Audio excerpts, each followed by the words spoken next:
He had become a zombie during the apocalypse, a completely normal zombie. To increase his chances of survival, he decided he would become even stronger, attaining a body that he never could have had while alive. And with that, he ended up becoming the king of all the undead. His next step now is dealing with humanity. The train with several cars moves along its path calmly. Many people are crossing the tracks as if they don't know that a collision with a locomotive is fatal. The desperate train conductor tries to warn the fools to get out of the way as he has lost control of the train. Finally, the oblivious ones realize that the enormous locomotive is out of control. Desperate to survive, people start running, but the wheel of a stroller gets stuck. A mother with a baby in her arms, unwilling to abandon the stroller, refuses to pick up her child, unwilling to lose something that is practically worthless. The others try to warn her that her time is running out, while another woman closes her eyes, unable to watch the impending tragedy. In mere moments, that woman would have been reduced to a mass of human paste. Her luck was that a mysterious hooded figure was among the crowd. In the blink of an eye, everything blurred. Instead of saving the woman, the protagonist thought it would be easier to destroy the locomotive, stopping it forcefully. The train cars derailed with the potential to cause an even greater catastrophe. However, the woman and her child were alive,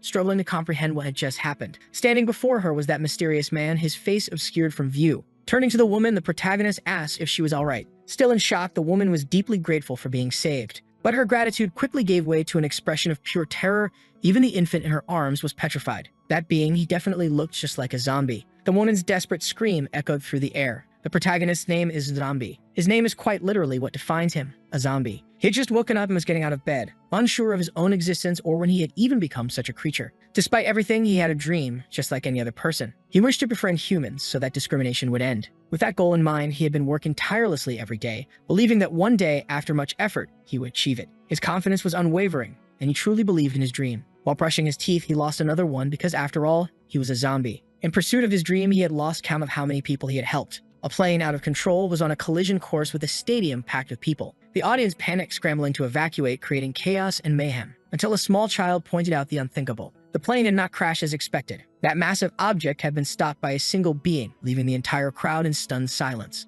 The building was engulfed in flames, fire raging out of control as a woman screamed that her children were still inside. To the utter shock of the firefighters, a zombie emerged from the building carrying 5 children. He wasn't that strong, or at least, not as he remembered being in life. It all started with a zombie pandemic. This was the beginning of the apocalypse. At the time, he was still a student. Everything happened so fast that he had no chance to escape. This led to him becoming a completely normal zombie, just like all the others. He was just another one following the crowd and moving only as directed by the greater mass. One fateful day, armed humans appeared, pointing their weapons at all of them. Zombies were exterminated in large numbers, treated like pests. Their bodies were burned and used as fuel, while the survivors became the engines of infinite energy mechanisms. Zombies had become a source of electricity for humanity, yet the protagonist did not understand why humans hated zombies or why zombies craved human flesh. To survive, he decided to change his behavior and began training rigorously. He lifted weights, ran, swam, and jumped every single day without fail. An independent life begins through one's own effort, and he did not feed on meat. His meals consisted of whey protein, which he consumed 3 times a day. Even though his exhaustion was immense, he continued training late into the night,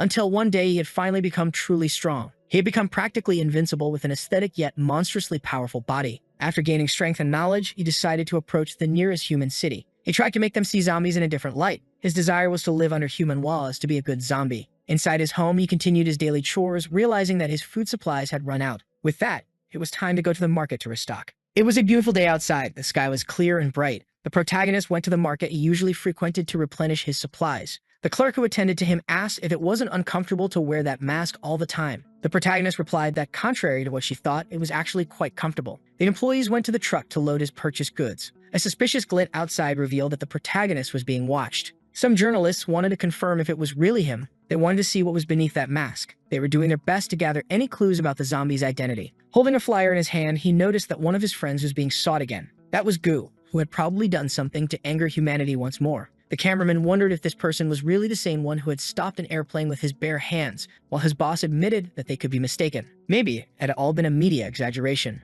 That's why they needed to uncover the identity behind this masked figure. However, they ended up witnessing something so absurd that it completely robbed them of their ability to speak. The citizen they had been observing had just lifted that truck with his bare hands. The protagonist patiently looked up, as if calculating a trajectory. The ground beneath his feet began to crack completely. Suddenly, the truck vanished because it was now several meters high in the air. It was such an unbelievable sight that the journalists couldn't comprehend what had just happened. and in fact, it was such a powerful jump that the protagonist had managed to reach orbit. Far from there, a heavily guarded fence stood, with clear warnings that passage was strictly forbidden. On the other side of the fence, several erratic zombies wandered aimlessly. In their own language, a child told its mother that it was hungry. The mother told the little one to hold on just a little longer. Apparently, zombies were capable of reproduction. Don't ask how. Illuminated by the moonlight, the powerful zombie crashed into the middle of the devastated city. On his back was a truck completely filled with supplies. The vehicle was carefully placed on the ground. This brought joy to the zombies, who realized that their king had returned. A child asked why he didn't simply drive the truck like humans do. Unfortunately, he didn't have a driver's license, so he had to do things this way.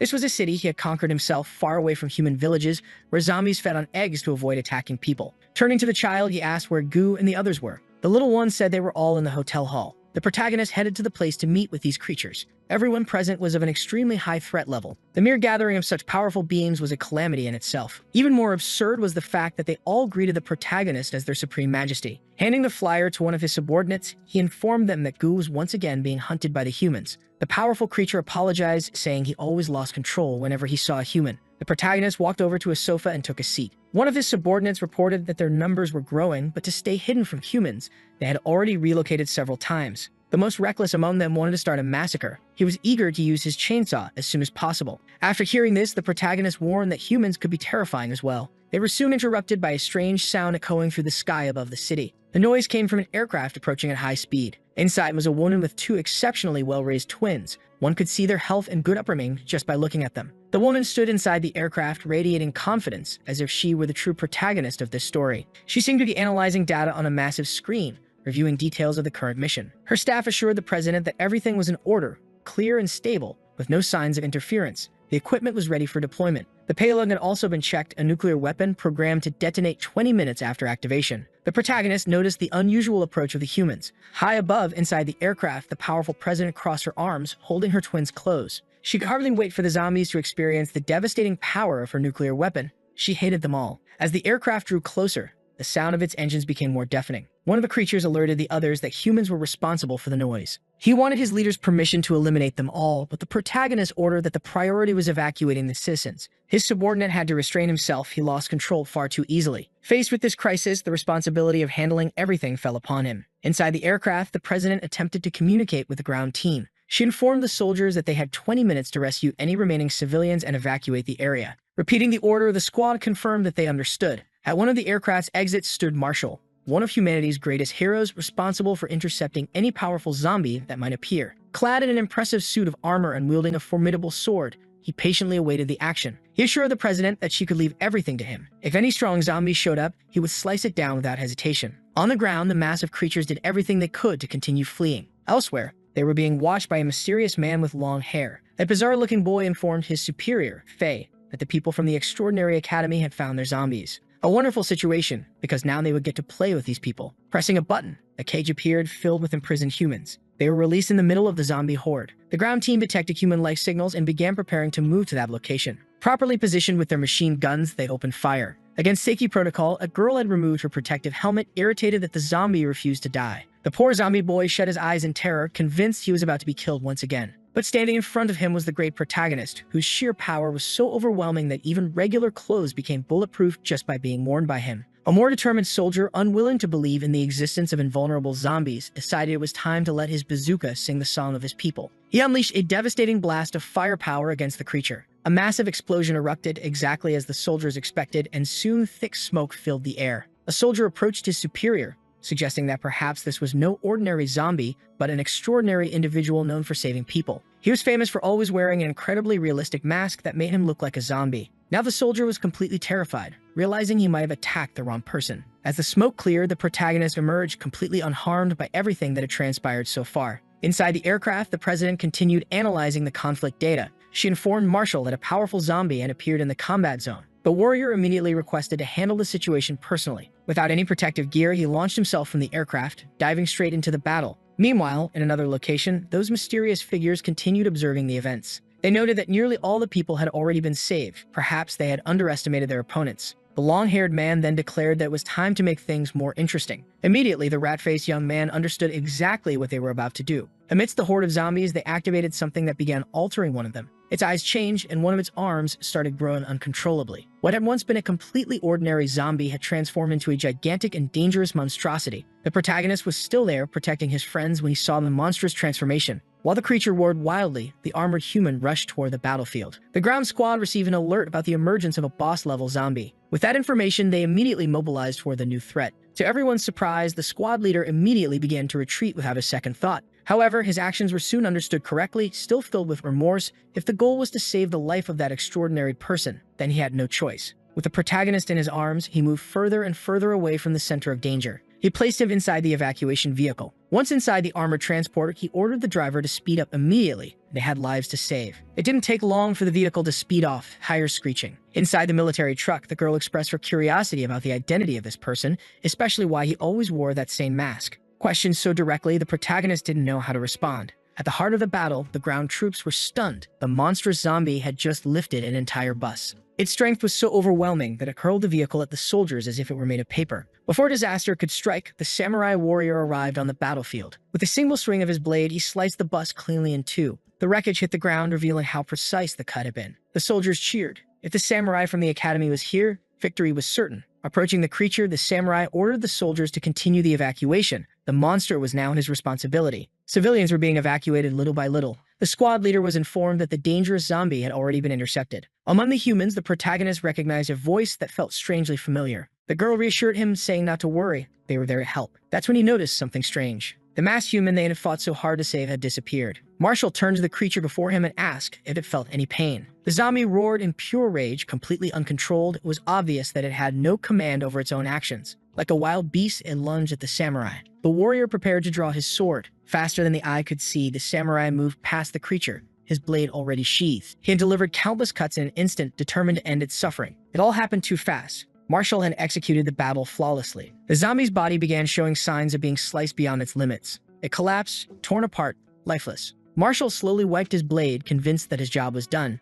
Looking at the remains on the ground, he wished the poor creature could finally rest in peace. But then faint footsteps caught his attention. Someone else was there. Seeing the unknown figure approach the fallen creature, he wondered if this was another zombie. The protagonist gazed at his former companion, grief evident in his eyes as if mourning a loss. Inside the support aircraft, the rest of the team received confirmation that the zombie had been completely eliminated. The president congratulated Marshall on his achievement, suggesting they record the event as part of his legacy. The protagonist apologized for what had happened. Not all of them were capable of controlling themselves. Hearing the mysterious figure speak in the plural, Marshall immediately assumed he was a zombie as well. Without a shred of hesitation, he had already unleashed his first strike against the protagonist. At that moment, the support team detected the emergence of yet another boss-level zombie. The young officer shrugged it off, saying there was no need to worry. Just give Marshall the order and he would finish the job. But the girl was already terrified. The samurai's signal had completely vanished. It had happened so quickly that even the president grew apprehensive about what might have occurred. Marshall's face was wounded as if he had been struck. His body was now hanging from the top of a streetlight, and the armor he once wore was gone. His life signals were faint. He had suffered severe damage. The situation was becoming dire for the humans as the evacuation had not yet been completed.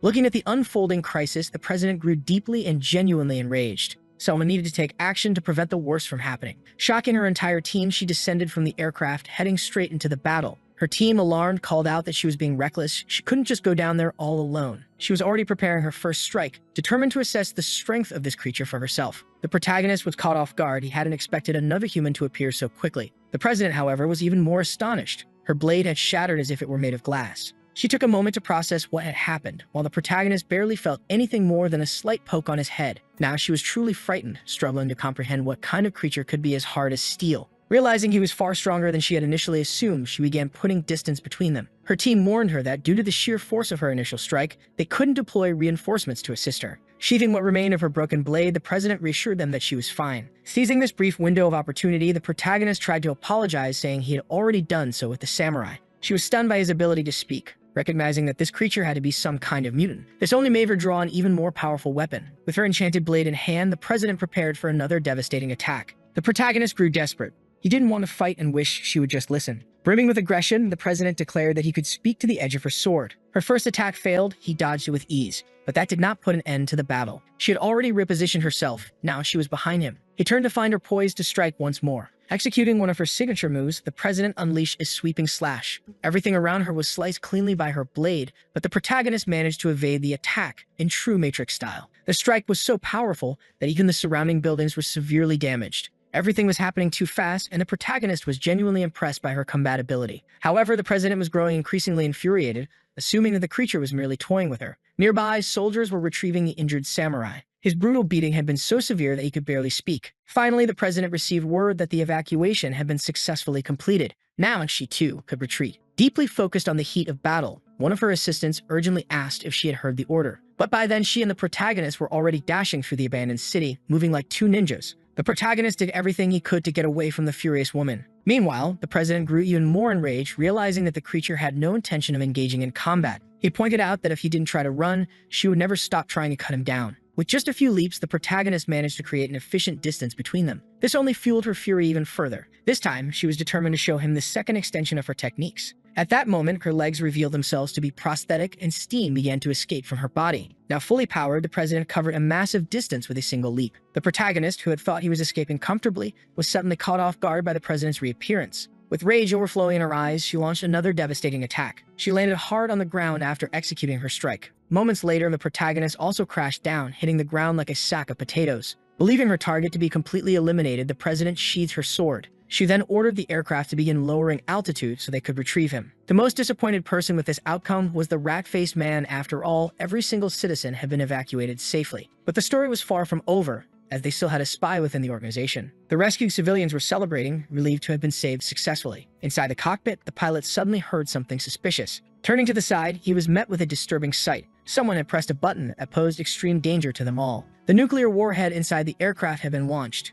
Now it was falling, headed directly toward the survivors. Unaware of this, the civilians continued celebrating, assuming the mission was over. The pilot quickly informed the crew that they shouldn't be celebrating. There was a spy among them, and the warhead had been deployed. Hearing these grim words, the crew was left in complete shock. The rescued civilians were now overtaken by absolute terror. It was time to inform the president there was a traitor among them, and she needed to escape immediately. Unfortunately, she was paralyzed by the sheer horror of the situation. The nuclear bomb was descending toward the city, and nothing could stop it now. They were taking the necessary measures to minimize the damage, as extracting the president was now a top priority. She tried using her prosthetic enhancements, but immediately realized something was terribly wrong. Time was running out, and fast. The president was still outside the aircraft. At that moment, she struggled to activate the acceleration of her prosthetics. She had completely drained their battery while fighting a mutant she had failed to defeat. Apparently, she had forgotten to change the power cells in her prosthetics before heading into battle, a truly regrettable mistake. Still distracted by her dead batteries, she suddenly realized that the zombie was standing right beside her, completely alive. Without a word, he grabbed her abruptly, offering no explanation. He began spinning her like a centrifuge while the president screamed desperately to be let go.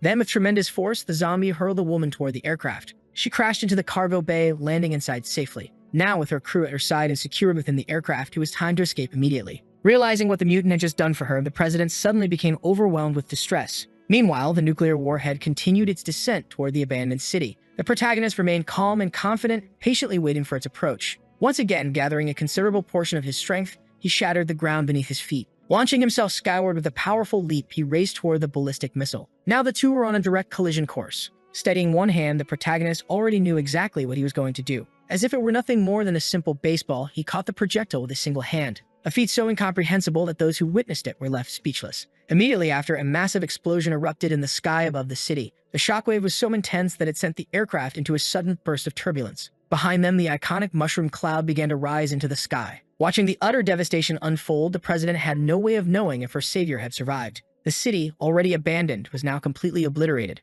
Buildings that had once been merely desolate ruins were now almost entirely erased from existence. All the president could do was stare, convinced that nothing could have survived that. But then, unexpectedly, a scorched leg emerged from the thick smoke. The protagonist's clothes were almost completely destroyed, with only the strategically essential areas remaining intact. He scratched a rather private part of his anatomy, seemingly unaffected, as if all that nuclear energy had only managed to cause mild discomfort. After witnessing this, the long-haired mystery man declared that it was time to leave. However, his assistant pointed out that there were still life signals within the blast radius. The long-haired man scoffed, saying this wasn't the first time they had fought against the Academy, nor would it be the last. One day, he would eliminate them all. Meanwhile, the hero's aircrafts set course back to base. Inside, the president looked utterly desolate. Some of the crew approached her, concerned about her well-being. One of them remarked that it was truly ironic. She had spent her entire life fighting against zombies, only to be saved by one in the end. Her assistant stepped forward, explaining that there had likely been a massive misunderstanding. The one who saved her wasn't a zombie at all. He was a masked hero who had recently gained a reputation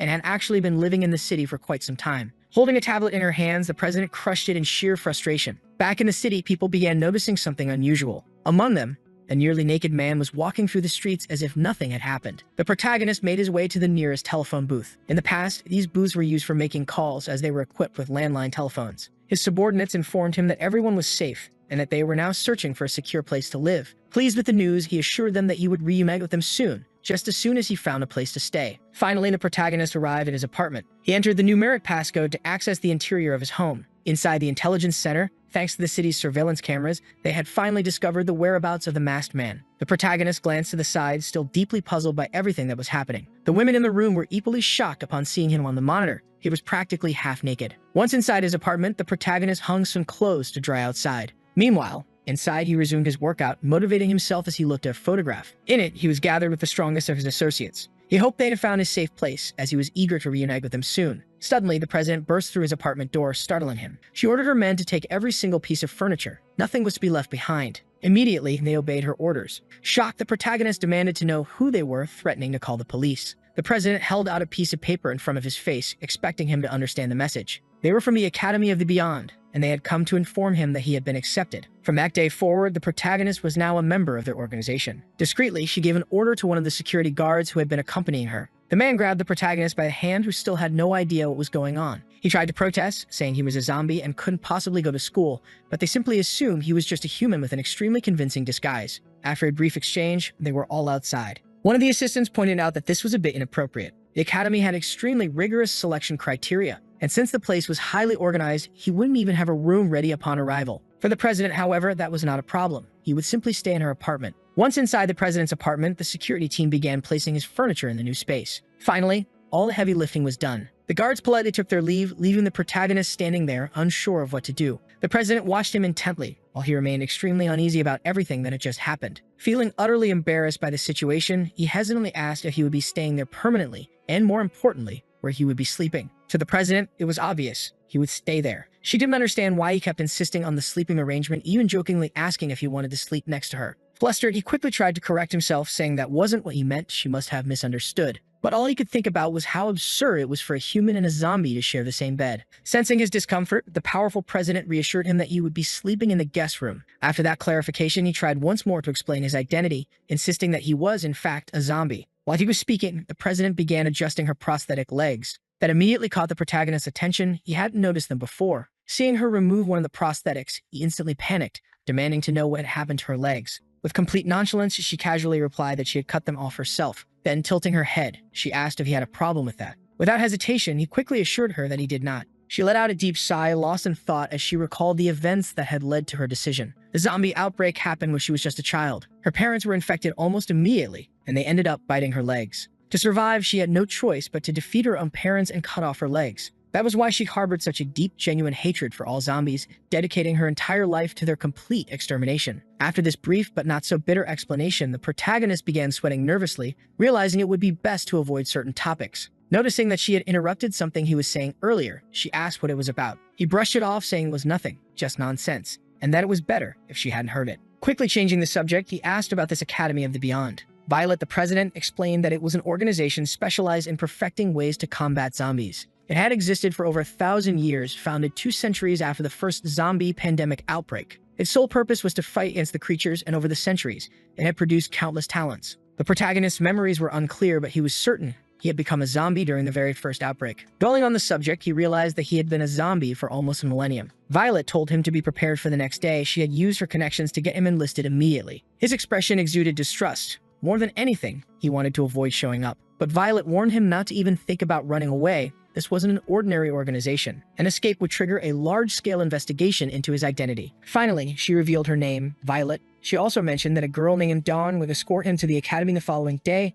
and that they already knew each other. Intrigued by this, the protagonist insisted that he didn't know anyone named Dawn. Just then, a familiar hair color appeared in the distance, accompanied by slightly revealing clothes. Dawn greeted the new student politely, while the protagonist remained troubled by the entire situation. He stared at her, unable to recognize her at all. This only made his irritation more obvious. He had forgotten everything that happened inside the armored vehicle. The truth was, he remembered perfectly well, but in his memories, she had been much smaller. Hearing this, Dawn had to put in serious effort not to think her future classmate was a complete idiot. She urged him to hurry. It was almost time for the entrance exam. The two climbed the stairs leading to a plaza in front of the academy. He hadn't known he would have to take an exam. Dawn assured him that it was necessary to test the student's physical abilities and skills in exterminating zombies. She used an old world record for the 100-meter dash as an example. To be accepted into the academy, one had to at least run faster than that record. Now the name Academy of the Beyond made more sense. Dawn figured he should have already realized that this was a place for extraordinary individuals. In the protagonist's mind, the place was probably full of lunatics. This academy was just a glorified asylum. Welcome banners were scattered everywhere,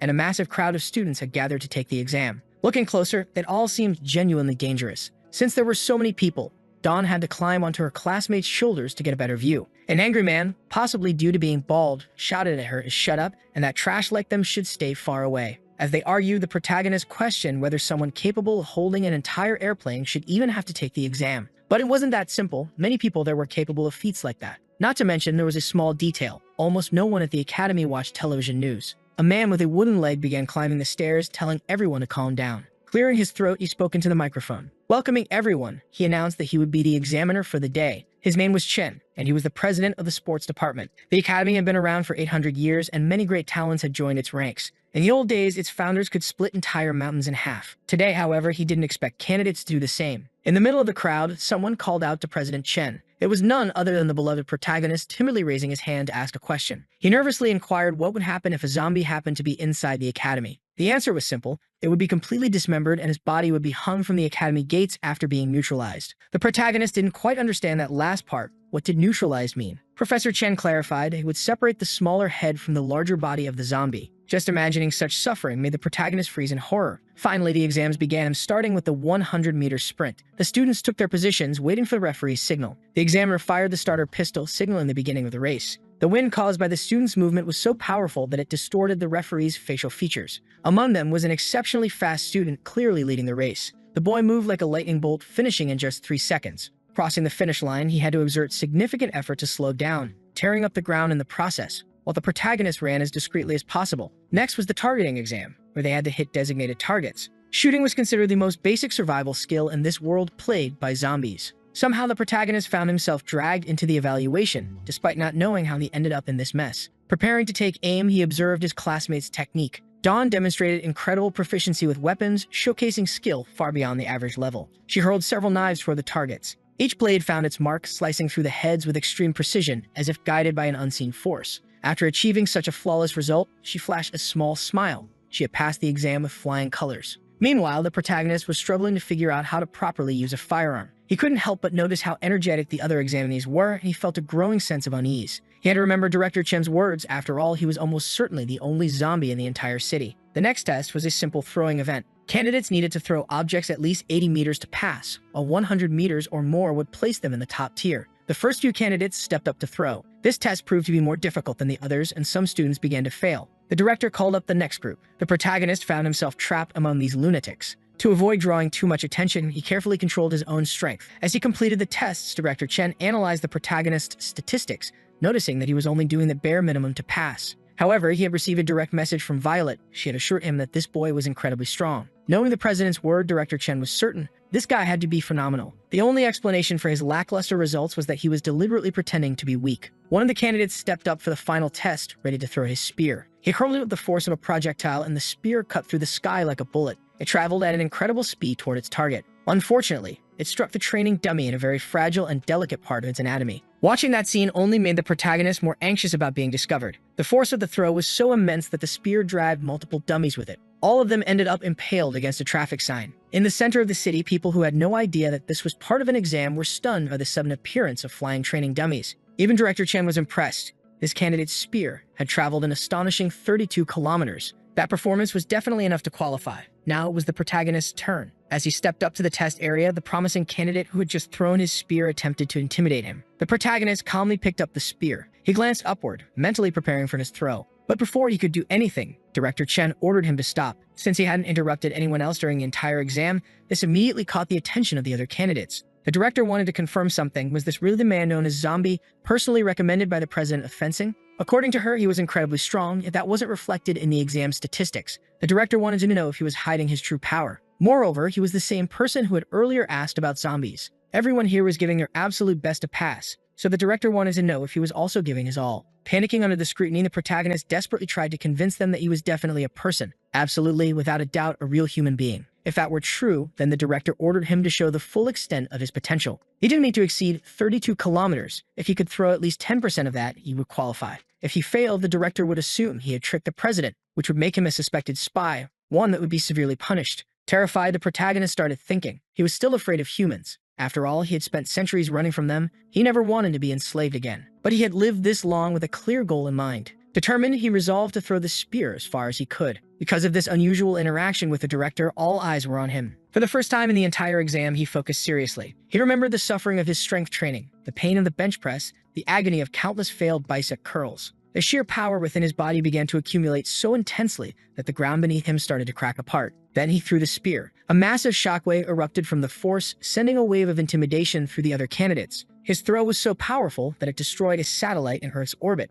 If it weren't for the moon acting as a barrier, the spear would have continued traveling into deep space. The sheer force of his throw violently launched multiple candidates across the field. The ground beneath them had been completely obliterated. Faced with such an overwhelming display of raw strength, even Director Chen was left utterly speechless. The fact was, if one could see the moon in greater detail, they would notice the damage left by the spear. All of this was caused by just a small fraction of the protagonist's power. After the shockwave, the other examinees began falling from the sky, as if it were raining failures. The protagonist needed a moment to regain himself. Even his facial expression had changed from the sheer intensity of what had just happened. He stared at the moon still fixed in the sky, certain that his spear had been on a direct trajectory toward it. Finally, he returned to his usual demeanor. Around him, everyone remained completely stunned. Dawn approached him, thrilled by his results. Even the director had been left speechless, despite saying nothing. She wanted to know just how far the spear could have gone, but he couldn't answer. He had simply done his best. Meanwhile, in space, the broken-off piece of the moon was now a drifting asteroid. Floating aimlessly between the Earth and its satellite, it was not happy about the situation. Now that he had officially qualified, the protagonist hoped he could finally go home. Dawn, however, thought that was ridiculous. With that kind of power, he could become president someday. Completely excited about his potential, she asked if he had any idea how much power a president could wield. Reflecting on this, he realized he knew nothing about human society. The most direct example was Violet herself. Her authority allowed her to command a massive army, granting her access to even nuclear weapons. Not only that, but she was the supreme authority over a city of 30 million people. Even though an elected official technically existed, he was just a secretary. The real ruler was her. The protagonist attempted to mention that he already had his own city, but Dawn ignored him entirely, driving him somewhere else. They had now arrived at the biotechnology department, the place where special weapons were crafted, also known as the logistics department. As they strolled through the facility, something peculiar caught the protagonist's eye. In front of him was a small photograph of what appeared to be a happy family. The picture belonged to Professor Jamie, who was presumed to be dead. He was the former president of this department. After losing his wife, he had become obsessed with crazy experiments, ones that involved both humans and zombies.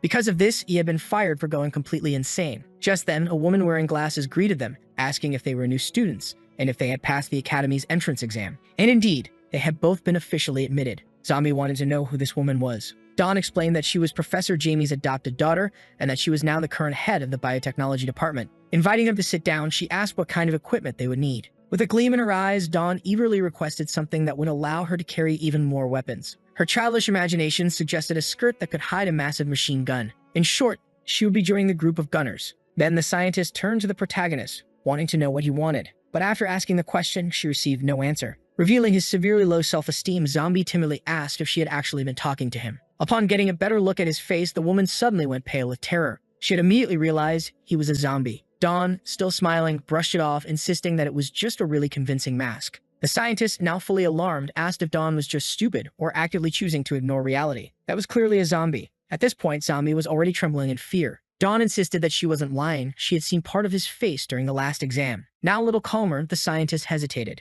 If he were truly a zombie, wouldn't he have attacked someone by now? Still, she repeated her question. What kind of equipment did he want? After thinking for a moment, he confirmed that whenever he used his strength, he always ended up going home naked. So his request was simple. He wanted clothes that would never tear. An unusual request, one that made the scientist pause and think. She noted down the requests, a girl who wanted to carry more weapons and a zombie who just didn't want to end up naked. Meanwhile, in the reserved fencing area, a group was gathered in deep thought. Among them was Marshall, who had been completely obliterated by the protagonist. A woman lay on a bench, a book covering her face, waiting to hear the report. The samurai explained that his opponent was truly powerful. The moment he attacked, his vision had gone completely black, and in the very next second, his body was already dangling from a streetlight. The woman wanted to know if the president of his division would be capable of defeating this creature. Without hesitation, the samurai admitted that this being was even stronger than his own president. Finally, the woman sat up, slamming her book onto the table. She wanted to know the name of the person who had defeated him. A blue-haired woman leaned in, listening intently for the answer. After hearing it, she dismissed him, saying he was free to go. Her name was Zhang Lanqi, and she was the president of the Sword Division. There was fierce rivalry between the Sword Division and the Blade Division. As he left, the samurai wished her a good day. During the theory class, students were learning about zombie habits.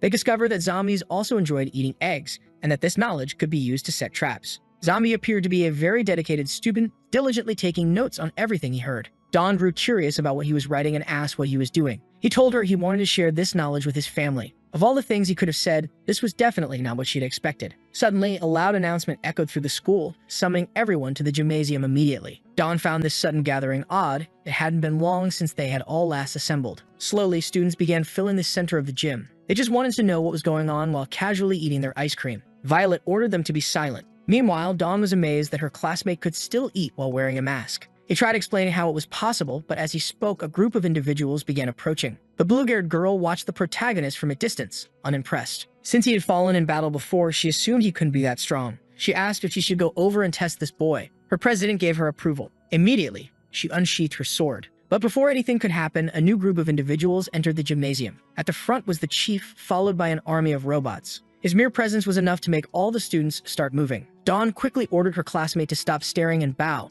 This was the Department of Mechanical Life. As the machines filled the hall, everyone bowed in silence. The presidents exchanged brief glances. He warned the girl not to start any conflicts in that place.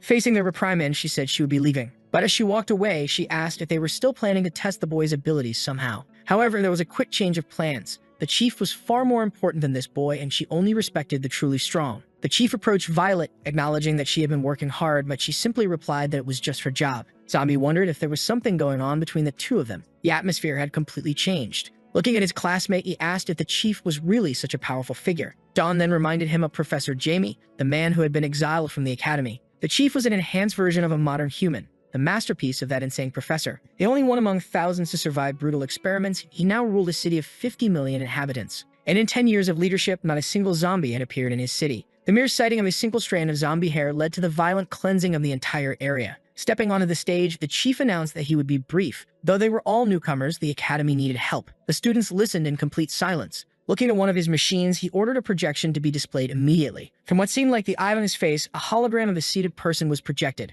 This was a spy they had captured months ago. Because of him, a nuclear disaster had nearly occurred. Zombie immediately boiled with rage. This was the man who had fired the nuclear weapon at him. Even though the spy deserved to be punished, he possessed information too valuable to be disposed of. He was a loyal subordinate of Professor Jamie. The protagonist realized that there was more than one enemy threatening humanity. In the present day, the threat of zombies had diminished. The greatest danger to humanity was humanity itself. Clearly, there were still people who just wanted to watch the world burn. They had tried countless interrogation methods, but none had succeeded. Not even the senior students had been able to break him. So far, not a single method, no matter how cruel, had been able to make the spy speak. That was why the chief had turned to the newcomers. Any assistance would be welcome. Whoever managed to make him talk would be immediately promoted to the position of vice president. The newcomers lit up at the promise of power. A large crowd of them eagerly volunteered to interrogate the spy. Looking at them, the chief announced that the prisoner was in a room outside and wished them luck. 2 hours passed and the situation remained unchanged. The newcomers had been getting creative, attempting unorthodox methods of interrogation. Violet watched with her hand on her face, completely unimpressed by their ineffective tactics.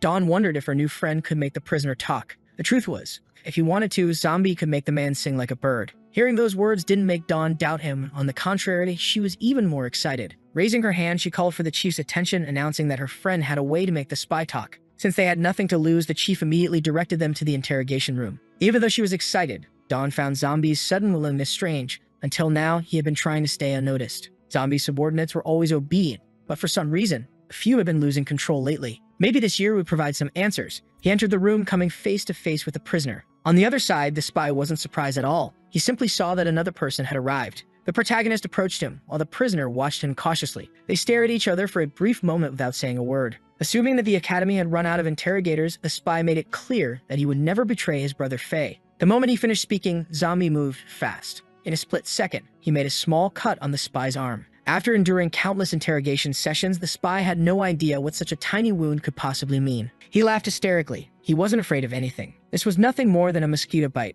Zombie then gave a simple order. He commanded the spy to stand up. Without even thinking, the spy obeyed. This immediately caught the attention of every important figure in the room. Something inside that tiny wound had forced him to comply. Small cells had entered the spy's bloodstream. They were now traveling through his body and had already reached his brain. The spy's body trembled, not because he was afraid, but because he had completely lost control over himself. He no longer had any say in his own existence. Zombie's first question was simple: his name. The answer came immediately. His name was Shou Kai. Dawn was shocked. She had just witnessed her friend's ability to control someone's mind. Presuming that as Jamie's subordinate, the spy must know a lot, the protagonist asked if that was the case. The young man confirmed he knew almost everything. With that in mind, Zombie wanted to know why the zombies were losing control. The answer was a drug, one that had been secretly released into the city. Zombies who consumed it would go berserk, and in some cases, they could even be controlled remotely. They sent these zombies to attack humans, collecting combat data to analyze the Academy of the Beyond. The protagonist demanded to know why they were doing this. The spy didn't know the full answer, but he did know that his superior was excited. Jamie was gathering critical data for some unknown purpose. When asked where Jamie was now, the spy revealed that he was in a secret base 500 meters underground beneath City-ish. After hearing the answer, Zombie ordered the spy to turn his back to him. As he left the room, he spoke in zombie language, saying that humans were hateful creatures and that the virus inside the spy's brain could end his life whenever Zombie wished. But instead, he hoped that the man would be able to change his path. The spy understood the message, and the door shut behind the protagonist as he walked away. Meanwhile, Professor Jamie was exactly where the spy had said. They had already received intel that their captured agent had revealed important information. The Academy of the Beyond likely knew their exact location now. Even so, Jamie remained deep in thought. This wasn't important to him. They had to continue their research. In fact, he was glad the Academy was coming to him. His assistant panicked. This was far too dangerous. But since the experiment was nearing completion, Jamie wasn't worried at all. Walking up to one of his creations, he declared that the timing was perfect. He wanted his enemies to witness this historic moment, the birth of a new form of life. Zombie walked out of the interrogation room as if nothing had happened. Outside, he was watched with fear by the other students. Whispers spread among those who had seen what he had done. Even Violet looked uneasy. The true scale of his power was starting to sink in. The blue-haired woman was just as intrigued by what had happened. It was unanimous. Everyone now believed that somehow he had the ability to control minds. The chief began clapping, saying that Zombie had done an excellent job. He declared that this new generation would surpass the old one. He hadn't expected such a talent to appear among the freshmen. Since he had promised to make him vice president, he would do it immediately, as long as Zombie was officially registered. Zombie, however, was more worried about James' whereabouts. The chief, however, knew he wouldn't run away. They continued walking, being closely watched by the blue-haired woman. Her subordinate found it strange. There wasn't supposed to be a procedure for becoming vice president. They decided to follow them. The group walked into an isolated area, an industrial zone. Zombie had no idea why they had gone there. He had assumed they were heading to complete his registration. The chief suddenly asked him, when did he learn to speak human language? Because he knew that Zombie was a zombie. Zombie looked confused. Was the chief really talking to him? Turning toward him, the chief raised his weapon. Yes, he said. I'm talking to you. Then he fired. A powerful shot struck Zombie directly. The blue-haired woman and her subordinate, who had been watching in secret, were nearly caught in the blast. By some miracle, they were unharmed. The weapon used was the chief's tachyon cannon, a weapon capable of disintegrating any form of matter. The chief declared that he would never be fooled by a zombie. He wanted to know what the idiots at the academy were thinking. How had something like this gone unnoticed? But in the end, it didn't matter, because all zombies had the same weakness, their heads. And with their heads destroyed, they stopped moving. This zombie had entered a place he never should have. The protagonist's hand was already reaching for the chief's face. A series of rapid movements followed, until a wall was obliterated, sending debris flying everywhere. The chief suddenly found himself with Zombie's hand gripping his throat. At that very moment, other figures emerged. The robots that always followed the chief appeared instantly. They fired their powerful beams without hesitation. A massive explosion erupted, engulfing the entire area. When the smoke cleared, the protagonist stood, holding a destroyed combat drone. Taking advantage of the chaos, the chief had escaped, jumping to safety. Dragging his feet across the cold concrete, he was still in shock. He couldn't comprehend what had just happened. His robots had been completely obliterated. That zombie should be dead. No headless body should be able to move. And yet, the headless body was still active. The blue-haired woman and her subordinate were just as stunned as the chief. Without saying a word, Zombie kept fighting. The chief had to stay completely focused, because he had barely avoided being decapitated himself. Somehow, he managed to dodge every attack thrown at him. Managing to buy some time, the chief prepared his cannon once again.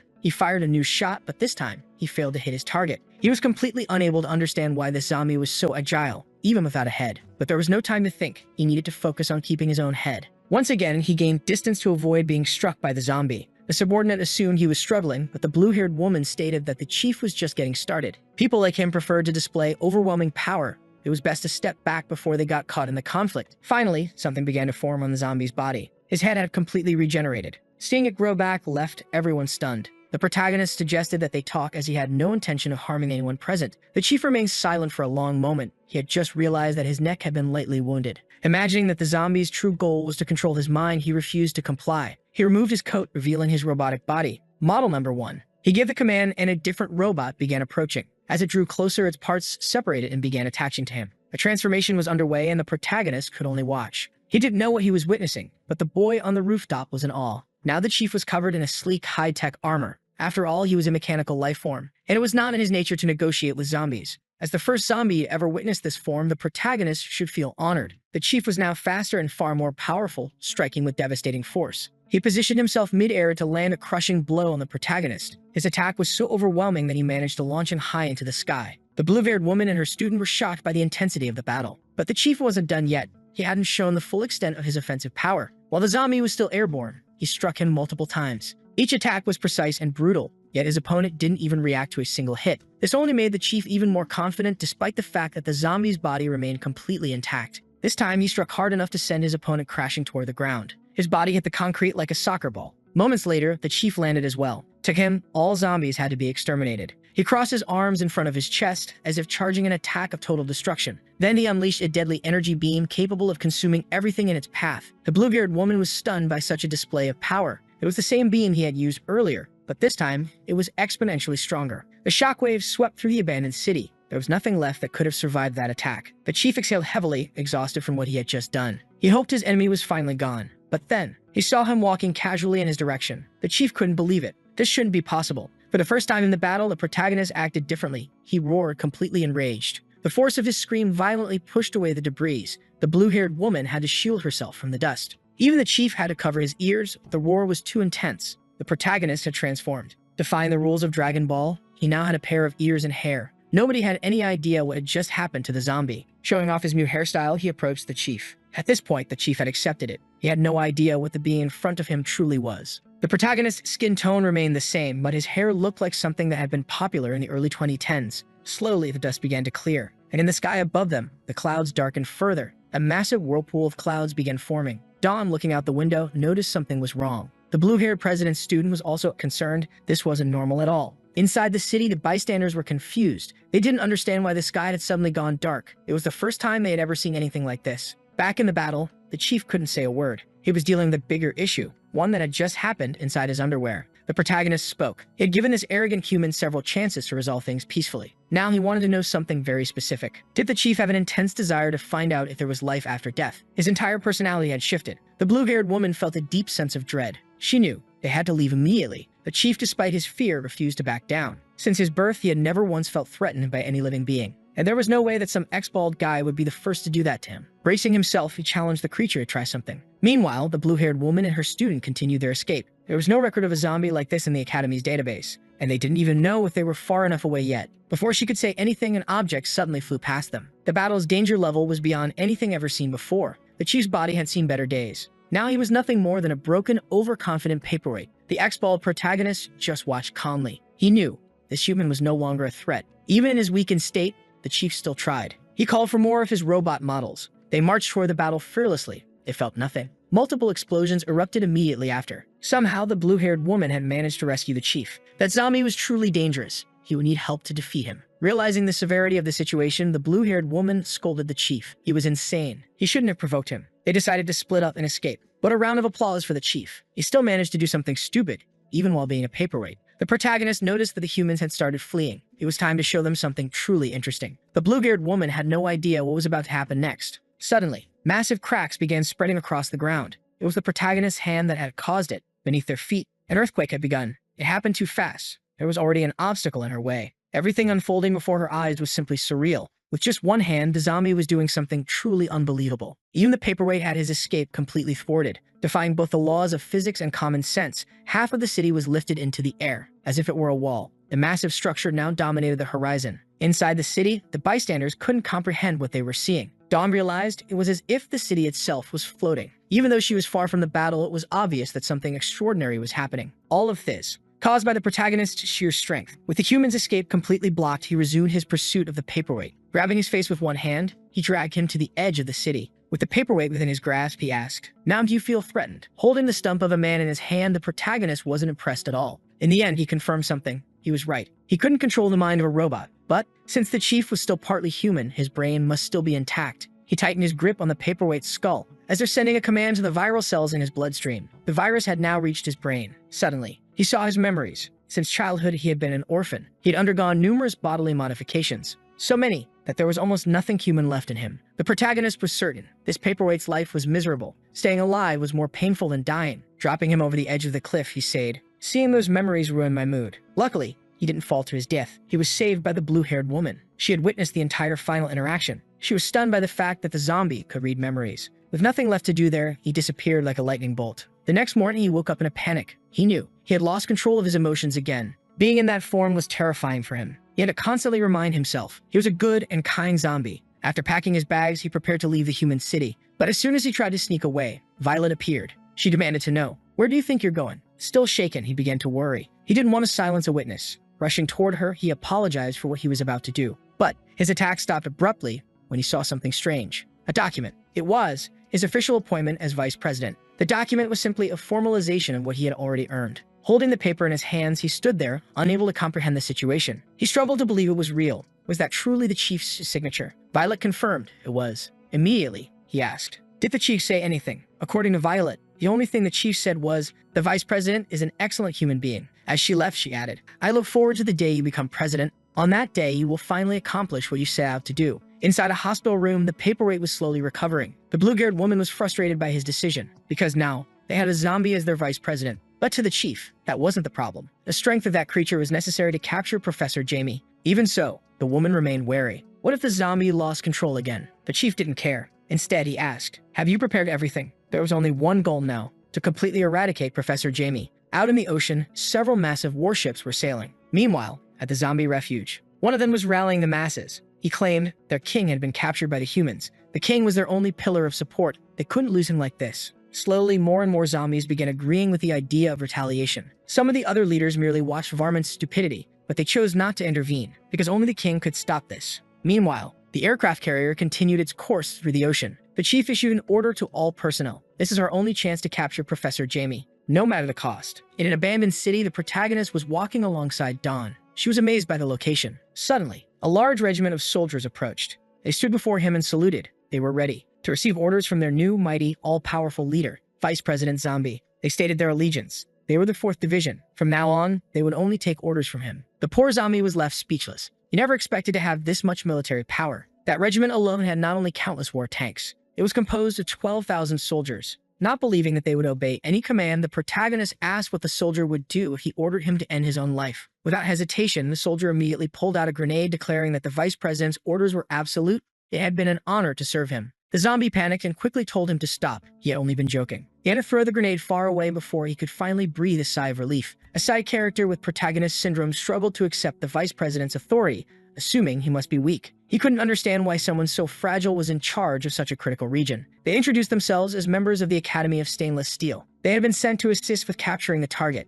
Dawn recognized them immediately. It was President Bang and Vice President Chui. They looked incredibly strong. Meanwhile, on the aircraft carrier, a samurai questioned his presence on this mission. He didn't understand why he had been deployed or how a newcomer had been promoted to vice president. The blue-haired woman reminded him that he had been sent to assist, not to voice his opinions. He needed to understand his place. Gang, however, was still confused. Why had a rookie been put in charge of such a strategic position? The chief casually replied, "If you don't believe in him, the rookie can beat you until you cry." Gang laughed, thinking it was a bluff. He was certain he was stronger than the chief. Inside his fortress, Professor Jamie observed a massive military mobilization. The city where he was hiding was completely surrounded by enemies. He authorized the release of the zombies. With a single button press, a horde of undead surged forward. A young man wearing glasses noticed something odd among them. One of the zombies was different. There were many of them, but they were no match for modern firearms. The overconfident side characters complained that the task was too easy. As they approached the fallen zombies, the protagonist realized something. They didn't belong to his tribe. Dawn, standing beside him, pretended she hadn't heard anything. The cocky soldier sneered at the vice president,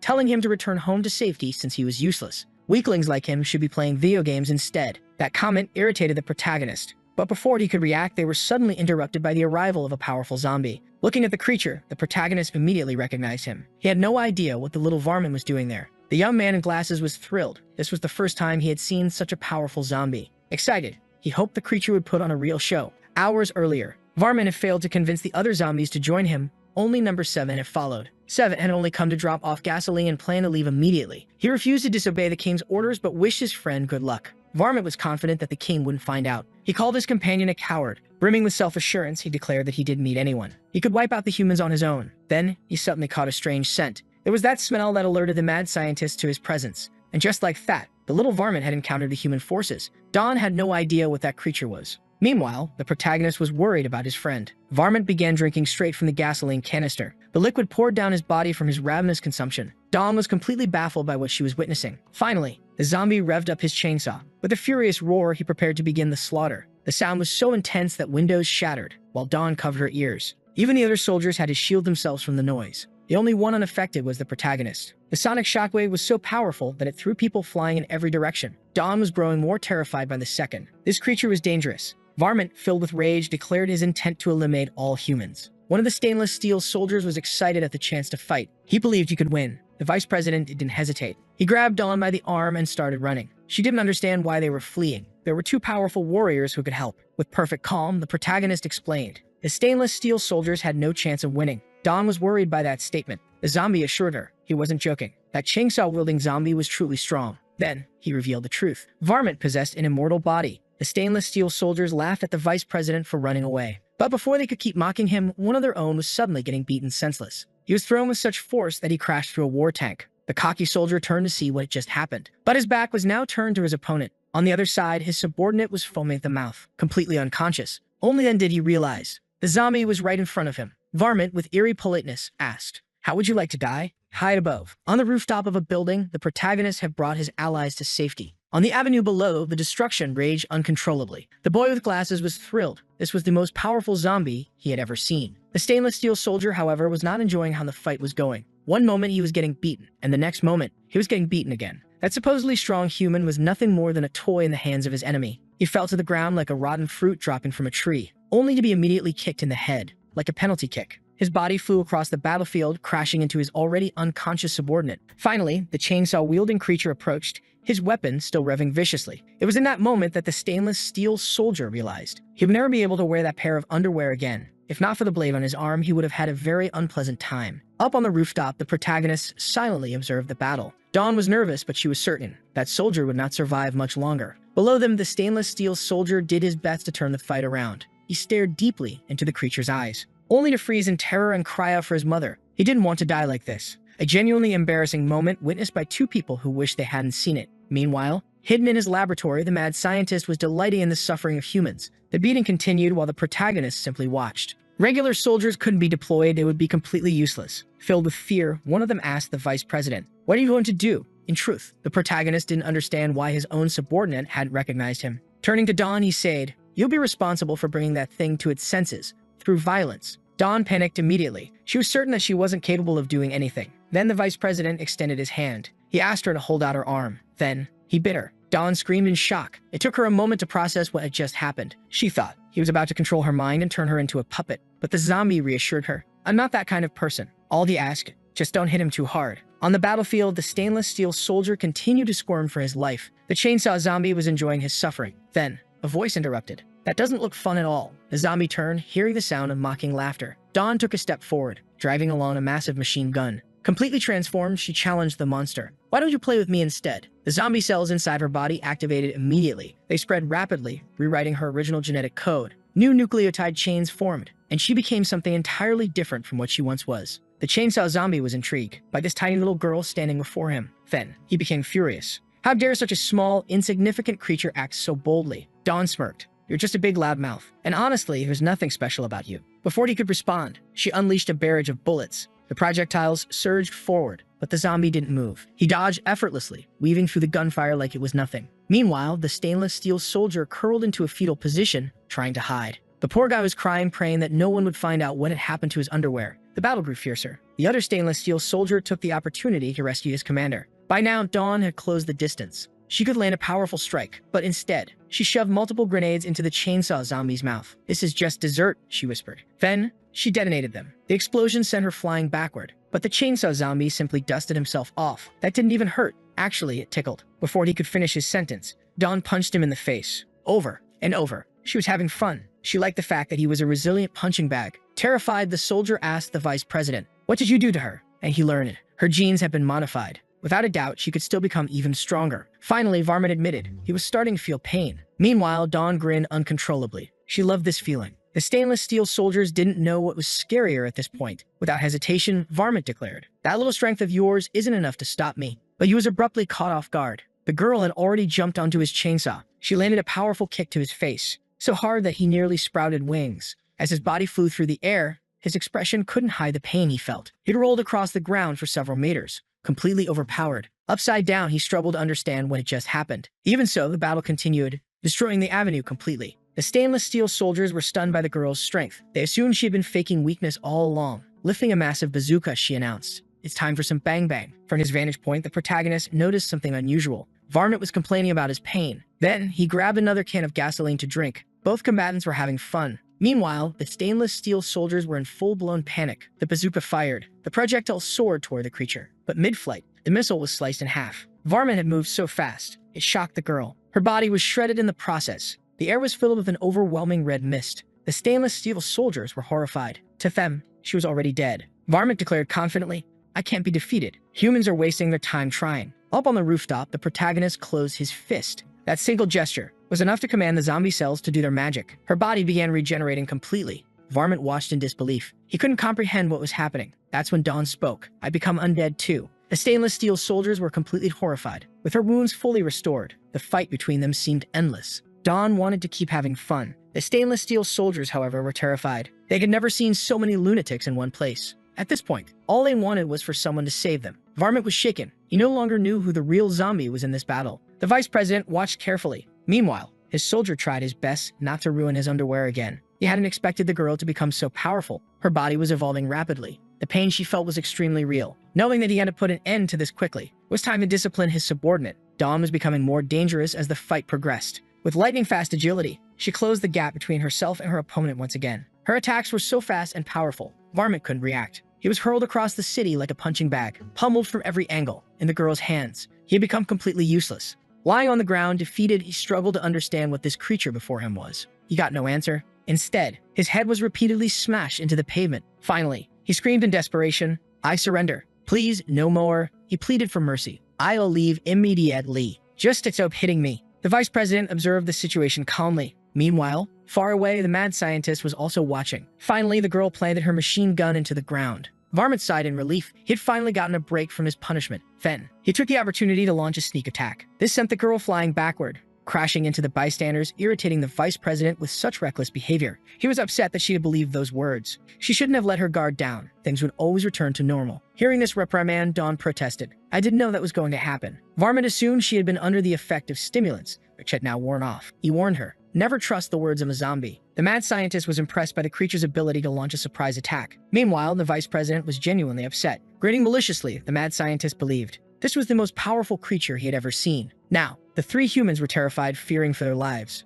Then, something new caught his attention. A new figure had appeared on the battlefield. The two of them locked eyes. But the mad scientist didn't believe this new arrival could pose any real challenge. The problem was, Varmint recognized him immediately. The protagonist asked, "Do you still remember who I am, little Varmint?" Everyone on that street, except for the protagonist, was terrified. The mad scientist, however, didn't understand. Why wasn't his creature moving? Varmint stood frozen, paralyzed by fear. The protagonist questioned him again. "Why did you disobey my orders?" Memories from the past resurfaced. The day an arrogant zombie had entered his territory, that figure had been neither fully human nor fully zombie. With a weak personality, he would never become his subordinate. Dawn had no idea what they were discussing. One of the bystanders noticed something alarming. Varmint had wet himself. Gasoline dripped from his legs and pooled on the ground. Varmint was so terrified, he couldn't speak. The more time passed, more gasoline continued to spill. The mad scientist was furious. He couldn't understand why his creature had stopped attacking. Meanwhile, the protagonist stared at his subordinate with a disappointed expression. Varmint was still too frightened to say a single word. In the past, he had been utterly defeated by the king. His former underlings had been shocked by the battle.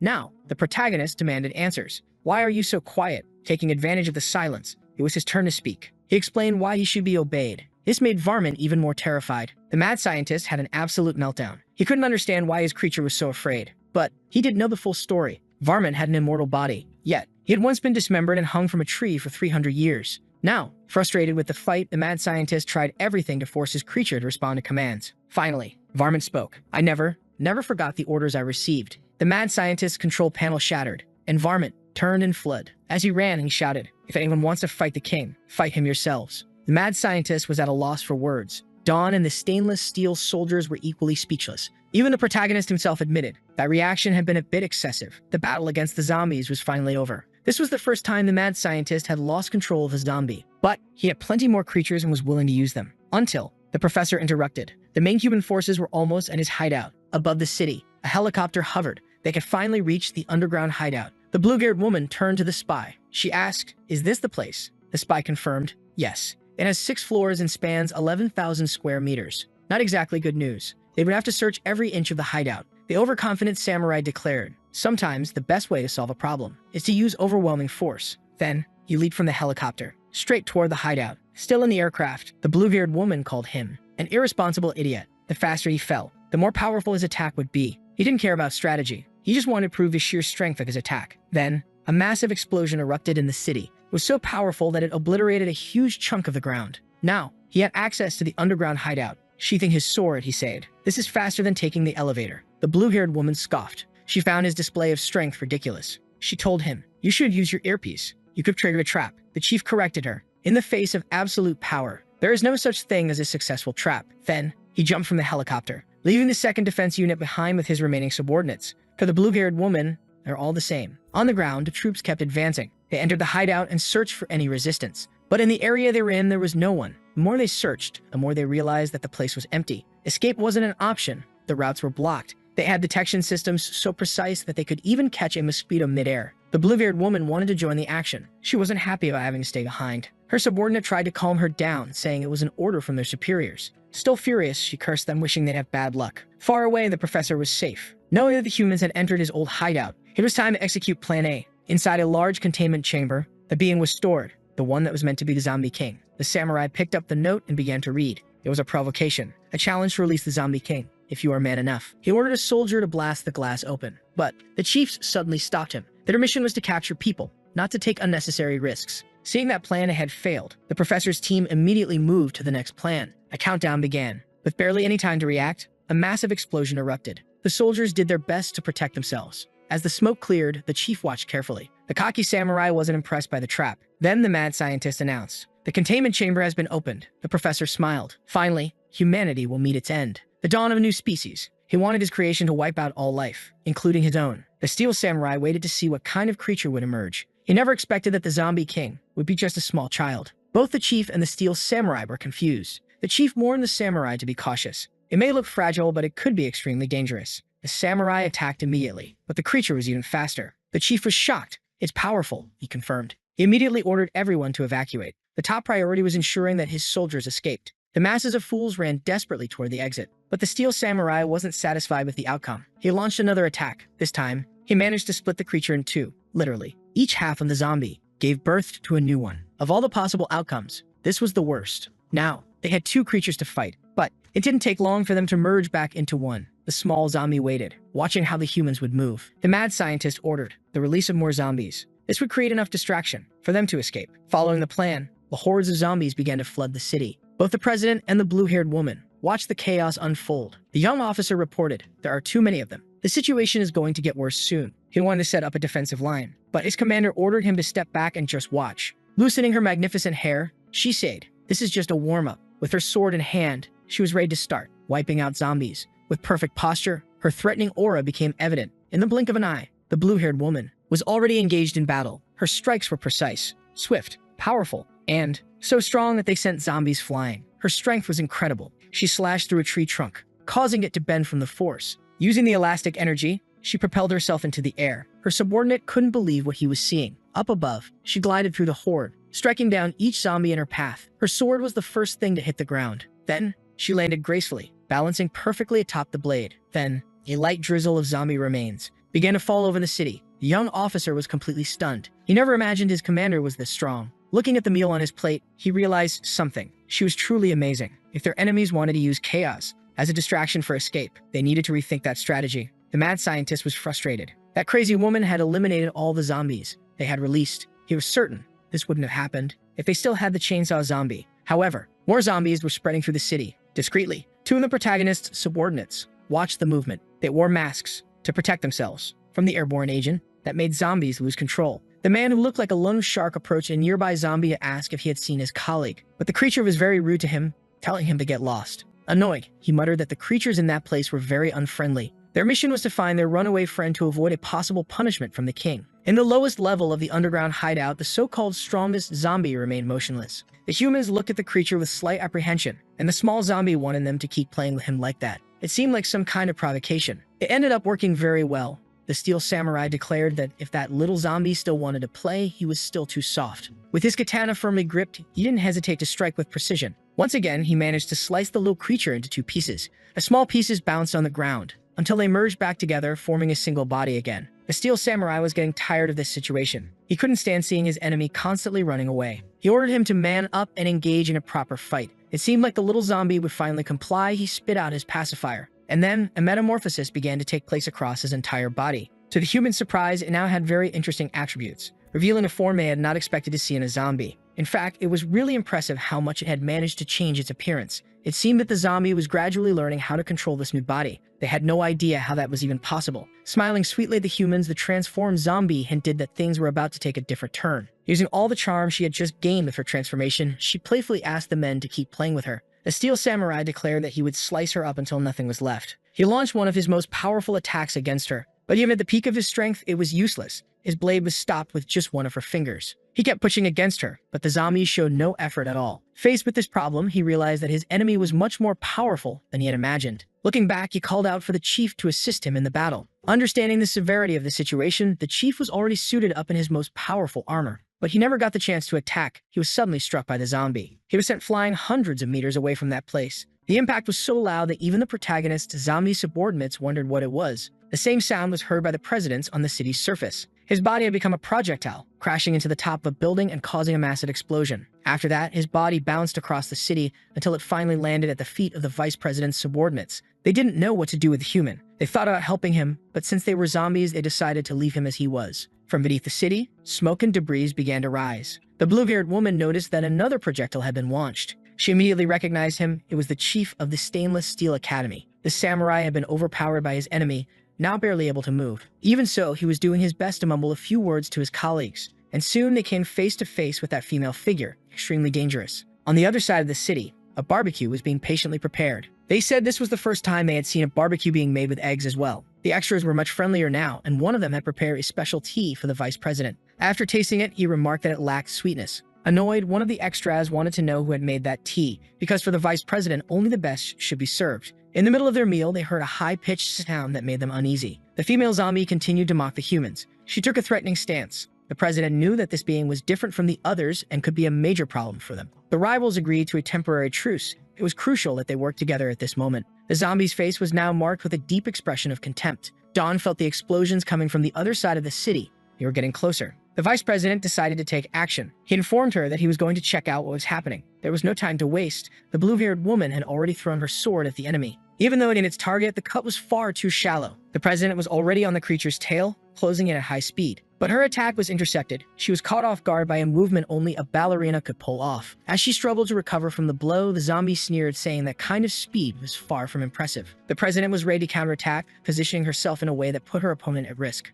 Her legs swung toward the zombie's head like a scythe. This time, she managed to make contact. The zombie smirked, saying it was truly pathetic how little strength she had. The president backed away to give her colleague room to strike with slashing attacks. But not a single one managed to land on the creature's body. From a distance, the steel samurai watched the destruction caused by the fight between the three of them. He'd hoped they could hold the creature off for a little longer. All he needed was just 2 more minutes, because now he was about to activate his emergency armor. And as if he were the main character in some generic tokusatsu series, he began suiting up. The zombie looked at him with great interest, clearly enjoying what she was seeing. And to be honest, he really did look like he had stepped straight out of a Gundam series. His powerful form was called Heart of Steel, and he was using its first version. The president was annoyed by this, realizing that the creature was ignoring them. They took advantage of the distraction to launch a combined attack against the zombie, who barely moved. Ignoring women awakens a violent reflex in them, and that was exactly what the zombie had provoked. But before they could land a blow, she revealed something unexpected: a massive tongue. It was merely a distraction for both women, as her transformation was still in progress, changing her entire body. The shockwave from the blow she delivered to the ground sent both women flying. What was once a woman had now transformed into a figure very familiar with Trembolone.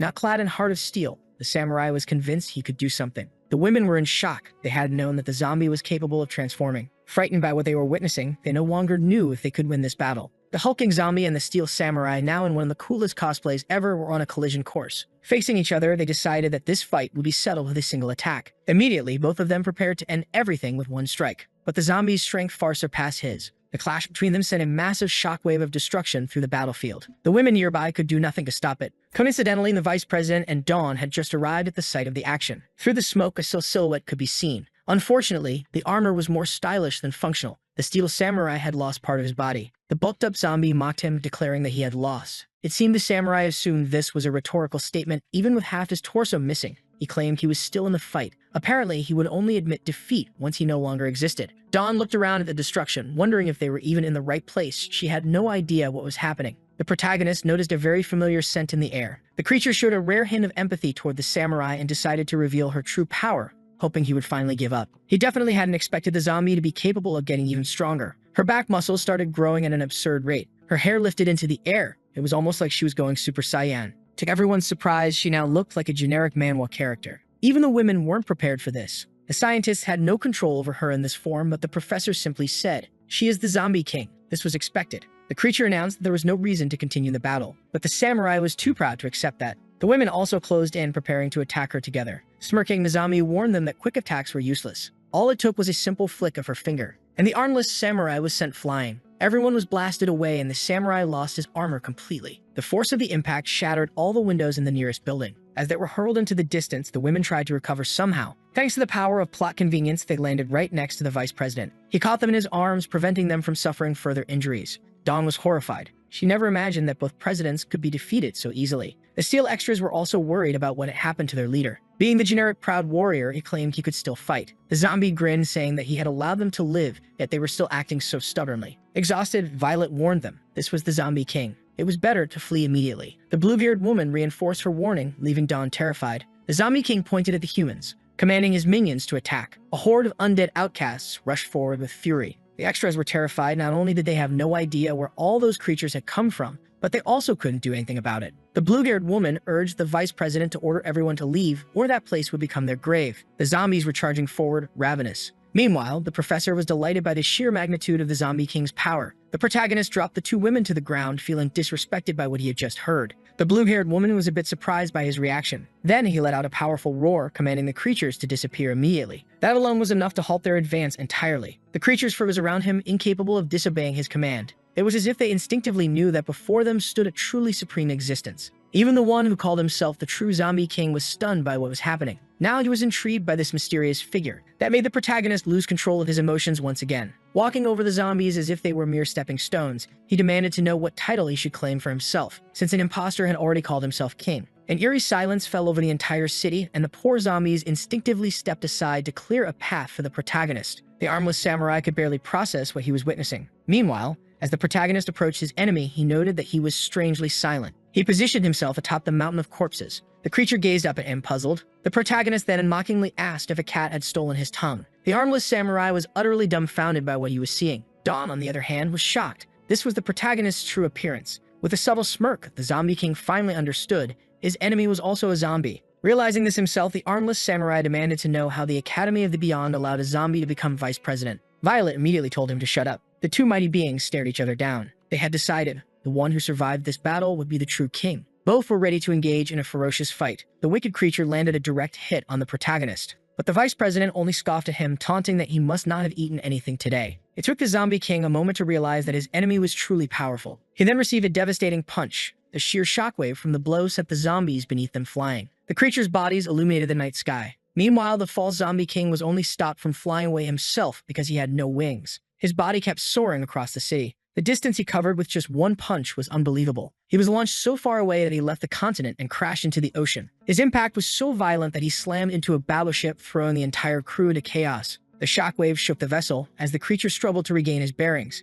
Watching the battle, the mad professor was completely baffled. He had no idea how this was even possible. They never knew that guy was a zombie too. Despite the brutal impact, the attack hadn't done enough damage to finish him. The scientists couldn't even measure the potential of this new combatant. Meanwhile, the Zombie King suddenly began lifting the entire battleship with his bare hands. Dawn became alarmed. She had just noticed something even more dangerous falling from the sky. A submarine was hurled into the middle of the city. and the zombie king grinned, declaring that he was in fact full energy. The destruction in the city was reaching catastrophic levels. Shaking with fear, Dawn muttered that it would be best to leave this place immediately. Elsewhere, the lone shark-looking zombie was repairing the steel samurai's body. His friend scolded him, telling him to stop welding immediately. He turned around and did as he was told. The chief was furious. Those buffoons had welded what should have been cut and cut what should have been welded. Looking toward the horizon, they felt the overwhelming presence of the true king. Meanwhile, the battle in the city continued in full force. The protagonist gained the high ground, positioning himself above his adversary. He began mocking him, trying to provoke him. Dawn remained terrified, still shaken by the vice president's true form. Something was approaching rapidly. The protagonist maneuvered a cord in his hands, wrapping it tightly around the zombie king's neck. This way, he had his enemy exactly where he wanted him. The armless samurai was still struggling to accept that this being was a zombie. Meanwhile, the vice president refused to let his enemy run away. The moment he reeled him in, he landed a crushing blow. And from the way the impact felt, his boot soles must have been soaked in lemon juice. The force of the kick sent his enemy flying into the stratosphere. He thought he could also play with the rope, but as soon as he tried to pull it, the protagonist cut it. The creature plummeted from the sky like a missile, crashing into the city. The extras watched everything like spectators at an event. Meanwhile, the protagonist seemed to be having a lot of fun with all of it. His enemy tried to attack him at an incredible speed. He claimed he wasn't trying to run away, he just wanted to change the battlefield. Now the two of them were much closer to the ocean. The protagonist had landed on one of the aircraft carriers. Some of the crew members noticed what happened, assuming he was just an ordinary person. Looking at his opponent, he remarked how much he seemed to enjoy throwing things around. Now the crew members started to panic, realizing that this was a zombie. Some of them considered abandoning the ship. The false king then said that he also liked throwing things. Back in the city, the chief was observing the fight alongside two of the king's subordinates. He said they should flee immediately. He knew the vice president was strong, but they shouldn't underestimate the mad professor. The lone shark-looking zombie told the human to shut up. He should be paying attention to what was happening. There was no existence that could defeat their king. Not even a god would be able to accomplish that. The protagonist, who had been on the aircraft carrier, suddenly vanished. He reappeared right in front of his opponent. The false king realized that he had become even faster. Then he was brutally struck in the face. The impact was so powerful that it launched him out of Earth's orbit. He soared through space until he realized that he was no longer on Earth. And then he noticed a massive object heading straight for him. A full-size ship had been thrown at him. The gigantic aircraft carrier crashed into the zombie, burying him into the moon. Back on Earth, nobody could explain how any of this was happening. How was he so strong? Why was physics completely ignored? The protagonist was now sitting in a lifeboat. Meanwhile, the moon now had an aircraft carrier stuck to it. There was no point in trying to run anymore. Anywhere they went would be just as dangerous. The furious creature declared that this wasn't over. It began using all of its strength to break free from the aircraft carrier. After finally shaking it off, it used the moon to propel itself back toward Earth, and the protagonist was just waiting for it to get closer. Preparing himself for a jump, he began gathering his strength. Now he was also heading into space. He had to use the aircraft carrier to keep gaining momentum and return to Earth. The battle between the monsters was far from over. Knowing that the ship contained a nuclear reactor, the creature rushed toward it. Destroying part of its structure, he wanted the protagonist to experience its destructive power. The ship that had once been floating in Earth's orbit was now plummeting toward the ground. The impact created a massive explosion. Everyone watching the battle was utterly terrified. A shockwave of the explosion started tearing apart everything around it. It was so massive that it could be seen from multiple locations on the planet. Its mushroom cloud rose far beyond the clouds. The protagonist's friends and the humans all scrambled for shelter from the approaching shockwave. He stood on another ship preparing to close in on his enemy. His jump was so forceful that it made the entire vessel shake. And now the creature realized that he was once again face to face with his enemy. Observing him closely, the protagonist figured that his adversary wanted more because he was just getting started. After everything that had happened, the protagonist was finally starting to grow concerned. Meanwhile, the creature made a proposition. It believed that this was a battle with no winners. They should stop fighting immediately. Instead, they should work together to destroy the world. As he spoke, he hurled the protagonist's body across the city. He proposed that they divide the world in half, each ruling over their own side while avoiding each other. Dawn was a little worried about that last attack. Meanwhile, the creature wanted to know the protagonist's opinion. The protagonist had no interest in destroying the world. Watching the fight, the chief said that none of this made sense, which in his opinion was reason enough to flee immediately. The two were far too strong. They should retreat, recover their strength, and plan a counterattack. But the lone shark-looking zombie told him to shut up. He talked too much nonsense. He was completely mistaken if he thought that the true king was limited to just one transformation. The expression of disbelief on the chief's face was unmistakable. With a mocking smirk, the protagonist declared that it wasn't worth working with such a creature. He was deeply offended by the idea of dividing everything in half. The chief continued to watch the fight, still in awe of what was happening. In a threatening tone, the protagonist stated that only the weak talk about destruction or absolute control. Dawn wanted to know what they were saying, but they were too far away to be heard. The protagonist was now truly enraged by the creature before him. And by the looks of it, this so-called king would only learn after receiving a proper lesson. The protagonist's face began to change, gaining color. As his appearance transformed, his power also surged. Observing the change, the women were completely shocked. The once gray-skinned being had now turned into a normal person. Was it really possible that he had transformed again? The protagonist now had a human appearance, but a rather generic one. His eyes strongly resembled those of a certain character from a story where the protagonist eliminated people by writing their names in a notebook. His menacing aura could be felt from miles away. On board the ship, the false king felt terrified. Meanwhile, back with the protagonist's subordinates, the chief was with them. One of them hurriedly woke him up, telling him to see for himself what was happening. He needed to witness with his own eyes the being they called their god.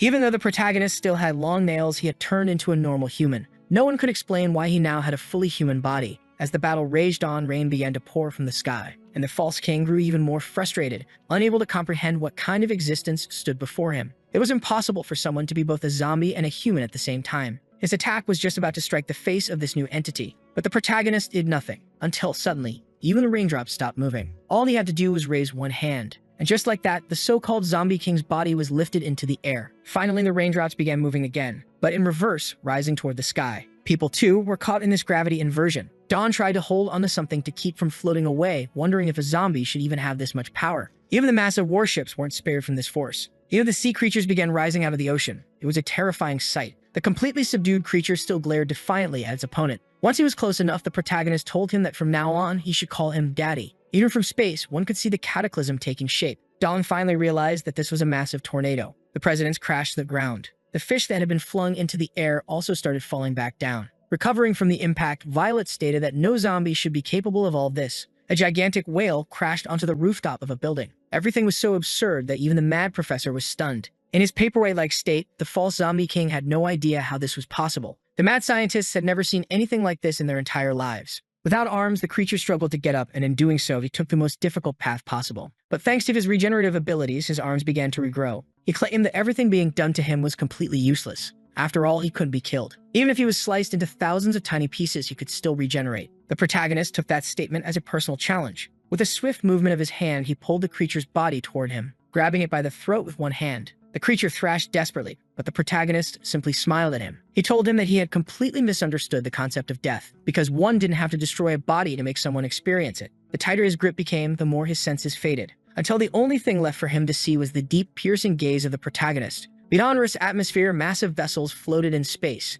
They appeared to be designed for interstellar travel. Meanwhile, tornadoes raged across the entire ocean. At last, the false king realized that this being was far more ancient than he had ever imagined. There were those who came from very distant eras. A great war was being fought, and those powerful constructions were ready for battle. They had already withstood over 1,000 sieges, and this was the 6th time humanity had been wiped out. Even so, the protagonist's strength could not be stopped. All those spacecraft were completely destroyed. To his power, they were nothing. Upon gaining access to these memories, the creature began to lose its mind. And in its last moment of lucidity, all it saw were dark, abyssal eyes. Its body was now completely motionless. And from the expression on its face, it was as if its consciousness was no longer there. Still holding the lifeless creature in his hand, the battle seemed to finally reach a conclusion. Those who witnessed everything had no idea what had happened. The protagonist casually dropped the zombie. Its body plummeted toward the ground. It landed completely lifeless, revealing itself to be nothing more than an empty shell. The chief was curious. He didn't understand why the creature wasn't moving anymore. The lung shark chuckled, saying that it must have literally died of fear. The chief wasn't even aware that was possible.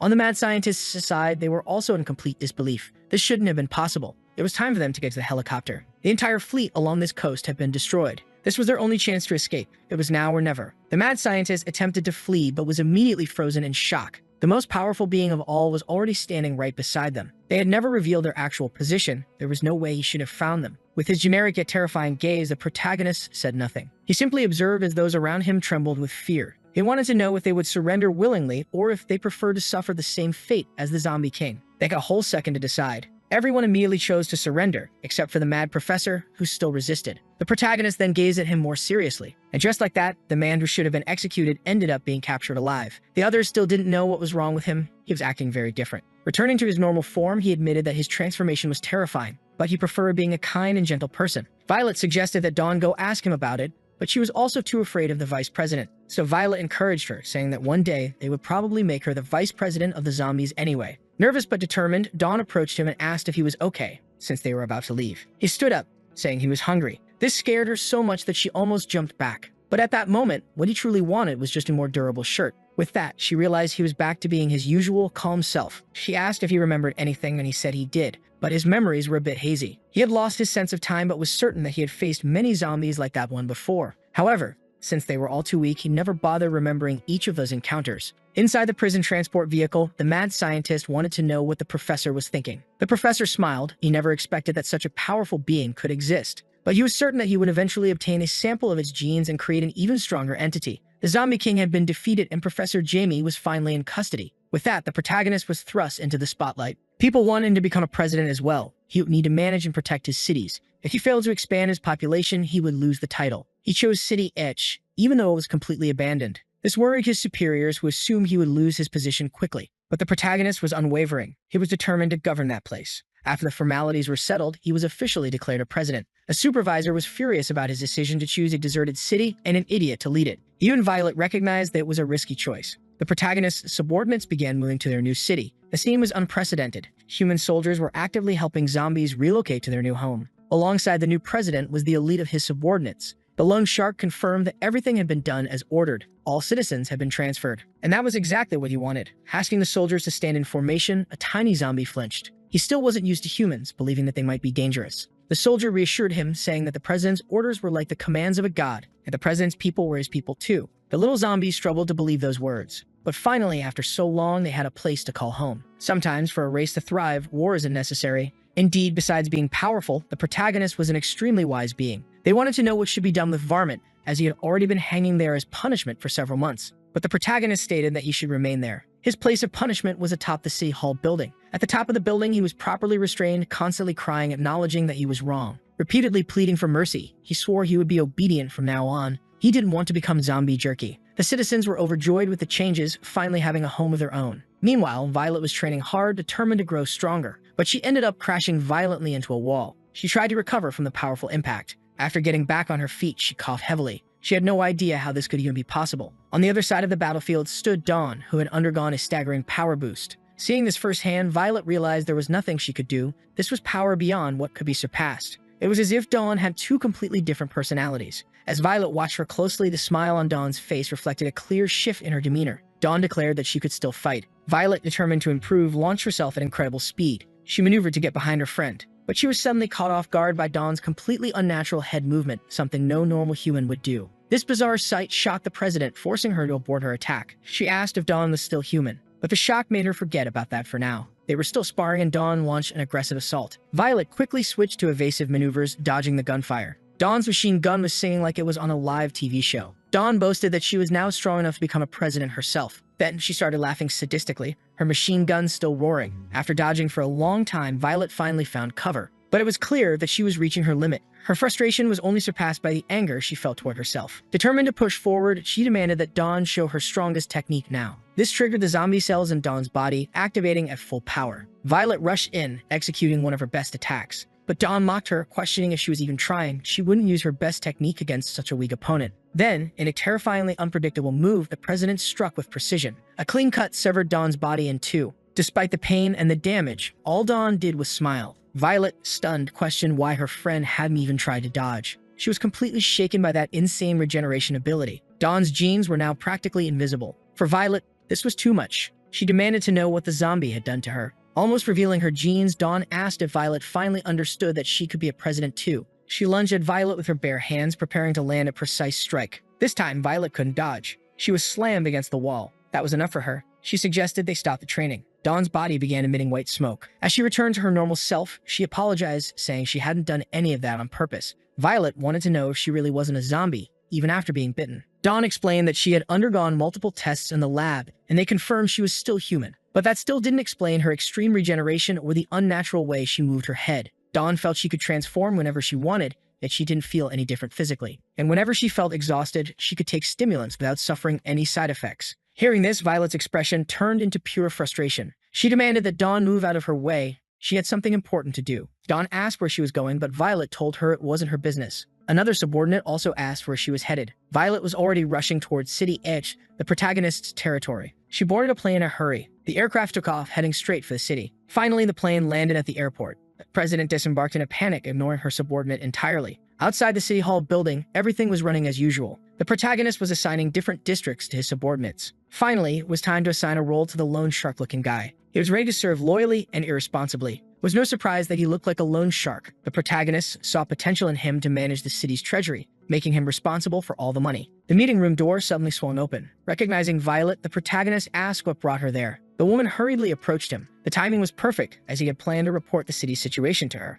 But instead, Violet forcibly grabbed his mouth, making him bite her arm. Thanking him for what he had done, she told him he could do whatever he wanted with the city. Now she was already outside, heading back to her own city. On her way out of City Hall, she ran into her subordinate. He was concerned about the bite, worried she might now be under his control. If the protagonist ever decided to betray humanity, they would be in serious trouble. But the idea of gaining all that strength and regeneration ability was far too tempting. It was worth the risk. She didn't even care if she had to dance for him. Meanwhile, in the meeting room, the protagonist was trying to figure out what had just happened. After assigning roles to his subordinates, the city slowly began to flourish. There was now a clothing store for zombies. There were barbers. There were janitors all over the city and even furniture brokers. A driving school had been established to teach zombies how to drive vehicles, even though zombies weren't exactly used to those things. From his office in City Hall, he watched the city's progress. It gave him an incredible sense of fulfillment. Meanwhile, his file was being reviewed by the supervisor. She was not impressed by this new president's credentials. She couldn't understand what had motivated the Academy of the Beyond to appoint him. Soon, she learned that he was also a zombie, or at least, that's what the president of the Academy of Stainless Steel claimed. But she assumed it was just slander, as rival academies often spread false rumors about one another.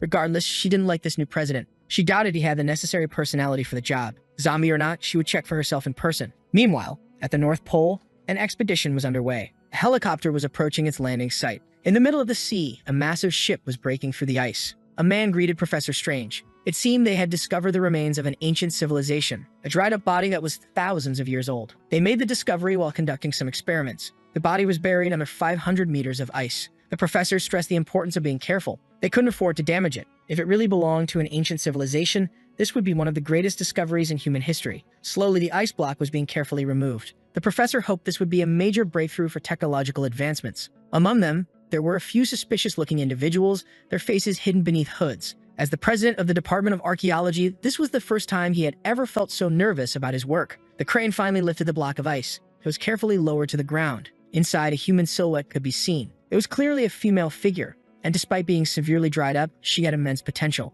Staring at her, the professor couldn't believe it was real. He was completely mesmerized. Distracted, one of the team members was suddenly attacked, a bite to the neck. While he was being feasted on, the man next to him demanded to know who was responsible. The professor realized these people were not part of his team. Panic broke out. They began screaming for help, but there was little they could do. The professor was thrown to the ground by one of the mysterious figures. They declared that he was merely a necessary sacrifice. They told him to stop struggling. They only needed a bit of his life juice. These strange figures had unusually long canines, and they enjoyed biting necks. The block of ice fell to the ground. Immediately, one of the men began smashing it open. It didn't take long before they reached the dried-up body inside. She was almost completely free from her frozen prison. Once liberated, they covered the woman with a coat. After so long, she was finally free. Her subordinates saluted her. They hailed the Blood Queen. They wished her a long life and eternal youth, and her first question to them was simple. Is that accursed zombie still alive? The Blood Queen gazed toward the horizon. His subordinates informed her that the zombie was still alive, even after a millennium. But for some reason, after destroying human civilization, he aligned himself with them and was now rebuilding his clan. One of the women urged the queen to be cautious,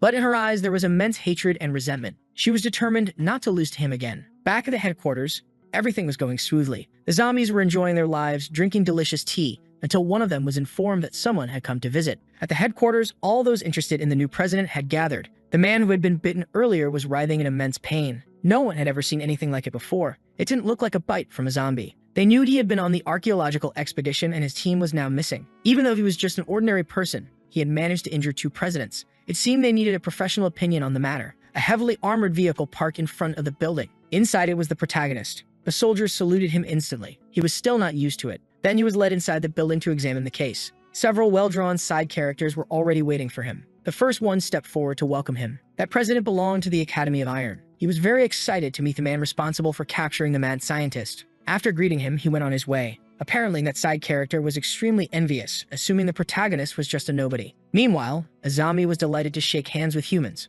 Another foolish character scoffed, saying he could tell just by looking that the protagonist was weak. At the same time, the Iron Samurai wondered if these side characters had a death wish. After making this remark, he suddenly realized the Iron Samurai had disappeared. Wisely, he decided to hide. He hadn't expected the zombie to be coming. The doctor asked the zombie to take a look at the case, hoping he might recognize the type of monster. But the zombie barely even knew his own age. How was he supposed to know what kind of creature it was? However, he noticed very peculiar markings on the man's neck. It unlocked a distant memory in his mind. A bit nervous, Violet asked if he had figured something out. The man was becoming increasingly aggressive. Then he finally realized who he was dealing with. The first rule of being a scoundrel is to be smart. It ensures longevity. The protagonist became extremely excited by this discovery. He knew that the man belonged to the Blood Tribe. A massive energy surge radiated from his hand, so powerful that it sent shockwaves throughout the room. The vampire, who had been acting aggressively, instantly curled into the fetal position, trembling in fear. The humans were sent flying across the room. Even the foolish side character wasn't spared. No one knew what had caused that sudden explosion.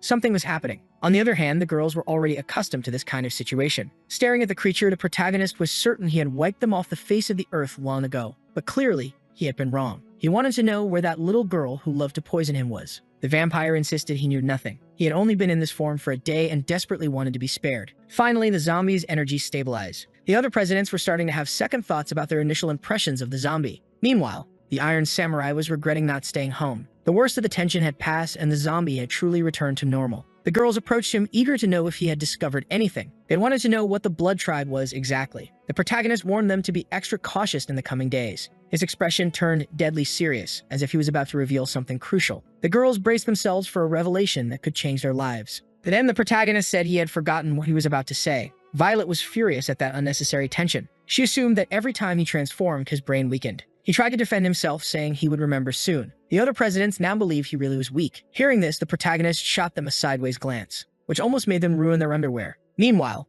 in an abandoned city, the vampires were showing the Blood Queen their new home. Seeing that they basically lived on the streets, she was absolutely disgusted. Their living conditions were so pitiful that they even received alms without asking. The passers-by couldn't understand why beggars were on these streets. After all, the government-managed cities were well maintained. One of the queen's subordinates saw the small amount of money and was overjoyed, which only infuriated her even more. She didn't understand why she had been revived, knowing they were in a completely vulnerable situation. The girl stated that the last millennium had been incredibly difficult to survive. Ever since the zombie turned her into a dried husk, all they could do was watch from afar. After that, he started exterminating vampires. They had to do whatever it took to survive. To stay away from the zombie, they had to pretend to be dead. And because of his existence, they had been hiding for the past 1,000 years. No matter where they were in the world, they hid from both humans and the zombie. They had been living this way for so long that her friend had turned into a complete idiot. The queen declared that reviving her had been pointless. Back then, she was already no match for him, so there was no chance she would be now. Then the idiot finally spoke up, saying they had revived her because they had obtained a crucial piece of information. They had heard about someone who could make her invincible. The girl confirmed that it was true. Now the queen was interested. She wanted to know who this person was. "It's that man," the idiot said, showing her a photo of the mad professor. Inside the headquarters, the humans were still gathered. They had gone to see the mad professor, who remained completely restrained. To the zombie, it would be better if the prisoner wasn't alive anymore. But Violet argued that they needed to uncover more about his hidden experiments. Not to mention, the professor still had many spies. The protagonist stated that the professor could easily escape from this prison. A poorly informed side character scoffed, claiming it was impossible, as the professor was under extremely tight security. Since it was the zombie who had captured him, they decided to take him on a tour of the facility. The prison had been built especially to contain him. The depth of the facility was 3 kilometers underground. It had 1,500 floors and 100,000 armed guards. Even with an elevator, it took half an hour to reach the lowest level. Not to mention the wide variety of weaponry in place. But that was just the beginning. There was a president assigned to every 100 floors, totaling 30. Additionally, there were 2 exclusive warden presidents overseeing the entire prison. With this level of security, an escape was unimaginable. To top it all off, there was a massive bomb installed in the facility. The professor was physically attached to the detonator. Even if he were freed, the explosion would completely erase him from existence. Even a god wouldn't survive such an explosion. It seemed like the protagonist was slightly impressed. But in reality, he found humans to be a bit too paranoid. He was almost embarrassed with them. They were way too ridiculous. In a dark alley near the prison, the Blood Queen was also watching the facility. She was shocked by the level of security. "Humans are such hateful creatures," she muttered. Meanwhile, a side character told the president that an inspector was heading to the protagonist's city. She should inform her boyfriend. She immediately denied that they were dating. She also didn't understand why she was being told this. The inspector was informed that the city was full of zombies, but the side character wasn't concerned. To him, the only thing that mattered was absolute strength. After hearing that, the president made a peculiar expression. She realized that this fool would soon learn how things really worked. That particular city was very well structured. The zombie was surprised by how prosperous human cities had become. Meanwhile, the mad professor remained in his unbreakable prison. Inside the prison, a man was on his way to deliver food to the professor. One of the scientists believed that there was no hope left for them, but the professor still desperately wanted the zombie's genes. This terrified his subordinate. He was convinced that they would all be executed soon. but the professor was confident. As long as the humans didn't have access to his research, they wouldn't get rid of him. He had already ordered his spies to store all the important data somewhere, even he didn't know where. He was determined to make these fools regret leaving him alive. The zombie was too strong for them to extract a genetic sample. It was probably impossible to create anything stronger than him. But to the professor, that didn't matter. He only needed to find a test of subject that was already powerful. That would make his work much easier. However, there was one problem. This was a maximum security prison. The scientists had no idea how they would escape. The professor fell silent because he already knew what was happening. The food delivery robot was approaching them. It was small, moving very slowly. It was so cautious that it almost seemed suspicious. Even the robot itself seemed hesitant. Watching this scene, the mad scientist was completely confused. But the professor casually swallowed a bite of food. A tiny probe had been hidden in one of his teeth, and he continued acting like nothing had happened. He was secretly communicating with the spy, wanting to know where the Zombie King's body was. He learned that it was being stored in a laboratory on the 200th floor of the prison, guarded by 2 wardens. The body remained completely unresponsive. The professor ordered his spy to continue following his instructions. Meanwhile, in the city, the zombie was joyfully strolling through the streets when his phone rang. It was Violet. She informed him that an inspector was on her way to his city and would be arriving any moment now. That auditor's job was to evaluate the citizens' quality of life and lifestyle. If she found out that he was a zombie, he would be immediately fired. Extremely anxious, he asked if she would believe him if he simply claimed to be human. Violet scolded him, reminding him that his entire city was full of zombies. She urged him to do something about it immediately. After hanging up, he was covered in fear. He imagined that everything was already over. He had no idea what to do and no clue what was even within his power. Then, as he looked into a shop window, something caught his attention. Inside, there were tons of makeup supplies. The inspector arrives. The inspector finally landed at the airport. A plane was already prepared to take her to City Ish. Her biggest concern was the weak personality of this new president. That's why she was eager to fire him. Meanwhile, in the city, to the president's surprise, several vehicles suddenly started falling from the sky. This unusual sight was the work of the protagonist. His subordinates were curious about what he was up to. Those trucks were packed with makeup. It was meant to be used to disguise the citizens since an inspector was on the way. Realizing the urgency of the situation, the lone shark immediately started organizing teams to ensure the task was completed on time. This was crucial if they wanted to continue living in the city. The trucks carrying makeup were quickly dispatched to different districts. Some zombies were skeptical about whether this strategy would actually work, but the lone shark never questioned his king's orders. He was certain there was a reason behind this madness. Immediately, all the zombies got to work. A young child asked what was going on. His mother explained that the king wanted them to disguise themselves as humans. She walked over to a distribution point and picked up some makeup. Her young son was very excited about the task. After asking him to wait a moment, she transformed completely. City-wide makeover. Finally, all the makeup was distributed. Of course, some zombies struggled with their disguises. They pointed out that Goo's disguise wasn't very convincing. The zombies snapped back, saying it wasn't their business. Those 2 specific cases were going to be a problem. The solution? They turned them into dogs. Meanwhile, the inspectors should have already arrived. The 2 zombies didn't like their new dog disguises, but the lone shark reminded them that when they were alive, that's exactly what they were. The inspector's deception. Finally, the inspector's plane landed. But what the zombies didn't know was that she had actually arrived in the city by train instead. She deliberately avoided her official transport, believing that her travel information had been leaked. By arriving this way, she could investigate more effectively. A bias against the new president. One of the side characters wanted to know why she hated the new president so much.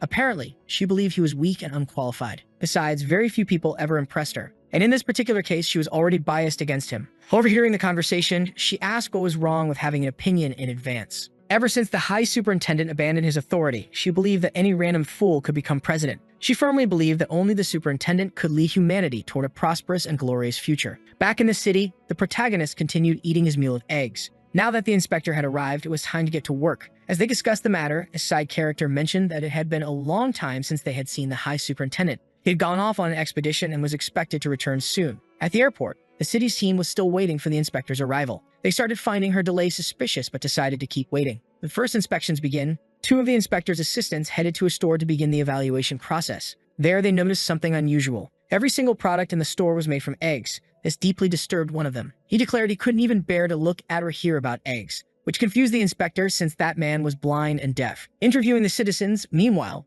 another assistant interviewed a citizen about the Zombie King's administration. He asked if the citizen had ever had any complaints. The citizen replied that the king was wonderful. He gives free houses and eggs. Right in the middle of the interview, the citizen's arm suddenly fell off. This was definitely not something the inspector had expected. He panicked, deeply concerned about the man's condition. But the citizen simply picked up his arm and walked away. He casually explained that it was just a prosthetic and that the inspector shouldn't worry. Still, the assistant remained extremely confused. They couldn't find a single sane person in the entire city. It was the first time the inspector had dealt with such ridiculous humans. It was almost as if they were zombies. She started assuming that the Zombie King had built a city for weirdos and lunatics. a dangerous meal. Meanwhile, the zombie king was staring at something atop a building. One of his soldiers noticed that something was off. Another subordinate asked what was wrong. He explained that the king had been acting strangely ever since he ate. He was mumbling things and trembling. His assistant asked if there was something unusual about the food. The soldier wasn't sure. All he knew was that the president was hungry, so they decided to make some spicy scrambled eggs for him. That was a big mistake. The king absolutely couldn't eat that kind of food. The soldier, confused, asked why. Then he learned the terrifying truth. Spicy food triggers his uncontrollable mode, and once activated,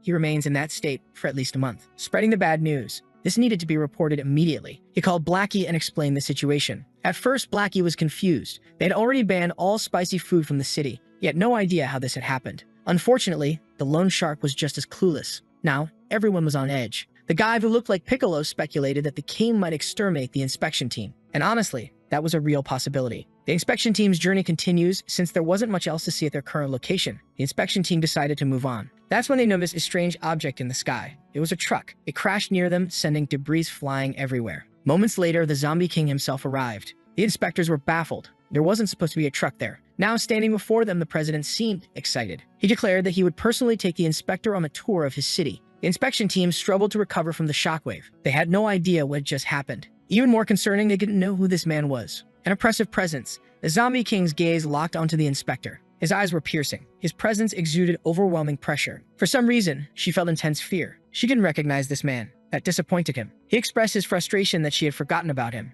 After all, he was the zombie she had been searching for. That revelation horrified her. This wasn't the image she had of him at all. In fact, she could have sworn he didn't look like this before. He explained that he had simply removed his mask. That was the only difference. As he stepped closer, she instinctively backed away. A generous gift. Since she had traveled such a long way, he had prepared a special gift. The best spicy eggs she would ever taste. Dozens of his citizens were already prepared to serve the meal. The protagonist reassured her not to worry. They don't eat people. Then, without warning, he grabbed her by the clothes and lifted her off the ground. The city school district wasn't that interesting, so he decided to take her somewhere else. A terrifying leap. With a devastating jump, he soared through the air, carrying the inspector with him. Her entire body was paralyzed with fear. Her assistants could only watch helplessly. They had no idea how to keep up. Meanwhile, his subordinates saw what was happening. They knew they needed to move immediately. The grand tour begins. They descended toward the ground at a dangerous speed. The protagonist landed on the rooftop of a building, completely shattering the floor upon impact. Still holding the inspector, he told her to take a look. "This is my city," he declared, "and we're already starting to expand it." There were all kinds of professionals, even white-collar workers. There were cleaning crews, business operators, and people working hard to generate revenue. He was about to explain the city's laws and regulations, but the inspector was still paralyzed with fear. Since she wasn't moving, he continued dragging her through the streets.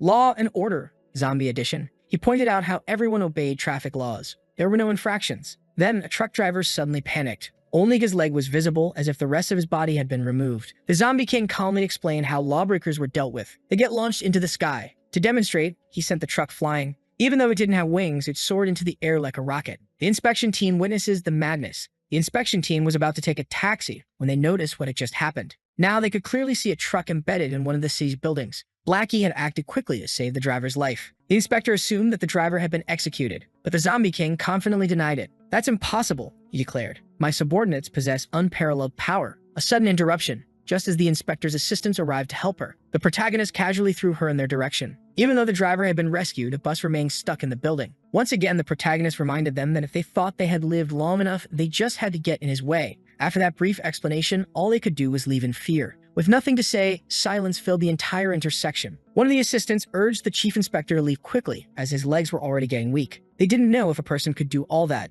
There was definitely something wrong with that president. Compared to the strongest they knew, that man definitely didn't seem human. Seeing that they still hadn't left, the protagonist continued to watch them attentively. One thing was now certain. The person who had called them weak needed to be fired immediately. As they were about to leave, the chief inspector unexpectedly requested to stay a little longer. She admitted that he was doing an excellent job managing the city, but president had to do more than that. He needed to have at least decent combat power. The protagonist's subordinates fell into complete despair. That sentence sounded like a major provocation. The woman stated that she hadn't yet seen the full extent of his power and wasn't sure if he was truly capable of protecting the entire city. Fearing what might happen next, the protagonist's subordinates immediately restrained her, completely terrified. Now they were genuinely worried that he might have overheard those words. The zombie halted his departure and remained silent for a long moment. He became very interested in the woman's statement. Apparently, she truly wanted to see everything he was capable of. His subordinates could only hope he would change his mind and not take it seriously. Agreeing to her request, everyone was escorted to a beach. The zombie with a sack on his head had a terrible feeling about what was about to happen. They all stood there, watching what the protagonist would do.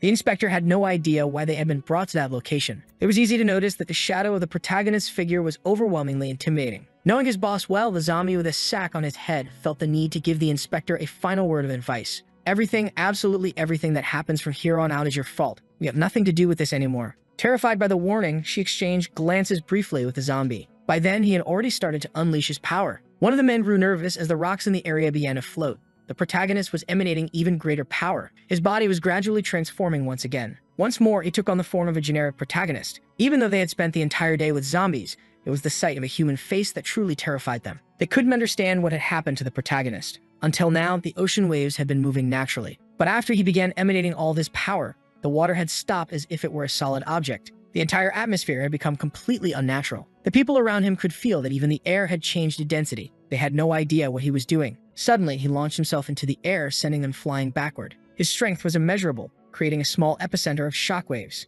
Had it not been for the kindness of the zombies present, the inspector's assistance would still be airborne. She herself was unable to hold on to the ground.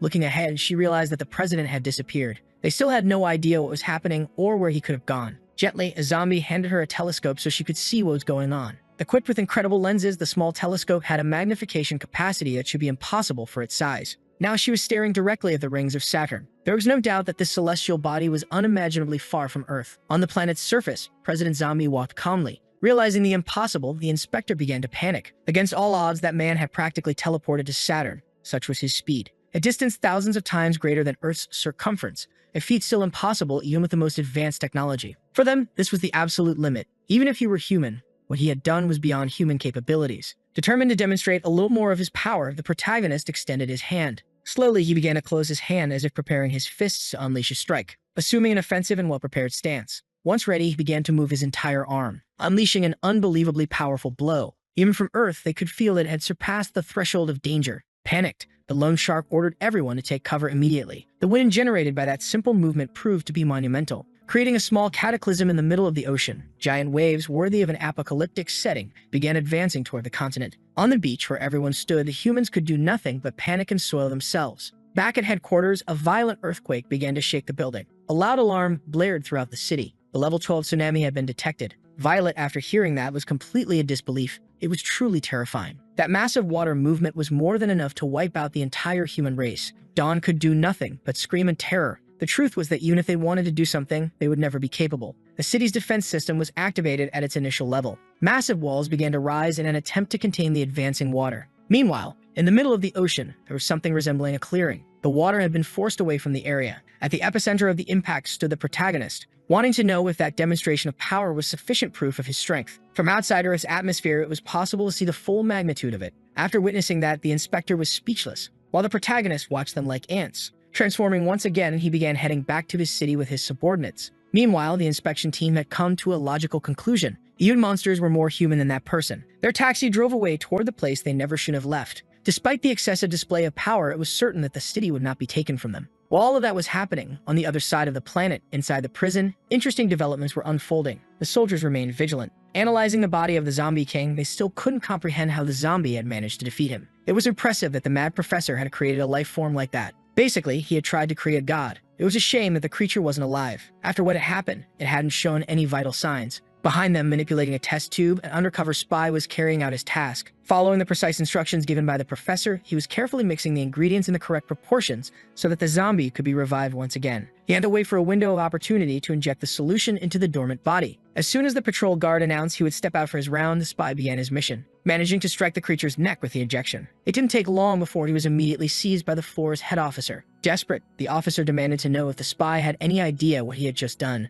The creature's eyes glowed with evil once more. Suddenly, explosions began to erupt throughout the prison. The president, who had previously underestimated the zombie, was now completely terrified. Throughout the prison, alarms blared loudly. Smoke billowed across the corridors from the rubble and destruction. The zombie king was awake once again as if he had returned from a long nightmare. He received orders from the professor to get them out of there. The professor promised to make him even stronger than that other monster. In the air, an aircraft was approaching the prison. Inside, someone was furiously kicking the hatch, keeping them locked in. With one final kick, the door was sent flying outside, putting all passengers in danger. The plane had been hijacked, and the hijackers ordered everyone to remain still. As long as they cooperated, no one would get hurt. Given the situation, the crew members decided to comply. The Blood Queen was now dressed properly. Air access was the only way in. Her subordinate reminded her about the bomb attached to the professor's body. She knew that, but there were no other options. She believed it was nothing more than a human trick. If she couldn't handle it herself, she wouldn't be worthy of being called a queen. As soon as they flew over the target location, they jumped from the aircraft toward the prison. The queen's orders were clear.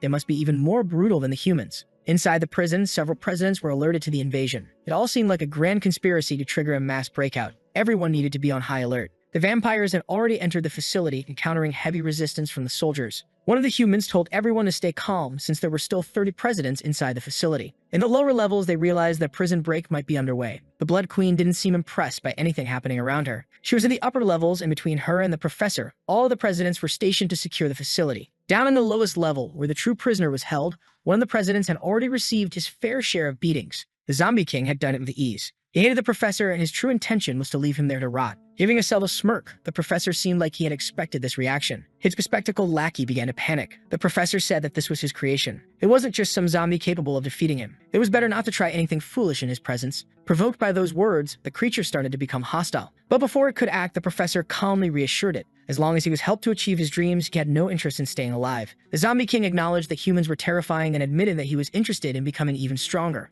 With that, the professor assured him that he never went back on his words. Outside the prison walls, they could hear the tremors and explosions. The presidents were struggling to hold back the invaders. They had no idea who these people were, nor did they care. The Blood Queen had no intention of explaining herself to mere extras. With unshakable confidence, she advanced toward them. She gave them two choices. Either they hand over the professor, or they find out just how strong she really was. Determined to fulfill their duty, the first president decided to attack. Despite the hostility, the queen still didn't move. These presidents were resolute. They wouldn't let her do as she pleased inside the prison. But the fight was over faster than expected. Pieces of cyborgs were scattered across the floor. It had all happened so fast that no one even saw what occurred. The soldiers, being just normal humans, were terrified. Still, they opened fire. The queen knew that their human weaponry posed zero threat to her. The assault rifles began to sing their song of violence. But the bullets hit her skin and fell to the ground. They couldn't even tear her clothes. She was completely unfazed. Not even a single blink was necessary. One of the vampires stretched out her hand, mocking human technology. More explosions erupted inside the prison. Meanwhile, on the lower levels, the professor's rescue mission continued. The mad scientist was shocked that the bomb hadn't been triggered. That's when the mad professor revealed that they had a 2-second window after the power ran out. Now they could continue their escape. The scientist was worried about making that creature even stronger, but the professor had 2 more bodies even more powerful than that. Finally, they managed to free the professor from his prison chamber. The initial sight left the Zombie King intrigued. The humans there already seemed defeated, and judging by their condition, the enemy was really strong. Something else was happening here. A mysterious figure stood among the bodies. The Blood Queen finally revealed herself. She had come to meet the professor. She told him that anyone unable to even touch the zombie in his second form was unworthy as an experiment. The scientist panicked, wondering how she knew about that. Meanwhile, the Zombie King wondered who this woman was. Since they shared a common enemy, she suggested using her body for their cause. Demonstrating all of her scientific and technical expertise, she waited for the professor's response. Feeling challenged, the Zombie King wanted to know if this barely dressed woman thought she was stronger than him. She confirmed it and even added that it wasn't just by a small margin. If she wanted, she could prove it right there. Immediately, the two clashed. The queen came out on top. Her blow landed, a completely unexpected result for those who didn't know her. She demonstrated overwhelming power. If the zombie had wings, he would have flown away, because now he looked like a projectile, smashing through everything in his path. Having already been beaten by the protagonist, he could tell from experience that her power was on par with his,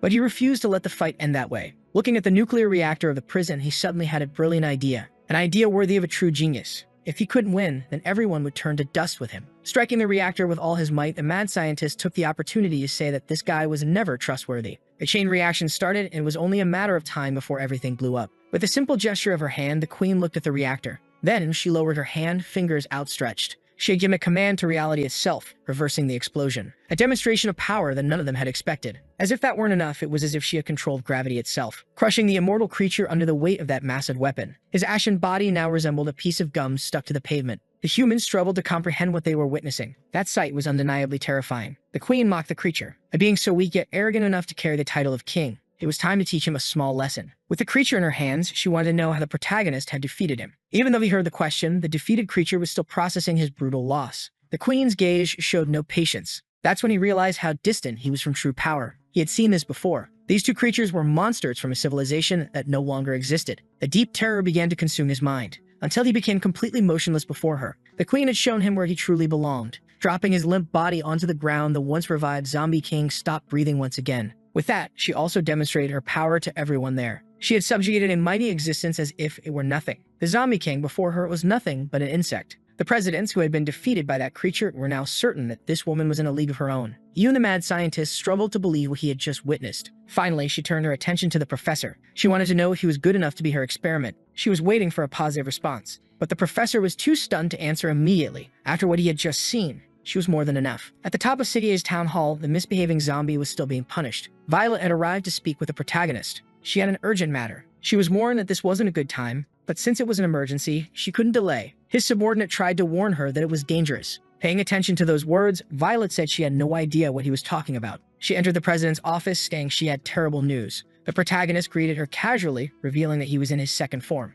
Now she understood the danger she was in, but she found it strange that the protagonist was speaking so calmly despite being in that state. He said he liked to change things up sometimes and wanted to know what had brought her there. Without hesitation, she reported that the professor had escaped from prison. He already knew that, because humans would never be able to contain that red-headed woman. It had happened about 10 minutes ago, and Violet couldn't understand how he already knew. The queen had used her bloodline power, and he had felt the energy. The term bloodline made Violet stop and think. She needed to take that information back to her superiors. Since she was already there, the protagonist asked her not to rush off. It had been a while since he had interacted peacefully with a human. Out of all possible things, that was not the request she expected. Shaking off his hand, she said she already knew what had happened to the inspector, stating that she didn't have time to play tour guide with him. They were in the middle of a crisis and she was needed elsewhere. That's when the protagonist asked if she wanted to know how he used his bloodline power. That question piqued her interest. She never imagined he possessed such an ability. Fixing his gaze on her threateningly, the protagonist simply smiled. Violet was left speechless. Faced with the opportunity to learn, she agreed to go on a date with him. Inside the hospital, chaos had taken over. They were trying to revive the defeated presidents.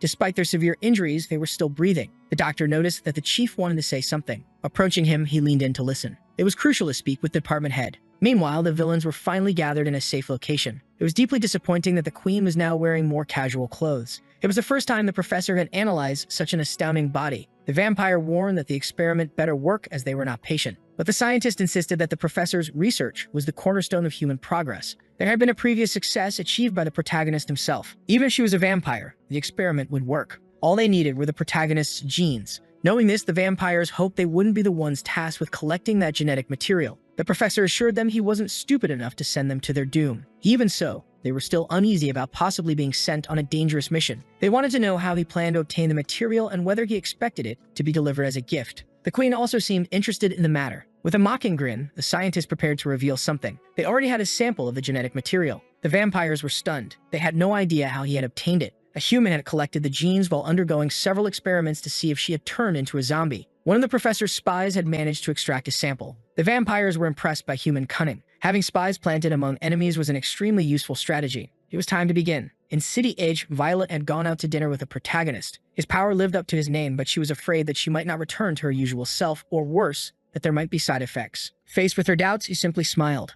Violet expected him to continue explaining, but the protagonist had returned to his base form, which annoyed her. He wasn't supposed to change forms before finishing his explanation. That was irresponsible. Filled with frustration, she tried to force him to switch back to the second form. But the protagonist had no intention of doing so. Reminding her that he never forced her to go out with him, she came because she wanted to. Asking the waiter for some pepper, she learned that all of it had been confiscated from the city. After that meeting, 2 long months passed. It was the second time the woman had visited the man in the hospital. His final order had been for the message to be transmitted. After that, he lost consciousness. She did as instructed, using satellites to classify the message as a code red emergency. It was truly remarkable that a single woman had done all of that in the prison. The vampire had reversed a nuclear explosion. Moreover, she didn't seem to belong to this era. The woman already knew that, and all of this information had been passed on to the department head. In the underground of an abandoned city, several electronic devices were still active. It looked like a secret underground city with extremely advanced knowledge. One of the men seemed to have received a message. Approaching the department head, he reported that there was an ongoing emergency. Dressed in an incredibly cool suit of armor,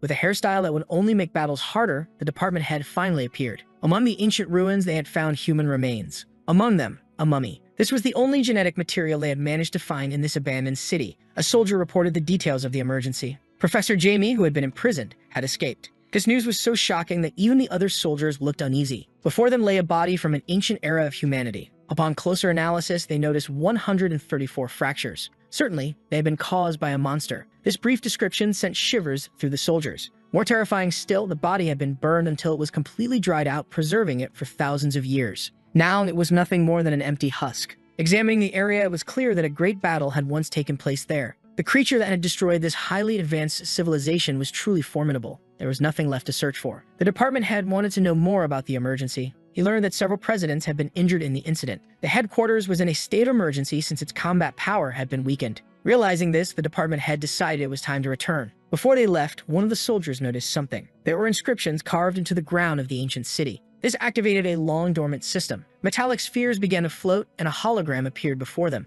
It was astonishing that this technology had survived for so long. The figure within the hologram remarked that it was the first time they had seen a human with such a powerful body. The soldiers urged the department head to be cautious, but to him it was just a projection. Shrouded in mystery, the holographic figure studied the men. It claimed it could make the department head even stronger as long as he swore to protect humanity. To him, that was only natural. His desire within those ruins was to better understand history and to learn how an entire civilization had been annihilated. Behind the mysterious figure, a film began to play. The humans waited patiently to see what would be revealed to them. Unexpectedly, the figure that appeared behind them was none other than the protagonist. It was so bizarre that it almost felt like a bad joke. 1,000 years ago, Earth wasn't limited to just 2 large continents. There were 8 oceans, 7 continents, and multiple nations. Humanity had united to the point where they could produce incredible items. They had reached a level of knowledge that allowed them to construct space stations. Their technology had advanced beyond imagination, allowing them to create incredible weapons. They had even fought against aliens, and yet the technology of those extraterrestrials was no match for what humanity had developed. Even monsters hidden in the depths of Earth feared mankind. But there was one being they had never been able to defeat: the zombie. After hearing his brief history, they wondered why they had failed to stop him. But he was the answer to everything. He was the reason for all of it. It wasn't hard to believe, but it also wasn't the answer they had expected. One soldier suspected they were being deceived. The person in the photo didn't even look strong. To the department head, the ancient civilization wouldn't waste its time telling lies. The academies exist to resist zombies. Yet despite humanity's efforts, they had never managed to wipe them out. Perhaps this person was the reason their goal had never been achieved. The department head wanted to know what their next move should be. Their time was running out. They had focused on technology, but now, after seeing such a powerful body, there was hope. The union of a strong physical body with the technology of the past. They could defeat that creature. Then, a gauntlet emerged. It was the technology of the ancient civilization. The holographic projection warned them not to forget. No matter what race appeared on Earth, humanity's greatest enemy would always be the zombies. The department head ordered a soldier to take the artifact, but he was hesitant. Holding the object, he promised that humanity would not disappoint them. All that remained in that place was the dried-up corpse. There was nothing else of value to collect.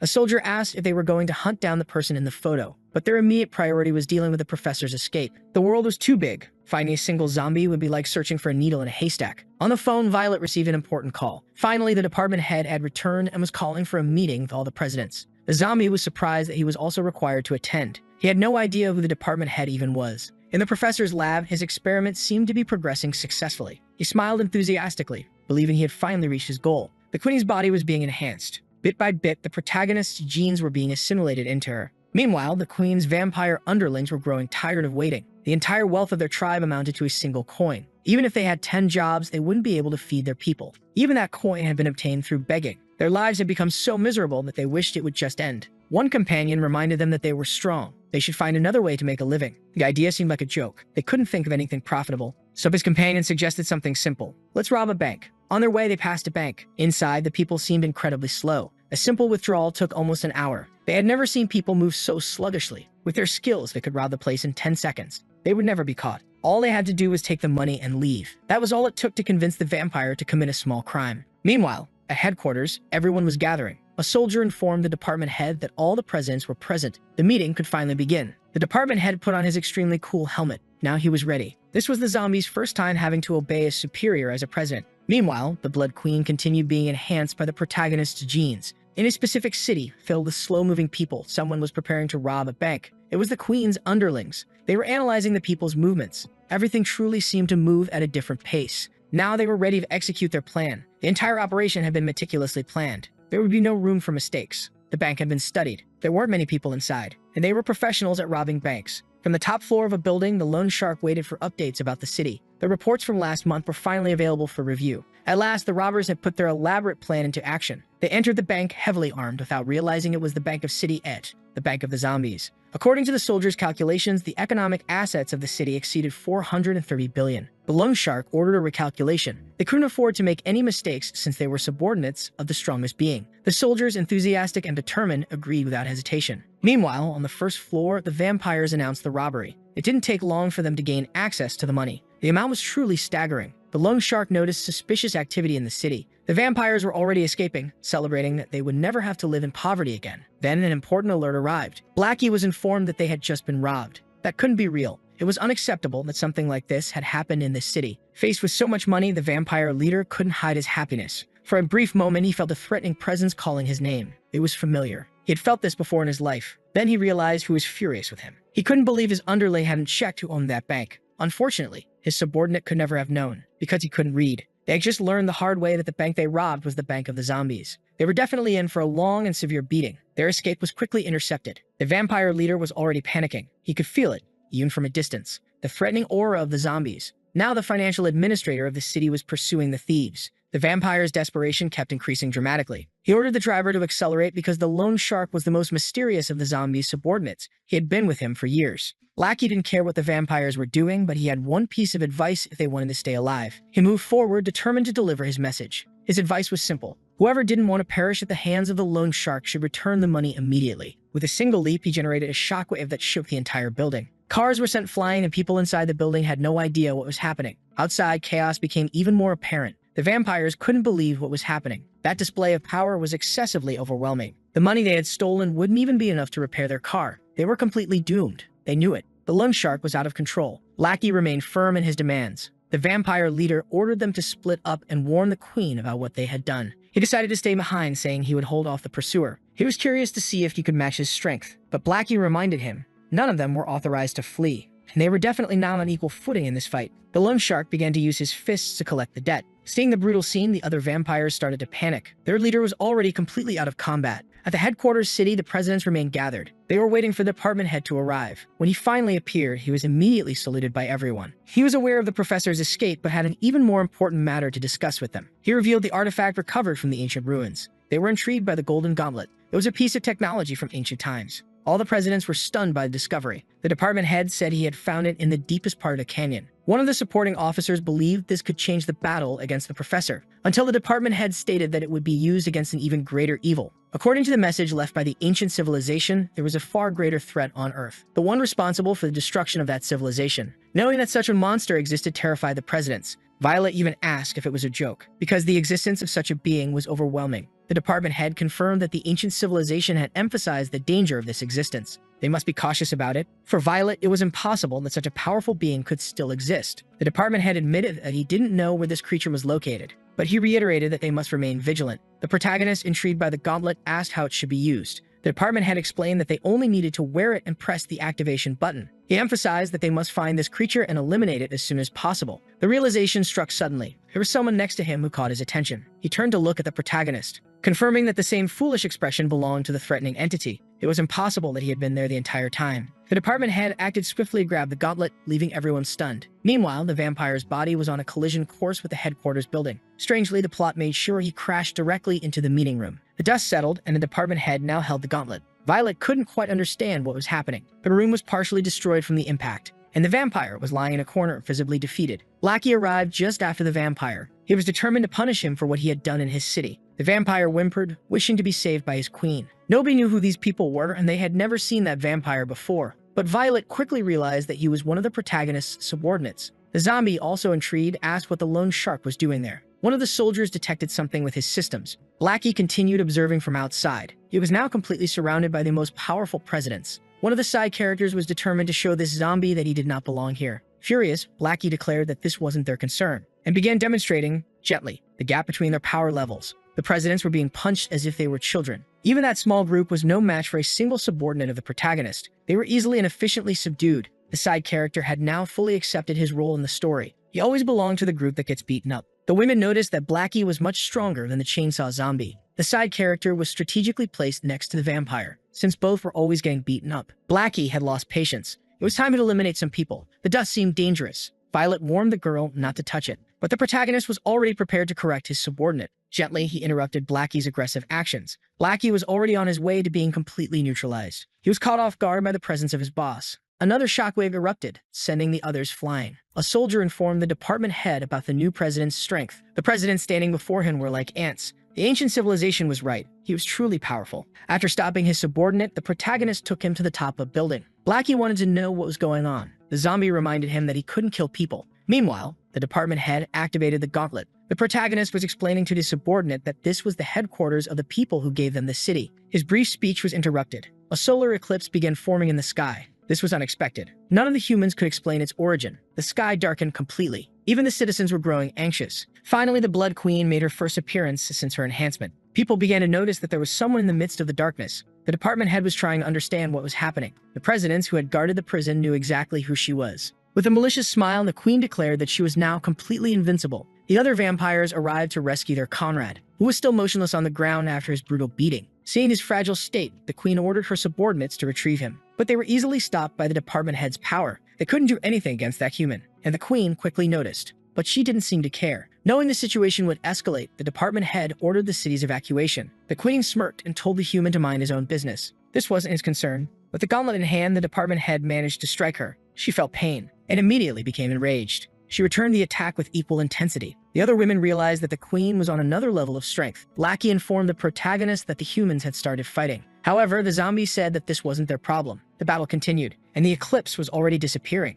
The gauntlet on the department head's arm began to change its composition. Confident, he declared he would eliminate the queen before dealing with the zombie. "That's quite bold of you," the woman said as the protagonist's friends started wondering which zombie he was referring to. Focusing all the power of the gauntlet, the department head aimed to settle everything with a single strike. But the queen was unfazed. She also wanted to finish things quickly. Like two Dragon Ball Z characters, they were on a collision course. The queen prepared a devastating blow, while the department head did the same. They were mere moments away from clashing above the city. The resulting shockwave was absolutely overwhelming. As expected, the gauntlet was overpowered by the queen's fist. The department head was sent flying across the city, crashing catastrophically into a building. With his arm shattered and the gauntlet destroyed, he struggled to recover. The queen wasn't even slightly impressed by such a mediocre display of power. And the department head was beginning to believe that the so-called ancient technology was a scam. "If this is what I was relying on, I shouldn't have even tried," he muttered. The queen acknowledged that he was the strongest human she had ever faced. 1,000 years ago, their battle might have had a different outcome, but that wasn't the case in the present. Now she would send him into an eternal slumber. Before she could land the finishing blow, she felt an ominous threat approaching.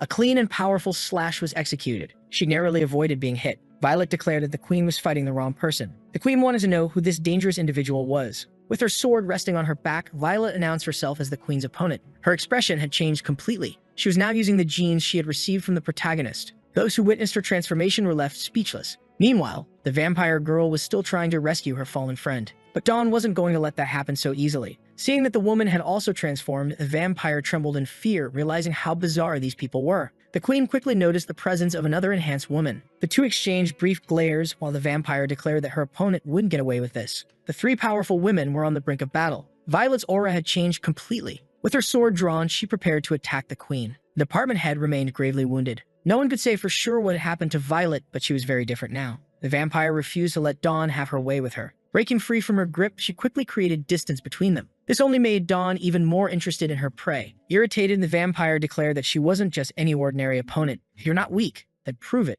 Dawn challenged. Seeing the vampire's attack approach, she wasn't impressed by its speed. She intercepted it with ease. This was a fight with an already determined outcome. Dawn started overpowering the vampire effortlessly. The observing presidents had no idea she was this strong. Performing bizarre acrobatics, the vampire attempted to evade the attacks. But there was a hidden trick in her movements. Using a small amount of her own blood, she created clones of herself. But none of them were a match for Dawn. The clones quickly vanished, and the vampire now doubted whether Dawn was even human. The Blood Queen was preparing to fight. Violet also made a move with her sword, but her power was immense. She sliced cleanly through the buildings behind her. Now the main headquarters was on the verge of collapse to the absolute horror of the presidents. The sheer power was absurd, reminding them of something familiar. The queen recognized what had happened. This woman had also been strengthened. But the queen's desire remained unchanged. She wanted revenge on her oldest enemy. She opened her eyes, revealing that her pupils had transformed. She had been waiting for this moment for a long time and was willing to do anything to achieve her goal. Despite the display of power, Violet was unfazed. She admitted she wasn't a match for the queen, but if that was all she had,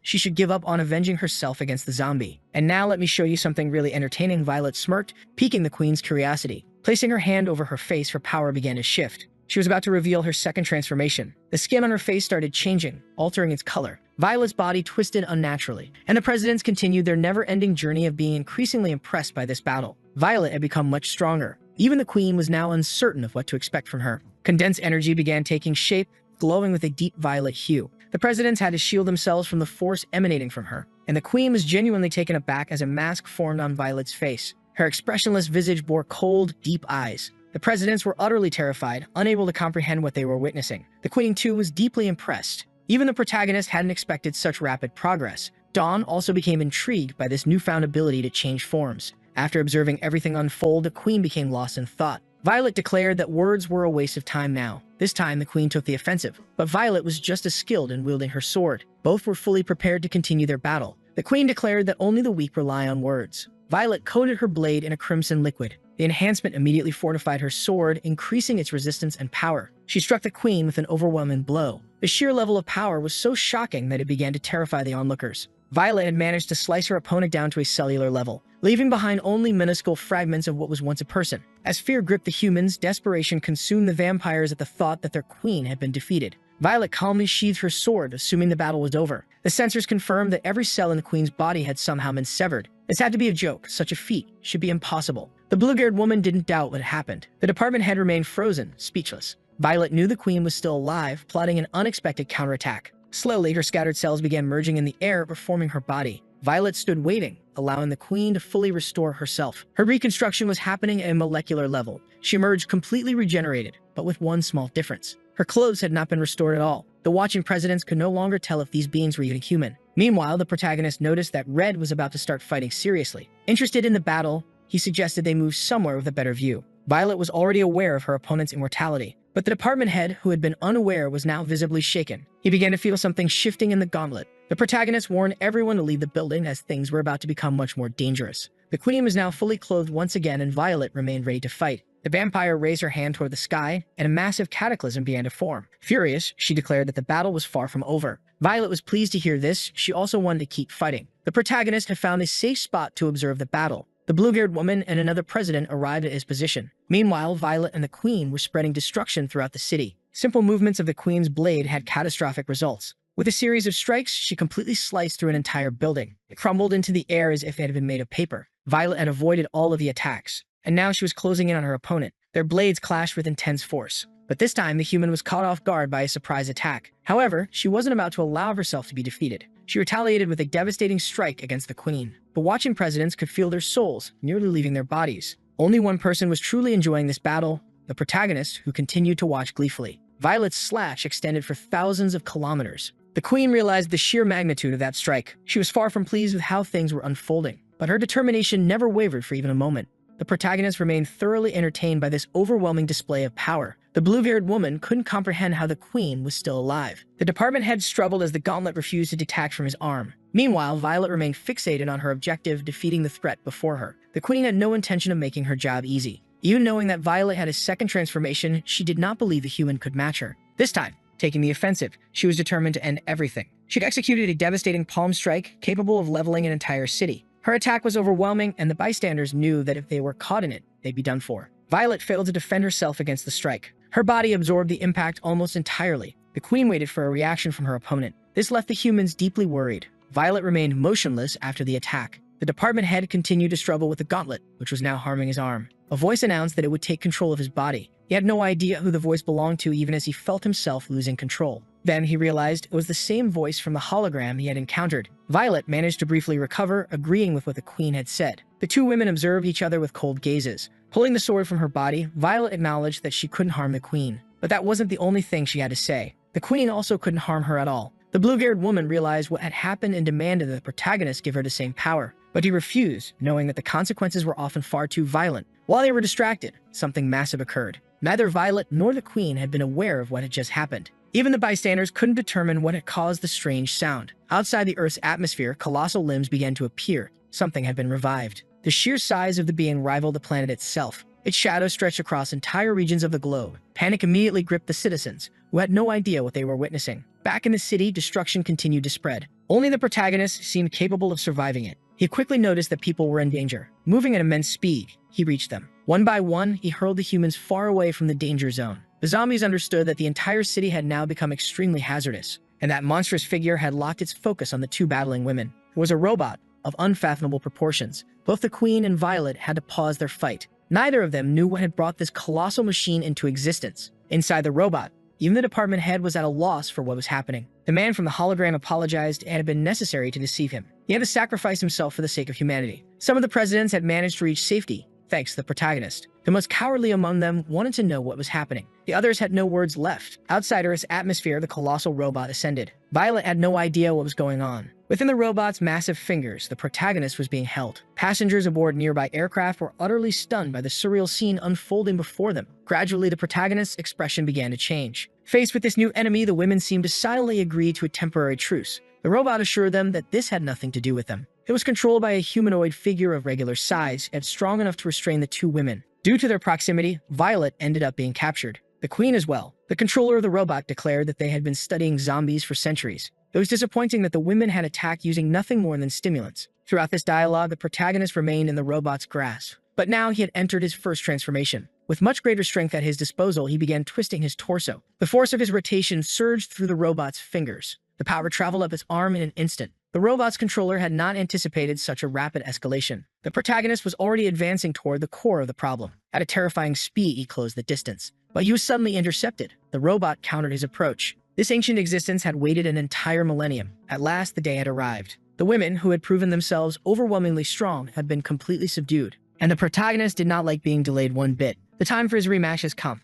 The man desires to finally defeat the zombie and witness its true form. Granting his request, the protagonist transformed into a generic character. Even though the robot's hand is enormous, it is incapable of stopping him. The protagonist hurled away with little effort. Observing this while completely immobilized, the Queen couldn't help but be surprised. For now, the battle taking place is between the zombie and the giant robot. The ancient existence felt it was being utterly underestimated. And indeed, none of it was impressive to the zombie. Still on Earth, the blue-haired woman couldn't hide her shock. Climbing up the robot's body, the protagonist made his way toward its controller. A small crack began to open, revealing a massive compartment. Inside the larger robot, several humanoid drones were ready for battle. Faced with all of this, the presidents felt technologically primitive. Even with superior numbers, the drones could do nothing against the protagonist. He continued destroying them as if they were made of clay. On the arm of the larger robot, they tried to delay him in every way possible. But there was nothing they could do against absolute power. In his most powerful form, the zombie was utterly overwhelming. He was even capable of damaging the largest of the robots. Recognizing his anniversary, the ancient existence realized that its enemy wasn't using his full power, summoning even more giant robots to Earth. The battle became increasingly absurd as time went on.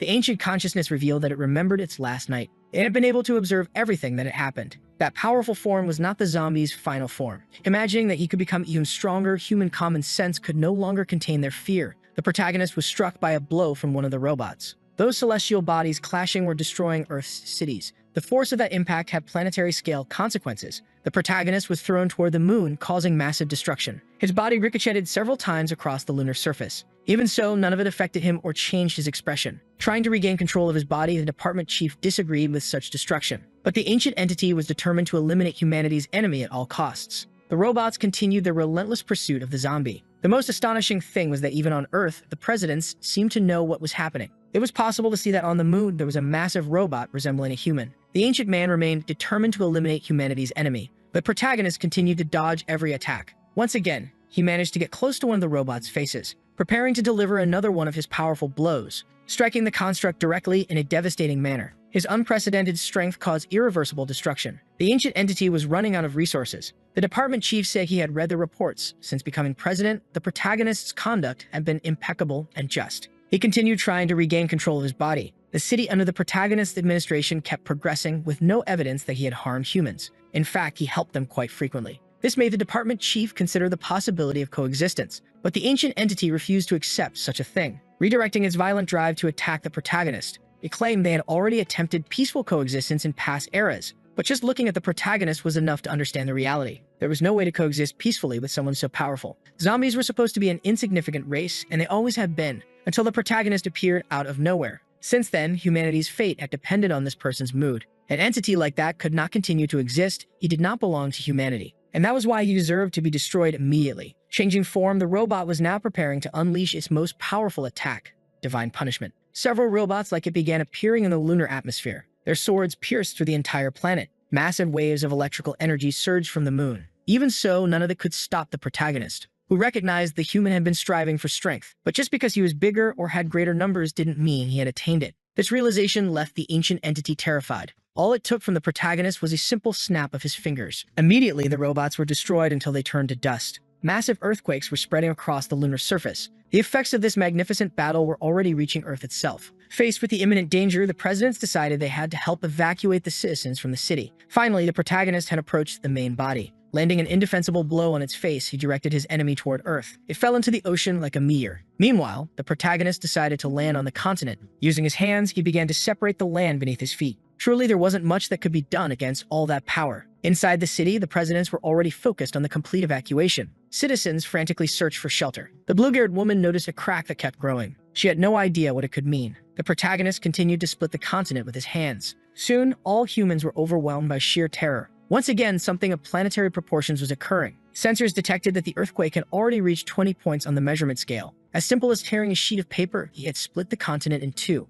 Not even a feat of this magnitude required effort from the protagonist. Now, in the middle of the city, a massive rift separated it into two halves. Completely over the top, distracted by the imminent danger, the blue-haired woman fell into the abyss. It was so deep that its bottom couldn't be seen. Her fall was stopped by the courageous intervention of one of the extras. It was simply unthinkable that any form of life could accomplish all this. The extra told the woman to hold on tightly to him. She remained worried about what was happening in the city. Meanwhile, the consciousness of that ancient human struggled to recover. His body was being brutally struck by the protagonist, his hair having grown significantly. That man's body was hurled toward a distant mountain. Almost out of strength, he tried to mend his wounds. Turning to the head of the department, he asked if he now understood the magnitude of that destructive power. But he couldn't hear the response as he saw the approach of a colossal tsunami. The protagonist now had hair as long as Goku's older brother. It was hard to imagine what kind of life form he truly was. Having been free from her restraints for some time, Violet watched the unfolding battle. The Blood Queen had never seen that form before and questioned whether this was really the zombie she knew. This was exactly what the ancient human had witnessed. This was the true form of the zombie that had destroyed everything. Knowing his opponent was now at full power, he charged at him. But the protagonist didn't even bother to move a single muscle. Blackie, watching his boss, began wondering if he had lost control. He needed to act quickly, or that human was going to lose his life. The ancient consciousness was using all its power to end the fight, apologizing for what it was about to do to the department head's body. Beyond his sheer coldness, the protagonist's facial expression was unreadable. All he did was make a small gesture with his hand. That alone was enough to completely destroy the ancient armor. Then, by clenching his fist, he increased the intensity of the attack. To the hologram man's shock, his body was completely twisted. He was launched toward Earth in a devastating impact. His armor was utterly eradicated. Even at its most powerful form, the armor was unable to subdue the zombie. Despite everything, the department head was still alive. Looking at him, the presidents grew sorrowful, believing there was no longer any hope for him. Blackie knew they couldn't be responsible for eliminating a human leader, and the protagonist was aware of that too, which was why he snapped his fingers. Immediately, the wound on the department head's chest began to heal. With the injury restored, the only remaining problem was his freefall from an almost stratospheric height. The protagonist concentrated on regeneration. Gradually, the void was being filled once again, and the presidents watched everything in stunned silence. Even the Blood Queen was impressed by that display of power. Violet was no different, equally awed. The department head regained consciousness, somehow returning to life. Looking to his side, he realized who had done it. The protagonist remained focused, doing everything possible to complete the regeneration. Finally, the head of the department understood how things were. He also understood why the ancient civilization was so determined to erase him from existence. What they felt about that zombie was most genuine fear. With that, the protagonist had concluded his participation in the battle. There was nothing else left to be done, and the presidents observed that unusual conclusion to the events. Violet immediately emerged from the ocean to meet the zombie. She appeared completely transformed, still with a mask on her face. But he had already returned to his base form, wanting to know if she had gotten used to using the power of the bloodline. She sighed deeply, saying that it was thanks to him, that everyone's home had been completely wiped from existence. If he could have ended it in a single blow, he should have done so from the start, but the zombie didn't want to scare people. Unfortunately, he ended up scaring the vampires. The Blood Queen did her best to hide. That event caused the southern continent to shift 130 kilometers, completely changing the Earth's climate and creating the deepest trench. Since they evacuated the city in time, there were almost no casualties, and the zombies were tasked with rebuilding the destroyed cities. The head of the department continued with his administrative duties. Now he finally knew why the ancient civilization wanted to destroy the zombies. It was up to him to decide what to do after witnessing all that power. The chief inspector appeared in his office at his request and was ordered to buy the highest quality eggs, because he had a visit to make the city itch. Meanwhile, in a new city, the Blood Tribe was establishing a settlement. One of them tried to hurry up the zombie worker, who was very slow. His friend wanted to know where he got the money to hire those workers, but he refused to answer. Even though they were enemies, the loan shark agreed to lend them money. He did so because the king ordered them not to fight, which would also prevent future robberies at the bank. That's why he granted a loan with abusive interest rates. Definitely, the nickname Loan Shark he received in this story was not given for nothing. Still in conversation, the young man wanted to know where the queen was. Since everything that happened, she remained very desolate. She never imagined that her enemy was even more powerful. Until now, every time she fought him, he only used a small fraction of his power. After witnessing what she did, she understood that she would never be able to reach that existence. Now everything was calm in City Itch. But amid the ruins of the ancient civilization, people were searching for valuable items. It was the mad scientists, and they seemed to have found what they were looking for. Before them was a small body that had been incinerated. Professor Jamie carefully observed his great discovery. He would not give up on achieving his goal as long as there was life in his body. The alarm clock rang in the protagonist's room. Waking up in a good mood, he gently turned off the alarm. But he still hadn't gathered the strength to get out of bed. The protagonist's name was Zombie. As he walked to the refrigerator, he acknowledged that he didn't know his age or have any memories of his human life. The only memory he had was of when he was a student and became a zombie. At first, he was as ordinary as all the others, just like those who have nothing special. But to avoid becoming a perpetual energy engine, he decided to get stronger. He stopped attacking people and started eating protein powder meals. Eventually, with much training and dedication, he became a zombie version of Saitama. His power was unprecedented. His first transformation was astonishing. His second transformation was terrifying. And in his final form, he was a walking cataclysm. Tired of fighting, he decided to help humans by solving countless problems. This led him to have his own city. The problem was that he had become too strong, causing a constant fear among humans. The doorbell to his apartment rang. He opened the door to see who was outside. Violet didn't understand how the leader of that city could be so lazy. It had already been 2 hours, and he was late. Closing the door, he said he would be ready in a few moments. This was the dawn of a new year, and they would assist the academy in continuing to grow. Several candidates were presenting themselves once again. From that moment on, the zombie would consider them for a period of prosperity. He was introduced as the new head of the academy and timidly made his way to the stage. The students shouted loudly, welcoming him. On stage, he simply observed all that obedience. Thinking that the students must be hungry, he brought eggs for them to eat. That was not exactly what they were expecting. The former chief was now just a president, and despite the provocations, he said that no one could defeat a zombie. The head of the department was sitting, calmly drinking tea. The inspector tried to approach him, saying that an emergency was underway. They asked her the reason for the urgency, and she simply said they were in serious trouble. The supreme president was calling them. That even surprised the head of the department. The head of the department took over the call from that point on. He said he was about to send his report, but the situation was urgent, and he hadn't had time for that, though he would comply with the orders he had received. The inspector wanted to know what was going on, and he said that everyone was aware of the incident involving the ancient civilization. She didn't know how that was possible since they hadn't told anyone. He reminded her that the event was so grand that it could be seen even from the other side of the earth. According to the news, a great battle took place suspected to have involved the ancient civilization. That's what the reports were saying. Moreover, the exchange meeting was about to happen. That reminded him that he wanted to know where the eggs he had ordered were. The inspector had them properly stored. He was preparing to go to City H. Since he had made the zombie the head of the academy, he figured there was no problem asking him to do that job.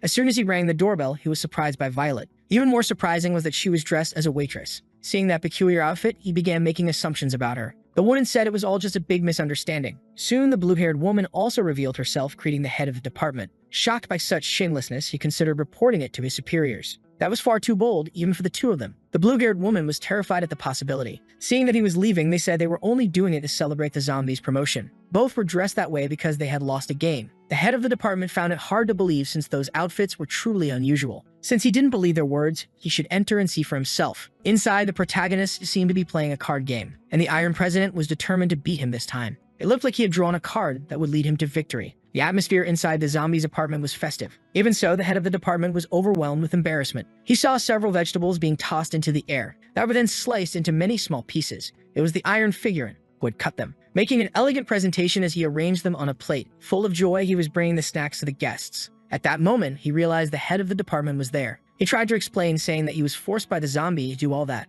The head of the department didn't even know what to say to him. In truth, it was good that everyone was gathered because he had important news to share. Gathered there, the zombie discovered that the head of the department was not the leader of humanity. He confirmed the information, thanking the iron figurine for his service. There were several provinces in that region spanning thousands of kilometers. Seeing that he was about to remove his mask, everyone immediately focused on that revelation. The head of the department removed the lower part of it, stating that he was merely the leader of the province. Seeing the curiosity of his companions, he asked if something was wrong, but they looked away. Currently, the planet had only 2 continents, and because of that, only 2 countries as well, Country A and Country B. They resided in Country A. As a great scholar, he began recounting the early history of these 2 countries and the conflicts between them. The zombie wanted to know more about the exchange meeting. It was a friendly celebration involving sports, as if it were a great global military exercise held every 4 years. Hearing this, the zombie thought it made no sense at all. The last competition had been about eradicating zombies. A single member of the neighboring country had managed to exterminate 8 million. Impressive numbers for the protagonist's base form, which was not so confident.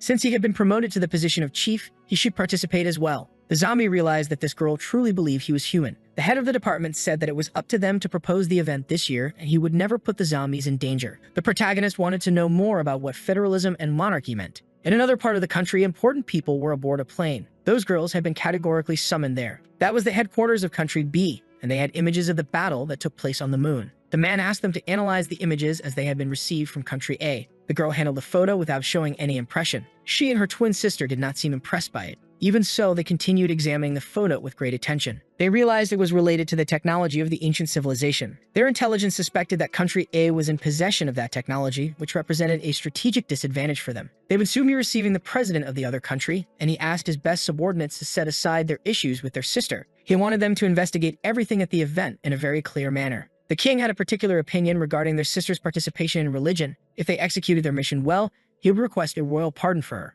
After hearing what the prime minister had to say, they agreed to follow orders. In a secret laboratory, they were preparing more of that solution capable of enhancing strength. The professor observed the experiments with great attention. Source number 1 had already received the serum. He was awaiting the results from sources 2 and 3. A technician reported that source number 3 was being prepared. Sitting in a chair was the body they had found in the streets. Referring to the professor, the technician stated that the body was already properly prepared. That was perfect, but the scientists doubted they could successfully revive a mummy that was 1,000 years old. However, in the field of biology, there was nothing the professor couldn't achieve. He ordered the process to begin immediately. The technician started operating the lever that activated the entire system. From the other side of the room, they heard a very intense scream. Even witnessing all that, the scientists still doubted their success. If they managed to resurrect such a powerful figure, it would truly be a complete miracle. Energy and serum began to flow into that dried-out body, until finally the process was complete. With great curiosity in their eyes, they waited to see the results of their actions. A faint cough could be heard, and the small scientist was extremely excited. Contrary to what he had imagined, the revived person appeared to be extremely ordinary and unremarkable.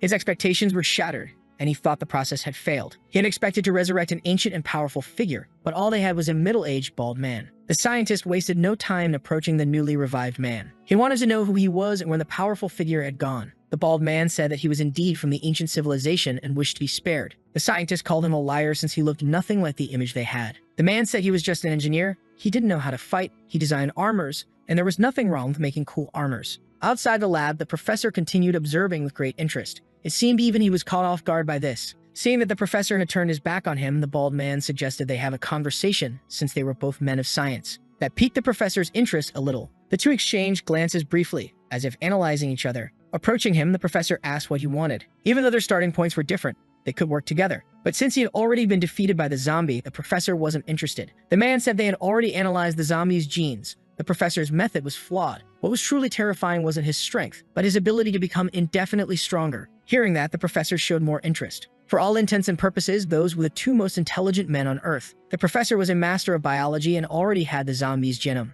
Meanwhile, that man had extensive knowledge of engineering and also knew how to use the zombie's genome. That was enough for them to create a new form of life. After presenting his proposal, he wanted to know what the professor thought about it. The professor took a moment to respond, but he had no reason to refuse that suggestion. That marked the beginning of a great and promising collaboration between the two. The head of the department's proposal was not well received. No one believed he would send the zombie as the president's bodyguard. After all, that charming figure with multiple personalities could be a danger. But the head of the department had no choice. He was worried that this could be a dangerous trip. He definitely had reasons to be concerned, and soon his request was taken seriously. The matter had already been decided. The president specifically requested a bodyguard from that province. Moreover, with just a simple favor from the president, no one would ever question the zombie's identity again. However, they still couldn't reveal that he wasn't human. The entire province would have to answer to him, and the protagonist was allowed to take 2 trusted people with him. They wished the new chief all the best and good luck, as he would now be the representative of the province. At the top of the city hall, a certain zombie remains in timeout. Meanwhile, the protagonist is with some of his subordinates. For the mission he had received, he could take 2 trusted people with him. He wanted to know who was willing to accompany him. Silence filled the meeting room.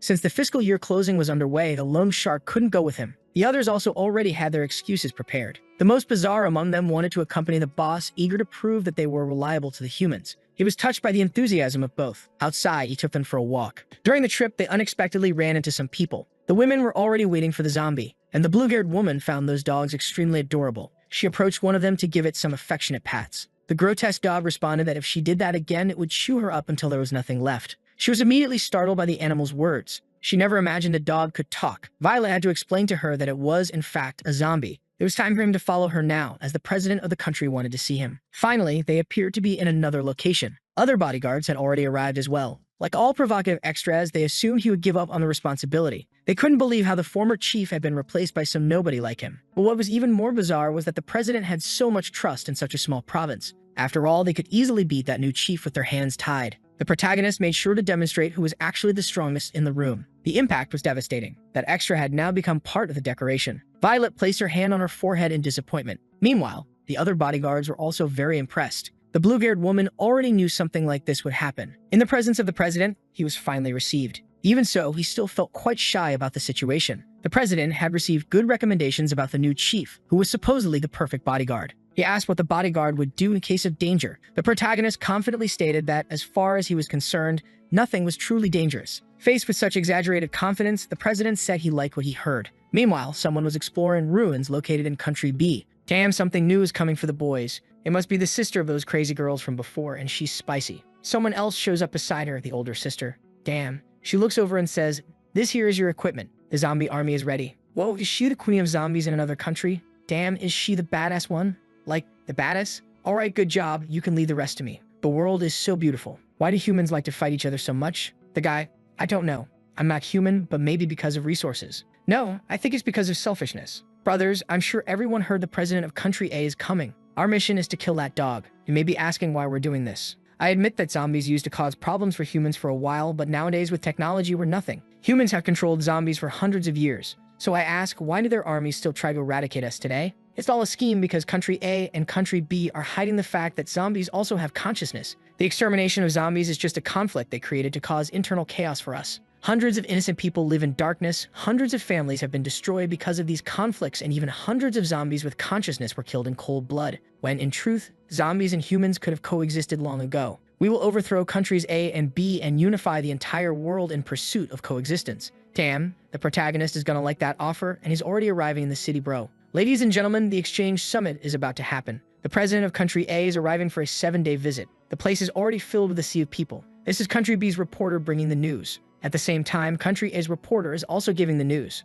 Our president will stay at this hotel and meet Country B's prime minister tomorrow morning. A kid watching the news, someone calls him. Hey kid, come eat, okay? Why are you watching that news? I just want to see what our president looks like. The father, aw man, such a big event, but I heard there are some strange things going on. The woman replies, yeah, our country is still too weak. Another huge plane arrives, look at the sisters coming. What did the prime minister ask for? Just that we protect the president. We can't let him get hurt the moment he arrives. The other asks, wait, are you saying our sister might try something? Considering her personality, she won't even let the plane touch the ground. Down below, some guys are talking. All preparations are ready. We're gonna send the president straight to hell. Everything's shaking. Hey man, what's going on? Wait, are you hurt? We can't make any mistakes. The guy, Inside that plane, there's something scary and familiar at the same time. Oh damn, is it the protagonist putting on a suit? The guy radios it in. We're fine. Continue with the plan. He's just feeling uncomfortable. Reporter, the plane has arrived in our capital. The governor of Rady State came to welcome the president. Let's all receive the arrival of peace. Look at that. The president is about to come out.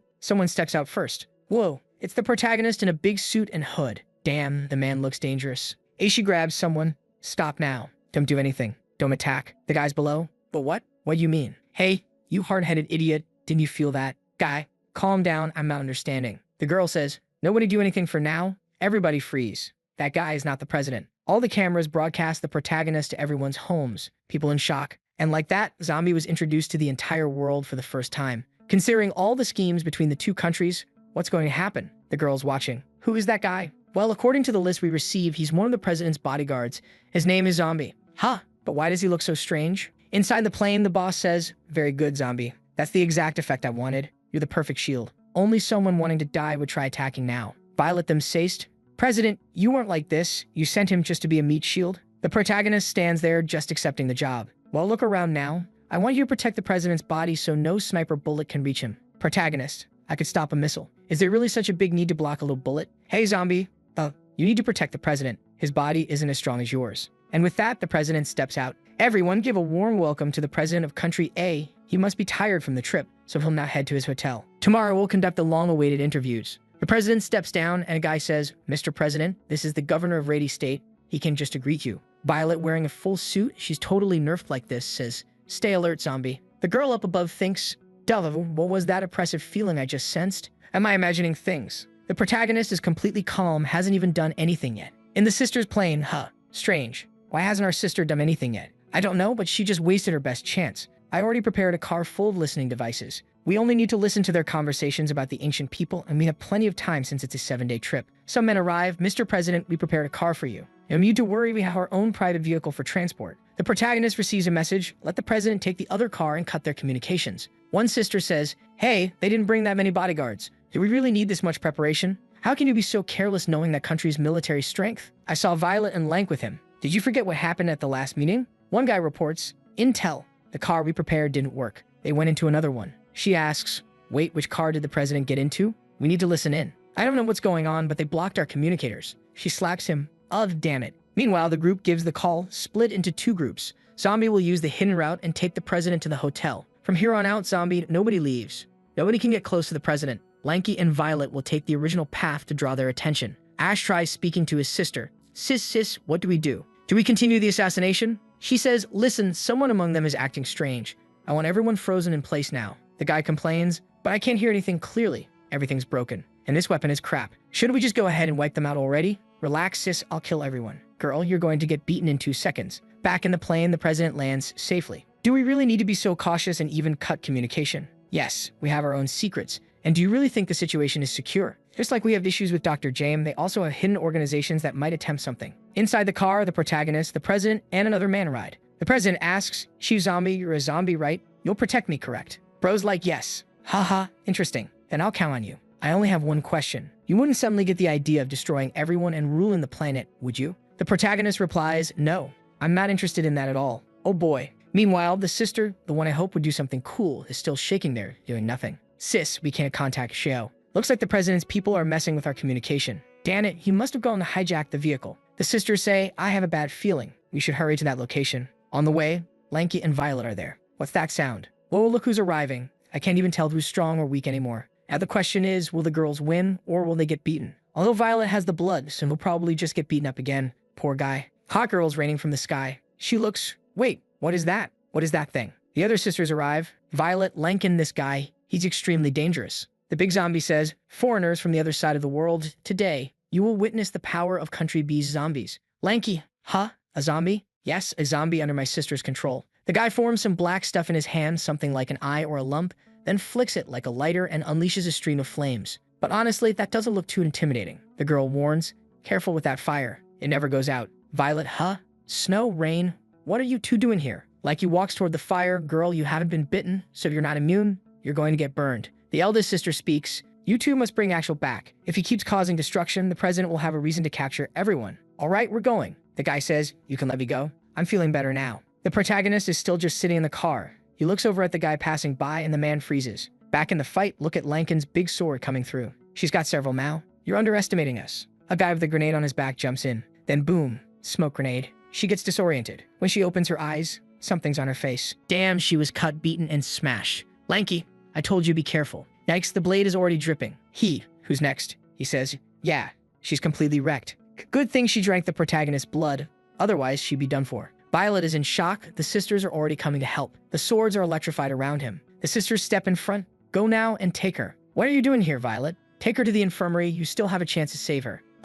Damn it. In the end, we're going to have to use our own power. We don't want to kill you. Leave this place immediately. Stop talking crap. If you weren't the younger sisters of our leader, you would have been dismembered a long time ago. A lesson will be good for youngsters like you. Don't blame me for not warning you. Whoa, he spreads oil around, forms that eye thing again, flicks the lighter, damn. He's burning, man turned into Ghost Rider. The little sisters are all shocked. They're not used to seeing zombies transform. But Violet in the back is stone-faced. The big zombie, what's wrong? Never seen something like this before? You were favored by your sister and now think you're invincible. The girl looks back, why are you still here? And Violet is already laughing with her hand on her face. But Lanky beside her says, Violet, step aside. You helped me last time too. Oh damn, he's mine. What's her deal, bro? Violet says, screw it, pulls power, I'll transform. Both of them go full demon mode. What the hell? Leave one buff girl for the boys. The sisters are shocked. What the hell? Are you two? Are you even human anymore? Ghost Rider. Hey, what's happening here? Why am I feeling a sense of familiarity? No, wait, we're not the same type. Like them, Sazy. Why are you stalling so much? Didn't you say you were going to kill us? The guy charges. You're bluffing. I'll finish you. Explosion. Flaming blossom bullet flies straight toward her, but she just absorbs it. Holy hell. She got the sucking talent. This girl is insane. Want to use it on me? The sisters. What? She absorbed everything. That's crazy. The skull guy. Huh, you're pretty inters. Take this flying kick, bro. Didn't even finish speaking. He's receiving calls in his ear somehow. Sho, can you hear me? Hey man, is that really the force of a human's kick? The sister tries to reach him. If you can hear me, respond immediately. You need to return. I'm very, very busy right now. Lanky is just standing there waiting. The protagonist, meanwhile, is receiving messages. Zombie, Violet, and Lanky seem to have run into a problem. Okay, has the president arrived at the hotel safely? Harbro replies, yes, we just arrived at the destination. Could you go to Violet's location to help and see what's going on? All right, I'm going to check if everything's fine. Are you sure you can lead the president here? Don't worry, this is our territory now. It's safe. Okay then, I'm going. Lanky is still there. Flashback. Dawn says, Lanky, what are you doing? I don't care about anything anymore. She's a department head just like me. How could she be so much stronger? Dawn tries to warn her, we haven't researched this properly yet. You don't know what could happen. Shut up. Slam. She takes the blood. Now she's totally unhinged. Violet, Lanky, you have to control your emotions. Ghost Ride them, Caesar. Haha, this is good. This'll be fun. The sisters who haven't done anything are just watching. And Lanky, with her new talent, is absorbing everything, going insane. But she also spits the fire back. Return to sender. The skull guy is shocked. Here she comes from above, smashes a kick into his mouth, slams his face into the ground, buries him. She's going feral, bro. This sensation is incredible. Girl, calm down. The skull guy, W, what's happening? What species are you? Violet, Lanky, you need to control yourself. If this continues, you'll become irrational. Lanky says she'll swallow him quickly. Damn, I'm next in line. The sisters are still stunned. She says, I'm going to eat you, come here. Damn, skull guy is scared. Didn't expect her to be like that, huh? What the hell? She's a zombie. The president, Sho, can you hear me? Abort the mission, you lunatic. Something terrifying is heading your way. Oh boy, who could it be? Look at how the boy arrives. He hits the ground, smoke rising. Skull guy, I can still fight. We don't know who the winner is. His friend grabs him by the shoulder. Let's go now. Pulls him away. But Lanky says, you're thinking about running? You should leave your life behind. The guy being dragged, let me go. I want to know who won. Man, if you keep insisting, you're going to lose your life. She screams, holy hell. Then a bunch of lasers come down. He tries to defend. Buildings are getting sliced apart. The guy got sliced up. The sisters are all in shock. What's happening? They get blown back too. And damn, the whole building is collapsing. It's over. Violet, damn it, she's already gone irrational. The building gets thrown upward, cut in half. Who came to save the girls? It's him. The protagonist, full Chad mode. My warrior girls are all with their leggings ripped like they got beaten up. Didn't even get to enjoy the fight properly. They're staring at him. Look at him under the hood, hair showing already. Are they gonna fall in love with the guy? They've never seen him in zombie mode and now he looks like a full Chad. But Lank is screaming like a lunatic. The protagonist looks, opens his hand. What's happening? Closes his hand, breaks her mask. Playtime is over. The sisters are shocked. He shut down everyone's powers. Not even Violet is spared. She's almost fainting. The protagonist goes back to his normal self. The girl's confused. Huh? Back to Big Zombie again. He walks up. Didn't I tell you to control your emotions? I'm sorry. I got too excited. The sisters wipe their eyes. Wait, are my eyes broken? I swear he was a beautiful guy a moment ago. Protagonist transforms again real quick just to show something. The sisters talk. I think what we saw was an illusion. We've been single for too long, but who was that person? The protagonist goes talk to Violet. The sisters continue. Snow, you've been researching Country A for a long time. Have you ever seen that person? No, I've never heard of him. Apparently, they've begun understanding the technology of the ancient civilization. Damn it, she was so strong she made us look immature. One of the sisters gets a message. The president has arrived at the hotel. Well, at least everything worked out. Let's relax a bit. The president is safe now. She tells the guy on the call, Shaji, listen, you need to help me find information about the hooded man from Country A. He just says, understood. Meanwhile, the fire guy who got saved, Dalalu, what did you do? I still hadn't finished my fight. The long-haired one, shut up. If I hadn't saved you, you would have died there. And with that mysterious guy, we lost our best chance to assassinate them. And I'm sensing unknown auras ahead. 2 powerful zombies enter our territory. Back on the plane, check the pet compartment. Damn, the animals are there. Poor boys were brought in cages. Lank opens them. You better behave, all right? Otherwise, I'll tell the boss. The guys remember the chainsaw fight. Trapped, start barking, acting the part perfectly. The sisters arrive. These pets of yours seem special, don't they? Yes, they're very special. Well, it seems we have no more problems then, right? None at all. The summit starts in 2 days. I expect good cooperation. She looks at them. These women are too cunning, and they couldn't handle them at all. Looks like they won't be able to discover the source of their powers. If that's the case, they'll have to move to the other plan. The professional you hired is already here. Based on the schedule, he should be arriving now. 2 days later, the president of Country A officially begins his 7-day visit. The reporter is there again, people excited, the president arriving. The man even went to meet the queen of the country. The meeting happened, Med arrived, and now we're with the protagonist. Phew, the conference finally ended. That was exhausting. The sisters stare at him on the screen. Are you sure you saw him transform into that beautiful guy? Yes, I'm absolutely sure. A man enters the room out of nowhere. Good evening, the Prime Minister asked me to come cooperate with you. There you are. Welcome, Department Chief. Oh boy, if the other chief, who was already stylish, got beaten and this guy looks like a side character. But then he asks, tell me whose memories you want me to extract? And they reply, his. Damn bro, if you try to see what he saw, your brain might break. The conference is over, so we must act quickly. This guy is extremely mysterious. We found zero information on him even after extensive investigation in country A, but I'm sure he's related to the ancient civilization. The guy, all right, understood. There is nothing I can't do with my talent. Transform. Oh damn. He transforms into the president. So, what do you think? Perfect. We'll leave the job to you. I don't know if this will work, bro. I think the protagonist will notice instantly. Back with him, Violet hands him a soda. Sometimes I wonder, how long have you been alive? Bros, I have no idea. 800 years? 1,000? 2,000? Ah, forget it. No point asking if you don't even know. The protagonist.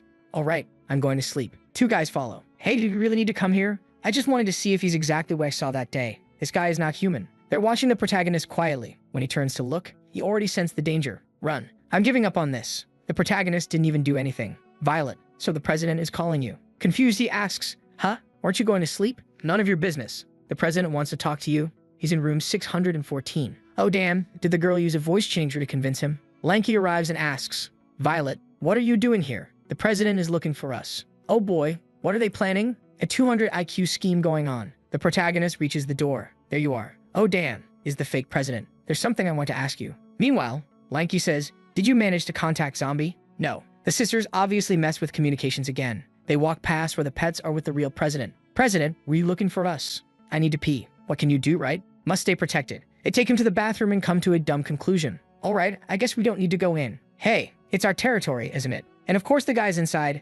Hashi, you brought me here. Why are we running? I just wanted to confirm something and see if there was an opportunity. He replies, how? Didn't you see that terrifying guy was here? We already lost our best chance. There's no opportunity left. But that's when the little president arrives. Phew, he looks around. Don't worry, big bro. The two girls outside just watching. Boom, the president gets kidnapped. Who would have thought? Do you remember how last chapter everyone was in that building? The president had just gone to the bathroom to take a leak when suddenly someone appeared out of nowhere and snatched the guy. The guy started jumping from rooftop to rooftop celebrating, saying they were way too lucky. Those guys volunteered. That's when Lanky and Violet went to check out the bathroom, curious what the president was doing in a place that was making so much noise. But when they arrived, they were met with the wall exploding and got a shock. An alarm sounded, everyone was on high alert, and Violet was already trying to contact the zombie. No one knew where it was. Violet was in shock and Lanky was ready to transform. But Violet said, hold on, friend. Are you crazy? Did you forget what happened a few days ago? Without the zombie here, you could end up killing everyone, including the president. She warned that even she can't control her power.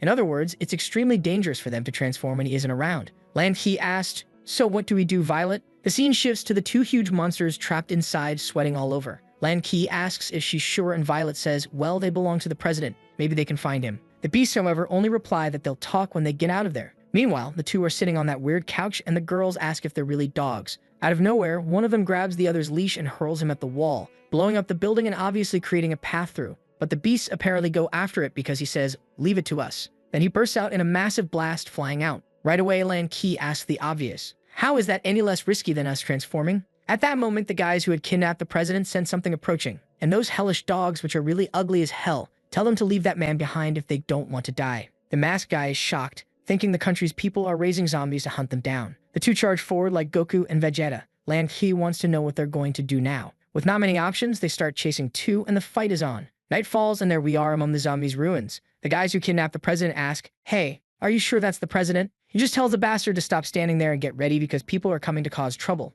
Then two massive zombies land. Everyone's shocked, wondering if these are the bosses from Base A. I keep calling them dogs because in theory, they're the protagonist's pets, but obviously these aren't dogs. One of them says, hand over that person if you want to avoid a war. Otherwise, you'll have to deal with an attack from a foreign zombie nation. The bandana guy says, a war? Why would that happen? Humans haven't even started fighting among themselves. So why would we do that? Why are you helping the zombies? The beast replies, me? You're helping the humans too, you idiot. Just look at yourself. The masked man tells him to shut up while the long-haired guy says he's only working for the survival of the zombie community. He's got a grand plan in motion, but the dog just laughs. Then we get a flashback with the protagonist wandering through a desolate world. The first half of the dog's life was just as an ordinary bird. That sentence makes no sense, right? But anyway, originally he was a crow living among his community, cleaning up corpses for humans. Since they consumed the bodies, they actually helped reduce how many humans were getting infected. But the crow hated humans because he wanted to become one himself. He wanted a pair of feet and wanted to be like them. Basically to lose his wings, his freedom, and work all day. Honestly, I'd rather stay a crow. Actually, forget that,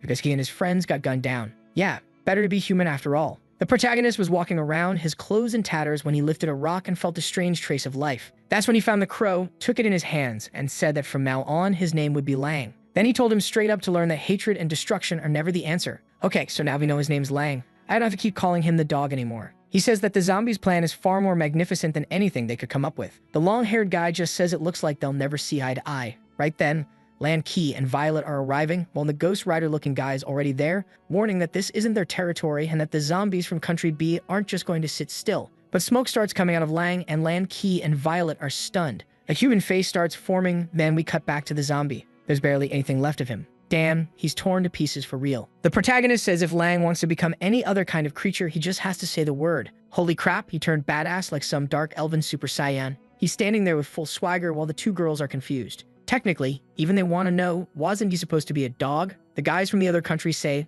that bastard's trying to disguise himself as a human. Lang stands completely still, and one of them says he's about to get vaporized for acting all high and mighty. He launches a huge barrage of fire, while the girls know this guy isn't easy to deal with. The attack goes straight for Lang, who doesn't move. Suddenly, a tornado shoots up, flames everywhere. But apparently, he's still just standing there in the middle because Ghost Rider charges at him. Lang stomps the ground and slams a punch right into his gut. Everyone's in shock. The fool sent flying, blowing up the whole city. The long-haired guy can't believe the power he's seeing. Lang moves forward while the other zombies tremble. Looks like he threw one punch and leveled all the buildings, zombies flying everywhere. Far off, Ghost Rider's already done for, and the long-haired one says something's wrong at powers over the top. Lang's just charging up that aura while the guy orders everyone to get ready. All the zombies from Country B have to attack and drive him out. Then he uses the Thousand Blades dagger art. All those blades fly toward Lang, but most of them either shatter against his body or he destroys them easily. The guy goes in to punch him, but Lang just stretches out his arm and blocks again. The long-haired one's in shock. Nothing he's doing works.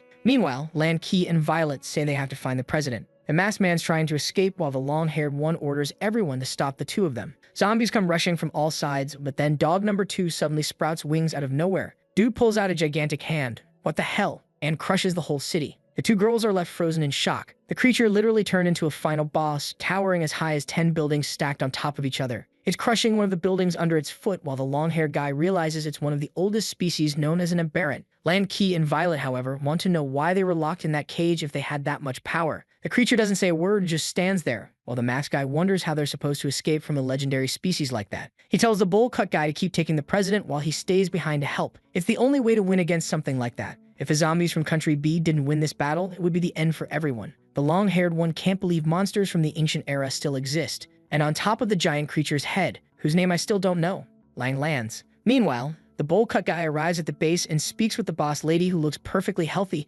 telling her he brought the president and that they were under attack. She immediately orders him to kill the man, demanding to know why he brought him to her. But he explains that Agi and Aishi were in danger, so he had to help them as fast as possible. He's asking something about how much he needs to open this thing. If you release everything, they'd all revert to normal zombies. Apparently, he presses some kind of button to activate something, and the long-haired one starts screaming in pain as every creature begins getting stronger. Lang, however, says he didn't expect them to combine their powers with technology, but it doesn't matter, because they only obey one person. Then a single swipe from the giant sends the entire city flying into oblivion. The poor zombies are being thrown everywhere while everyone frantically presses buttons, trying to do something amid total chaos. Meanwhile, the long-haired guy faces Age head-on. The poor guy tries to punch Agui's shoulder but gets blocked and slams straight into the ground. The bowl cut guy shouts for everyone to hang on as someone else steps forward. It's the masked man heading straight toward the giant. Damn, this dude pulled an attack on Titan move and transformed too, turning into a huge Titan himself. The giant looks impressed, realizing there's actually someone of the same race as him.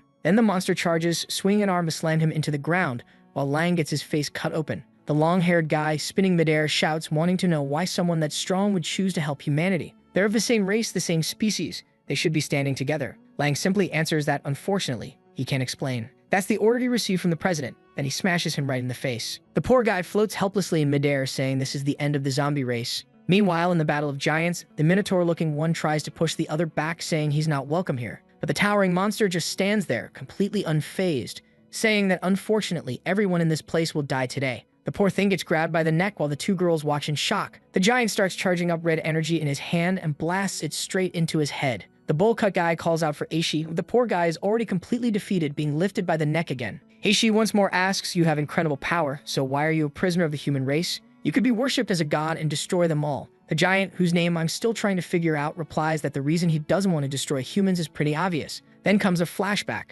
to when he was just a little zombie living with an alien family. Their alien race wasn't like the undead. They had consciousness in their own food. All they wanted was their own territory to live peacefully. But then humans arrived with their so-called technology and destroyed his home. Bombs were dropped under the excuse that anything not the human race had to be wiped out. All his comrades were annihilated. No one survived. To protect him, his parents hid him among some ruins, trying to make sure he could at least escape the humans' hunt. The humans called them monsters, but in their eyes, what were humans? With his own eyes, he saw them completely wipe out his race. At that moment, he began to hate humans more than any other creature. He wanted revenge, but even more than that, he hated himself. He despised his own cowardice and weakness for not being able to protect the ones he loved. From behind a rock, he saw the Megazord declaring that all abnormal species had been neutralized. From now on, there would be no more zombies, aliens, or any other species on Earth. That's when the red Megazord said no, actually there was still one left. The little zombie hiding in the cave was terrified, sure that it was the end for him. But right then, a punch landed straight in the Megazord's face. That's when the badass showed up. The descendant of Frieza was saved. He saw a zombie as someone like him. Even though their appearances were different, he felt they were the same kind. And he watched that guy fight against the entire human army alone. The soldiers were reporting that several troops on the battlefield were being wiped out. They were told to activate every weapon, and missiles started raining down from the ships. Not only that, they were ordered to fire everything they had from the sky, from the sea, from the land, even from space. Everything was to be aimed at that one place. But the alien just watched that guy bring down the entire human army using nothing but his bare hands. With a single slap, he evaporated an entire lake. A plasma cannon began charging a massive energy ball and fired it, but Zombie didn't move. Man, look at the size of that explosion on the planet. That's the kind of blast that wiped out the dinosaurs. But the protagonist isn't a dinosaur. He stood there completely untouched. The alien was stunned. Right in front of the same kind of laser that had wiped out his tribe, that guy stood there unharmed. Then they set the most powerful mechanical warrior ever created by humans, but even that one didn't survive a single punch. That being had achieved everything he himself had ever dreamed of. He saw in the humans' faces the same despair he once saw in the faces of his fallen allies. The truth is, he was lucky to survive that war that lasted for decades. Unfortunately, most other living beings weren't so lucky. That single being wiped out the entire human civilization by himself. And of course, as a result, all other life forms perished too. The battle was so fierce that every ocean on the planet was evaporated. Continents were split in two. And that man achieved something he never thought possible.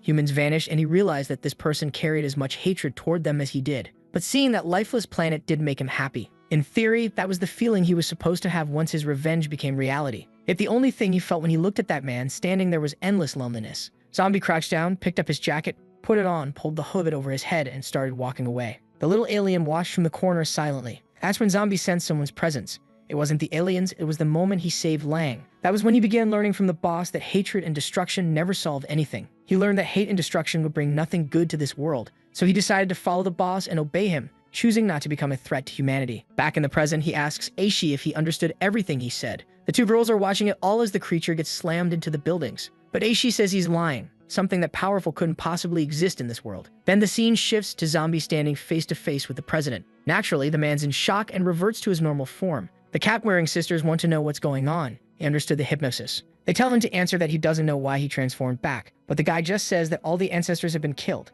They tell him that makes no sense, order someone to call an ambulance, and immediately run off saying they have to save him. Zombie suddenly wakes up. Wait, was I asleep? Where's the president? Meanwhile, the doctors are rushing the unconscious man away with the sisters, saying they have to save him. He can't die now. Then someone calls the protagonist asking if he can talk, and he tells him to go ahead. That's when he gets the news that the president's been kidnapped. Confused, Zombie says the president was just there in front of him, wasn't he? Where did he go? The guy on the line tells him he must be out of his mind. The president was taken 30 minutes ago. That's when Zombie realizes what happened, bursts out of the building, and takes off. The scene shifts to the emergency room where the cap-wearing girl asks about the man's condition. The doctors say it's not good at all. She says that bastard has to at least be able to talk. But the doctor replies, girl, that's asking too much. If he manages to stay alive, that's already something. He's in a vegetative state. Both of them stand there in shock. Then it cuts back to Aishi saying, you're lying. If a zombie that strong really existed, why do we have to suffer so much just to survive? If he wiped out human civilization, then why are there still humans around today? The giant says he'll have to ask the humans that himself if he really wants to know,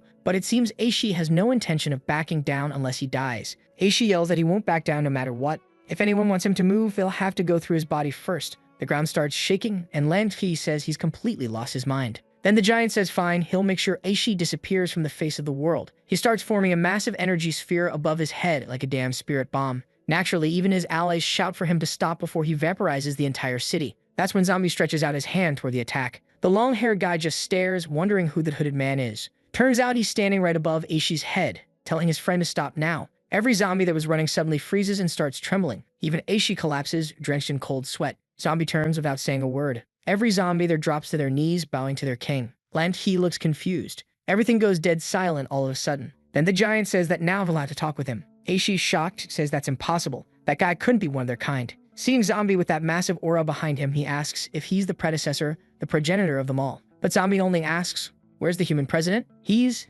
down there on the ground. We took him to the east gate. Meanwhile, the long-haired one falls to the floor, trying to understand how anyone could radiate a presence stronger than all of them combined. At the same time, the short-skirt beauty is pointing her Glock at the president, saying she'll never show mercy to an enemy. But he asks her to calm down and wonders if she's the leader of the rebels from Country B. She really is someone who's made a name for herself, a visionary and incredible woman. She cuts him off, warning him that he won't get away with that cheap flattery. Then he says, what if I told you I have information about the ancient civilization? If you're human like me, you should be interested. In the flashback, she pulls off her hood and tells him to speak properly because her patience is running thin. Then the president explains that Country B has been acting suspicious because his nation discovered the remains of an ancient civilization. Even though they only found fragments, they managed to learn part of that technology. And the reason Country B is putting so much importance on his arrival is precisely because he possesses that information. So instead of forcing a war to weaken both countries, she should focus on getting that technology and defeating them both with her own hands. That actually seems to catch her attention for a second. But the next moment, she's already pointing her gun and asking if he really thinks she's stupid. She's about to pull the trigger when suddenly a bunch of zombies swarm in, restraining her from all sides. She's pinned to the ground, demanding to know what the hell they're doing. She fed them, so why are they acting like this?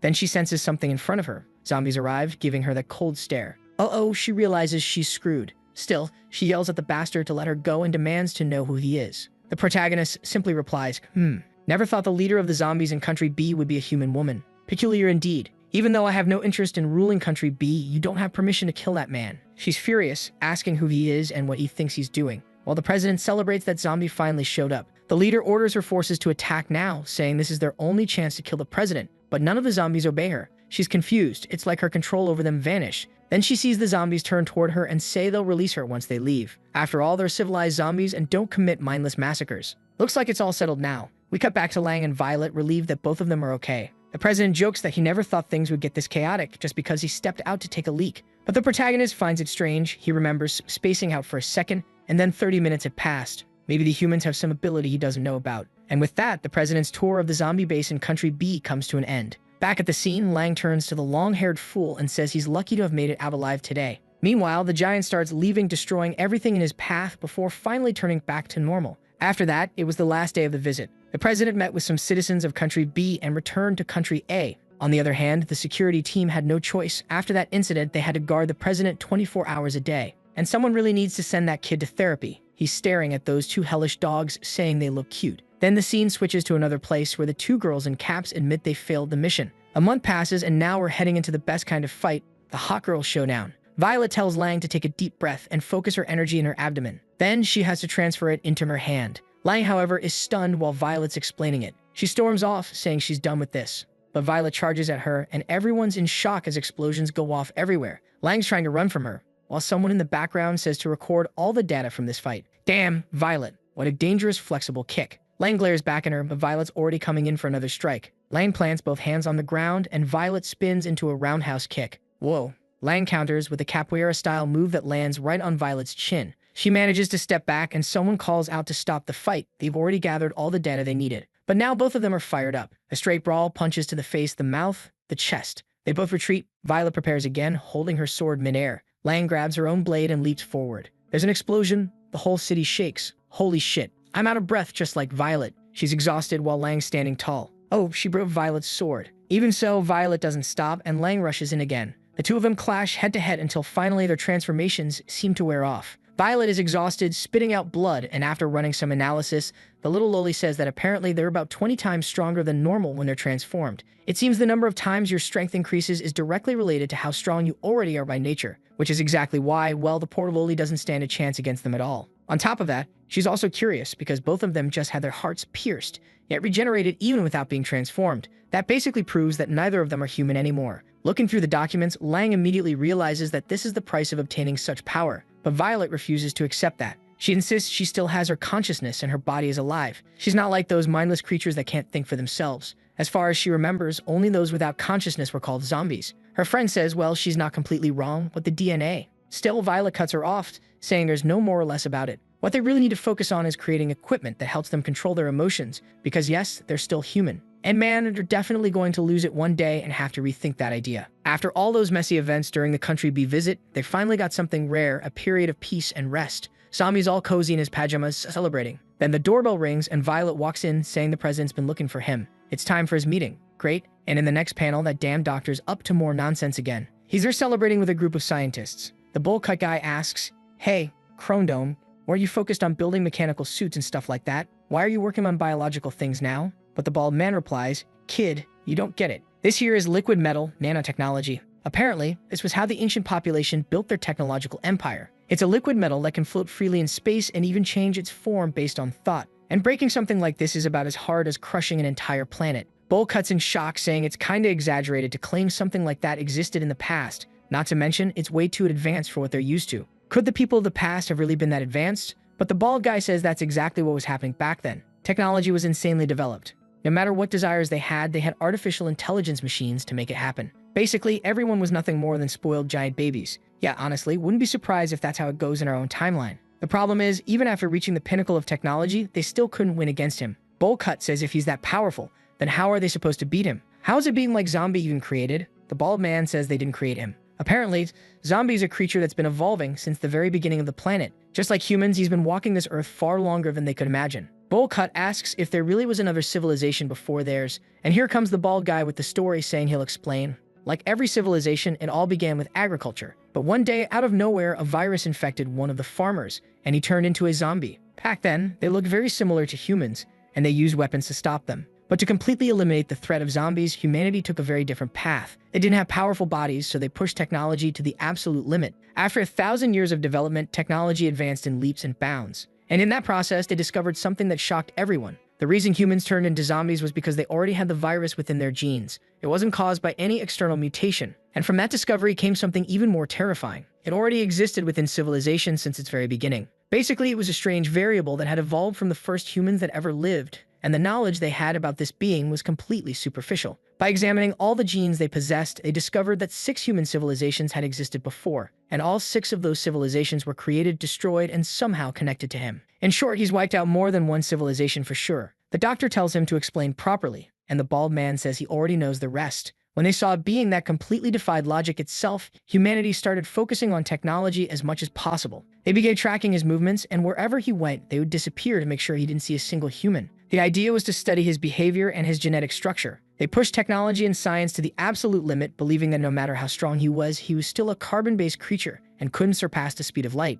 But in the end, they always failed. Whenever humanity was on the brink of destruction, they buried some nutrients along with human embryos. And that's how the evolution of everything began all over again. The doctor asks if they really are the embryos that were buried. He doesn't look too happy, wanting to know if that means they were basically some kind of synthetic species. The bald man says that's not exactly it, and he doesn't need to get upset. There were plenty of men and women reproducing freely. It's just that they needed an extremely modified genetic lineage. For example, a genius like him is incredibly rare to appear. And that's exactly where the human race holds its advantage. The doctor tells him to shut up, saying he's tired of this story. They were supposed to come take a look. He's almost finished. There's a little green zombie strapped inside a machine with restraints on all 4 corners. Bullcut looks at it and says, seems kinda weak to me, I don't know. But the scientist says it's only halfway done. This is the body he managed to create using zombies' genes. The bald man suggests injecting Nonomnal into it. That way, they have a mechanical zombie with perfect modifications, not only an immortal body, but also made of the most durable material that exists. Literally, it shouldn't be any weaker than the real zombie. The nerdy one says they're out of their minds. If this is a copy of Zombie, there's a chance this creature might carry the same ideas as him. And if it decides they're the villains, it could kill them all without hesitation. The doctor agrees, saying it really can't have the same mindset as the original. The bald man suggests giving it the same mentality as the zombie from his own era. But did he forget that the zombie from his era also destroyed everything? I mean, not that I want the enemies to win, but come on, use your brain. Buddy. Bullcut complains about that exact thing, saying it could end up joining the real zombie. But the bald man says the zombie from his era didn't think about anything. The only thing he remembers is that whenever he saw a human, he'd start a massacre. Bullcut is stunned, but the doctor seems fired up, saying what it thinks doesn't matter. They just need to make sure something like this gets created. The rest will be left to fate. And now it makes sense why humanity's been wiped out 6 times with geniuses like these running the show. The scene shifts to the ocean, where the protagonist wonders why Violet brought him there. Shouldn't he be at the office? There are massive ships around, and then the president turns around all cheerful, greeting Zombie and saying how glad he is they finally met again. He's so happy Zombie saved him, says he missed him so much and all that. He grabs our boy by the arm and says he's got a gift for him. And why the hell is the artist hiding the president's face so much? Kinda suspicious. The president, the same one, is now giving Zombie an entire naval fleet as a gift. 60 warships, each equipped with aircraft. On top of that, from now on, he's the commander-in-chief. Half the country's forces are under his control. He's going to have to protect everyone and make sure no one dies. Zombie just lets out a woohoo, like he's all excited. Except he's totally not. Violet tells him to act a little happier. She doesn't even have one ship, and he's already getting 60. Basically, he now commands all the military forces on land and at sea. The president tells everyone to greet their new commander, and the whole crew shouts, "Good morning, Chief Zombie." Music starts playing, everyone's celebrating, and he's presented with that massive warship. Meanwhile, somewhere else at sea, look who it is. The gorgeous little villain telling her crew to drop the pride. They weren't hired just to sit around eating. And who's back? That's right, the curvy queen herself, beautifully drawn as always. Damn, what a sight. One of her men behind her tells her to calm down, that they can talk things out and understand why they were called there. The rebellion leader explains that the exchange between Country A and Country B is about to begin. When it starts, she wants the queen to sneak aboard the enemy's ship and make them fire at each other. The short guy in the group says she can count on them to make it happen. He just wants to know how much they're getting paid. She says 3,000 gold coins, but the queen better wipe that sour look off her face. The friend tells her, "Come on, queen, calm down. We need the money, remember? Black lent us cash, but the interest is 40%. It'll take us a millennium to pay that off."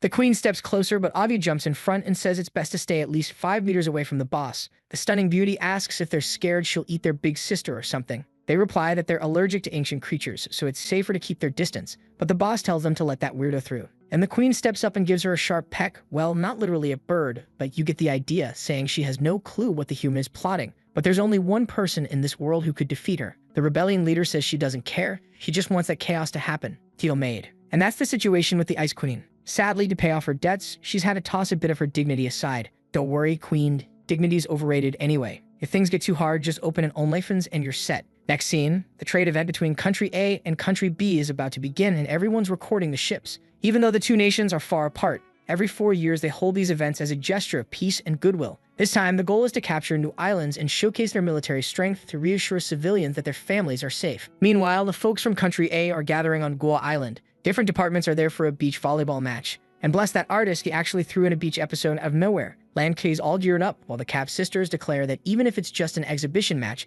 they won't accept defeat. Our poor protagonist looks all skinny and worn out, while Violet, well, she's towering as usual. The samurai guy, clearly a man of culture, says matches between women are always a delight to watch. The crowd's watching too, wondering who that weird, scrawny guy is. And who's his partner? That guy from way back, the one Zombie humiliated at the start. The captain from the academy. Man, it's been ages since we've seen him. This is a fight where everyone wins. Lam Ki tosses the ball into the air and Violet leaps up for the first serve. You guys watching are just like the audience there, taking screenshots left and right. Shortcut for anyone who doesn't know, Windows plus Shift plus S. Violet smashes the ball. It rockets past the Cap girl, who jumps up to block it, and she actually catches it. Then one of the sisters jumps to hit it back too and sends the ball flying. But Lan Ki immediately moves to intercept back and forth, side to side, until it smacks Zombie right in the head. The poor guy's dazed while the crowd is losing it. And who's that long-braided girl with the tattoo on her arm? Hey cameraman, pan a little to the right quick, just want to check something out. Zombie's running around trying to get out of the chaos, but damn, he's getting smacked in the face over and over. Let the guy breathe.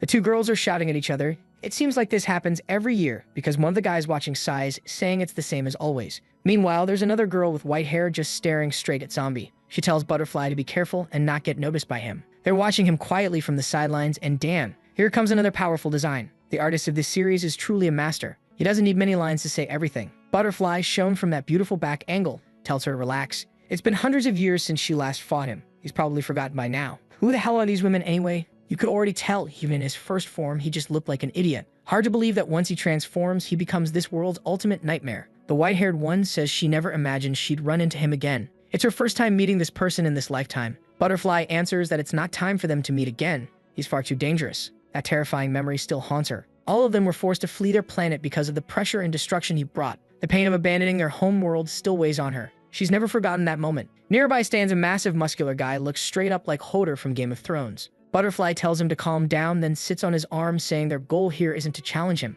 Acting rashly would only bring catastrophic consequences. She says she's going to rest, but nay. The white-haired one protests that she doesn't want to stay there alone. Butterfly replies that one of them needs to stay behind, observing from a distance. The most important thing right now is finding out the limits of that bastard's power. Zombie, however, is still there in his first form, all innocent looking. Back with the scientists, the bald guy says the design's finally ready. He really is a genius. It's just a shame he can't stop being bald. Bowl Cut, though, is more curious about the old civilization. What are they like? How did they live? But the bald one says unfortunately he has no idea. Looks like nothing was left behind. Basically, what they're doing now is starting civilization over from scratch. Back at sea, the cargo ships are moving out. The reporter says they're currently flying over country is fleet. On one of the ships, someone calls out for the commander, and there he is, the baddest zombie himself, fully uniformed. Now our boy commands his own naval fleet. He trained his subordinates, all of whom were already familiar with ship controls, and now there are zombies running everything everywhere. They learn how to pilot, how to coordinate between land and sea. And now the very weapons once made to wipe out zombies are being operated by zombies. And there's Violet, wearing her usual outfit. Man, I missed that signature look. Then one of the zombies awkwardly tells her the boss wants her to join them. He also informs Miss Lan Qi that her uniform is ready. But she answers that as an advisor, she's not obligated to wear a uniform.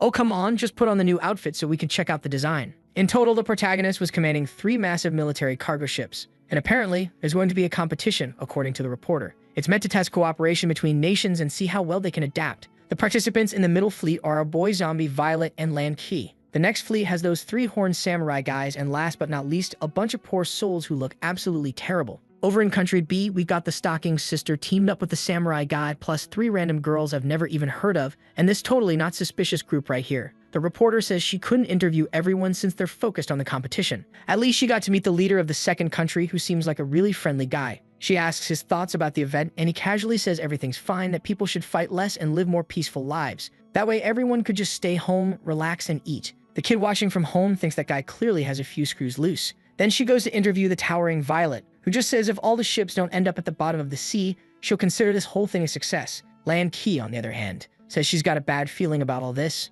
And honestly, I'm still trying to figure out what exactly are they competing against? Are they supposed to be attacking something together? The Stockings twins wonder what the point is in conquering another island. It was way easier back when they just had to capture zombies. The Hack Sister says she has no idea either, but she wants to know who those new girls on the other team are. They just showed up out of nowhere and got promoted right away. They must be special somehow. The guy with the fringe sniffs the air and Butterfly asks what's wrong. He says it's nothing, but someone's clearly itching for a beating. As usual, the Kunio style is the best dressed on the crew. Butterfly and Niai ask the big guy what problem he's sensing. He says there's someone nearby of the same origin as him. You could say they're the same species. He's not sure why, but her aura feels weak right now. Butterfly looks startled but tells him not to worry. She's so weak at this point she could vanish any moment. Meanwhile, a helicopter and several ships approach an island in the Atlantic Ocean. A girl with binoculars informs the lieutenant that the exchange event is about to start. The lieutenant immediately orders them to open fire, and the first shot is fired. Damn, it looks like they're actually shooting at Country B's ships. I'm still trying to wrap my head around this, but it really does seem like a competition.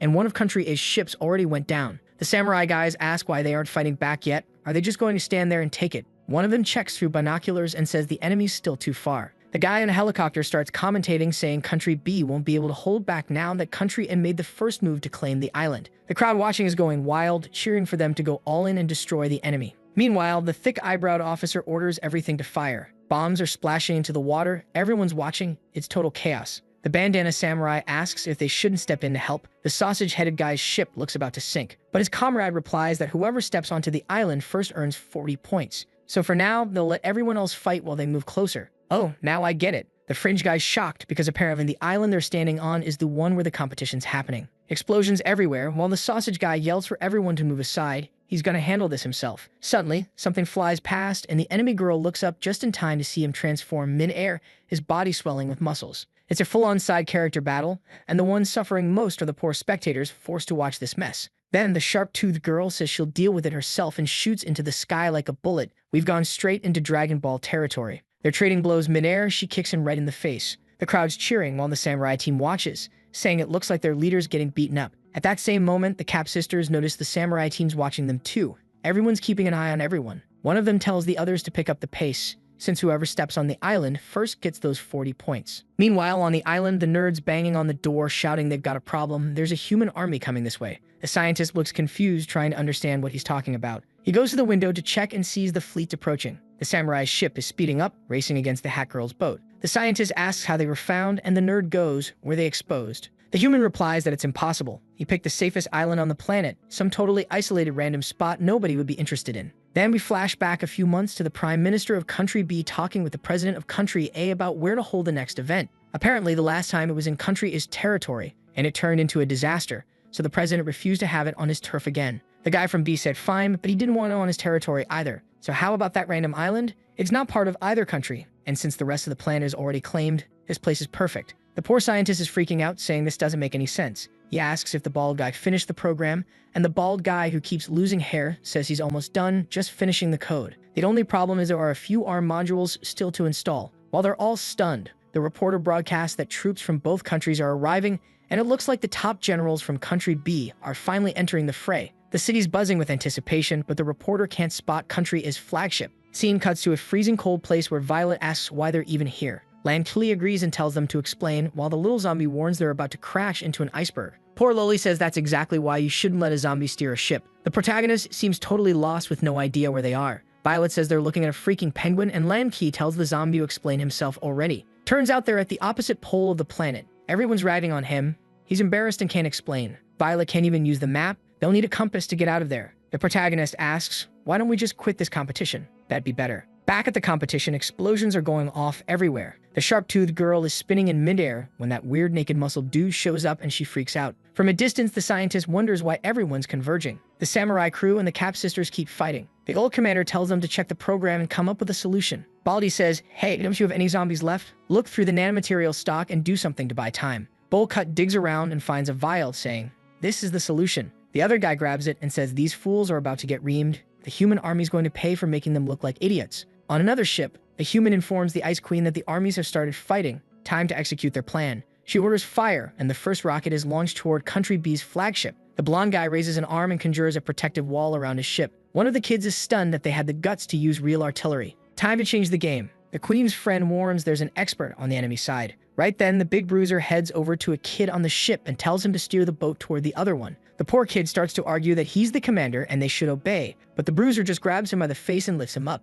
The kid's head's about to explode. The gray-haired guy tells the Queen they can't let anyone find out they're just trying to cozy up to that army. While the bruiser is crushing the other guy's head, the two girls glare at each other, saying they want to turn the other into ashes. The ships seem to be closing in on each other while the bruiser cheers, saying now both armies look like they'll take this seriously. Meanwhile, at the other pole, zombies casually fishing. Whoever's alive is terrified. The poor folks who think the ships are about to collide know they're going to die and are freaking out. Then the Queen stretches out gracefully while the other lunatic leaps. She comes in with a flexible flying kick. Wait, how did that hit him? The guy was already launched way up. She gives him a stare. He lands upright right in front of her ship, which is already cracking all over. The reporter's amazed, saying you don't even need the captain's fight. Just these subordinates are incredible. The Queen swings her arm and creates a whirlwind near the enemy ship. At the same time, the blonde guy raises an arm and forms a protective wall, while also using something like a Gara move. The Queen got caught in a total death trap. Everyone is stunned, asking if this is really the strength of someone who isn't even ranked a general. And the guy checks the files and finds no record of a white-haired girl representing Country A. Meanwhile, other ships rush forward at full speed, but the samurai crew knows something's wrong with that island. The ninja asks what's happening, and when he looks, a giant leg and a horde of zombies are approaching. It's about to be an attack on Titan-style rumbling. The scientist tells the bastards to charge. Meanwhile, the protagonist finally reels in a little fish. The samurai are now in shock, trying to figure out what's happening on the island.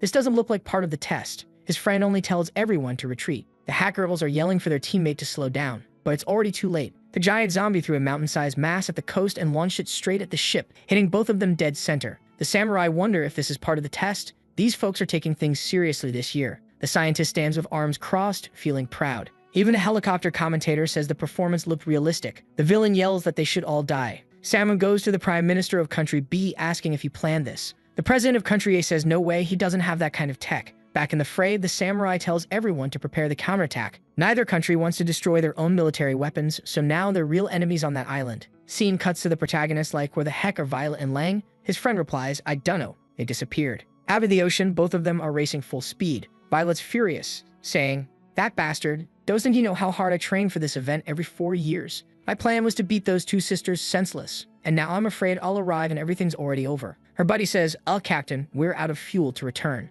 She screams, no way. She refuses to quit now. So they drum 1, 2, 3, 4, and the zombies pull that giant cargo ship with raw rowing power all the way to the other side of the planet. Got it. Meanwhile, Baldy shouts, all right, finished, everyone, finally. Bullcut says, hey, you better not let that thing arrive alive, or we're the ones who'll die. Baldy replies he already ejected it straight into the ocean. They even flash a Google Maps image for us. Scene shifts to a warplane where Ogby says, hey bro, what do you think those hired guys are doing down there? Ashik answers, I dunno. Maybe they've reached the enemy, but wait, what's that thing up ahead? On the beach, there's a strange capsule. Inside the capsule, someone with a robotic arm slams their hand against the wall, forcing it open. Outside, the two are trembling. The figure steps out, giving off a dark, ominous stare. Then the scene cuts to the protagonist's base, where the vampire-looking guy is stunned as everyone arrives looking pale and terrified. For some reason, everyone's sweating cold. What the hell is that? Is that the guy who came out of the capsule? The two brothers are frozen in shock. The newcomer really looks like Zombie's darkest final boss form. It's like Dark Goku just showed up. He starts walking toward them as the scientists cheer. It worked.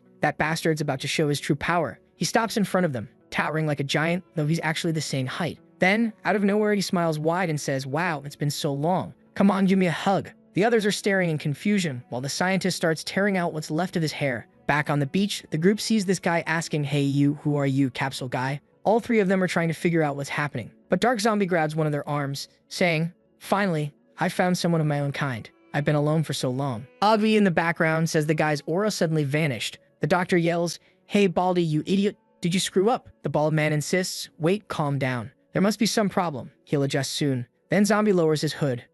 "Mom, sorry for being rude. Nice to meet you, my name's Jiang Shi, Zombie." The guy asks, "You're a zombie?" He replies, "Well, yeah, obviously, my friend. Seems like I was brought back through some kind of resurrection or something." Heishi looks puzzled. "Resurrection? What are you talking about?" Agvi checks his device and says, "Well, according to this, he really does have the consciousness of a zombie." Then he asks, "Weird, why does he look so robotic?" Dark Zombie glances at the sky and says, "Unfortunately, he has no idea. He just came back to life." The two stare at him, confused about where this guy even came from. That's when the masked man shouts, "You idiots, quit chatting and come on. We've got to get back to the boss's plan." Agvi and Aishi just wave goodbye. "All right, see you, zombie man. Good luck with your life." They start up the plane and take off. Up in the air, the rebel leader asks, "Who was that guy anyway?" Aishi replies, "No clue. He just came out of the capsule out of nowhere. But honestly, he seemed like a nice guy. And yet I'm still terrified of this dude. He's got that creepy smile saying, I feel great. Let's take a look around this city." You just know the moment he sees the first human, he's going to start wrecking everything. Meanwhile, the scientists are panicking.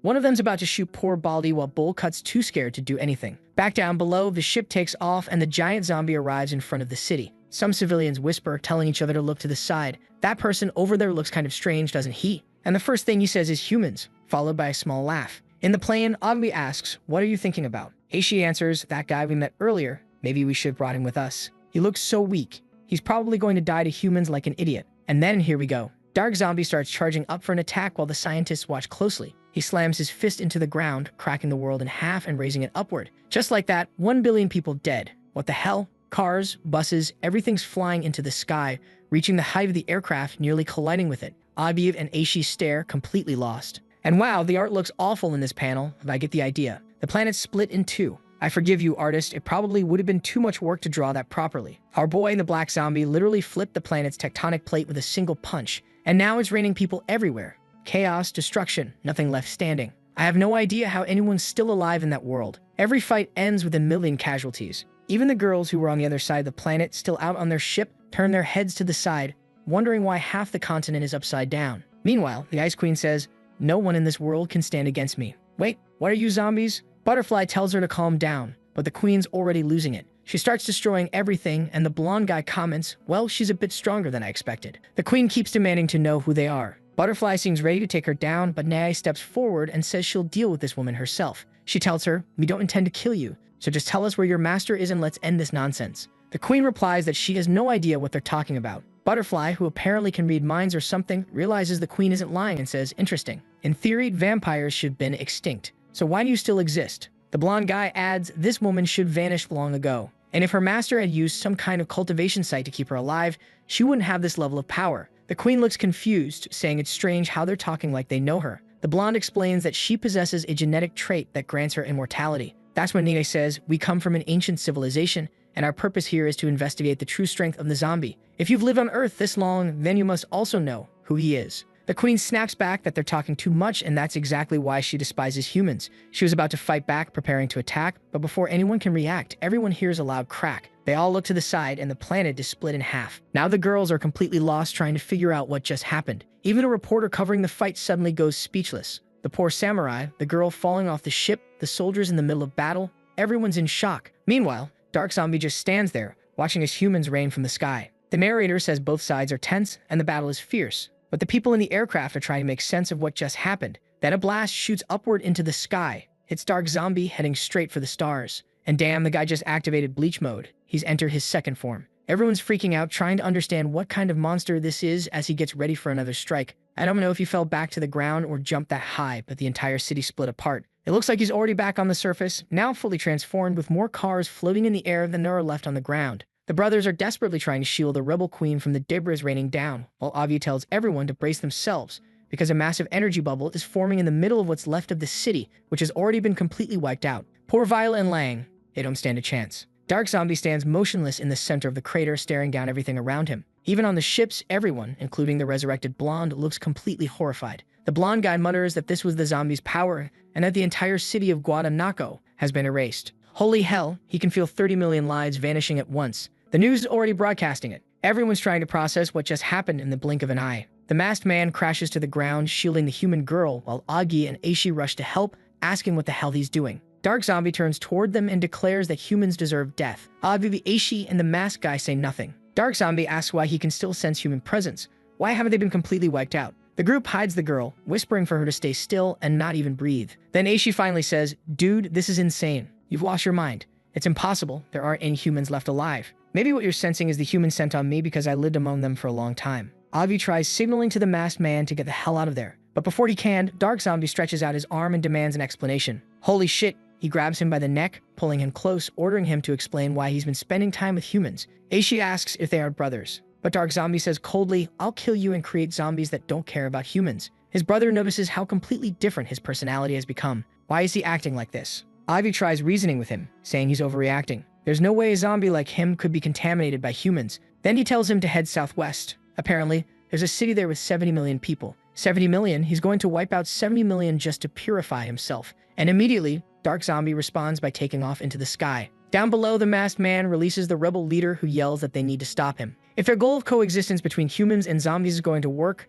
they can't let this monster do what he's planning. Heishi shouts, "Are you out of your mind? How are we supposed to stop that guy? There's not a single creature in this world that can stand against someone like him. In half an hour, the entire human race will probably be gone." The rebel girl runs to the cameraman and shouts, "Listen, everyone. Go home and hide underground. Some terrifying humans trying to wipe out the whole species. Get in a bunker or find a hole. If you don't, humanity's finished." Meanwhile, a kid watching TV tilts his head. What the hell? Why does everyone on TV sound insane these days? At that same time, up on a nearby mountain, a kid tells his director that the live stream just hit 100,000 views. The director grins as they film a girl doing a TikTok dance. He cheers, streaming pretty girls really is the secret to getting rich. Then he slips in an ad selling some miracle cream. It's not 9.98, not even 2.98. Today, this cream that made this lady shine like a goddess is only 98 cents. And right at that moment, Dark Zombie appears. The director turns around. Just a shockwave from his presence sends everyone flying. The poor guy ends up face to face with him. The live stream's still rolling as the orange-haired girl stammers, asking who he is and what he wants. He just stares at her, raises his hand, and bam, one flick of his finger completely vaporizes her. The director's frozen in horror while his friend desperately searches for a place to hide. But he's grabbed by the shirt and dragged toward the edge of a cliff. The TikTok camera's still recording everything. Dark Zombie lifts his hand, gathering black energy in his palm. The director's shaking, trying to comprehend what's happening. Meanwhile, back at Zombie's base, someone remarks, "That's his power. In theory, that guy's supposed to be the king." On TV, the anchors are panicking too. Nobody understands what's happening. It seemed to be somewhere in Country B, but who is that dark figure? Dark Zombie extends his finger and the impact shoots toward a city. In an instant, everyone walking around turns to nothing but ash. Then he clenches his fist. An explosion bursts out, powerful enough to rival a nuclear blast. "Hey, Zombie, maybe get out of the North Pole already. By the time you're done, half the planet's going to be gone." The masked man and his allies realize that hiding isn't an option anymore. The blonde guy tells the Ice Queen they all need to stop him. If not, he'll wipe out every living human. Just then, one of the Ice Queen's subordinates rushes in, shouting that someone's obliterating the entire city. And there's no doubt, it's the zombie. The blonde man warns that if things keep going like this, once he's finished with the humans, he'll come for everyone. At that moment, a global broadcast begins, announcing that a psychopath is massacring all of Country B. And because of that, this year's summit was officially canceled and a state of emergency was declared. The entire country was placed under level 1 alert. Investigators also reported that the disappearance of an entire city seemed to be connected to that guy. Back with the blonde man, the Ice Queen's ally asks why Zombie hates humans so much. Since he's from the past, maybe he knows something about it. The Queen explains that it's because humans killed his family and all his friends. It's not a baseless hatred at all. The problem now is that Dark Zombie's the one destroying everything. Zombie subordinates are confused, and that poor guy filming his TikTok was completely vaporized as Dark Zombie launches into the air again. The scientist is in shock, and Bowl Cut says, "At this rate, nothing's going to be left on Earth. Are you even sure you're on our side?" The bald man replies, "Kid, You don't understand anything, but let me explain. He turns on the microphone and says, "Hello world. Allow me to introduce myself. I am an ancient human you've probably heard of, and I'm speaking to you from your future to share some crucial information." First, take a look at this video of the creature destroying all these fleets and cities.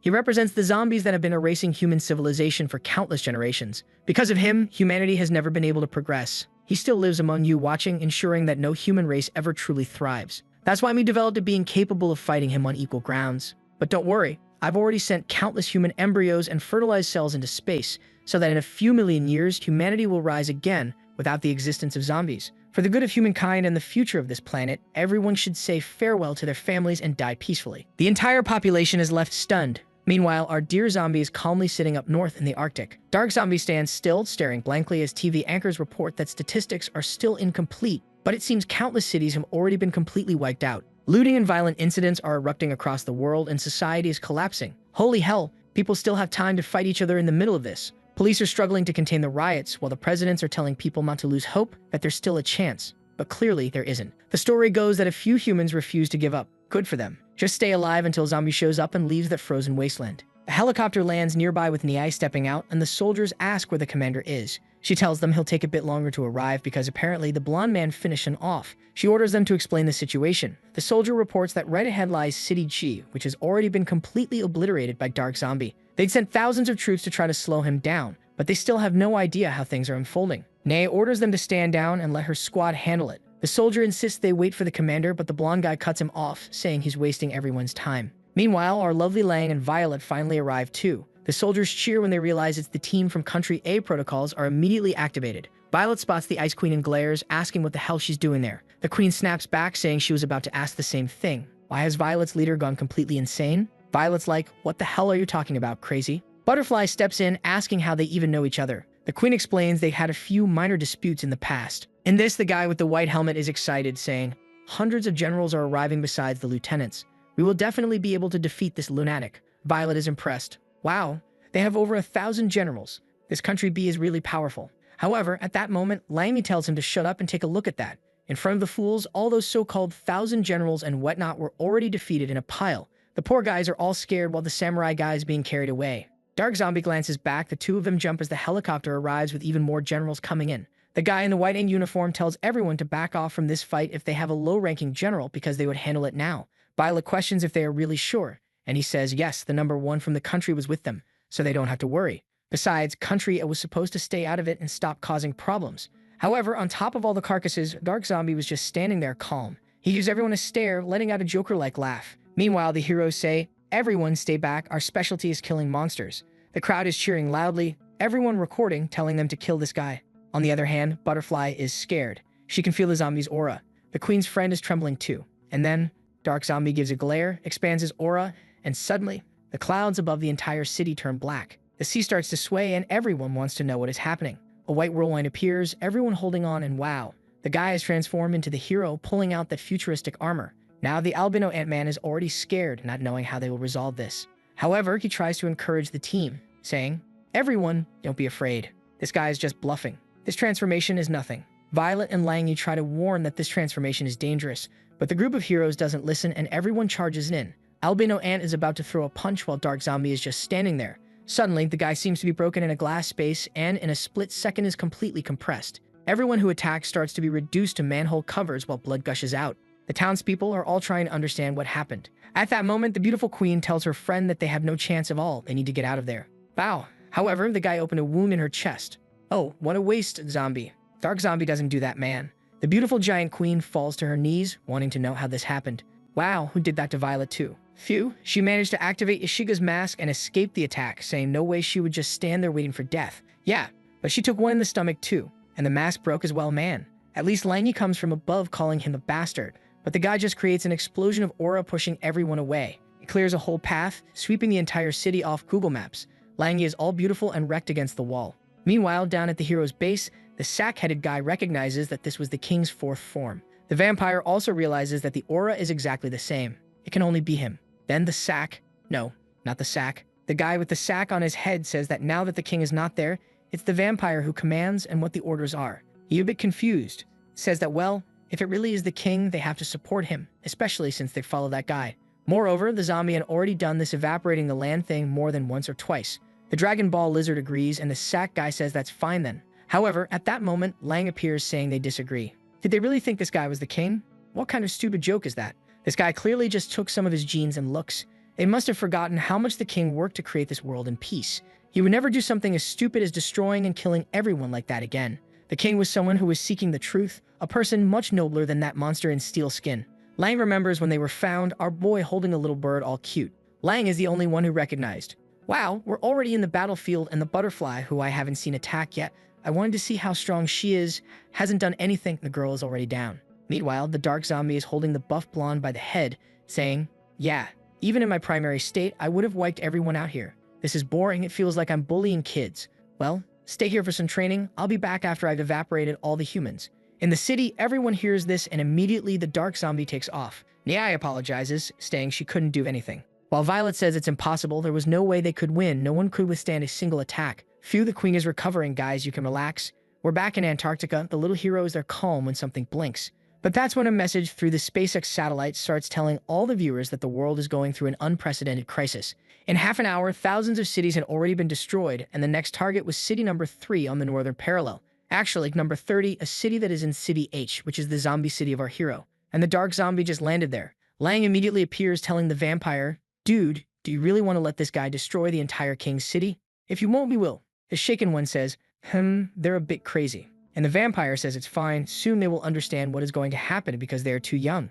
Meanwhile, that gigantic one is already transformed, casting a shadow over the entire continent. While the message continues, half of the global population has already been annihilated. This is the most severe disaster humanity has ever faced. Meanwhile, observing the city, the dark zombie finds it interesting that humans and zombies are living together. Then, Lang appears and asks, King, did you forget about us? The dark zombie, confused, asks, who are you?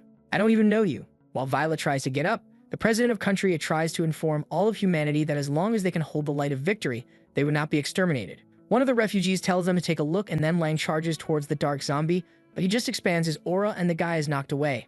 At the same time, something lands on top of another building, and he has arrived in military uniform and all.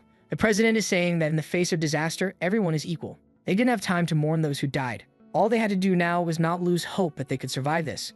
Lang was thrown, and the little hero caught him from behind, while something was hitting the giant's face. The poor guy fell and probably killed about 30 million citizens, really useless. But then the dark zombie starts walking, saying that the guy is actually interesting. Lang calls for your majesty, and the zombie just tells him to evacuate everyone from this city and get out of there because he was going to handle this. Immediately he charges, and the dark zombie is there laughing, saying it's interesting that he arrived. Now it was time for him to eliminate the entire city. The vampire is a bit confused because they both have the same genes. So what were they going to do? The true and original just tells him to evacuate the entire population.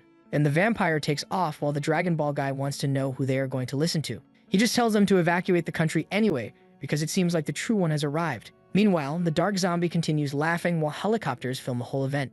In a split second, he jumps off the giant's forehead he was on and punches him. An explosion happens and everyone is scared, but when they stop to take a look, the zombie is there standing still, not moving a muscle, blocking the punch. The girl trembles, the dark zombie is confused, hand on his face, and sunk into the ground. At the same time, he was thrown far away, rolling through a building, coming out the other side. Everyone was watching this. The guy hit his head on the street, ended up upside down. Wow, Dragon Ball sequence. Before falling, the little hero approached again. In midair, he closes his fist, drives one into the chest, already going for the second form. Laughing maniacally, the guy takes off, Team Rocket style. Then he gets ready in style while the dude is in outer space laughing, saying that now it got interesting. It felt like fighting against himself. Yeah, that's pretty much what's happening. In the city, everyone wants to know who that guy in uniform is, while the little guy is on the ground laughing. His crew is evacuating everyone from the city. At that moment, one of the guys points out that he remembers now. That guy was the bodyguard for the former president of country A. The helicopter guys keep saying it looks like a fight between monsters has started. At that moment, from the top of outer space, the dark zombie comes down like a comet. However, the little guy runs towards him. The dude is coming, burning through the atmosphere, but our boy meets him in midair. They both give each other a stare. It's Dragon Ball, and an honest exchange of punches to the face. Both are pushed back while the entire population watches confused. The dark zombie prepares another attack. Our little guy responds, and now it's punch for punch. Explosion of law. Whoa. Half the city goes away with that, buildings being thrown everywhere, even the zombie being tossed. The population is somewhat incredulous that the whole place is being swept away. Meanwhile, the samurai guys are like, in this demon fight, how are they going to get involved? At that point, the samurai says he finds that island very suspicious and maybe they should attack it. Violet stands up, says she understands, while the scientists are celebrating, saying, "Finish that bastard." More people recognize the little guy as the one who was the bodyguard, and in the blink of an eye, it seems the whole place has disappeared. Where are the two? Amidst everything, our boy had advanced once again. Wow, he looks a bit worn out, huh? Oh man, and where's the long-haired dude? To be honest, he looks more swag without a shirt and with long hair, like Goku Super Saiyan for real. On the other hand, wow, the dark zombie is missing half of the boy's torso. And now the population is celebrating because, man, this population, poor thing, half of them ends up in the fight. Everyone is cheering. Go zombie, you're our hero. Finish him. And then the little guy asks, "You said you're like me? To me, you're still inexperienced." At that moment, a purple energy ball comes his way, but he slaps it upwards, creating an atomic explosion. Man, everyone is left wondering if that really happened, and behind the little guy is just Oppenheimer. The dark zombie advanced once again. Suddenly, he comes in with 5 explosions in the air, jumps towards the guy who manages to intercept him with a single punch right in the mouth. The dark zombie seems like he's going to hit him in the jaw, but our boy dodges and delivers an honest sequence of punches. At that moment, the dude comes with a finger against his punch. The little guy notices something, and the dude is holding his hand there, creating a yellow triangle. The true, unique, and original starts to disappear, and wow, now it was him who had his entire torso, head, cerebellum, everything disintegrated. The dark zombie continues using something with that yellow hand of his, the scientists are cheering, and another explosion sweeps across the continent, cutting through space. In front of the dark zombie, only the crater of everything that was destroyed remains. Everyone wonders if the guy who was fighting has been disintegrated, while the scientists celebrate, saying it's a good thing the zombie couldn't advance to the next form. However, the word tells them to look up in the air and zoom in 1,000 times to see those tiny particles. The people, on the other hand, are already falling in despair. As the fusion particles and cells begin to reconstruct, a skeletal arm appears, energy flows around it, and at that moment, the little guy is back. Wow, in this creepy version. The scientists, they're screaming in despair, while our little guy looks like the colossal titan. I don't know how those helicopter guys are still managing to record everything. Oh man, and the little guy continues in the hairy colossal titan transformation. The dark zombie is just watching this, and now the little guy is showing some skin. The scientists wonder how it's possible for something to regenerate like that while he's almost finished, just missing half his face. At that moment, people recognize him as the person from the ancient video. Alright, someone shared with all humans the person who destroyed everything. And there he is, the being who had wiped out the last civilizations. At that point, everyone loses hope.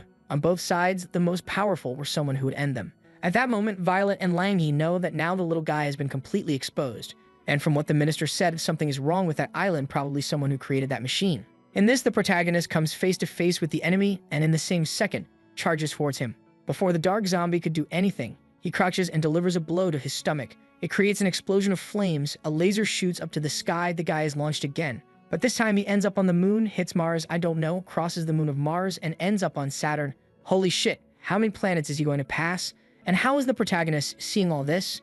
And the zombie somehow went to fetch him, found him on the other side, and hit him again in the face. The poor guy is there colliding with some planets that I don't even know which ones they are. Meanwhile, down below, Butterfly says they need to get out of this place as fast as possible. At this rate, they would die there. The protagonist, however, sees the dark zombie flying towards another planet. He made a turn, but our boy went the other way and found him halfway. Only now, he's in the middle of outer space, looking around trying to find this guy. Suddenly, dark zombie lands back on Earth where it all began. In the same second, the zombie is face to face with him again. But then the dark zombie strikes him to the ground, and the army that was previously dead seems to be resurrected there in red, as if it were a kind of zombie. Naya notices this, while the rest that is alive starts to hide. In this, the zombie stretches his arm to the side, and there in the destroyed cities, the cells that have been completely evaporated begin to reconstitute some half-zombie humans too. The little army of his is formed while the population is in shock, wanting to know if everyone on this planet is going to become a zombie. The two continue to stare at each other, and in this, Violet glances back and sees the protagonist surrounded by a green aura. The crazy guy not only turned everyone into zombies, but he's making everyone take on Ichigo's mask. The poor Langy and Violet are in shock that everyone has the same ability as them. The protagonist just points his finger, and in this, his troops advance along with the dark zombie's troops, and the honest exchange of blows begins among the resurrected. And the dark zombie seems to smile and says it got interesting, advancing towards the protagonist for another honest exchange of punches. Once again, part of the city is being swept away, and I don't even know how any buildings are still standing. Langy and Violet already know that if a victor isn't determined soon, everyone will disappear along with the world. Clearly, the planet wasn't prepared for two individuals like this to exist. Some ships approach the scientist island who are there in shock, saying that the zombie needs to die soon or they will be captured. However, the white-haired scientist is saying it's better for them to retreat. At the same time, the samurai is already there killing some of those zombies that were on the island. While the scientists burn all the papers, they get into the helicopter to try to escape with what's left. At the same moment, the scientist is already in the helicopter saying they need to take off. The guy says he's trying, but they aren't getting anywhere. That's because Lang Yi is holding the wheels down below. Wow, he slammed him to the ground, exploded everything, and at that moment, the tough one arrived.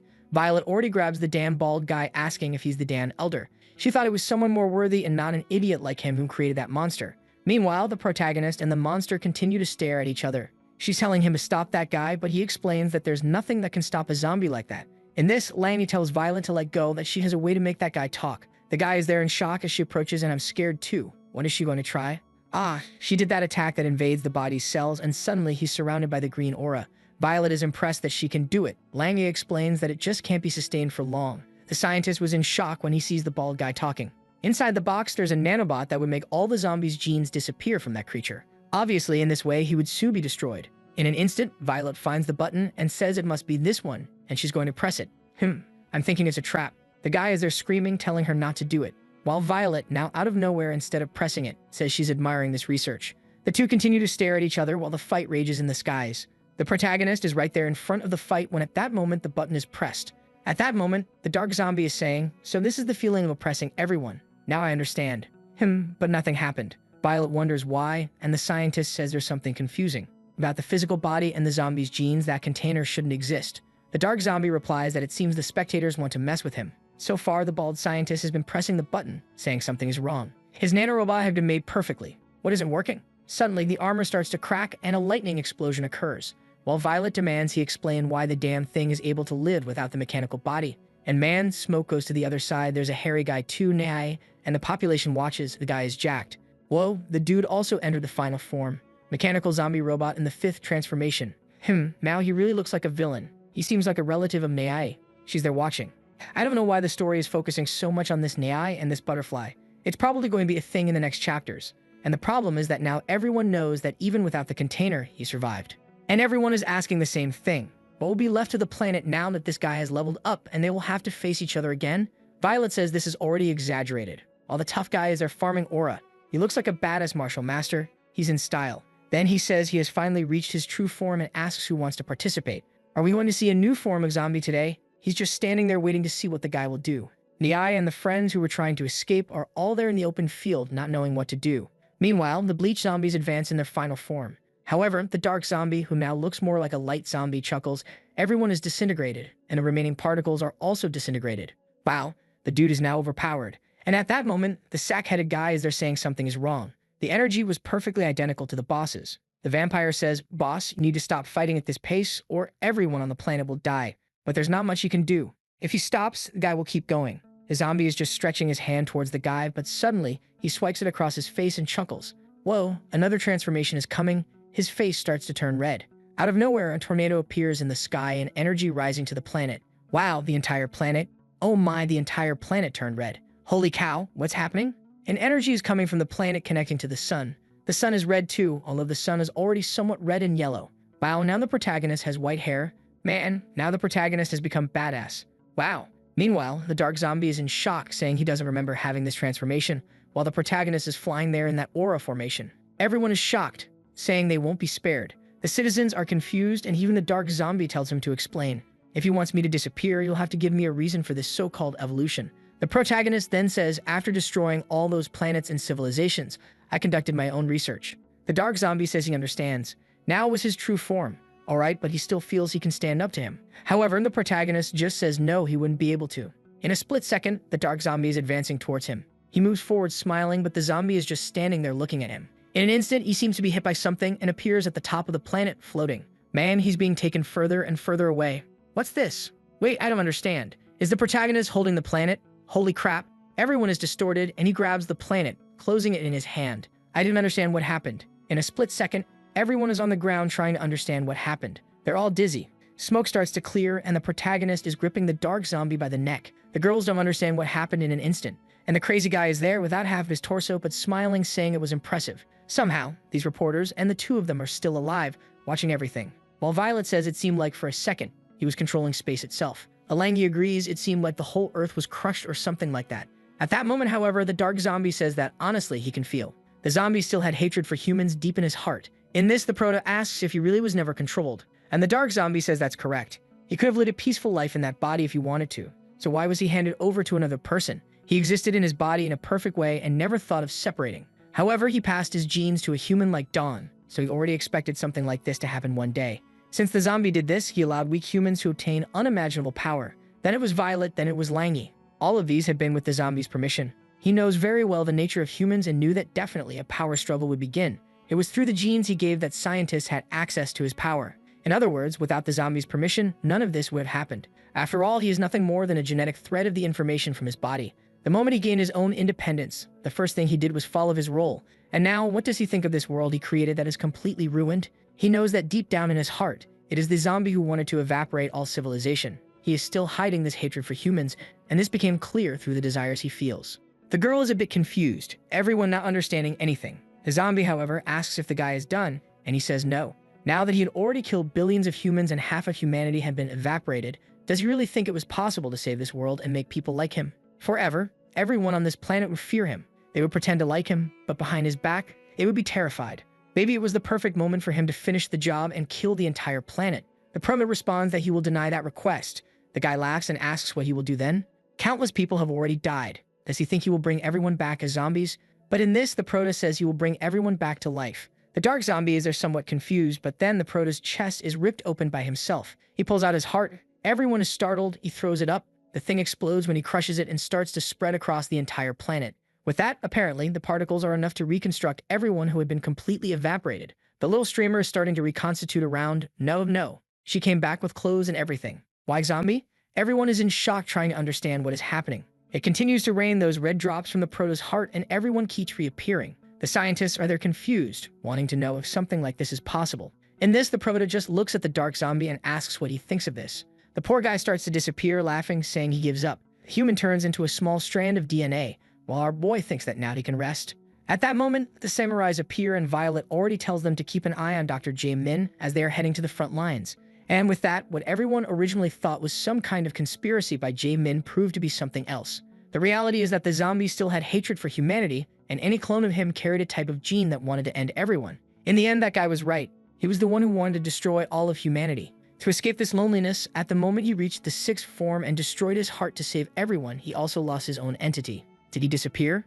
Man, what is this? The name of the work is Mr. Zombie. He can't just vanish like that. 2 hours later, they arrive to find the Proto standing still in Form 1, all nice and cute. However, they are wondering why he isn't moving and if he is dead. In this, he moves a little and she gets startled, saying, "Zombie, are you okay? What happened? Now that you don't have a heart, did you turn into a normal zombie?" However, the bastard shows his chest saying no, and his heart grew back quickly, obviously as if he was going to die. The two are there, just like me, like idiots. They scold him, wanting to tell him to finish the fight as quickly as possible next time and not go through all this. The Proto, however, is wanting to understand what this thing is in his hand. Violet seems to recognize it as that nanotechnology. Zombie, however, realizes that whatever this is, it seemed to like him quite a bit, and now says it will stick with this. Who knows, something interesting might happen in the future. And in this way, the world entered yet another brief period of peace. With the zombie's identity completely exposed, all of humanity would have to... After that huge battle, our protagonist's stubborn general is still hanging from the top of the building. The president is on a plane heading back to his city. Violet approached him since she had been called. The president wants to know where our boy is, but his close friend can't say. He hasn't returned since that incident. The president knows that after everything that happened, things have gotten chaotic. Everything could turn dangerous in a matter of seconds, and society itself might collapse because of that battle. Locked inside a van, Professor Faye's assistant asked him to take a look outside too. A massive protest is happening, and to those people, that crazy professor is the true savior of humanity. They're shouting that he's innocent. That's why they want him released, claiming he's humanity's last hope. Unexpectedly, the hero has become the villain, and the villain has become the hero, which makes the professor pretty happy, now that he's seen as humanity's representative. Just like the zombie genes had said, even if he saved the world, humans aren't grateful. In fact, they fear him even more now. Some people, filled with anger, don't even have the courage to raise their voices. But there are also those who believe our zombie is God's messenger, showing the path to evolution. In the middle of all that chaos, our boy is just chilling at home, enjoying his favorite games, until one of his generals shows up with news that the humans are rebelling. Seeing Blackie arrive, the protagonist wants to know if something serious is happening. Blackie explains that 2 underlings are there to speak with him. The 2 low-class zombies are welcomed in, though they look pretty uneasy, immediately drinking the tea that was offered. After that, our boy steps in to talk to them and recognizes them from previous chapters, asking why they came looking for him. The 2 side characters glance at each other in silence. Now that they're face-to-face with the king, they immediately ask for his blessing. Country B and Country A have signed a zombie management pact, turning the moon into a technological prison. The reason is clear to both sides: to contain our protagonist. An agency was created specifically for that, with full authority to make this pact a reality and carry out its plans. Soon, several warplanes begin flying over the protagonist's city. Below, troops are taking positions all around. A zombie officer notices the humans approaching. The strongest warriors of mankind are gathering on the other side. Because of fear and discrimination, all conscious zombies have been forced into that city, though luckily they're protected by the king. One of the extras says that while grilling some skewers on the rooftop, up there he seems to be living peacefully among humans. One of them is hanging laundry, thankful that he managed to rent that rooftop. He didn't want his boss resting under the bridge, it would have been too embarrassing. The big sis knows humans fear zombies, but there's nothing they can do about our protagonist. They should have listened to her earlier. That's when one of the zombies says something's happening. Lots of humans are gathering to attack. Their mission is clear: capture our protagonist. After watching through her binoculars, the big sis comes to the obvious conclusion: those people are idiots. Meanwhile, in the same city, Violet is already on the move. Using her agility, she leaps down across the buildings, heading straight for the center of the conflict. As she flies through the city, the destruction is visible everywhere, and something's coming right toward her face. It looks like an attack. A massive explosion happened right after that, and the one behind it was Dawn. Armed with her machine gun, she demanded to know why Violet brought so many people to that place. While the girl with mannequin legs kept dodging, Dawn asked if she even knew who was responsible for saving the planet, but our friend didn't answer. She chose violence instead. After landing several hits on Dawn, she said it was all for humanity's survival and that she didn't have time to waste. Dawn's arm started regenerating and she got ready to dish out more violence, though she wasn't expecting others to show up. The impact of their arrival on top of that building was brutal.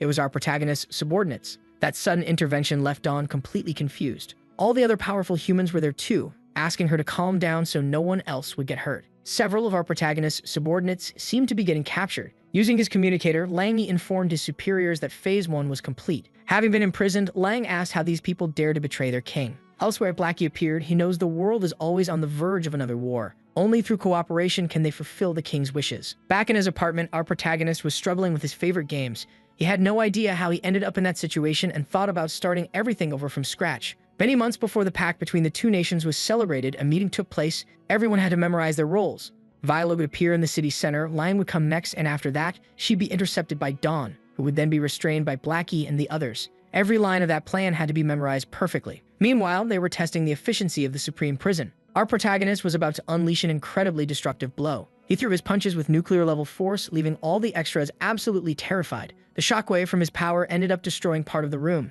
Violet, along with her beautiful twin assets, couldn't withstand that pressure. After the catastrophe, she could barely believe her eyes. Our protagonist had destroyed everything with a single strike, leaving everyone speechless once again. And as if that wasn't enough, he went on to cause destruction on a planetary scale. Our protagonist was amazed by this technology. It seemed humanity had fully absorbed the lost civilization's nanotech. Maybe this was the first step toward making humanity stop fearing him. But those who had witnessed his power again disagreed. Violet started shouting furiously at him, saying no defense could withstand that. That's when the samurai said it was pointless to try and eliminate fear. If that footage ever leaked to the public, people would be even more terrified. Someone then mentioned they'd need a thicker material, and that the moon would be the perfect raw source. Only that way could humans change their perception of zombies. Looking at the king's subordinates, Violet realized the task ahead would be extremely difficult. On the day of the zombie management operation, Violet gave a special statement announcing the mission's success. A device had been developed, specifically designed to contain our protagonist, using the knowledge of the ancient civilization. They confirmed that the material was indestructible, marking the first step toward coexistence between the two species.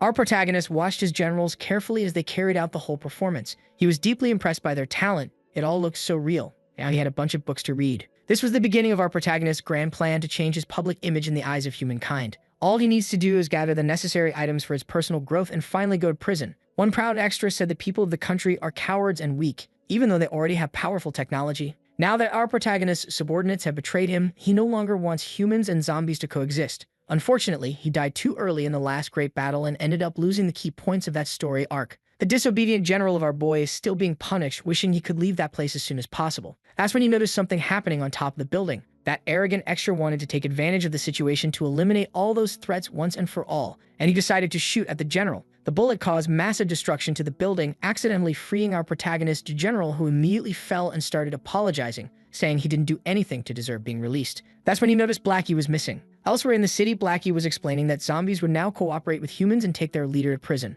The poor guy who was locked up got furious, thinking our protagonist had been betrayed. Violet also wanted to know who the idiot was that opened fire, since they'd already reached an agreement about everything that was supposed to happen. Dawn quickly reminded her that the camera was still broadcasting, so Violet tried to cover it up by saying she was talking about the peace treaty between the two countries. Near our protagonist's feet, a few stones fell. He looked closely at the massive hole that had opened in his wall. He managed to catch the projectile with his bare hand, which was wild considering just a few frames ago it had gone straight through the building. To our protagonist, though, it was just a small setback. He believed everything would turn out fine. But before he could finish speaking, someone blew up the plane flying over the city. It was his stubborn general, now completely enraged. As soon as our boy saw what happened, he looked visibly upset, because now, once again, a zombie was attacking humans. Blackie immediately recognized that pattern of attacks. Only one person could have done it: Vermont the fool. They saw someone being thrown from afar straight toward them. It was that same arrogant extra, now lying on the ground, completely knocked out. Since no one knew why Vermont was doing all this, Blackie decided to observe a bit longer. Our protagonist remembered that his general had been hanging there the whole time and didn't know about the plan they were trying to carry out.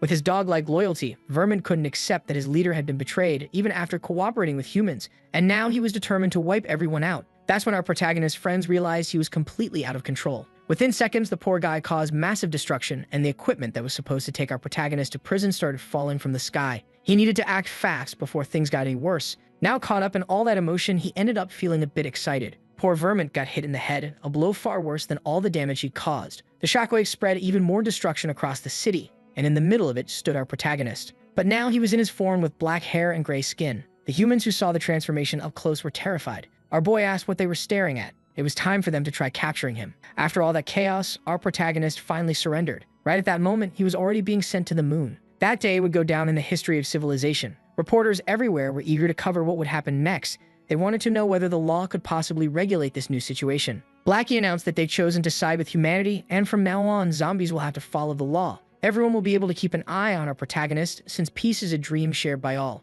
Right after that, he left the press conference, leaving the reporters buzzing with anticipation. Inside that place is our protagonist, now accompanied by his most loyal subordinates. They're apologizing for what they just did. Since there were a lot of people outside, they ended up acting a bit harsh toward him. But to our boy, all is forgiven. In fact, he's completely absorbed in the performance and asks if he came across as helpless and friendly. Showing them the footage of what happened, Don disagrees with the helpless part. Honestly, our boy is the very embodiment of violence. He had thrown himself to the ground earlier, acting like he wanted to know what was going to happen next, basically provoking the humans to capture him. Naturally, they were terrified by that. Dawn said they were lucky not to have been annihilated on the spot, and she wanted to know if he really believed people would buy the story that he'd been captured. Our protagonist apologized, saying there had been a few incidents that day and he just hoped they weren't too serious. Violet pointed out that everyone already knows how strong he is, that he puts immense pressure on everyone around him. That whole performance was just meant to hand out a bit of moral bread to the extras. At least phase 1 is complete. Now they have to continue things on the moon. Everyone's already prepared, and they're about to start filming a zombie reality show, broadcasting our protagonist's daily life to the world.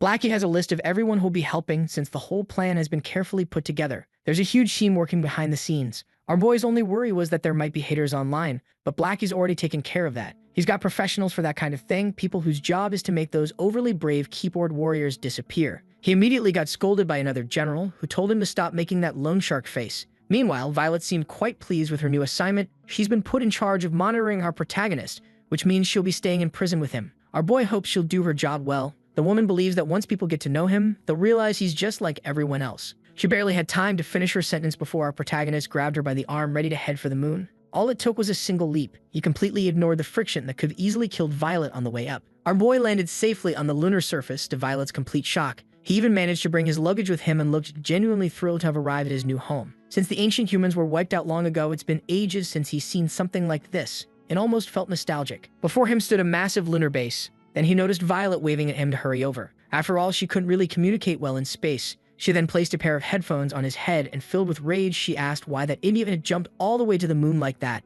They had literally prepared a spaceship for it. Embarrassed, our boy said that if she wanted to use the ship, she could just take it back. That immediately struck terror into Violet. Now she was convinced that this moron might accidentally kill her at any moment. Once their argument was over, she told him the others were already on their way, the rest of his cellmates. As the ship approached, Violet explained that they were all very friendly and had great communication skills. Inside a high-tech facility, the bureaucrats already know our boy has entered the prison. It's time to activate the defense systems, now that they can contain the zombie. Powerful figures are deeply interested in this. The bald man from the ancient civilization doesn't believe our boy can be stopped. Humanity must have gone insane. A wall 1,000 kilometers thick could only hold him for just over 9 hours. That's old data. He's definitely stronger now. That's when the president revealed he never intended to control him. In fact, the lunar prison was our protagonist's own idea. Hearing that left the bald man from the ancient civilization completely confused. The president explained they've been improving their technology. Soon they'll be able to travel through space and colonize new planets. If our boy ever loses control, the lunar prison will buy them time. Another bureaucrat said he never wants to see the protagonist again. He wants to colonize the stars and leave that monster in the past. That made the bald man grin, saying they thought the same way in the past, and it led to their destruction. Those words made everyone pay attention. Now we shift into a flashback. A little boy asked his mother what they were doing. She explained that humanity was searching for a new home. Those ships could reach the edge of the galaxy. Everyone was happy, believing they'd finally abandoned that cursed place, leaving the monster behind. But to their horror, the ships suddenly came under attack. They had no idea what was happening, and countless human lives were lost. A massive crystal sphere began covering the entire solar system, and one by one, all the arcs were destroyed. Then something even more shocking occurred. There was someone standing at the edge of the solar system, the one responsible for stopping their escape. The bald man said they lost everything in the blink of an eye. The last message they received said the celestial prison remained intact. The filthy ones who tried to flee were purified. Meanwhile, back on Earth, someone was far from pleased. Two finely drawn women were paying their respects to the so-called divine messenger. And this new character seems to be the same one who stopped humanity's escape from the solar system. They told him our protagonist had left the planet, and they also knew about the companion he'd left behind, the one who's been with him for thousands of years. That unfortunate woman is the queen of vampires, who'd also been captured. She didn't like being called a companion, and she had no time for such nonsense. She quickly broke free from her stone prison. The new man called her an inferior being, which made the queen tense. Since they'd been apart for so long, that insult triggered something in her, and a portal of hell opened beneath her feet. The man with glasses watched closely. The queen tried to attack, but had to stop mid-strike. She seemed wounded and was coughing up blood. Finally, the man stood up. Even if that woman believed herself to be a deity, she had to respect the divine messengers. Now, this self-proclaimed messenger of God took the queen for a little stroll. He didn't even bother giving her any clothes. In front of them stood the Human Academy. The women explained that they'd told him the truth about that place. The queen said if he was looking for our protagonist, there must be clues ahead. The humans had managed to master the ancient civilization's combat abilities, so he should proceed carefully. But this so-called messenger of God, good grief, he's got the face of a demon. After hearing their warning, he entered the academy, where he was immediately attacked by the locals. One of them fired multiple projectiles at him, and soon he was surrounded by waves of powerful assaults. A brutal surge of energy rushed toward him, but the messenger didn't even flinch. These people had no idea who they were up against. At that exact moment, several slashes started to land. The maskless samurai decided to jump into the fight too. But in truth, he was somewhere else entirely, using his techniques to slice up some sashimi. Meanwhile, humans were celebrating our protagonist's departure from Earth. The maskless samurai took that as the perfect opportunity to gorge himself. One poor guy there looked a bit down about it. He knew our protagonist had contributed a lot to humanity's progress. Those people also knew he didn't pose any real threat to them. Still, some felt relieved he was gone. Being near him was terrifying. All they could do now was trust that the president's plan would actually work. But that whole celebration was abruptly interrupted when a huge cloud of smoke appeared. Sensing danger, one of the hunters went to draw his weapon, only for a mysterious hand to rest on the barrel, crushing it to pieces with a single snap. It was the messenger of God who had just arrived at the party. He seemed surprised that these were Earth's most powerful humans since they were all so weak. The maskless samurai tried striking him from behind, but all he managed to do was irritate him. The messenger flung him away with a single attack, leaving the poor soul still standing completely paralyzed with fear. The entire party was destroyed, people were sinking into what looked like a lake forming beneath the ground, and the decorative balloons were catching fire one by one. The poor survivor was trapped in a horrific illusion, convinced he'd fallen into hell. The captain, who had been knocked down, managed to get up, saying humanity must never be underestimated. Then he began transforming into Godzilla. Once the transformation was complete, his firepower had multiplied. That was the power of the ancient civilization's nanotechnology. The captain was ready to unleash high-quality violence. Through the smoke, another massive hand appeared. A metallic creature resembling a tiger was ready to fight, charging up energy in its mouth. The messenger of God observed it all, remarking that after all these centuries, humanity still hadn't changed. The maskless samurai wanted to know why his ally already had mastery over nanotech. He wanted a bit of that power for himself. Then Captain Godzilla fired his attack, and the metal tiger prepared to blast as well. But the messenger didn't look even slightly intimidated. He blocked both effortlessly, summoning a giant hand from the ground that grabbed the metallic tiger, crushing its arm to pieces. It looked like everyone had been defeated by him. Not even the captain could move anymore. The messenger commented that 1,000 years ago, humans had to rely on spaceships for attacks like these. His secretary added that civilization had evolved and now focused on individual combat power. But to him, it made no difference. For inferior beings, being wiped out by zombies was only natural. Not knowing who these new characters were, the man with the bandana nervously asked for their identities, realizing they seemed to know our protagonist. The messenger replied that his race had made a great sacrifice to contain that being, and their mission was to eradicate that demon once and for all. Before he could finish his speech, his secretary reported that the human had escaped. That caught the messenger's attention immediately. Sure enough, the captain, with only one arm left, was gone. He needed to warn the others about what had happened there. But the messenger declared that none of them would escape his grasp. His path of evolution was far beyond humanity's. A massive hand appeared, seizing the captain and slamming him violently into the ground outside. Then, after that final display of dominance, the messenger of God dispersed his power. He wanted to know if those inferior beings had any information about our protagonist. He'd only come there because of the Vampire Queen's tip. She already knew humans were weak but hadn't realized they'd become this pathetic. She wanted to escape during the chaos but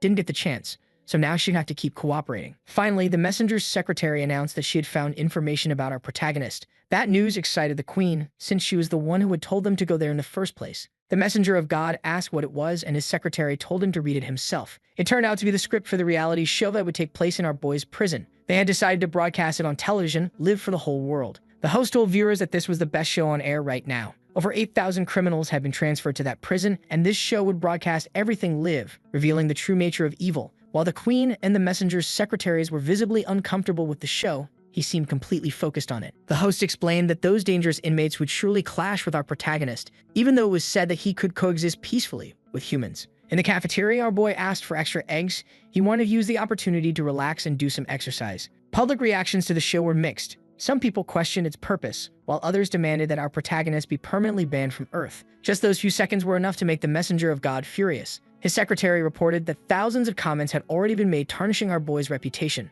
They did it to fight against the so-called enemies of God's tribe, but the messenger was annoyed at being interrupted. He was deep in thought. Watching that broadcast, he was getting more and more irritated. Meanwhile, our boy thanked the woman in the cafeteria, completely unaware that another inmate nearby was fuming. Violet was managing the entire production of the show, directing everything from behind the scenes. She ordered the cameras to switch angles so that our protagonist could get his makeup done. The moment he vanished from the screen, a team appeared to fix his appearance. But the messenger of God stayed uneasy. He couldn't believe things were truly that peaceful. That existence, someone capable of destroying worlds, caring about human opinions, impossible. A being who delighted in taking lives could never just play along. Maybe thousands of years in confinement had finally driven him insane. That thought sparked an idea in the messenger's mind. He believed our protagonist was trying to uncover the secret of the human soul, using this whole setup as an experiment to break the barriers that had been placed on him, so he could keep destroying and exploiting human generations. The messenger found it terrifying, what our protagonist might be capable of. To him, that creature was the true enemy of mankind. Now convinced he had uncovered the truth, the messenger vowed he wouldn't let our boy escape so easily. He wanted to send him his most sincere thanks. With that, his energy shot toward the moon. The same inmate sitting near our protagonist suddenly clutched his head in pain. It felt like he was losing control of himself. The other prisoners noticed something was wrong. Meanwhile, our protagonist calmly continued eating his eggs until someone suddenly burst in, interrupting him. Violet immediately focused on the event. A strange man was staring straight into our boy's eyes. With a transformed appearance, he said it had been a long time since their last meeting. Meanwhile, inside the lunar prison, the reality show kept airing. Our protagonist's generals were watching closely, and before long, they started celebrating too. The show had been on for 3 days, and so far, our boy hadn't caused any trouble. Public opinion might finally start to change. Inside the prison, a few inmates had to be disciplined. Violet was assigned to handle it. She was doing everything she could to keep our protagonist calm. That's when a guard came in to report that something was going wrong. The messenger of God wanted to know if our boy still remembered them, but all our protagonist wanted right then was to finish his meal. He didn't seem to remember any of those people. At first, the messenger felt insulted, but then realized it made sense. Deciding to abandon reason, he unleashed his power and increased the muscle mass of that inmate, who was now about to strike our protagonist. But the unstoppable force of his punches was easily blocked. Our boy deflected it using nothing but the chopsticks in his hands. Back on Earth, the Vampire Queen tried to casually slip away from the situation, while the one-armed captain crawled across the ground to spread word of what had happened. Inside the prison, alarms began blaring. Unauthorized violence had been detected. The entire facility went into lockdown, and self-destruction was set to begin in 3 minutes. Hearing that, the inmates panicked. Countless weapons were suddenly aimed at our protagonist, who was now only defending himself. The messenger couldn't understand why he hadn't started a massacre yet. Meanwhile, other prisoners were trying to stop the fight, begging everyone involved to back down. With a mocking smile, the messenger asked if our protagonist considered this what he called peaceful coexistence. Those weak ants would never understand him. They were only capable of feeling fear. And soon, civilization would crumble again, because history always repeats itself. But our protagonist was focused on something else entirely. This was his first fight inside the prison. Violet had instructed him beforehand on how to behave. The main priority was not to damage the moon and to avoid bringing out any of his other personalities. If he had to choose one, it should be the most human-looking form. And that's exactly what he did. Watching everything unfold on TV, our boy's generals began to panic, thinking it was all over. But amid the chaos, the messenger of God looks strangely excited. Violet gave an order to cancel the self-destruction, but the system had already detected an extreme threat level and was now acting on its own. The messenger believed our protagonist only knew violence, and he was eager to see how weak he'd become. But the moment he approached our boy, everything changed. A wave of dread washed over him. The presence our protagonist radiated was overwhelming. The messenger could no longer control the inmate's body. All our protagonist did was place his hand on the man's shoulder, and that alone was enough to drive the messenger's presence out completely. Our boy asked if the inmate had gone back to normal, but what he got in return was a stare filled with pure malice. Terrified, the prisoner ran off in panic. The messenger couldn't believe what had happened. Just our protagonist's mere presence had forced him out of the host's body. And yet our boy could still sense the enemy nearby like an insect hiding in the dark. To drive him off completely, he let his aura flare just a little stronger. The messenger instantly felt it. From the lunar prison, our boy's energy erupted outward, and everyone in the messenger's presence felt it too.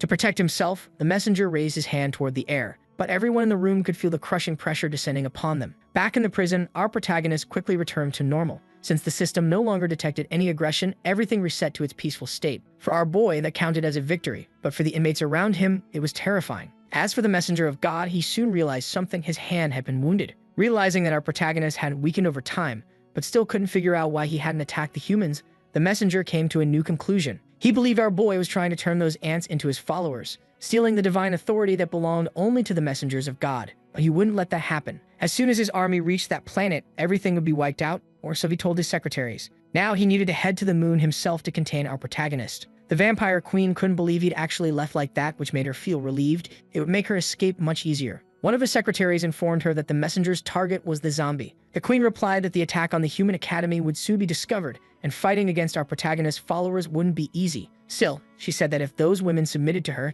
she might be willing to help them. One thing the queen was sure of: the lunatic messenger would be humiliated by our protagonist, and she planned to use that moment to gain more followers. The white-haired girl said those inferior beings would never uncover anything, which caught the queen's attention. Something strange seemed to be happening to the bodies of all those heroes. One of the messenger's powers was the ability to turn imagination into reality. Until civilization was destroyed, none of them would ever realize they'd been attacked, dying in ignorance. That was the blessing the messenger had granted them. They all seemed to be under some kind of mind control. The girl explained that they fought their battles alongside the gods born from their own imagination, and she assumed that's how the vampire herself had come into existence. The queen scoffed at that idea. She refused to believe she was created by the imagination of such fools. But the white-haired girl told her she had to believe it. For her race to continue existing, the queen had to stay with them. For the greater good, none of those people would be leaving that place alive. Outside the building, a young woman approached a massive crater in the ground, striking a few suggestive poses as she was photographed. The man taking pictures didn't even notice the captain approaching him until he grabbed his ankle, terrifying him. Everyone soon realized that part of a body was crawling nearby. They all rushed toward the man. The captain said he needed to be taken to Guangzhou province, to the special agency. Out in space, someone was reflecting that true power lies within the spirit. Imagination is the spark that makes everything possible. With it, they created countless gods and civilizations and used that same power to imprison the first demons. They conquered the stars, but never forgot their war against those demons. That was exactly what the messenger of God intended to continue doing. Looking at our protagonist, he was convinced that the so-called peaceful coexistence was nothing but an act. His subordinate, the messenger named Varro, wouldn't allow that to last. Once again, he used his power to take control of someone, strengthening the body of another inmate. He wanted to expose this weak civilization to what he believed was the protagonist's true nature. At that moment, our boy was simply waiting in line to take a shower, completely unaware of what was coming. Suddenly, another prisoner, one possessed by the messenger, tried to cut in line, but our boy wasn't having it. He smacked the guy and told him to act a bit more civilized and follow the prison rules. Defeated, the inmate apologized. The messenger had failed this time, but he was certain that soon he'd reveal our boy's true identity to the world. For the rest of that week, our protagonist continued his routine in prison.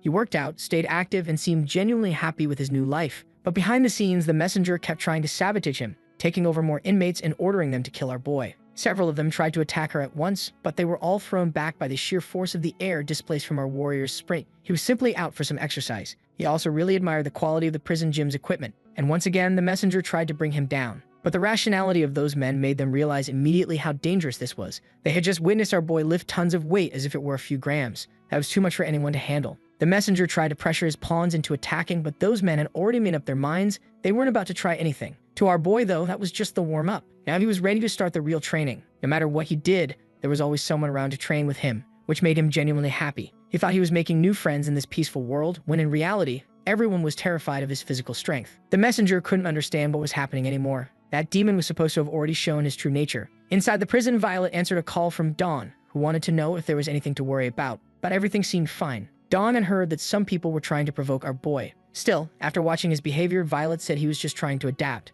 Over at headquarters, the masked samurai commented that the attack they'd seen had been very real. Several heroes had gathered in that hall, and the poor captain was having his body completely rebuilt. Worried, Lamy asked how the investigation into the academy was going, but so far, no one had found a single clue. The victims of the attack were behaving perfectly normal, which made the situation even stranger. It was already odd enough that they were getting a visit from the Minister of Intestines. Yes, that was actually his name, the man in charge of the investigation. He reported to his superiors that there were no signs of an attack, suggesting they might have overreacted. But as he gave that report, the vampire queen appeared there, completely invisible to everyone. After phasing right through the minister's body, she had to grab onto the floor to keep from being pulled away by some unseen force. She couldn't understand how no one had seen her. The messenger's secretary explained that she'd trapped the queen within her illusion field. No one outside could see what was happening, even if she killed innocent people right there. They wondered why the queen kept resisting so much, but the queen refused to believe she was just a fragment of someone's imagination. She had no master. The man with stone arms realized that this inferior being wouldn't listen, so he suggested crushing her into dust.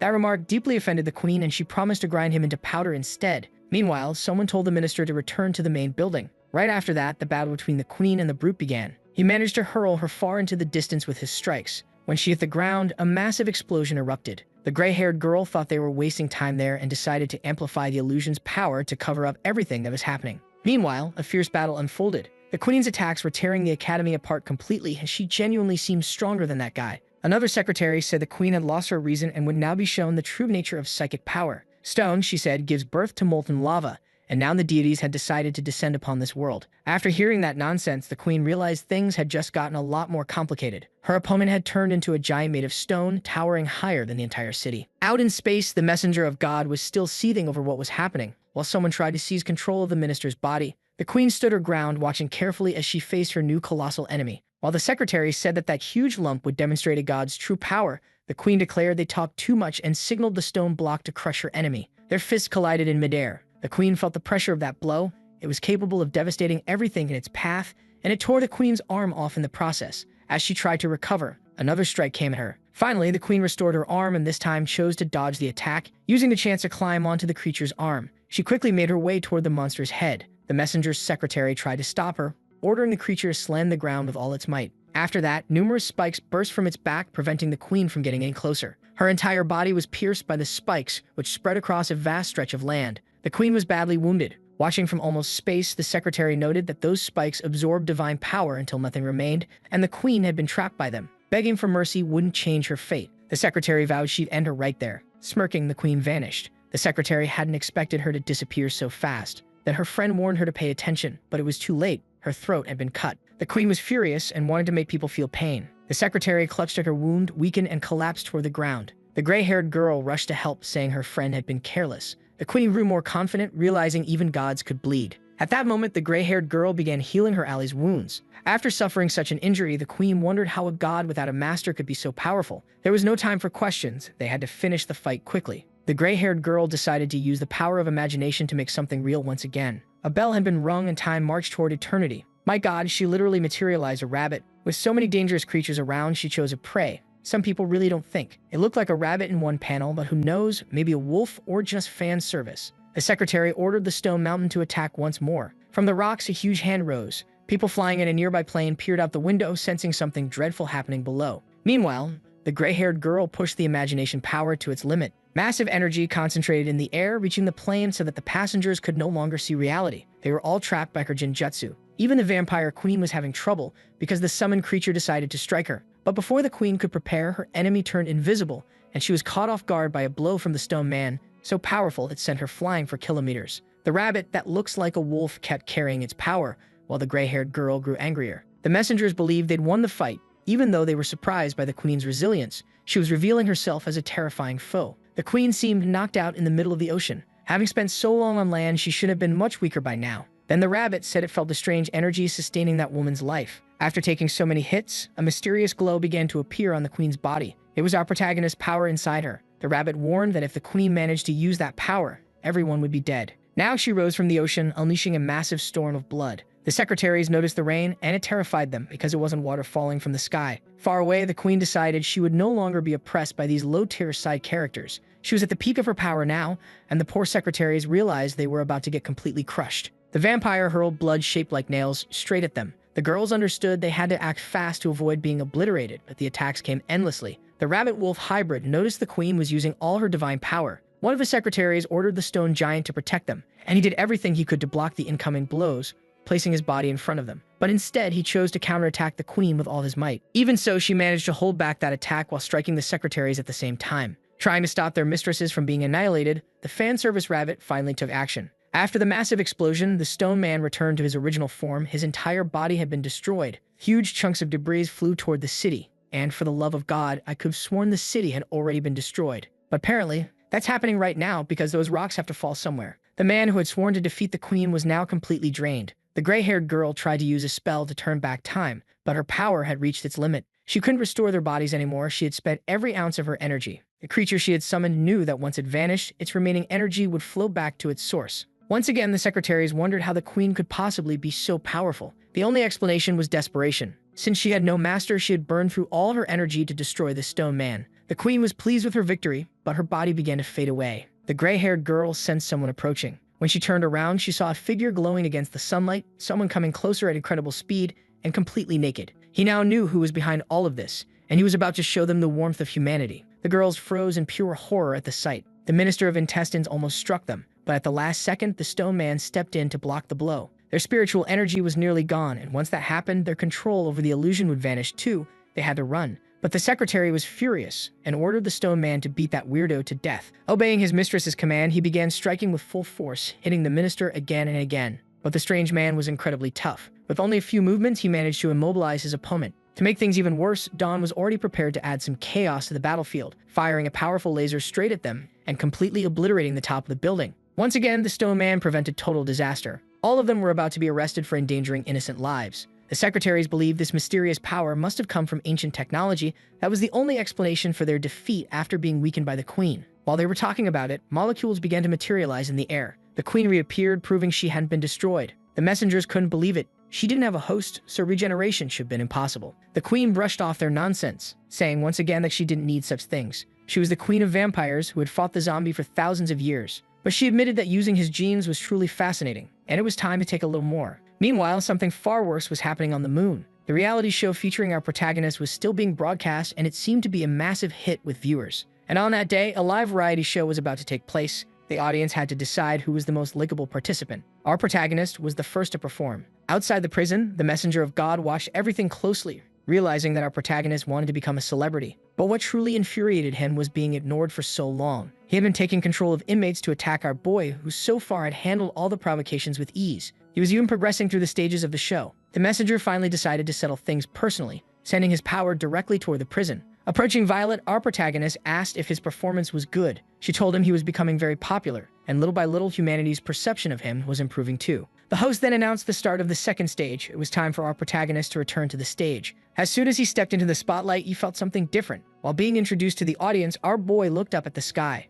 Violet took that moment to encourage him, telling him that if he did his part, she would do hers. That made him even more excited. After he walked away, Violet put on her oxygen mask. Near the moon's orbit, the messenger of God began launching multiple attacks toward the prison. But Violet was already outside, sword in hand, intercepting every single one. She wouldn't let anything disrupt our protagonist's big moment, and she was fighting with full focus and determination, something that ended up surprising the messenger. When they finally came face to face for the first time, Violet realized that Langy's earlier warning might have been because of this man. The messenger mocked the human who knew nothing of life or death, daring to challenge a messenger of God. Before he could finish his speech, Violet threw a knife straight at him. The messenger dodged, no part of his hair was sliced off in the process. Violet finally removed her mask, no matter who was on the other side. She wasn't about to let anyone interfere with our boy's plans. She was doing this not just for him, but for everyone's survival. At first, the messenger was irritated, but he managed to stay composed. Since that woman would die anyway, he decided to demonstrate the power of his civilization. Showing his ability to turn imagination into reality, his body began to undergo a brutal transformation. Violet was shocked as she watched he to transform into a monster, a creature so massive it looked capable of swallowing planets whole. Meanwhile, several people gathered at the agency created to contain our protagonist. In the center of the room, someone was being held prisoner, and she was not happy about it. It was the messenger's assistant. Next to her, slightly injured, was the Minister of Intestines. Blackie wanted to know if she was responsible for attacking the academy. The samurai knight warned everyone not to drop their guard around her. It had taken an elite team to defeat the stone man she had summoned. The gray-haired girl had been seriously injured but managed to escape, and even the vampire queen was helping with the hunt now. Blackie knew the zombies couldn't take part in this operation since fighting could damage their image in front of the humans. But when it came time for interrogation, he'd be more than happy to help. The assistant, however, said she wouldn't speak. Just then, Dawn entered carrying a pile of documents. Apparently, the girl had already cooperated quite a bit, revealing everything they wanted to know, which left Blackie completely stunned. He couldn't understand why she had pretended she wouldn't talk. The girl explained that she'd learned the basics of human etiquette by reading a few books, so she got confused. Curious, Dawn asked what kind of reading material she'd been studying and handed the report over to Blackie.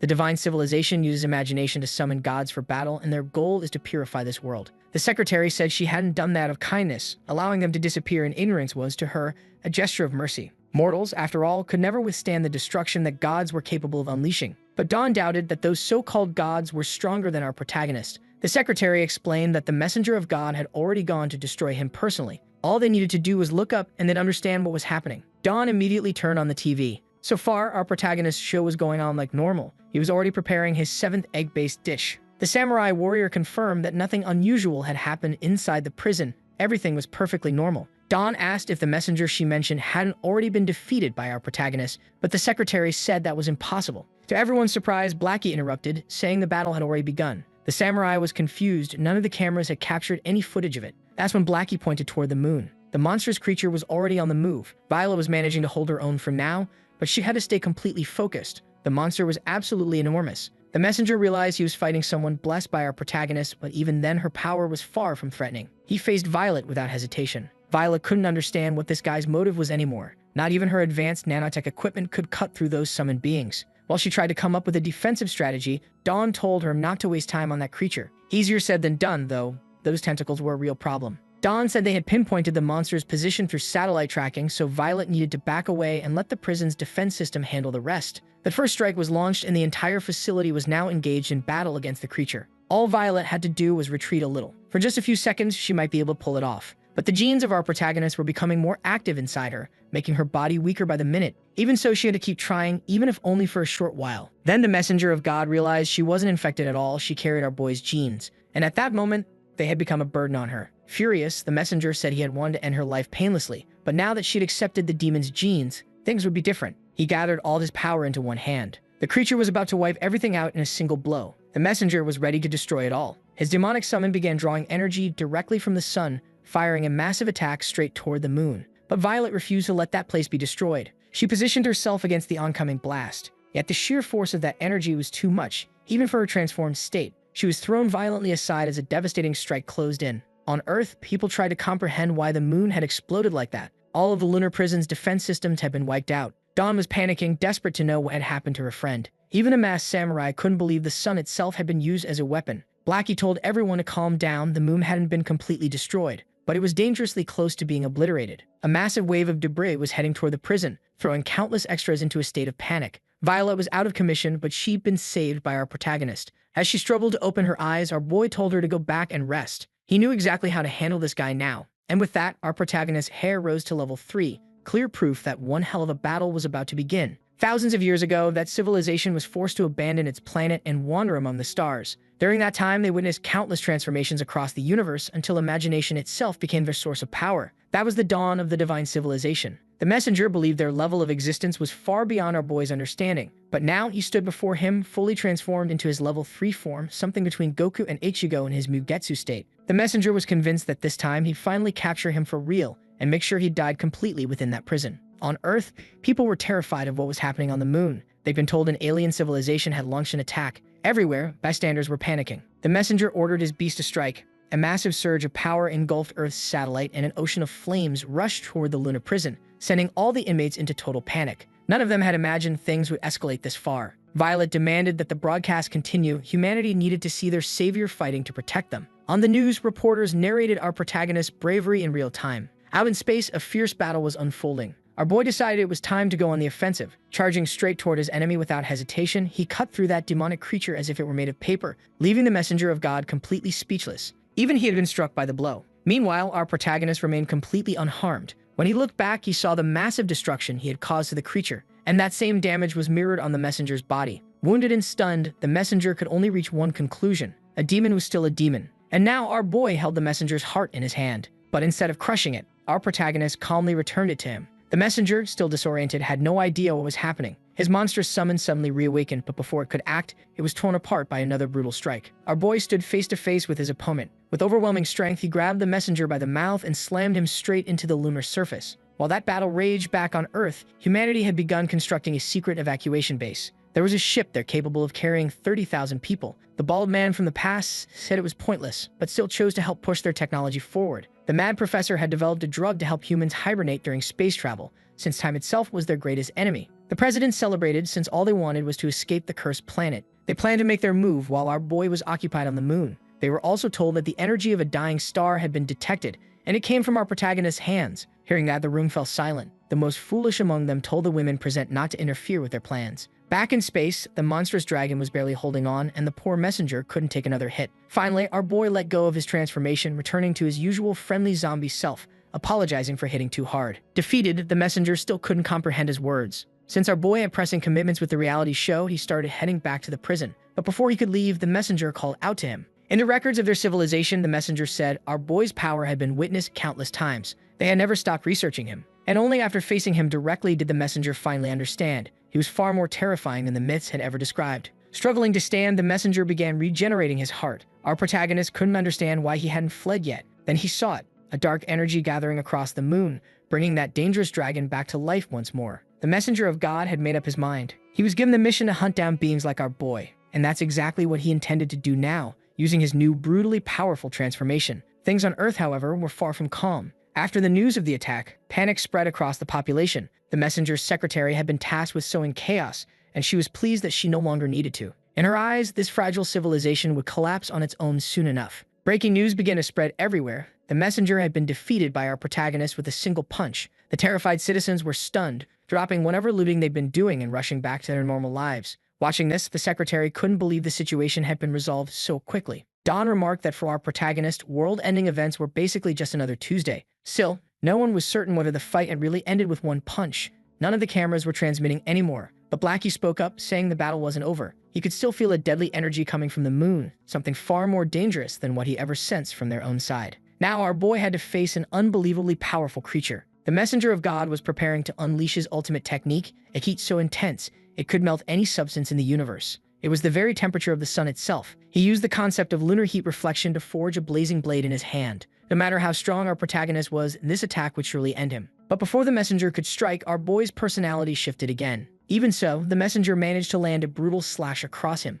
But instead of being angered, our boy actually seemed to enjoy the fight. He reverted to his brooding, sad boy self, confusing the messenger completely. Taking advantage of the moment, the messenger immobilized him entirely, slicing our protagonist's body into pieces, only for him to regenerate instantly. Before our boy could counterattack, his opponent vanished, flying off toward the moon's orbit. But moments later, the messenger was blindsided. Our protagonist had already caught up, returning to his level 3 form and unleashing a relentless beating. Now the tables had turned. The messenger was the one being torn apart. The level 3 version of our boy was utterly merciless. The messenger realized this battle wouldn't end quickly. The two exchanged blows at incredible speed, but all the messenger managed to hit was the tip of our protagonist's finger by accident. He was being completely overpowered, eventually hurled toward Earth. The impact in the ocean was catastrophic. News broadcasts warned that Earth was now being affected by the lunar conflict, urging everyone to seek shelter. A tsunami of absurd proportions was approaching, and even aircraft risked being swallowed by the waves. Despite all that damage, the messenger of God kept fighting, channeling his imagination once more, this time determined to cause as much destruction as possible.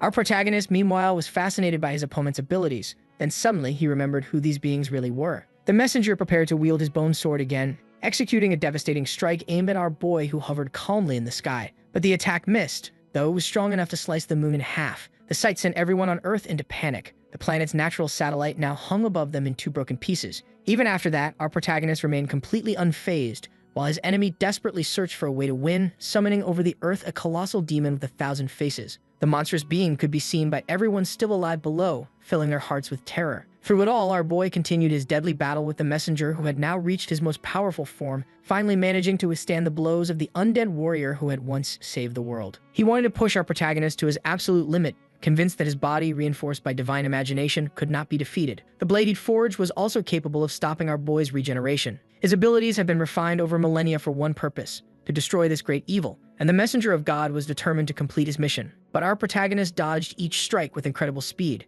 After wandering through space for so long, they had learned how to fight demons like him. Wanting to end things quickly, the messenger ordered the 1,000-faced demon to devour everything, starting with our boy. The creature's tentacles wrapped around him and pulled him in. But instead of being eaten, he was placed on a strange platform filled with a thick alien liquid. Gradually, it covered his entire body. That was the process of devouring all things, and soon the zombie found himself swallowed into the demon's inner world. Inside, a humanoid figure began to take shape. It was the embodiment of his enemy's mind, one that truly believed it had the power to fight back against such threats. That dimension had been forged from the collective greed and desires of an entire planet's population. Those who entered it could never escape no matter how much they tried. The messenger reminded him that he hadn't looked like this when he destroyed their civilization and demanded once more to see his true power. Outside, the massive demon continued consuming everything, its body swelling as it devoured chunks of the moon. News broadcasts warned the population to stay indoors. Meteor showers were expected. Indeed, fragments of lunar rock began raining down toward Earth. Some were intercepted by waves of missiles. The humans were doing everything they could to fight back. The Iron Samurai noted that they had managed to destroy the largest fragments and that there was still hope of saving the cities. Our protagonist's generals were helping wherever they could. But if this battle dragged on any longer, there would be nothing left to protect. Amid all that chaos, the lunar prison somehow remained intact, now drifting freely through space. Many inmates were being pulled out, though not by choice. They actually wanted to stay inside where it was far safer. Violet, watching the disaster unfold, prayed that our boy would end this soon. She couldn't use her powers yet, her body was still weakened from the previous battle, and the prison was already being swallowed by the enormous demon. Facing what looked like certain doom, panic broke out among the prisoners. Some were dragged outside, including Violet herself. But just as they were about to be consumed, something burst out from within the demon, leaving a massive hole in its body. The one responsible had also managed to save both the prisoners and his companion. It was our protagonist, standing on a random fragment of the moon, and he was not in a good mood. The messenger of God was astonished that our protagonist still had the nerve to worry about those extras, but now he'd pay for his arrogance. Our boy was done with the noise. Since his enemy wanted to see his original form, he'd grant that wish, and he'd better watch closely. Violet was stunned as she saw his body begin to change, his hair turning silver gray. He had just returned to his supreme form. The prisoners who witnessed it felt pure terror. This was the very being who had once destroyed half of humanity. Without any warning, the story shifted to a flashback, back to the peak of the divine civilization. A mysterious figure sat upon a throne. The messenger, Varro, had requested an audience with the one who ruled from the sacred seat. The divine entity knew that Varro had annihilated an entire planet and consumed its souls to strengthen his own spirit. That's exactly what happened. He fed on the despair and fear of 10 billion lives, and it took him centuries to digest them all, just to obtain the power of the thousand-faced demon. He also spent thousands of years studying our protagonist, so he could finally be effective against him, now wielding the power to defeat him even at his strongest. Confident in his strength, the divine entity had allowed him to act, granting him the chance to avenge his fallen people. The messenger truly believed that this time, things would finally go his way. But now that we're back in the present, it's clear he was terribly mistaken. His eyes were filled with terror. What he was seeing should have been impossible. Once again, our protagonist had beaten his enemies to a pulp. He couldn't understand why the messenger looked so shocked. After all, he had always been their worst nightmare. Yet the messenger stubbornly insisted he was a genius that he trained for millennia. Refusing to accept defeat, his body began to swell up. Violet noticed the sea of blood around them starting to boil. Maybe this enemy was planning to self-destruct. But even that didn't scare our protagonist in his supreme form. He decided to crush the fool's head instead, blowing apart a chunk of his body and slamming what was left into the ground with a devastating impact. The shockwave was so powerful that even though sound can't travel through the vacuum of space, the impact was somehow heard all the way on Earth. After that brutal beating, the messenger still had the audacity to claim he hadn't been defeated. His life hadn't truly ended. His body and mind were one with the thousand-faced demon, and as long as it existed, so would he. Then, all around them, countless bodies began to rise from the ground. To our boy, it was pure arrogance to show his face again. Now he'd vent his frustration by crushing that grotesque mass to avenge his fallen subordinates. The messenger realized that even in his supreme form, our protagonist deeply cared about his underlings. He had only revealed his full power once before, after his followers were executed thousands of years ago. Apparently, this group also had a part in that tragedy. The messenger said that the woman who once defied their people was among the souls trapped within the demon. That's why they couldn't be destroyed. Her consciousness was bound to him, inseparable, and he could feel her presence. To our protagonist, she had been a friend. And after destroying that civilization once before, he couldn't believe they still hadn't learned their lesson. With a single punch aimed at the air, straight out of a Saitama playbook, he unleashed a path of pure destruction. The messenger found his words entreating, noticing how much our boy cared for these so-called lesser beings. Now he had a message for humanity. In 1 minute, that massive blood-red moon would crash into Earth, wiping out all life completely. The people fell into panic. The prime minister, terrified of his mind, desperately tried to flee the planet, but others held higher priority than him. Back in space, the messenger waited for our boy to destroy him, ready to give up all hope of saving his old friend. He would have to choose save Earth or lose the chance to rescue her consciousness, which was slowly dissolving in despair. The gigantic thousand-faced demon drew closer. The messenger couldn't understand why our protagonist cared so much about humanity until suddenly he vanished. He reappeared between the massive demon and planet Earth. This time, he was ready to deliver some serious violence, striking the monstrous red moon with such force that he pushed it back through sheer power alone. And in the process, he destroyed a good portion of the demon's mass as well. Violet could feel the shockwave and countless fragments of the creature scattered across space, struggling to pull themselves back together. Meanwhile, our protagonist floated in Earth's orbit. The messenger looked at it all with a twisted smile. His friend was gone forever, and now all that remained was vengeance. But our boy knew that his destructive form couldn't grant that kind of salvation. His words began to make the messenger uneasy, realizing that he intended to approach things differently this time. A glowing red mark appeared on our boy's forehead, and his form changed again, now resembling something out of Shirado. Ellen raised his hand toward the vast emptiness of space. Dozens of faint souls drifted around him, and through his power, he brought them back to life. In his final moments, the messenger admitted he had never seen that form before. The battle had finally ended, though the damage left behind was immense. Our protagonist had not only resurrected his friends, but also restored the moon. Once again, he showed humanity just how overwhelming his power truly was. Slowly, everything began to rebuild, and for the first time in ages, people managed to live peacefully again. The reality show starring our protagonist concluded successfully, and he had now become a full-blown celebrity, a moment of celebration for his allies. His subordinates were overjoyed that their king had finally been accepted by humans.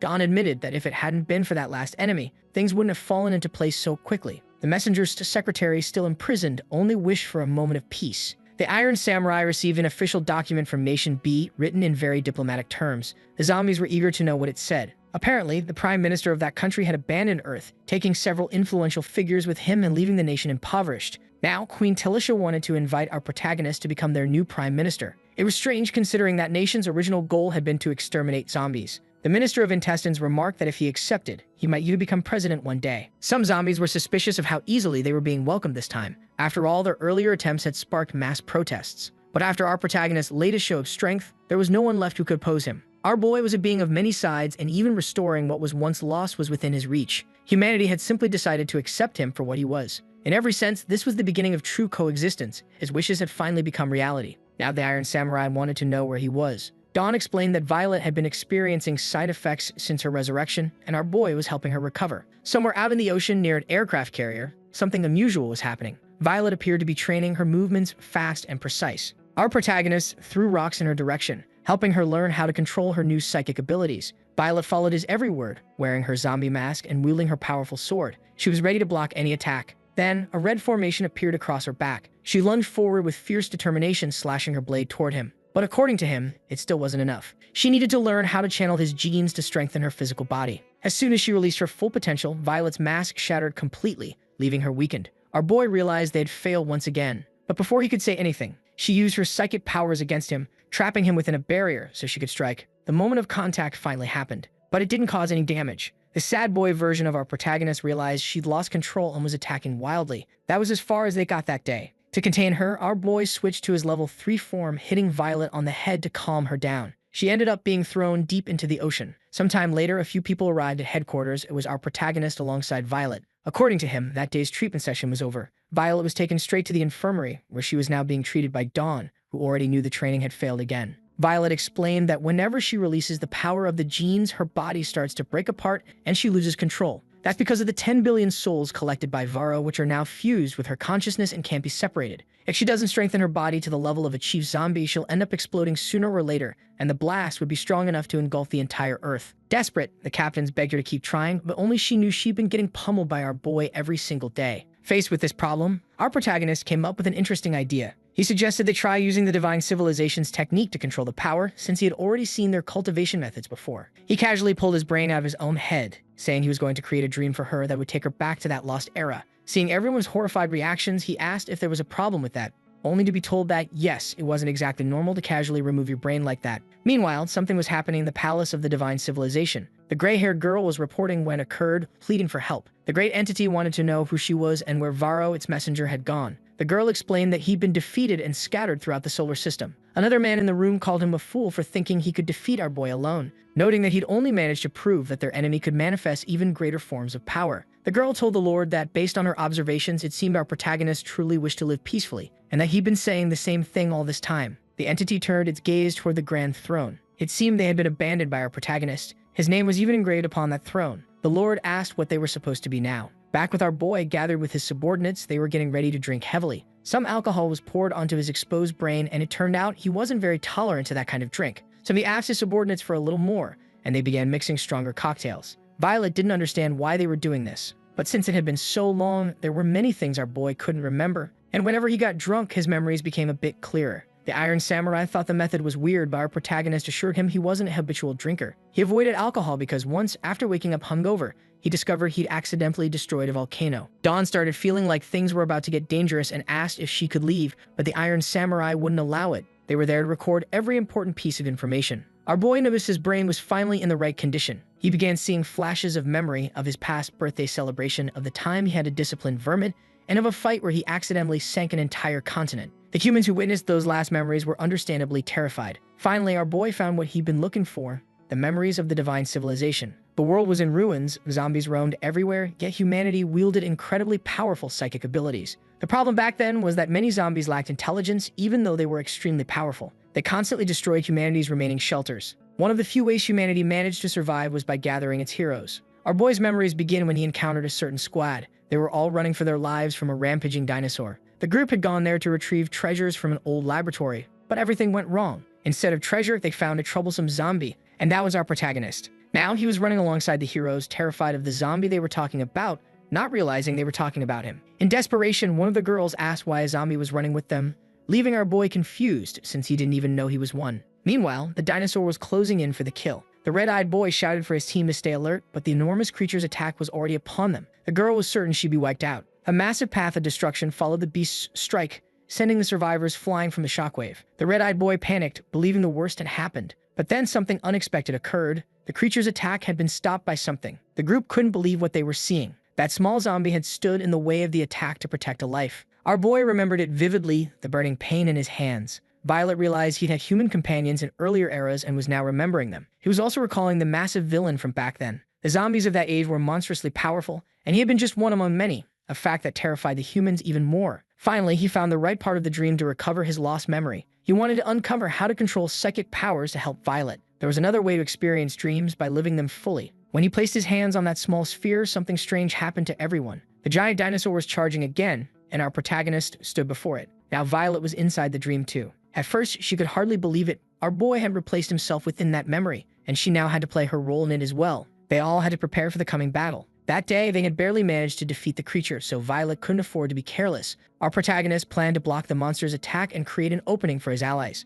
The red-eyed boy couldn't believe how reckless the zombie was being, but he decided to cooperate anyway. The whole team prepared for combat. Our boy was thrilled to face his old rival again, but the fight ended after the first strike. Everyone stood there stunned. Our protagonist immediately sensed something was off. That enemy wasn't nearly as formidable as he remembered. For those watching, it was hard to believe what had just happened. The zombie king had been obliterated with a single blow. Our boy struggled to understand if that was real. In his memories, it had taken everything he had to win that battle. Since it happened thousands of years ago, the only possible explanation was that he'd become absurdly stronger. But he insisted that wasn't the case. Even though he kept up his training and maintained a disciplined diet, he knew that if he wanted to unleash an even greater power, there was still something more to it. He needs to change forms, and when he does, his personality shifts along with it. In his current form, his power should feel different, but now he's starting to think maybe he's just acting. Either way, he's not going to overthink it, because after that battle, he gained new allies. They're all incredibly strong, and fighting alongside them was actually pretty fun. He believes he'll eventually learn how to control his powers. What he didn't expect, though, was for the humans to start running away.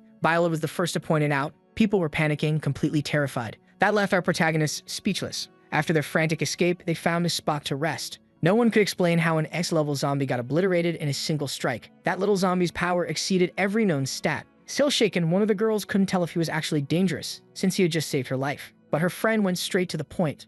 All that mattered was that everyone survived. After saying that, she collapsed from exhaustion. The group agreed to rest there for the night and continue the mission tomorrow. The red-eyed boy said everyone should help set up camp, only to be completely ignored. You couldn't believe he'd have to make dinner all by himself. The guy with glasses said he needed to upload the battle data to the cloud, while the girls were too drained to move. Our protagonist watched all this unfold. The team seemed really interesting to him. Even though things played out differently, he knew their mission: to reclaim Fortress Number 9 and defeat the Flame King, who had already destroyed 3 entire cities. He decided to help them to get closer, but Violet was worried he'd end up scaring everyone. Then the guy with glasses noticed something rustling in the bushes and said they'd been discovered. Violet was impressed by his awareness, and our protagonist also sensed movement elsewhere. The humans were now on high alert. Soon, small bursts of fire started appearing around the camp. It had to be the Flame King. They'd have to be extremely careful since everyone was already exhausted from the day's fight. From the shadows, a monstrous figure emerged, determined to wipe them out. The Flame King released a wave of heat straight at the humans. Their only choice was to keep fighting. The busty girl was the first to strike. and it caught the Flame King off guard when her attack actually blocked one of his moves. While he was ranting, more attacks rained down on him. The red-eyed boy knew they couldn't let the creature find their position, but the Flame King effortlessly defended himself. They soon realized they couldn't hurt him at all. The Flame King laughed, declaring that nothing they did would matter, then unleashed an even stronger blaze. Faced with that overwhelming power, the humans began to panic. Still, the red-eyed boy was just looking for one opening, one chance to land a hit. He managed to strike the creature's head, creating a shockwave that tore through the area. Even so, it wasn't enough to wound him. The Flame King dismissed the attack as pathetic. The boy retreated, realizing victory was impossible. The Flame King decided it was time to incinerate everything in sight. That's when our protagonist finally stepped in. He started throwing light punches at the monster, not wanting to frighten his new allies this time. The Flame King looked confused by his behavior, while the humans noticed that a few odd-looking zombies had followed them. As the Flame King tried to intimidate our boy, he just turned toward the humans with a friendly smile. He asked if he could help them in this battle too. Since the Flame King was being completely ignored, he cranked his flames up to an extremely dangerous level, leaving those poor humans terrified. Knowing how strong our protagonist was, they started begging him to step in. But he didn't want to be their leader. He just wanted to fight alongside them as a comrade. After that intense battle, the hero squad was hiding out in the city. The massive feet of some huge creature were crushing everything in sight. Their next target was a giant boar, and they had already located it. The guy with glasses and his partner charged in first, launching several energy waves at the beast's body. Its legs were pinned down, leaving it unable to dodge the boy's blade as he rushed forward, though even so, his sword couldn't pierce its thick hide. When he landed, he looked back only to see that the zombie had broken free from all those bindings. The creature charged forward in a frenzy ready to devour someone. The boy shouted a warning that it was advancing, but Violet remained calm, confident she could handle it. She waited patiently for the boar to come close, gripping her massive sword tight. The clash between her blade and its tusks was brutal. The creature's raw power was overwhelming. It pushed Violet back several meters. She had to admit its brute strength was frightening, on par with the subordinates of our protagonist. While she was holding it off, the young boy moved back into position. He and his partner were ready to attack again, this time with full determination. They both struck the boar's head in a lethal blow. The beast stopped moving.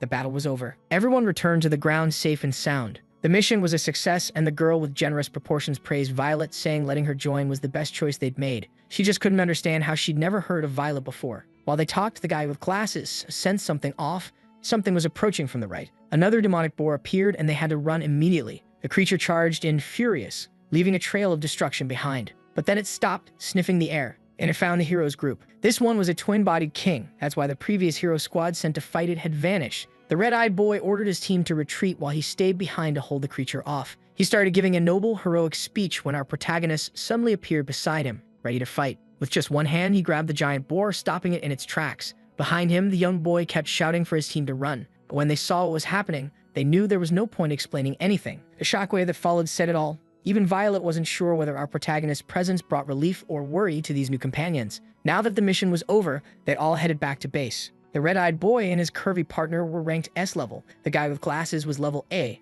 and the smaller girl was level B. The system also acknowledged that they were joined by 2 additional members and congratulated them for helping humanity. That refuge was the Esper Association, the largest human stronghold left in that ruined world. Soon, they would meet its leader. Our protagonist was loving this new adventure. Violet admitted that even though she was helping in battle, she still couldn't control her new powers. She was relying purely on her physical abilities for now. That was enough to satisfy her. But our protagonist assured her that this was exactly why they'd come here. She needed to learn how to master that technique. After all, this place was where humanity researched psychic power. While listening to that explanation, Violet started looking around at the people in that place. It looked like a normal hero academy, and she wanted to know if it was really okay for our protagonist to walk around there. The last time he'd shown up at an academy, things hadn't gone so smoothly. He'd gotten into some serious trouble. To be fair, he hadn't always known how to behave around humans. There was even a time he almost ended up on a pyre, but his new companions saved him, and eventually the people accepted him. That was when they began a great journey to fight the zombies. In the end, they defeated the primordial demon that had caused the entire apocalypse. Now our protagonist feels confident in his former companions and has decided to leave everything to them. But things began unfolding differently this time. Because his power is so immense, it had to be reported. They also shared details about his positive behavior, explaining how he's been helping humans up until now. To Violet, her suspicions turned into certainty. His overwhelming power is far more a reason for concern than comfort. He never wanted to be like this, but somehow that zombie king disintegrated just from touching his fists. Frustrated, our protagonist decided he'd restart those memories from scratch, hoping the adventure would turn out differently. Determined, he closed his eyes and began to focus. After meditating for a moment, he opened them again, only to see Violet standing outside his cell. He was desperately trying to return to reality, but nothing he did worked. Outside, Violet watched awkwardly while he kept shouting commands for his body to wake up. When she asked what was happening, he admitted he couldn't wake up at all. At first, Violet didn't understand what that meant, but when realization struck, she panicked. They were trapped thousands of years in the past. Meanwhile, in the real world, his subordinates were still making drinks. The Iron Samurai found it strange that they vanished upon entering that dream, though since it involved their boss, they figured anything was possible. Still, a strange pattern appeared in his brain. It looked worrying. A dark, ominous energy began radiating from it, quickly spreading across the sky. The bystanders who saw it panicked as the phenomenon intensified. Soon they started being pulled toward it, desperately grabbing onto anything they could to avoid being sucked in. Dawn and the Iron Samurai also had to stay cautious. They weren't even sure if being pulled into it was supposed to happen. Before the catastrophe struck, a reporter had been praising the city's prosperity, explaining that it represented true coexistence, zombies and humans living peacefully together. They interacted completely normally, just like in any other place, and our protagonist was even popular among the children. She was about to start an interview when something appeared in the sky above the city. Dark, sinister energy engulfed everything, lifting the entire city off the ground. Horrifying creatures emerged from the clouds as the city was carried upward. When it was over, the reporter lay unconscious and her crew didn't know what was going on either. Gradually, they realized how dire the situation was. The reporter pointed back toward the road they used to get there. What used to be a road was now a tunnel. No one could explain why everything had changed so drastically.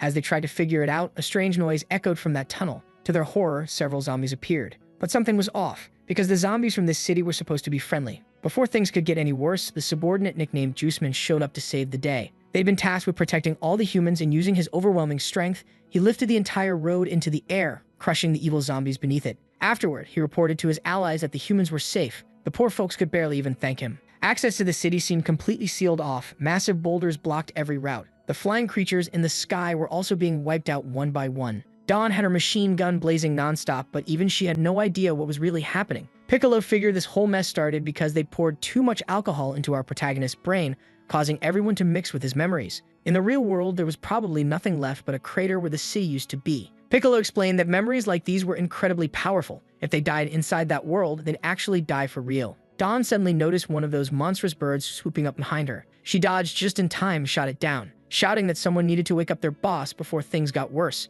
To do that, they had to find his version within that illusion. The Iron Samurai recalled something concerning. During the age of the divine civilization, there were dangerous ruins, and every zombie in the area was drawn toward the appearance of the city. Everyone needed to get ready for battle. The Iron Samurai started blasting through enemies left and right. Inside the city, a young zombie told his mother he was scared and didn't want to be eaten by other zombies. That comment caught a nearby human completely off guard. On the city's borders, as the Iron Samurai fought, he asked if it wasn't possible to talk to the zombies. But the situation was pure chaos. Zombies were running from other zombies. Piccolo explained that talking wouldn't work right now. The city zombies were intelligent. They'd been taught by their boss himself. Before he brought order, zombies were nothing more than mindless beasts. The Iron Samurai didn't know what to do. There were too few who could fight in that city, but the subordinates of their leader knew exactly how to handle this kind of battle. Juiceman thrust his hand into his own chest, and his entire body morphed into a massive armored form. He was ready for war. In his second combat mode, he roared at the horde, and that roar triggered something. It awakened another zombie king nearby. Piccolo moved closer to Dawn and said her hunch was right.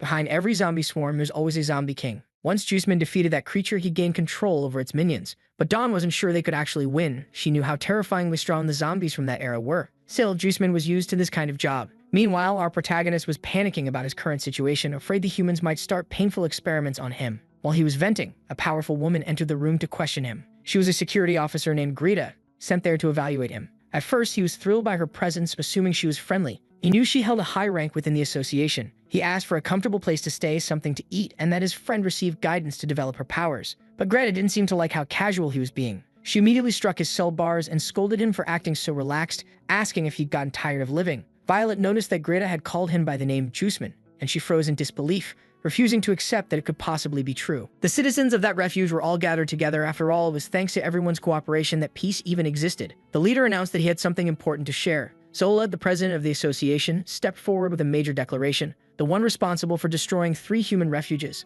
The 6-armed zombie king who had terrorized them all had finally been captured, and now he would be personally executed by the president's own son. At that moment, the spoiled kid began focusing his energy, showing off how confidently he could handle a massive sword. He charged at the zombie, aiming straight for its neck. The crowd cheered, convinced that victory was certain, but within seconds, everyone fell completely silent. The kid kept slashing, but the blows did absolutely nothing. Even the zombie started to look embarrassed by such pitiful strength. The more the boy flailed around, the more awkward the whole scene became. Our protagonist's old allies were already fed up with this ridiculous show. After all, they were the ones who had risked their lives to capture that creature in the first place. One of the girls muttered that the association's excuse for this kind of performance was to boost morale. The guy with glasses said that it was a hero's duty to keep fighting harder and harder no matter what. But with every swing of that dull blade, the zombie's anger only grew stronger, until finally it broke free from its restraints, letting out a roar of pure terror. That was when the spoiled kid realized his life might actually end right there. But before he was torn apart, Greta appeared to save him. She stood her ground, clashing head-on with the creature.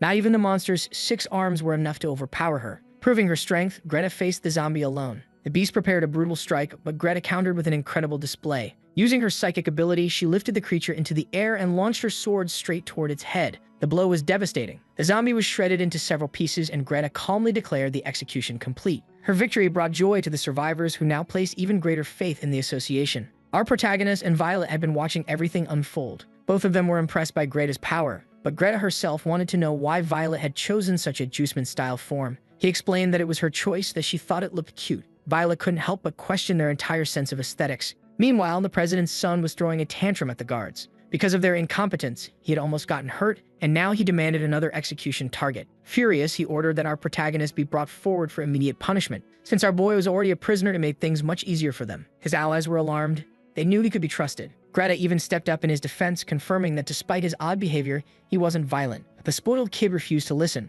pointing his sword straight at him. He smugly declared that if the zombie truly wasn't hostile toward humans, he should willingly accept execution as proof. The president agreed with that twisted logic. If he resists, the president said, the senior officers will execute him themselves. Good grief. What kind of absurd reasoning is that? Greta hated it, but was powerless to intervene. The protagonist's friends were panicking. This was the last thing they wanted. Brimming with confidence, the spoiled kid prepared for what he thought would be a clean, decisive blow. But instead, he got slapped across the face hard. The execution was over in a single move, delivered by our protagonist, who had finally run out of patience. His allies, who witnessed the whole thing, froze in shock. He hadn't meant to start a fight. It was pure reflex. Those who truly knew his strength were stunned that the spoiled kid had survived at all. Following the president's command, a swarm of extras rushed into the arena to take down our boy. He, however, was deeply worried. If he fought seriously, he might actually hurt someone. Outside the arena, a kid watched as bodies were sent flying into the air. Inside, things had suddenly turned a lot more exciting. One of our protagonist's other personalities noticed something peculiar. Only zombies went down with a single hit, and he couldn't figure out why. Humans at least didn't get obliterated instantly. He took it as a good chance to unwind a little. He'd been itching to release some destruction anyway, but his allies jumped into the arena as well, trying to stop things from getting out of hand. Greta shouted at the top of her lungs for everyone to stop. No one seemed to realize the obvious. Despite reacting in self-defense, our protagonist hadn't taken a single life. That alone proved he meant no harm. While she was saying that, the spoiled girl was being carried to the infirmary. As the head of security, Greta urged the president to reconsider his stance. Cornered, he finally relented and allowed our protagonist to temporarily join the hero's squad. Back to his usual personality, our boy celebrated he'd officially earned hero status, but the president was still a complete jerk. He immediately sent the team to the death zone on a monster subjugation mission. The place was so dangerous that panic spread among the humans. Our protagonist knew the origin of the zombies lay in the north, an area guarded by 12 mighty kings, a forbidden land for humans. It was a legendary task, and the squad had spent 2.5 years just preparing for it. Meanwhile, back in the city, the zombie king was on the move, charging toward battle, only to be intercepted by Juiceman, and yeah, at this point, even we're not sure if that's a guy or a girl. With a single strike, Juiceman sent the enemy flying. Even so, the creature somehow survived. But Juiceman wasn't done. She hurled an entire mountain down on him, crushing his body completely. Piccolo was amazed that their ally still had that much strength after all this time. Looking toward the horizon, he realized more enemies were approaching. By defeating that king, Juiceman had officially become the ruler of that region. A sinister eye floating in the sky appeared and invited her to an audience with the Source. The hero squad had indeed been dispatched to this forbidden northern zone, a fortress so impregnable that humans had never managed to breach it. Many expeditions had tried to conquer it, and all had failed. Among the creatures lurking there, a strange energy began to manifest. It started taking over the body of one of the monsters, and it turned out to be Greta's doing. She'd unleashed her psychic powers, crushing the enemies under tons of rock. The sheer force of her attack left her allies speechless. While some celebrated, others grew uneasy. The man with glasses admitted her strike was powerful, but still not enough to clear the entire area. Even the weakest zombies here were terrifyingly strong, not to mention the Roman kings. They need to stay sharp. But to his disbelief, their idea of preparation was retreat. That wasn't what he had in mind at all. Greta, on the other hand, decided to hold her position. Her psychic range covered 30 kilometers, and she promised to provide long-distance support. The squad, grateful for her help, was now completely fired up by her resolve. The spoiled kid was there too, sent by his father to join the mission. He was convinced the squad would soon become zombie food, a thought that actually thrilled him. Honestly, it was amazing he hadn't been wiped out by his own teammates yet. Since they were far from the association, they decided to just beat the crap out of him right there, while Greta completely ignored what was happening. After that well-deserved beating, the brat swore he wouldn't forget it. At least he was being removed from the area. But the truth was, despair had already settled over the hero squad. The red-eyed boy apologized for his mistake, admitting that bringing their protagonist to the association had been his decision. The guy with glasses quickly made it clear that none of this chaos had anything to do with their protagonist. The association would have sent them to the death zone eventually. Even the girl agreed. Every squad that became too strong eventually got sent there. Rumor had it this was all part of the association leaders' plan to eliminate potential rivals before they became a threat. Faced with that kind of corruption, things really did seem bleak. Still, the red-eyed boy decided to muster up some courage. Once they cleared that region, everything would be fine again. All they needed was enough strength to do it. Near that region's fortress, our boy decided to buy himself a house. The real estate agent seemed a little nervous, so he explained that he was just wearing a mask. He only looked like a zombie. After counting out the money, the man approved the purchase. But when he went to check the property, he was shocked to see that the house had been moved. Turns out, our protagonist had placed his new home right on top of a skyscraper, complete with hot springs and restaurants nearby. He just wanted to live comfortably since the pay for exploring the death zone was generous. Violet, on the other hand, found his calmness suspicious, but he explained that he needed time to gather intel and prepare for the mission, so he was setting up his own base. In the past, it had taken them months to get ready, and every day had been packed with work. Even so, he remembered those days fondly. He'd also received a few textbooks from the association. For Violet to study properly, she needed a peaceful environment. They had been in this world for so long that she'd almost forgotten why they were there to begin with. But since our boy was practically running on energy drinks and coffee, he was sure he'd wake up soon. On his way to buy eggs at the market, he told her to study hard. But as he walked down the city streets, he was nearly hit by an attack from the red-eyed boy. It startled him so much that it triggered one of his personality shifts. He figured that guy must have just been in a bad mood or maybe didn't want eggs for dinner. The red-eyed boy stopped mid-attack. He knew full well how much the protagonist's power changed between forms. Using his speed, he vanished in front of him, trying to launch a surprise strike, but our boy easily blocked it. He really was a combat machine. The red-eyed boy insisted he wasn't finished yet. He dashed forward again with incredible speed.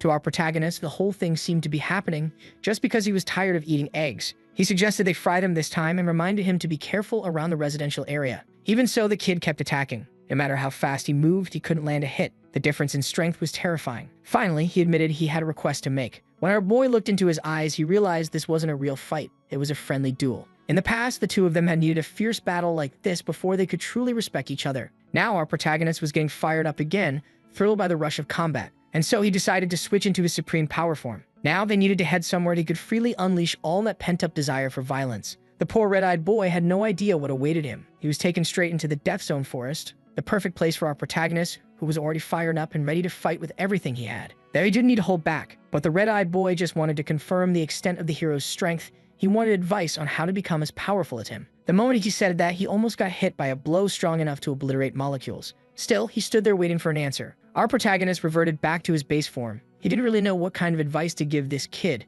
since the red-eyed boy was already the strongest among his peers. It didn't make sense for someone like him to ask for help now. Maybe in this memory world, the order of events had shifted, changing the kid's personal development. Still, the boy kept asking for guidance until our protagonist placed both hands on his shoulders and promised to help him regain the experience he'd lost. He pointed at a nearby zombie and ordered him to defeat it. Doing so would naturally make him stronger. That wasn't just any creature. It was one of the forest lords, the Devourer King. The boy froze, terrified, unsure how he was supposed to fight something like that. He couldn't understand how such a monster was lurking so close to the human fortress. Meanwhile, back in the new city where our protagonist now lived, people were going about their daily lives. Violet, enjoying a hot bath, took the opportunity to study. She was slowly learning more about the theories behind mental power, how fluctuations of energy could manifest in countless ways. But the theory was tough. It was still easier for her to just slice things apart with her sword. Even so, after finishing her reading, she decided to put it to the test. She stood up right away and went straight to the heated water. It was the first time she'd managed to truly relax since arriving in that world. At least it was a good place to train. Closing her eyes, she started following the tutorial she'd memorized, trying to make the water vibrate. So far, nothing happened, so she focused even harder. Then finally, the water in her hands began to ripple. A huge smile spread across her face. She was thrilled, thinking she had potential for this technique. But her joy was interrupted when another woman who had also been there pointed out that the ripples were actually caused by her. Violet had no idea when those other girls had even arrived. The smaller one noticed the books she'd been studying and asked why she was using material meant for children. The more curvy one remarked that Violet had only relied on brute strength so far, and this talk about her psychic powers seemed pretty suspicious. Though honestly, what really raised eyebrows was how quickly she'd gotten close to them. Sodi even started wondering if she was a spy, but the smaller girl disagreed. She could feel Violet's mental energy. That's when they noticed her legs were prosthetic. Violet explained that she lost them when her parents turned into zombies. After being bitten herself, she had to cut them off to survive. Her story hit them hard, but Violet made sure to reassure them. Soon, the girls began teaching her how to properly use her mental abilities. The first requirement was pure mental focus. The second was to imagine and acknowledge herself and visualize a stronger version of who she already was. One of the women asked what it was that made Violet unwilling to let herself grow stronger. Now Violet found herself wondering the same thing, staring down at her reflection in the water, at the image of her zombie self, and realizing she might have been rejecting it all along. While they were talking, a strange noise echoed through the room. One of the women asked who had come in, but before anyone could react, a massive chunk of ice came crashing toward them. Even though it was huge, part of it instantly began to melt. The woman's body turned into flames, surprised that there was a zombie outside capable of using elemental power. A mysterious voice praised her quick reaction, but said that it would only delay their deaths. That was the Ice Demon, one of the lords of the Death Forest. Violet drew her sword and charged in, while the Ice Demon hoped this fight would be entertaining. A massive block of ice dropped down, completely freezing the area they were in. Meanwhile, a zombie attacking the city started complaining about all the noise, growing more irritated by the second. That's why he was slaughtering those people. He considered their lives worthless. The poor guy with glasses didn't even have the strength to fight. He couldn't sense the enemy's approach at all. 3 powerful zombies had appeared out of nowhere, and the strange one said he had received an order, one he must obey no matter what. It was time to unleash the attack horde against the fortress. Cracks started spreading along the outer walls. Back in the forest, that dangerous zombie kept yelling non-stop, and all the noise was driving our protagonist crazy. He was trying to immobilize his opponent since he knew that just touching him would end the battle instantly. Once he managed to restrain the creature, he told the red-eyed boy to go in for another attack, but the kid was already questioning whether this training was really effective. Our protagonist explained that fighting stronger enemies was a far better workout than doing push-ups every day. He even suggested breaking the creature's arms and legs to make things easier. Once it regenerated, they could use that to gradually increase the difficulty. The zombie, however, didn't appreciate being used like a training tool. Feeling deeply insulted, it broke free from our protagonist's hold, furious that mere humans dared treat him that way. The red-eyed boy instantly felt the overwhelming danger. Enraged and cornered, the Lord realized there was only one thing left to do. Falling to the ground like a terrified child, he said he would tell them everything. He just begged for a painless death, which left everyone confused. The Lord revealed that the source had ordered them to gather and attack the humans. That's when the boy realized the fortress was in danger. Our protagonist remembered something similar happening in the past, but it shouldn't have happened for a few more years. With questions flooding his mind, the red-eyed boy asked if the lords weren't supposed to guard the death zone. The creature then confessed that the source had sensed something descending upon their world and ordered them to find our protagonist. The moment he heard that, our hero was stunned. He hadn't imagined he was the cause behind all of this. Inside the fortress, panic spread through the night as the cracks widened along the walls. The people were terrified, and despair began to ripple through the crowd. Zombies had already invaded. Anyone who wanted to live had to flee. Chaos consumed the fortress in seconds. In the middle of the escape, a small child tripped and fell. A zombie lunged forward, ready to devour her, but nothing happened. Greta had stepped in. She'd unleashed her power, lifting all the dangerous creatures into the air, smashing them against boulders until they were nothing but zombie paste. Greta was going all out, pouring everything she had into it. The sky itself filled with a massive vortex of spinning stones, dragging every zombie into destruction. But as she finished, she noticed something was off. Something was preventing her plan from being fully realized. It was that same twisted zombie who despised humanity. Furious at being interrupted, he launched his disgusting tentacles straight toward Greta, but she knew exactly what to do. Gripping her sword tightly, she prepared to strike. With her overwhelming power, she managed to paralyze the creature, trapping it inside its own body. But Greta wasn't done yet. She summoned multiple blades that surrounded the massive monster. It was time to punish the one responsible for breaking through the wall. The creature's body was violently slashed apart, and even while gravely injured, it growled that her ability was detestable. Something strange was happening to its body. Free from its cocoon, it revealed its true form, one that looks suspiciously like something I won't even describe, but if you pause for a second and think about it, you'll probably get the idea. It also seemed capable of manipulating gravity somehow. One thing was clear. During this battle, the fortress was getting completely destroyed. Everything around was being torn apart by the sheer power of both sides. Greta was eventually forced back down to the ground, realizing that one of her arms had been wounded. The infection from the zombie venom was spreading fast. This enemy was a lord the association had known about for years, one who despised humans deeply. For the survivors, the situation had become catastrophic.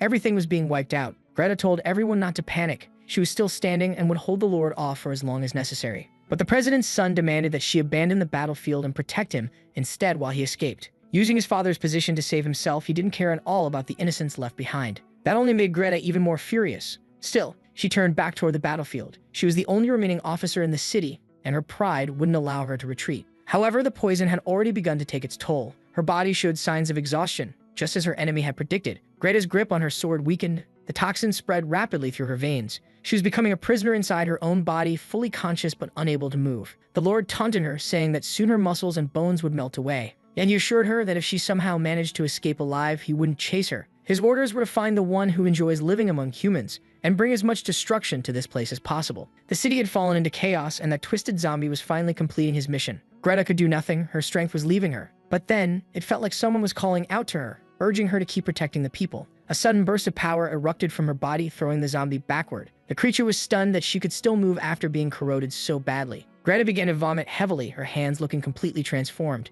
She didn't understand what was happening to her body, but she decided she'd use her mind's power to move if her body failed her, even with such severe wounds. Returning to the fight, she vowed to finish every last one of them, until nothing remained. A dangerous energy manifested around her, infuriating the zombie, who complained that this was making his job harder. And if there's one thing he hated, it was working overtime. Determined to end it, he swore he'd kill her. But Greta, irritated by his constant whining, shouted for him to shut up. A huge explosion followed right after. She was moving with such fierce energy now that she managed to wound her opponent. Even so, his regeneration was monstrous. But Greta didn't stop. She kept swinging her sword relentlessly, launching her techniques again and again.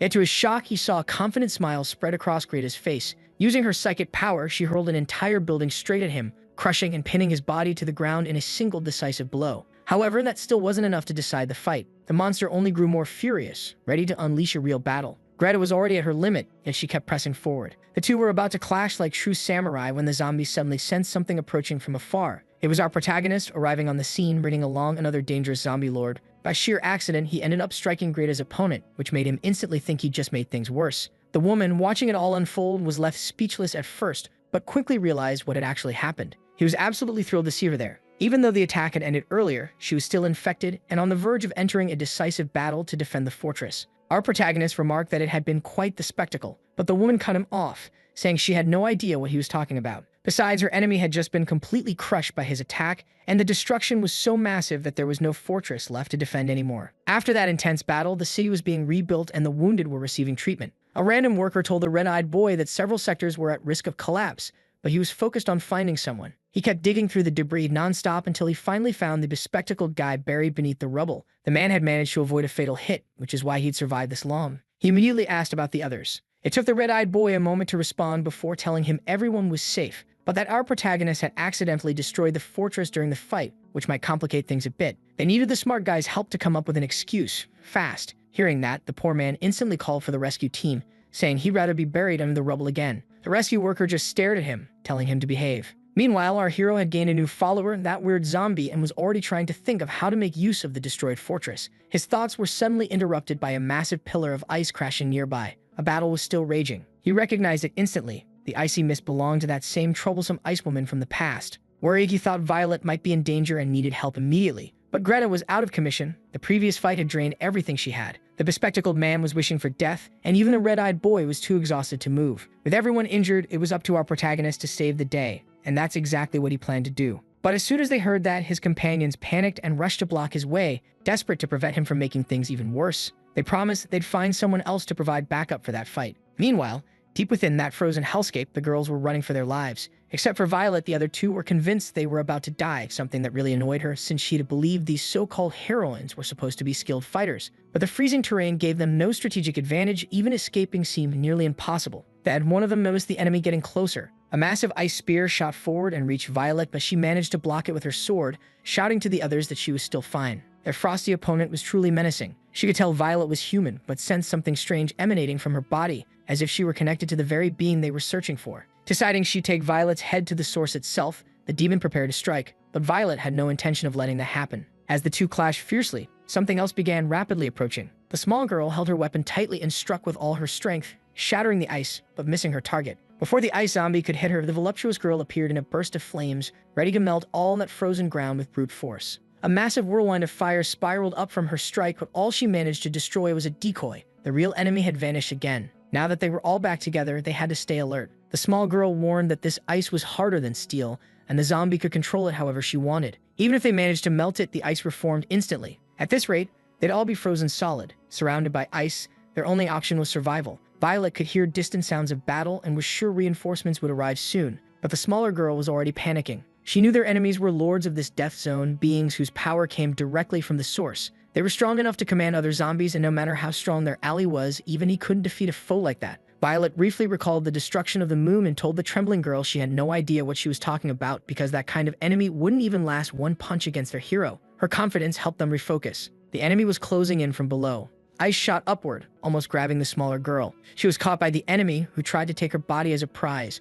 But before the ice zombie could escape, Violet sliced through the ice, freeing her. That only made the Ice Queen more eager to fight, expecting the humans to risk everything to save that useless girl. While distracted, her skull was suddenly grabbed by the fire girl, who crushed it in her hand and shouted that the little one wasn't useless at all. She was her most important companion. Immediately after that, she unleashed a blazing tornado, melting a huge portion of the ice around them. Violet had to leap back from the heat, yelling desperately to make sure her teammates were okay. Luckily, both emerged from the steam, but the fire girl was badly wounded. Violet rushed to them, her face filled with worry, trying to understand what happened. Realizing how serious the injuries were, she said they needed to find help immediately. That made the small girl break down crying, believing she really was useless, but her friend quickly comforted her, assuring her none of it was her fault. They were all caught off guard by the attack. Any one of them could have been taken by the Ice Queen. Still, the smaller girl couldn't hold back her tears. When Violet looked up, she noticed something forming above them. The ice was gathering again, shaping itself into the Ice Queen, who sneered that she regretted not killing the girl earlier. By now, she had turned most of the city's water into thick ice,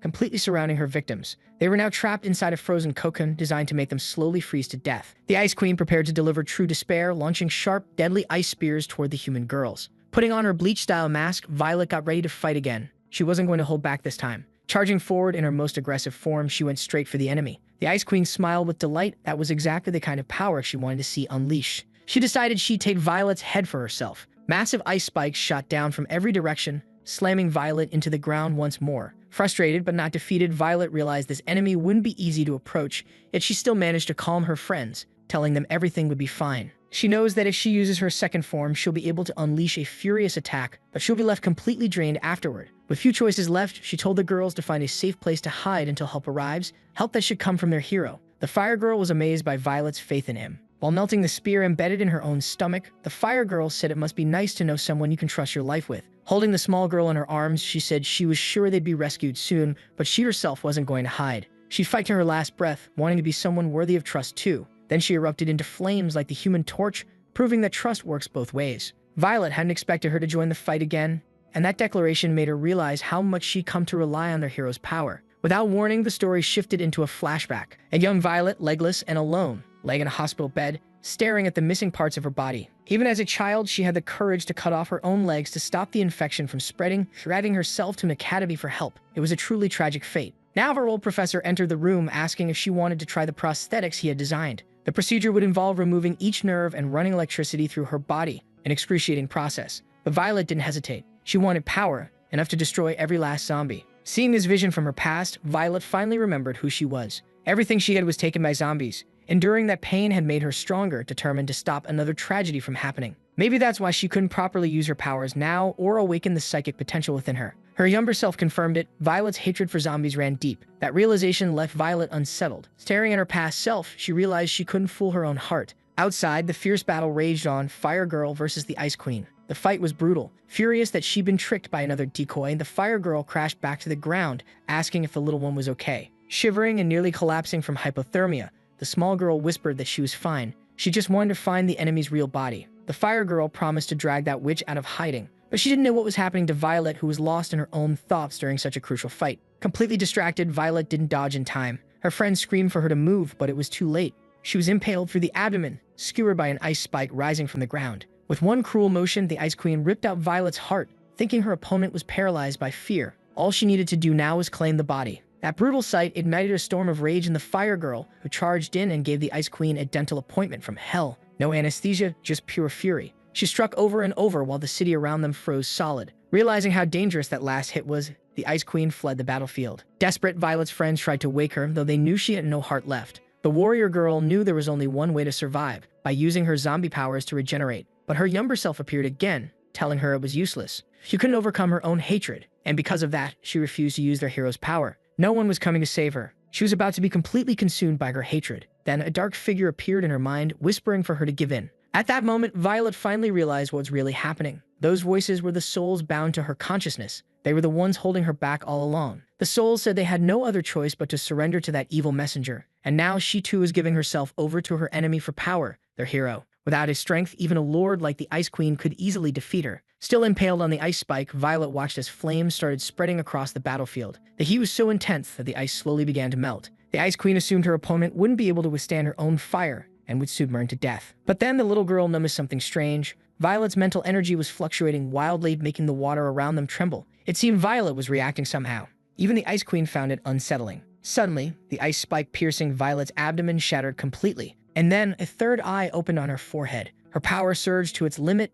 darkness swirling through her body. For a moment, time itself seemed frozen. Violet could move freely within it now, walking calmly toward her opponent. The psychic energy of 10 billion souls pulsed through her. It might not have been as destructive as the power the divine messenger once unleashed against their hero, but Violet was enjoying this new form. The souls, now subdued, couldn't believe what they were witnessing. All that vast psychic energy was under her control. They couldn't take her over anymore. Holding the Ice Queen in her sights, Violet felt a strange gratitude toward those voices. They had helped her remember who she truly was and why she fought. She didn't hate zombies, she just didn't want anyone else to suffer like she had. Like their hero, she shared the same dream. Her trust in him wasn't built on his strength, but on his kindness. That's what allowed her to finally accept this power. And so Violet unlocked her stage 2, her awakened form. With the strength granted through their hero's influence, she could now completely suppress that mental interference. Those once tormenting souls would now serve her, and her alone. Overflowing with power, Violet was ready to deliver a beating worth remembering. Watching her, the Ice Queen couldn't understand when it happened. Violet seemed like a completely different person. Everything around her felt distorted, almost unreal. The Ice Queen thought about retreating, but before she could act, terror flooded her mind. Her arm was gone.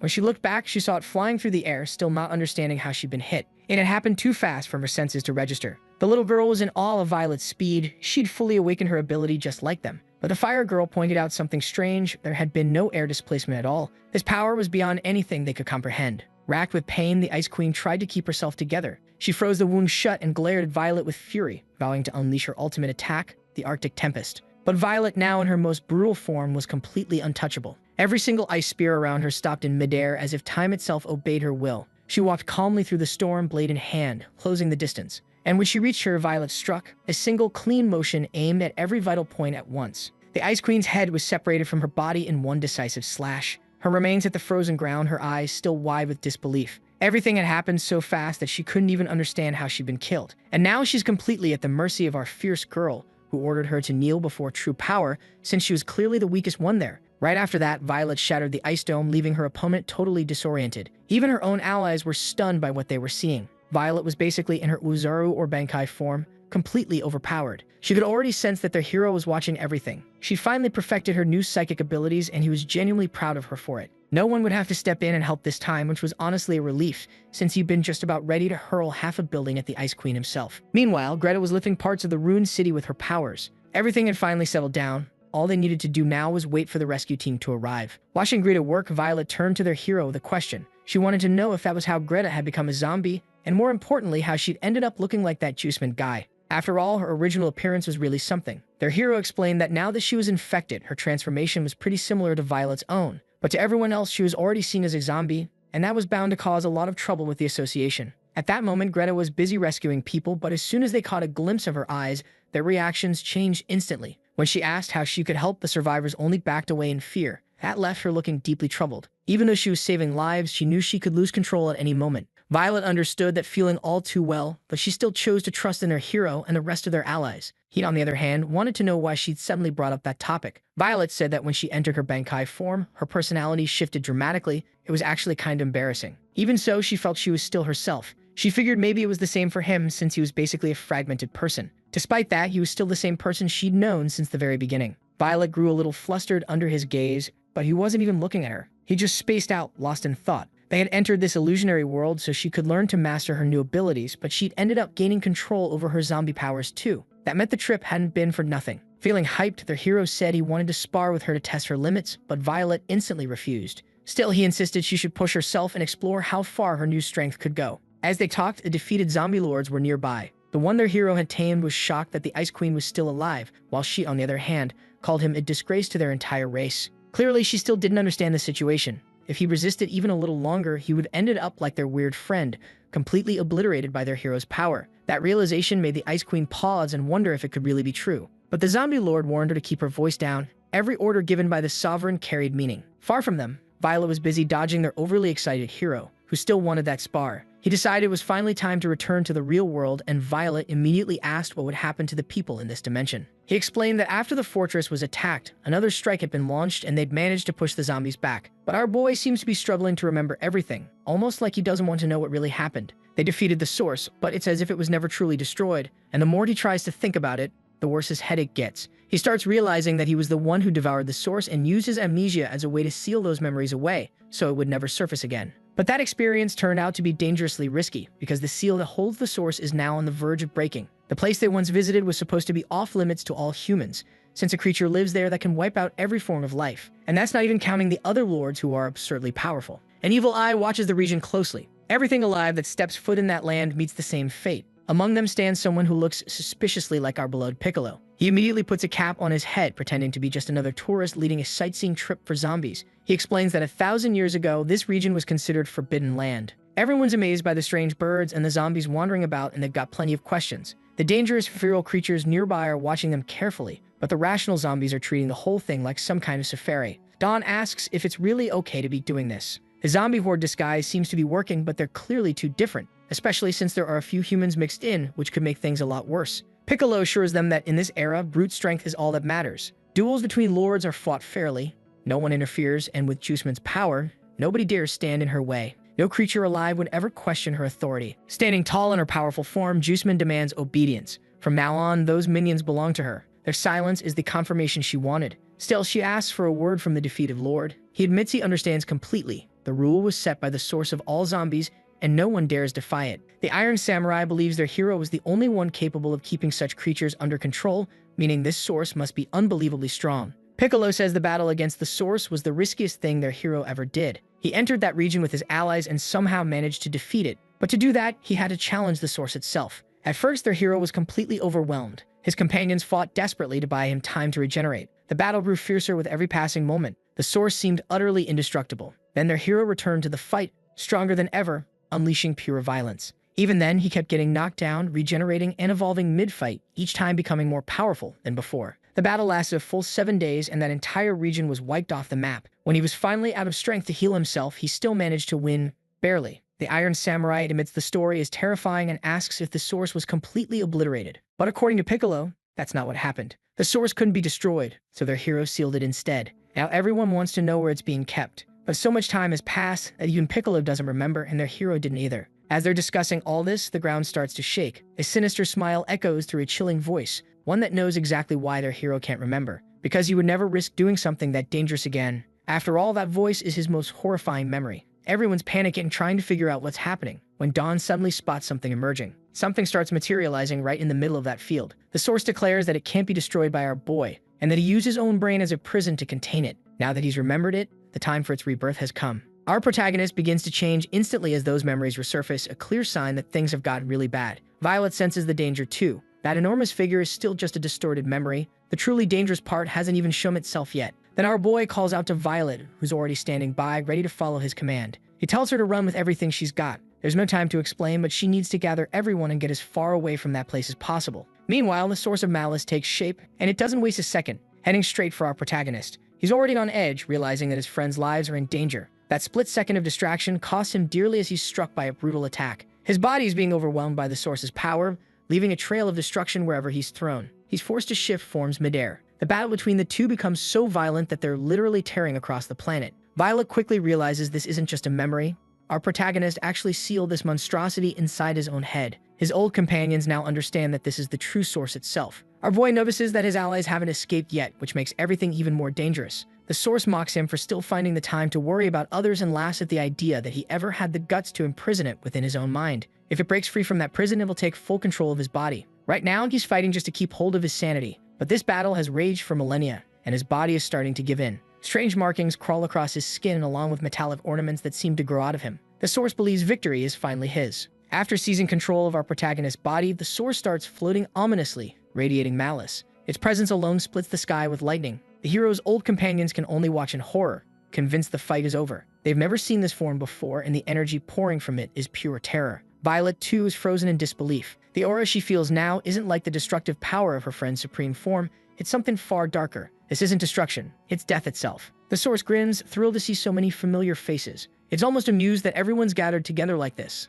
Though it hasn't prepared anything special for the occasion, it does have a little gift to hand out. Its attention locks first on the guy with glasses. The poor man's eyes start bleeding for no clear reason, as if he's been hit by something radioactive. He desperately tries to warn the others that the being before them isn't their friend and that they need to run immediately. But the source has already begun its assault. With a casual flick of its fingers, it unleashes a cataclysmic blast for the main group. They narrowly dodge, but even so, the sheer force of the attack is devastating. A single gesture nearly wipes out the human stronghold at the edge of the region. But then the source notices something odd. The skin on its arm is being burned away. It's proof that our protagonist is still fighting back from inside, like he hasn't been fully consumed yet. In response, the source clenches its fist, forcing our boy back into his mental prison. Now it's ready to destroy this world and every memory that comes with it. Violet, furious at the sight of all this, activates her full Bankai form, determined to bring their hero back, no matter what it takes. But the source isn't going to make that easy. It still has something to do, so it tells its guests to wait a little longer, maybe 100 billion years. While it says that, it finds itself surrounded by our protagonist's friends.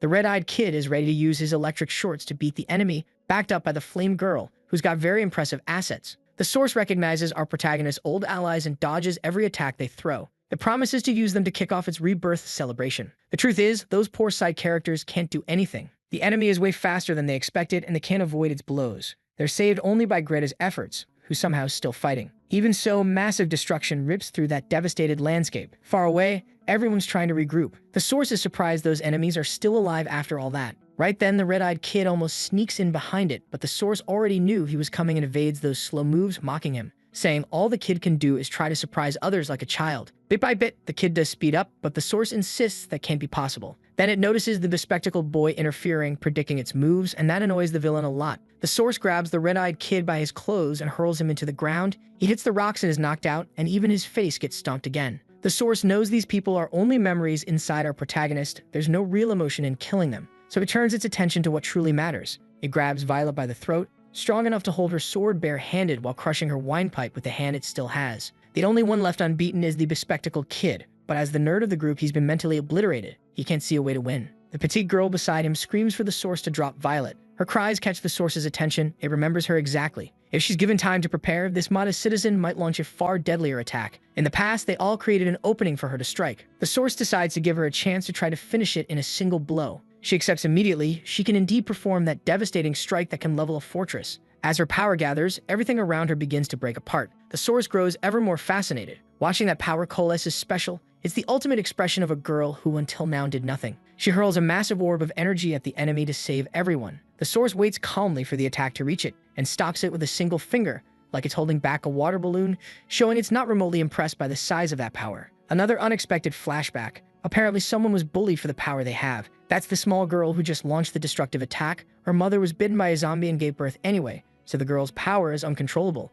Day after day, she wrecks something else and becomes the target of mockery and persecution. People say she should be executed by the association, just like her mother was. The girl tries to apologize, saying she didn't do it on purpose. Even so, she keeps getting bullied by all those extras. The poor thing tries to explain that even her mother didn't know she'd be born like this. But no matter how much she tries to justify herself, everyone ignores her completely. Now it's time to teach her a lesson and show her how life works in that place. The mean girl grabs a trash can and dumps all the garbage on her. As if that weren't enough, she starts beating her too. The bystanders all think she's a monster and deserves punishment. The girl begs them to stop because things could get dangerous, but her suffering makes her powers flare up again. She fires off a small blast, breaking a piece of concrete. Everyone falls silent for a moment, but the bully quickly realizes nothing serious happened, only making her angrier. The poor girl gets beaten even harder, like she's some kind of scapegoat. Because her destructive power is uncontrollable, she's suffered her whole life. Many times, she wished she didn't have these powers at all. A monster like her shouldn't have even been born, they said. But for the first time ever, she wishes she were even stronger, strong enough to save her friends.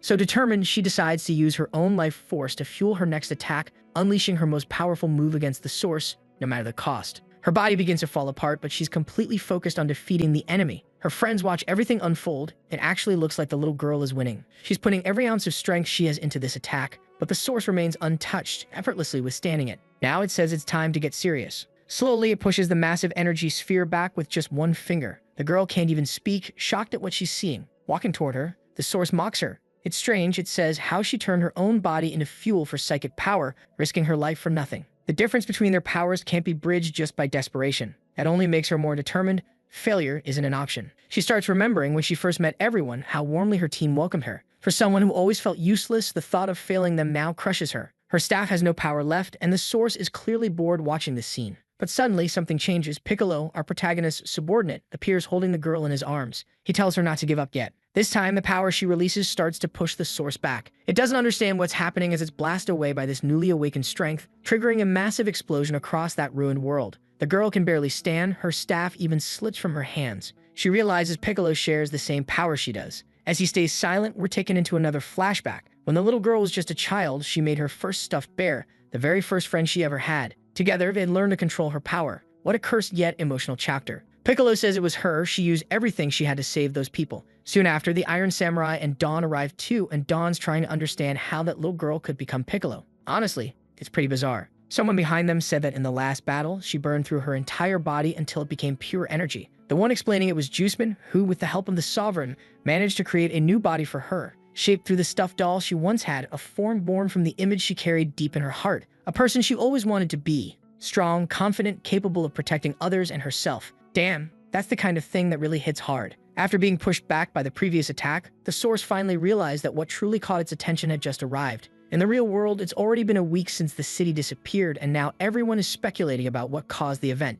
Those outside are trying to uncover the truth, but all that remains is that strange symbol in the sky. Blackie keeps staring at it, trying to make sense of it. He sends a portion of his power toward that dimension, but before it can make contact, the energy is completely undone, returning to him instantly. That only makes him more uneasy, realizing he still can't get close. Reporting to the special agency, he confirmed that the dimension was created from the power of our protagonist. Still, something about it feels deeply wrong. One of our protagonist's subordinates watches everything unfold on TV. The area is expanding and will soon swallow everything. Meanwhile, locked away, Vermin says no one has understood anything yet. The Sovereign will wipe out humanity this time, he's sure of it, and demands to be released so he can begin his work immediately. But Lang completely ignores him, which only makes Vermin shout louder, even more desperate. The Secretary of the Messenger of God understands what this means. The prophecy is being fulfilled. They failed to stop our protagonist, and the day of judgment has arrived. Soon the entire universe will turn to dust. Inside that dimension, the source is battling everyone. It's already found those connected to the real world because it was waiting for them. Juiceman immediately recognized it as the very being responsible for the undead wave in the past. Piccolo gently sets down his imagined version of the girl, promising that this time the villain won't escape. He asks her teammates to take care of the child. The boy with glasses says he'd do it even if nobody asked, which motivates Piccolo even more, thanking the prophet. Being called that name leaves the boy puzzled, wondering how Piccolo knows about him. Alongside Greta, Piccolo is ready to begin the assault. The Iron Samurai and Dawn are also prepared, while the source waits, hoping these new challengers will prove at least a little stronger. Juiceman is the first to strike, her massive fists ready to crush the source. The clash between them is absolutely breathtaking, and now the two are trading blows like Dragon Ball characters. The shockwaves from their punches destroy everything around them, but the source manages to grab its opponent, landing a direct hit right where its head should be, only to realize that wasn't the weak spot at all. Juiceman counters with an even stronger hit, taunting that such an obvious weak point wouldn't work. The source grows more intrigued, admitting that our protagonist's subordinates are indeed well trained. Before it can react again, a burst of fire shoots toward its face, Dawn's machine gun blazing, but every bullet misses. The source catches the weapon midair and starts spinning Dawn around like a toy top until she's too dizzy to hold on, forcing her to drop the gun. The Iron Samurai rushes in to catch her and immediately charges his laser arm, unleashing a deadly beam straight at the enemy. The blast obliterates everything in its path, yet the source remains completely unharmed, only more fascinated by their overwhelming firepower. Now it was Piccolo's turn to step in, unleashing every ounce of his power. The impact of his strike was so strong it nearly cracked the entire continent. A massive cloud of dust erupted into the air. In the middle of all that chaos, Piccolo was caught off guard when the enemy landed a hit on him. The more the source fought, the more determined and dangerous it became. The Iron Samurai was shocked by the enemy's endurance, and Dawn felt the same way. The source then shifted its focus to Juiceman. Moving at incredible speed, it was about to strike her, but Juiceman managed to block the attack. Still, that defense came at cost. Her arms were severely damaged. Just by stopping the source's leg, her body suffered massive strain. But that's exactly what Juiceman wanted, to trap the enemy. That's when the villain noticed pieces of debris beginning to rise into the air. Juiceman was activating one of her secret abilities. The fragments of her own body, along with the villain's, started levitating. Bit by bit, he was being imprisoned by the wreckage until a pair of enormous hands formed around him, sealing him in. Now, in Greta's form, she announced that the enemy was completely restrained. That gave Piccolo the opening he needed. He gathered all of his energy for a concentrated blast, a massive wave of power flowing through his entire body. This was the ultimate shot capable of annihilating any foe, and this time it hit the source head-on, so strong that it even escaped Earth's atmosphere. When the dust settled, all that remained was destruction. The source realized that its body had actually been damaged. Maybe our protagonist's vessel wasn't as invincible as it thought. Piccolo was confident that just a few more hits would finish the job, but he'd need Juiceman's help to pull it off. Greta promised she could assist a little longer. She'd hold him down. Hearing that, the source grew furious. After all, she was the root of all zombies, and they were merely the protagonist's servants. Hearing them talk as if they could defeat her was nothing short of an insult. Even so, Piccolo and Juiceman pressed forward into danger, feeling the immense energy radiating from the source. Dawn was already terrified. She couldn't even grasp how powerful this enemy really was. Piccolo calmly said that things might start to snow soon. Watching all this destruction from afar were the Ice Queen and the zombie who had surrendered earlier, realizing just how weak they were in comparison. With their master now in battle, they didn't know whether to help. The zombie told her she still didn't get it. Annoyed, the Ice Queen asked what they were supposed to do then. Patiently, he said he'd teach her a life lesson. When you don't understand something, just stay away from it. It makes life a lot easier, especially because those two fighting shared the same energy. Even if their attitudes toward humans were different, since they couldn't grasp their sovereign's true intentions, servants like them shouldn't get involved. Otherwise, they just die without even knowing how. But then the Ice Queen realized her power was being drained, and there was nothing she could do to stop it. Her companion pointed out that it was happening to everyone. It couldn't be helped. It was a clear sign that their sovereign was going to destroy this world and nothing could be done. All they could do now was relax and accept it. All that energy was flowing back to the source. The red-eyed boy managed to carry the injured back to the guy with glasses so they could be treated, but he was already at his limit trying to keep them alive. They couldn't keep fighting like this. Still, the red-eyed boy told his friend to think of something. He believed in his potential. Then the boy froze in shock, asking if the prophet was seeing what he was seeing. It looked like the mountains themselves were moving. To make him understand, he turned his friend's head in that direction. At first, the boy with glasses completely ignored it, until his eyes finally registered what it was. It wasn't the mountain that was moving. It was every single zombie heading straight in their direction, enough of them to swallow the entire world. Dawn saw it too, and now she was terrified. They had never faced so many enemies in their entire lives. The only thing keeping the Iron Samurai somewhat calm was the fact that this was just one of their protagonist's memories. If this were happening in reality, they'd all be doomed. But Juiceman told them it didn't matter, real or not, they had to stop those creatures right now. Otherwise, the human civilization in that place would be completely destroyed. If these memories collapsed, the real world would be next. Piccolo knew he couldn't take his eyes off the source, but they also had to deal with that endless tide of zombies consuming everything in sight. What stood before them was pure apocalyptic despair. Dawn and the Iron Samurai stood silent for a few seconds. He seemed to understand what needed to be done, and he'd leave the protagonist to the others. With a golden gauntlet on his arm, he declared that he'd take care of the zombies himself. Dawn recognized it immediately, the gauntlet of ancient civilization. It was dangerous, capable of taking control of its wielder's body. But the samurai was confident. When it came to annihilating zombies, they were always in full agreement. Now Dawn had to join the fight too. Channeling her zombie powers, she was ready for battle. But before jumping in, she asked Juiceman to help her find her machine gun. Luckily, the weapon had already been recovered and prepped for her. The moment Dawn got her favorite toy back, she was overjoyed. The teams were split. Piccolo and Juiceman would deal with the source, while the Iron Samurai and Dawn would handle the zombie army. Finally, the two pairs went their separate ways. That's when Dawn spoke up, voicing what was on everyone's mind. She wasn't sure if the protagonist's subordinates could really handle this. That version of him, possessed by the source, was pure evil. Violet suddenly appeared, saying she had full faith in them. They weren't fighting their friend, she said. It was just a clown that hijacked his body. That's why he wasn't invincible. Inside the fortress, chaos reigned. The crack in the wall was being repaired, but everyone already knew what was going on outside. Countless lives had been lost and needed to retreat. But then incredible figures arrived.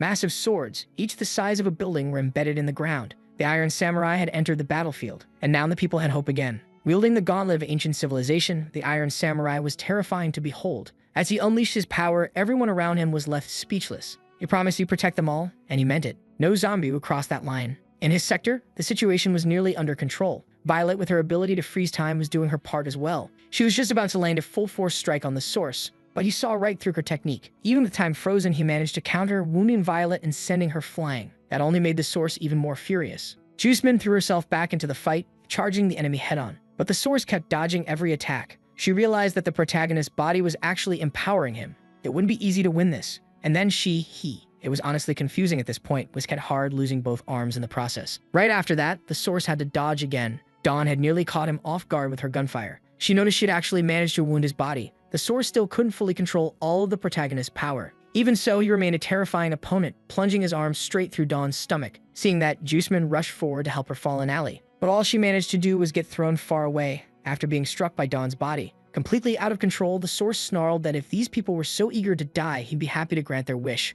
Luckily, Piccolo caught his allies before they hit the ground, shouting back that they weren't going down that easily. He unleashed another barrage of explosive, brutal attacks, forcing the source to dodge each one while retreating. Piccolo seized the opening and began charging a powerful energy beam. But before he could fire it, the source smirked and said she'd be the first to die, then tore open Piccolo's stomach with his claws. It wasn't fatal though. Piccolo managed to hold on, and before the source could finish him, Juiceman jumped back into the fray, regenerating her arms and throwing herself at the enemy. She was determined to hold him down so Piccolo could strike again. The longer the battle dragged on, the angrier the source became. This time, Violet succeeded in landing a hit using her time control ability, but she didn't have enough strength to slice through his neck. That only enraged the source further. He said they'd just wasted their best chance. Then, releasing a devastating surge of energy, he darkened the entire sky. The The blast sent everyone flying, forcing both Juiceman and Piccolo back into their base forms. Even so, Violet declared the operation a success. She'd managed to slice off one of his arms, sure she was aiming for his head. An arm was still a decent consolation. Dawn laughed, saying she couldn't wait to see the look on his face. He'd have to learn to write with his other hand now. Up above, the source hovered in silence. He couldn't believe he'd actually been wounded by someone born from his own power. That's when he realized the protagonist's body wasn't as strong as he thought. Dawn was eager to go back in for another round, but before she could move, she coughed up blood. Violet immediately noticed something was wrong. Her ally was at her limit. Any more mistakes and it could kill them all. Juiceman and Piccolo exchanged glances. They knew that with one arm gone, the source couldn't fight as effectively. All they had to do was keep pushing. But then the source laughed, saying he didn't care if the body was broken. Everything so far had just been him playing with ants. Now he'd show them his true form. He declared himself the origin of all zombies, shapeless, shadowless, indestructible. Piccolo understood what that meant. The source's original form was as powerful as their own leader. That's when an unexpected voice broke through. It was their protagonist himself, clearly annoyed, telling the source he was being incredibly rude. A pair of hands burst from the wound in the source's torso, dragging that strange energy back inside, preventing the true form from emerging. The source regenerated his arm completely, and the surrounding energy faded away. Only then did the source realize he couldn't abandon that body even if he wanted to. Another flashback began, taking them back to the era of the ancient civilization, when the protagonist first awakened his supreme form. He was fighting Piccolo, sending his subordinate flying with a single blow. Juiceman too was knocked aside, both of them completely defeated. They were still grateful to have been revived, though their celebration was a little too rowdy for the protagonist's taste. He demanded to know why they were weaker than he remembered. It felt like something was off. Piccolo explained that they'd been dead for 1,000 years and the protagonist had probably just gotten too strong. He even pointed toward Vermin, saying he shouldn't have been sliced so easily. Yet there he was, half hanging and furious. The protagonist frowned, clearly irritated, and ordered the newcomers to address him as sovereign. Then he cracked his knuckles with a grin. He was more than ready to teach them the rules the hard way. Juiceman wanted to know if the current version of their protagonist could easily get rid of the source, but he said that was impossible, because that enemy didn't even have a physical form. It was just a concept. Still, he had a strategy in mind. He'd already put it into motion to handle the source's situation. He proudly showed his brilliant plan to his new subordinates. Step 1. Once everything's ready, he'll swallow the source. Step 2. Let his allies defeat his possessed body. The two of them stared at the sketch, finding it both bizarre and oddly casual, especially the part where they're supposed to beat the source. Step 3. Celebrate their victory in the most intense way possible. After sharing the entire plan, he looked at them with full confidence, asking what they thought both about the strategy and his artistic skills. That only left his subordinates embarrassed because there was one small flaw. Hearing that, the protagonist got annoyed, insisting his plan was flawless. They'd explained that step 1 was the real problem. There's no way they could defeat the source if it's inside his body. And they were right, since he had no idea where he even imprisoned it in the first place. At least he'd have plenty of time to train them before it came up again. Worried, they asked if it was happening right now. Back in the present, it looked like the source was having a major internal conflict. The protagonist partially regained control of the body, telling them the time had come. They had to execute the plan now. Piccolo shouted in frustration, saying he should have said something sooner. It had been 1,000 years since that plan was made. The protagonist scolded them for their terrible memory, all while the source tried to interrupt the conversation. The villain realized the protagonist had deliberately allowed him to take partial control, mocking his millennial plan. But the protagonist replied calmly that it hadn't actually taken that long. After imprisoning the source, a lot had happened, and he'd gotten quite busy. Centuries later, he managed to revive his two allies, and that's when he started figuring out how to handle the source's problem. The villain listened carefully, until the protagonist casually mentioned he'd forgotten where he'd sealed him away, and because of his laziness, he ended up forgetting everything else too. The source froze, not sure if he'd heard that right. Then, while helping one of his allies, the protagonist finally remembered he'd sealed the source inside his own brain. In the end, that discovery turned out to be quite an interesting one. Hearing this plan made the source feel utterly humiliated. He assumed an even more menacing form, swearing to bring the apocalypse down upon all of them. The protagonist said, "Hey, we're just talking here. You don't need to get so worked up." That he told his allies to finish the fight quickly, since it'd be a problem if the source made it into reality. Piccolo begged their sovereign to stop provoking the enemy. It was just making things worse. But the protagonist was confused, since his allies had been fighting so passionately just moments ago. The source, taking full control again, snarled for him to shut up. Now trapped within that body, the villain wanted total dominance, and he was ready to annihilate everyone. He fired a massive wave of dark energy straight at the protagonist's allies. The attack moved with terrifying speed. That's when Violet noticed her blood beginning to glow. The severed arm she'd taken from the villain started regenerating, forming their protagonist's body once more. He emerged just in time to block the attack. The source had no idea what was happening. The protagonist smirked and said, "It's easy to rebuild your own body when you've got your own genes." With his regeneration complete, things were about to get a whole lot easier for him to beat the living hell out of his enemy. Now that he's free from the villain's control, our boy is ready to strike. He lands a precise blow on the source, and the two immediately clash in a fierce, all-out battle. The impact sends the protagonist flying, his arms gone, and a massive wound torn across his chest. But the one who's really losing patience is the villain himself. No matter how much damage he deals, killing the protagonist seems utterly impossible. Now in his third-level form, with long hair and pure destructive energy radiating from him, he's ready to dish out punishment. The source is furious. Even after thousands of years, the protagonist fights the same way, and each of his blows explodes like a bomb. After one particularly strong hit, the protagonist's chest is torn open, and the villain rips off half his upper body. Still, it's nowhere near enough to kill him. That comment actually offended the protagonist, who declared he's improved since then. He shows a form the villain has never seen before, his ultimate destruction-oriented version. He moves so fast the villain can't even track him, and before realizing what's happening, the source is kicked like a soccer ball straight into the sky, smashing into what looks like the edge of that dimension. The villain realizes that in terms of raw power, he's doomed. Now trapped in that body, he can't escape into the real world. The protagonist warns him that the crack between dimensions is widening.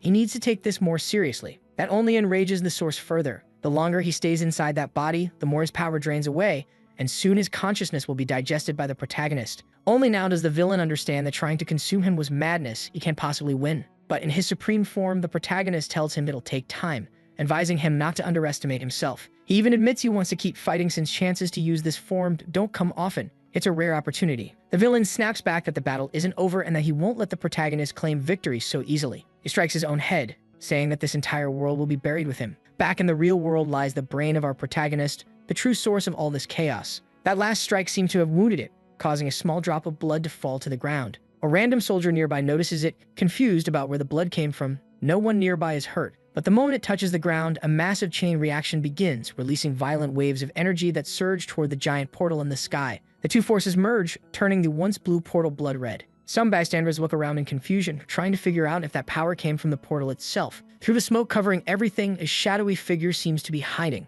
The captain demands to know why his recruit left his post without permission. He saw that red light coming from the same spot. He heads over to scold him, but when he sees the soldier up close, he realizes the man's body has turned monstrous. Panicked, the captain calls for the special agency, shouting that monsters are appearing everywhere, but no one responds. Several of the protagonist's subordinates are losing control, reacting to his destructive instinct. The special agency's headquarters is being torn apart as his followers' sanity collapses. A woman from the agency stares in horror, asking why her comrades' faces suddenly look so distorted. One of the protagonist's subordinates shouts for her to run. They can feel the urge to attack humans. And even the vampire queen, watching from afar, lifts her gaze toward the crimson portal. She's feeling an overwhelming urge to attack everyone around her. Her subordinates with weaker self-control have already completely lost it. This was the villain's greatest move. He doesn't even need to escape, he just needs to corrupt our boy. By leaving only a tiny fragment of his power leaking out, he can bring destruction to the real world. And now in his mind, victory is already his. But right after saying that, the villain felt his entire body being crushed, like it was being sucked into something. The truth is, that's the protagonist's power kicking in after witnessing everything. He finally got truly angry. Things have gotten so bad that the human military has had to intervene, opening fire on the zombies without hesitation. Yet even the latest generation fighter jets are destroyed effortlessly because the protagonist's subordinates are completely overtaken by the desire for destruction. That long-haired figure in the sky gets caught in several chains, his body forced still. Another giant zombie is trapped as well. Meanwhile, Vermin is growing more and more furious. He refuses to believe the protagonist gave an order for destruction. He thinks it's too good to be true. He's holding his allies back, trying to understand. That monster that appeared first has already been defeated. The humans managed to take it down. High-ranking officials from the agency are now trying to figure out what caused all this. Blackie explains that it's the result of the fusion between the protagonist and another extremely dangerous entity, one that can drive all zombies into a frenzy. The girl with the eye patch already has global reports. Zombies everywhere are showing signs of aggression, and this could lead to another war. The intestine minister told Blackie to stay out of it and focus on recovery, assuring him that humanity will handle this crisis. But that only worries Blackie more. He knows these monsters are far too strong and far too dangerous. While he's speaking, the creature everyone thought was dead starts moving again. The minister understands that human power is limited, but reminds everyone of one crucial fact. For the last 1,000 years, it's the zombies who've been oppressed by humans. Then he charges in, flexing his power, ready to risk everything to preserve the new order. As he unleashes a barrage of punches, soldiers rush in to back him up. But the creature just keeps getting stronger, showing no sign of slowing down. Elsewhere in the city, near where Langy is stationed, the situation is deteriorating fast. Knowing the minister is in danger, she and the director prepare for battle. The mysterious monster keeps growing larger, and it seems impossible to actually kill it. But until the threat is neutralized, humanity keeps fighting. Determined, the minister shouts that humans should never be underestimated. Blackie watches all of this unfold, his head pounding with the worst headache of his life. If everyone out there is just going to die in battle, there's no point in him standing by any longer. That thought makes him unleash his power. It's been a long time since he last did, but he has no other choice now. It's time to switch into his serious form. In the blink of an eye, Blackie appears above the creature's head, commanding that poor soul to cease existing. He strikes with such brutal force that sharp spikes erupt all over his body. The minister is stunned by the sheer strength of one of the protagonist's subordinates.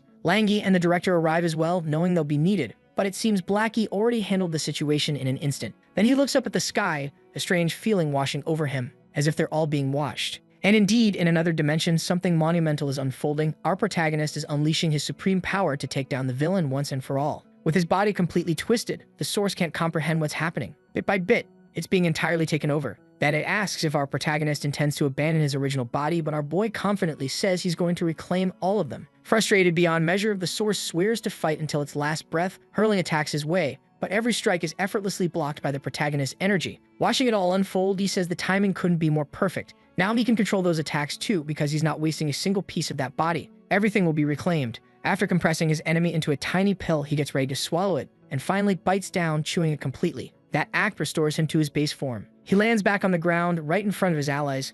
A long silence follows. Then, with immense pride, he declares that the situation has been resolved, that the source was extremely nutritious, and now he feels even stronger. Violet and the others can hardly believe what they just witnessed. Their protagonist actually ate his enemy. Meanwhile, far out in space, mysterious forces begin to stir. A city protected by magical barriers thrives there. Its watcher believes that this zombie outbreak is merely the prelude to ultimate destruction, and that the protagonist's fall is near. He only hopes there's still time before the end arrives. Sitting on the ground, our boy starts explaining everything that happened, finally reaching a wild conclusion as he demonstrates a brand new ability. He can now make miniature versions of himself. It's a new skill he unlocked after that brutal fight. He's already enjoying the benefits. Now he can massage his own back while getting his feet rubbed at the same time. Those tiny little hands are perfect, and soon he wants to enhance them further with nanotechnology. He tells his allies to witness how incredible this power is. Violet, however, is worried. Since he consumed the source, that enemy might still be capable of taking control of his body. The truth is, he's not even sure why he did it. At the time, it just looked too appetizing,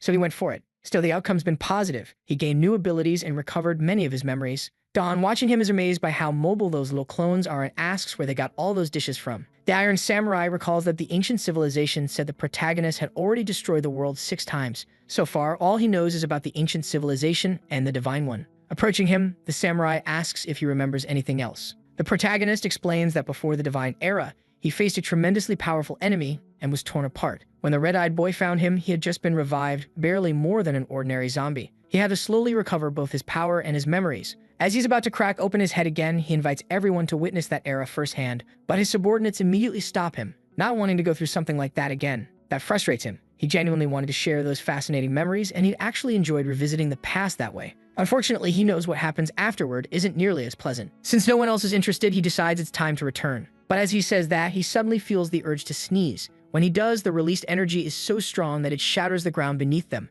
causing a massive fracture to rip through reality itself. Outside, after defeating the monster, Blackie looks up and sees the new crack splitting across the sky. He can sense that something beyond the solar system is approaching. He also realizes the creature wasn't actually defeated, so now he has to put in a bit more effort to finish the fight. But before he can do anything, a supernatural presence appears right behind him. A small flash of light glows at the entity's feet, instantly annihilating the creature for good. Blackie points out that the monster can't really be defeated like that, since the infection will just spread further. But the young man reveals a small artifact in his hand. He says there's no need to explain anything. He already knows how troublesome our protagonist can be. Oh my god, now it makes sense. This guy is the red-eyed boy, and he's wielding an ancient relic. With it, he can completely analyze a monster, this one being a remnant of our protagonist's uncontrolled power, sitting at level 99 with 100,000 health points. Not knowing who this stranger is, Blackie orders him not to interfere with his plans. But the red-eyed boy is already battle-ready. He tells them not to worry. Everything will be settled soon. His next strike lands an irreversible blow. The critical hit completely destroys the creature, this time for real. Everyone who witnessed that is left speechless.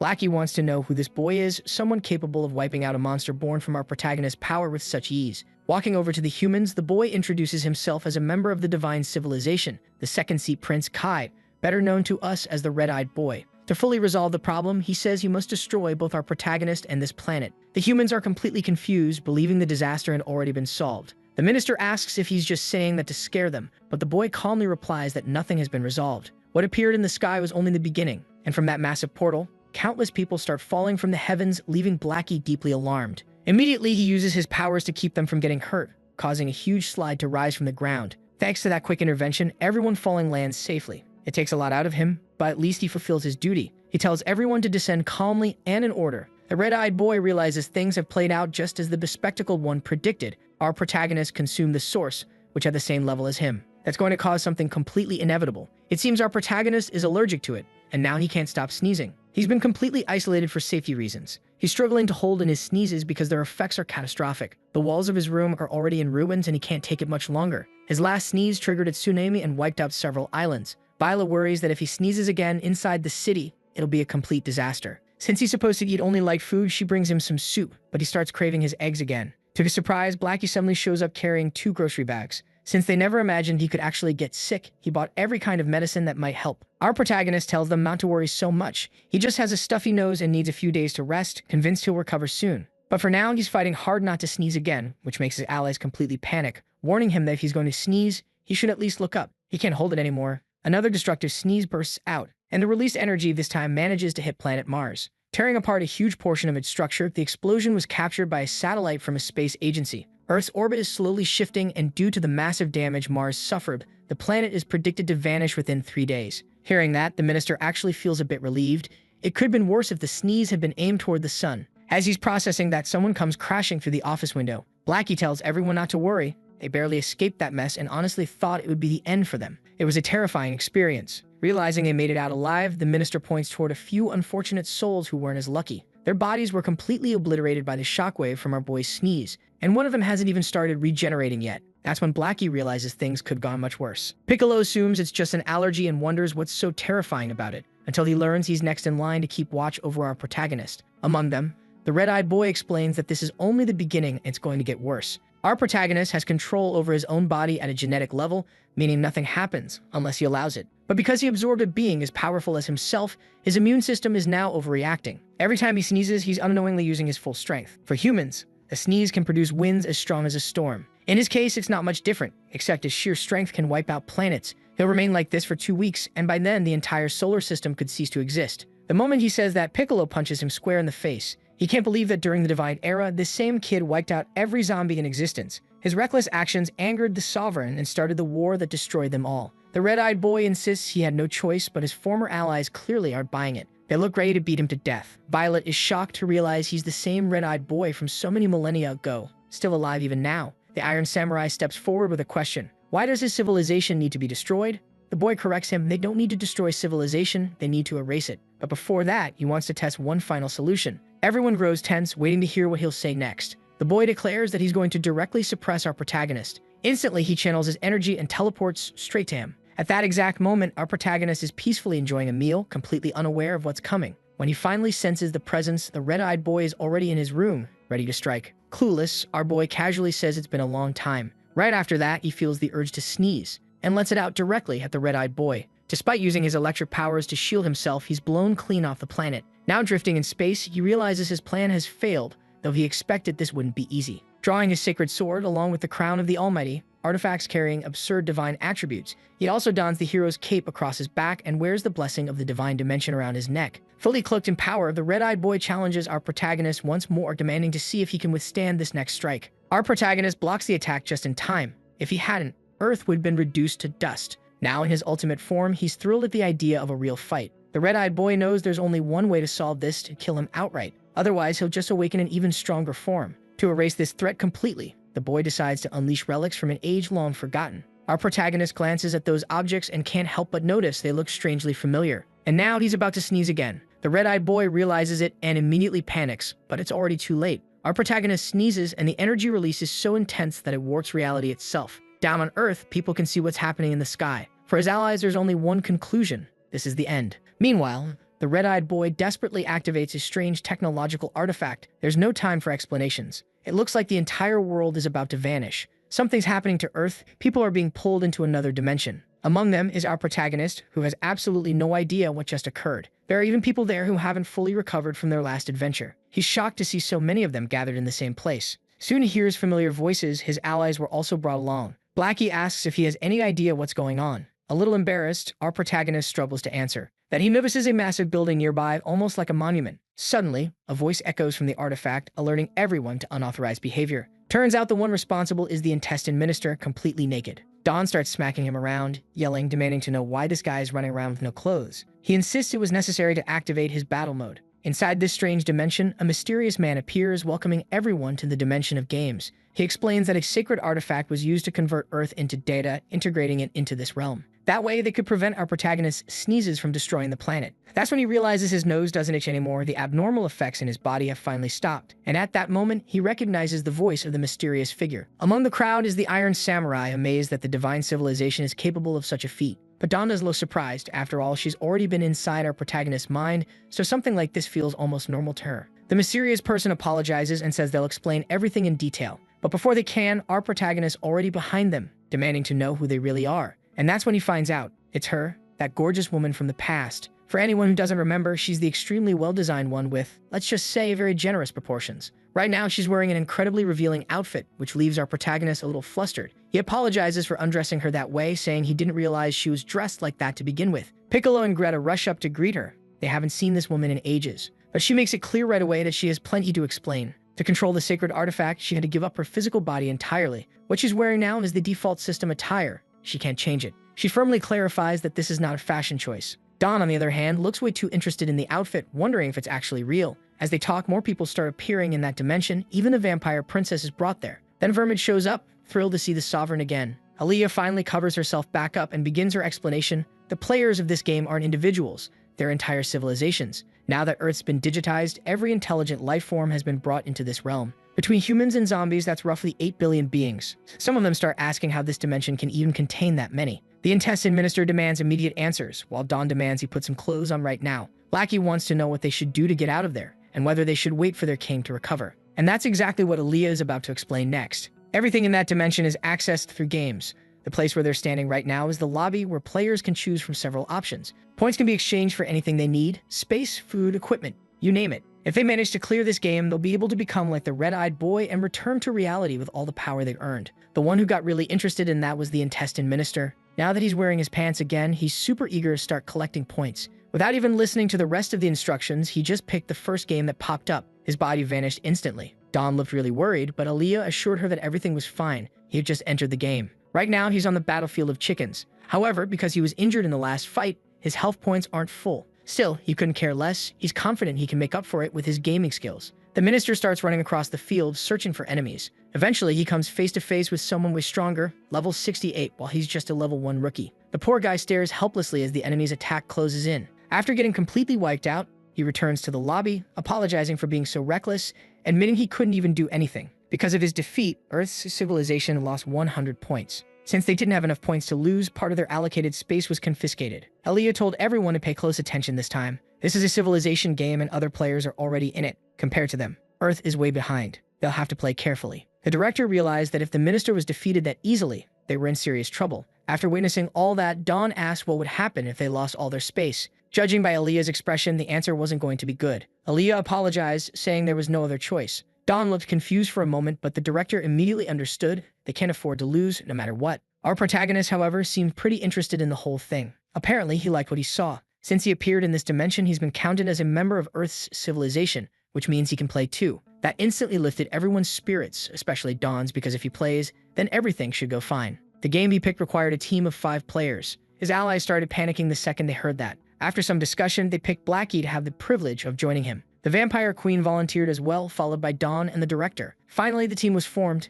Time to start the game. Our protagonist was honestly delighted to see his body being converted into data. Before he disappeared completely, Aaliyah wished them good luck. But he's confident. He's sure everything will go perfectly. And then they all vanished. The mode they entered is called Honor of Kings. Everyone starts at level 1 with 100 health points. The vampire queen scans the area, trying to spot enemies. Dawn notices something strange. The protagonist isn't with them. Given the name of the game, she figures maybe they're supposed to find the king. Meanwhile, deep in the forest, our protagonist is looking for his teammates. From the game's perspective, he's been classified as a common monster with just 50 health points. In the game he picked, a massive army is marching through the forest, and standing in their way is none other than the vampire queen. Already in battle stance, she's ready to wipe them all out. She launches her attack while commanding them to kneel before her presence. Even though she's just level 1, slicing through all those enemies turned out to be effortless. Her attack was powerful enough to devastate not only the forest, but the surrounding mountains too. The queen proudly said she cleared that entire region, leaving it up to the rest of her allies to keep pushing forward. The director was already suited up in his armor, target locked, ready to fire. He unleashed a massive stream of flames toward the enemy artifact, burning down everything in his path, even the target that was supposed to be protected. Back on the ground, the director realized he completed his task too. But with how weak the enemies were, the vampire queen grew irritated, feeling like this whole thing was pointless. Meanwhile, Blackie was still trying to figure out the rules of this strange game. The two kingdoms were divided on opposite sides of the map, constantly sending soldiers to attack. The goal was to destroy the defense towers and take down the enemy kingdom. That's why they had to move carefully. There were clearly other civilizations playing this game. Those soldiers were just NPCs generated by the system. The real enemies hadn't shown up yet. What really frustrated Blackie was knowing that their protagonist was still lost somewhere out there. But the queen dismissed his concerns, saying there was no need to worry. She could handle the whole thing by herself. Besides, she was getting solid support from that cyborg boy who had been surprisingly useful so far. Dawn, on the other hand, was busy defending their kingdom from any incoming invasions. The queen had stopped caring about the details of the game altogether. Leading her army at the front, she was ready to crush anyone who stood in her way. Everyone began advancing, even though they weren't exactly working in perfect sync. At that moment, a level 48 player appeared. She immediately sensed the presence of other players. One of her allies commented that these newcomers weren't just beginners, they were also foolish. There are no respawns in this type of map, yet those players were exposing themselves way too much. But a man with a sword on his back disagreed. He was level 50, and judging by the power of the previous attack, he guessed it came from someone around level 20. Meaning those people were probably among the strongest from their own world. Strong or not, he said, they'd soon find out everyone's true level. The short-haired woman declared she was heading to the battlefield. Activating one of her abilities, she scanned the entire terrain, and that pulse of energy was instantly detected by our protagonist's team, allowing them to react to her surprise attack. The woman appeared right in front of them, level 52, announcing that the rules of the game were absolute. It didn't matter how strong they'd been in their original worlds. So she personally taught them a valuable lesson. From the ground, massive mechanical roots erupted, thrashing around like iron whips, tearing through everything in sight. The blonde girl looked stunned at the scale of destruction. That woman had just ignored their entire strategy. But since her teammates didn't complain, she decided to stay quiet. She called one of her companions back from the forest, telling him to stop hunting monsters, but he was already facing trouble. Their forest had just been stolen, and he meant that literally, the entire forest was gone. Turns out, our protagonist was the one who had taken it all. He was fascinated by the game's mechanics, amazed that defeated creatures would simply respawn afterward. Thinking it over, he decided to collect the forest to solve humanity's food crisis, acknowledging how incredible this world was. Since he'd been eating soup while recovering from his sickness, he got excited at the thought of tasting something better. But on his way back, someone suddenly interrupted him, a player who nearly hit him with an axe. Now that he was on the ground, he had to stay alert. The forest he had stolen came crashing back down, and he wasn't happy at all to see his skewer get ruined. Still hopeful, he figured that if he brushed off the dirt, it might still be edible, completely unaware that someone had gotten close. After picking up his skewer again, he looked around confused. The player had no idea when that strange being had reappeared, and the system announced that it was only a level 1 monster, meaning it should be strong enough to pose any real threat. The player was already level 46 and planned to join his teammates right after taking it down. As usual in this kind of story, we cut to a flashback, this time to the civilization of the Merchant Guild. Within the Cosmo Company worked that same masked guy who was about to get wrecked by our protagonist. He was a senior risk control analyst, whose job was to hunt down creatures that could be turned into profit. That's why he spent most of his time in the forest, dedicating his gear and skills to fighting monsters that could bring him returns. Some of his teammates disliked how obsessed he was with hunting instead of actual combat. He called himself the king of the jungle. Right now, he held his axe tight. No one was going to steal his forest. That was the king's punishment. The force of his swing sent countless monsters flying and caused a massive shockwave. He defeated so many creatures that his experience points shot up. But the result he really wanted didn't happen. No notification appeared showing he'd taken down that zombie. Our protagonist had dodged the attack and wanted to know what the hell was going on. He'd been attacked without any kind of warning. Instantly, he assumed this game worked like a battle royale, so there was no need to hold back. Charging toward the clueless player, he went all in. The poor guy tried to summon a defensive barrier, but it was useless. The overwhelming power of our protagonist smashed him through the forest, dragging him across the ground. Our protagonist actually enjoyed that. His opponent's body was tougher than ancient metal. Then he noticed chains coming at him from all directions. One wrapped around him, binding him tightly. The player had launched it, trying to immobilize him completely. Even after taking a devastating hit, the masked player was still standing, ready to fight again. This time he aimed straight at our protagonist, who was just as ready to get violent once more. Their punches collided, shaking the forest around them. The poor guy couldn't land a single lethal blow, while for our protagonist, it was nothing but entertainment. After taking a punch to the jaw, the masked fighter grew even angrier, only for our protagonist to leap onto his head, try and crush his ears. That taunt drove the poor man insane. Feeling humiliated, he struck again, their fists clashing with even more force. A truly explosive exchange. But once again, the poor guy was overpowered. Now he was desperately trying to figure out what kind of monster this was. It was unbelievably hard to defeat. Our protagonist, on the other hand, was fascinated by this type of player. It looked like the red-eyed kid had discovered something truly interesting this time. Seizing the chance, our protagonist activated his serious mode, his zombie form with flowing hair. Seeing this, the masked player panicked, realizing his opponent had a second transformation. Our hero was ready to unleash another round of chaos,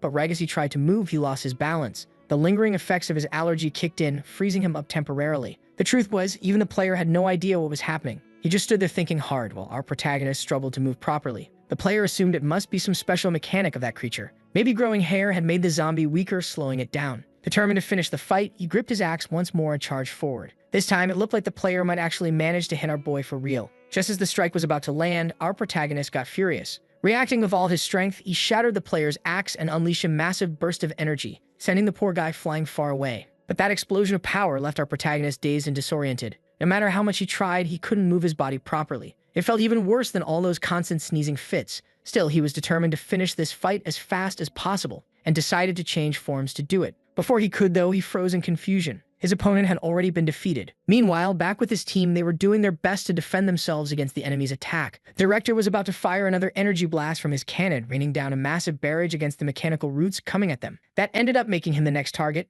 and dodging didn't seem like an option this time. To everyone's surprise, the vampire queen swooped in to save him. The director was stunned by her power, what his countless blasts couldn't do. She did with a single kick. But the queen made it clear she didn't enjoy saving humans, telling him he'd better learn to take care of himself. Then she literally tossed him aside, saying he was standing in her way. Of course, that wasn't nearly enough to take her down. Feeling underestimated, the queen struck again, kicking through the roots and managing to destroy some of them. The mysterious woman on the other side watched this carefully. She brought her hands together and created something new, a glowing barrier that protected her from the debris. That mysterious woman's ability was a field of dissociation. From her perspective, the vampire queen was just an amateur who relied purely on brute force. She even promised that once this match was over, she'd consider adding her as a friend. That smug remark hit the queen's pride hard, and suddenly a wave of dark energy surged around her feet, coating the roots in black mist. Blackie wasn't a fan of surrender either. He decided to show that they knew exactly what they were doing. But to the mysterious woman, they were just clueless rookies. In this game world, everyone existed as data, none of them got tired, none even had vital points.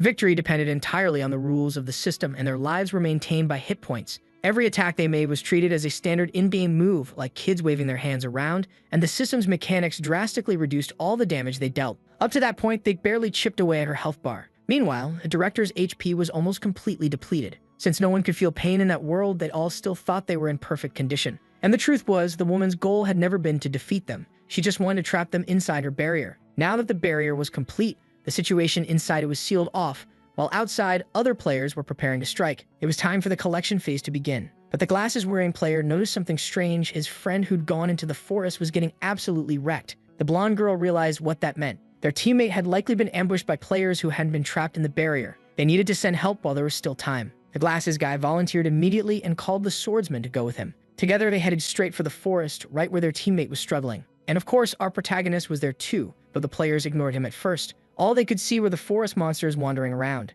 That's when our protagonist asked casually if they were looking for some big guy. Thinking he was just another monster, the players were startled. After a brief moment of confusion, they decided to question the strange creature instead. But the swordsman snapped. That shouldn't have been possible. Furious, he attacked immediately. The glasses guy drew his weapon too, convinced they were facing an enemy who could disguise himself. Our protagonist dodged the sword strike with ease, which only made the player even more astonished. And our boy didn't like being attacked like that at all. He decided he'd have to take down every single player here, which honestly just made him happier, since that meant his job got a whole lot easier. The two players tried to use their numbers to overwhelm him, but our protagonist knew his abilities were still limited because of his allergy. Even so, what he truly enjoyed were strategy games. He was much better at commanding and managing. Soon something started sprouting from the ground, his little clones. They rushed into battle as his miniature army. Seeing those tiny versions of him, the players were terrified but still chose to fight. A massive clash erupted in the middle of the forest, making the blonde girl on their team panic. She couldn't understand why her comrades were suddenly calling for help, so she decided to go there herself to see what was going on.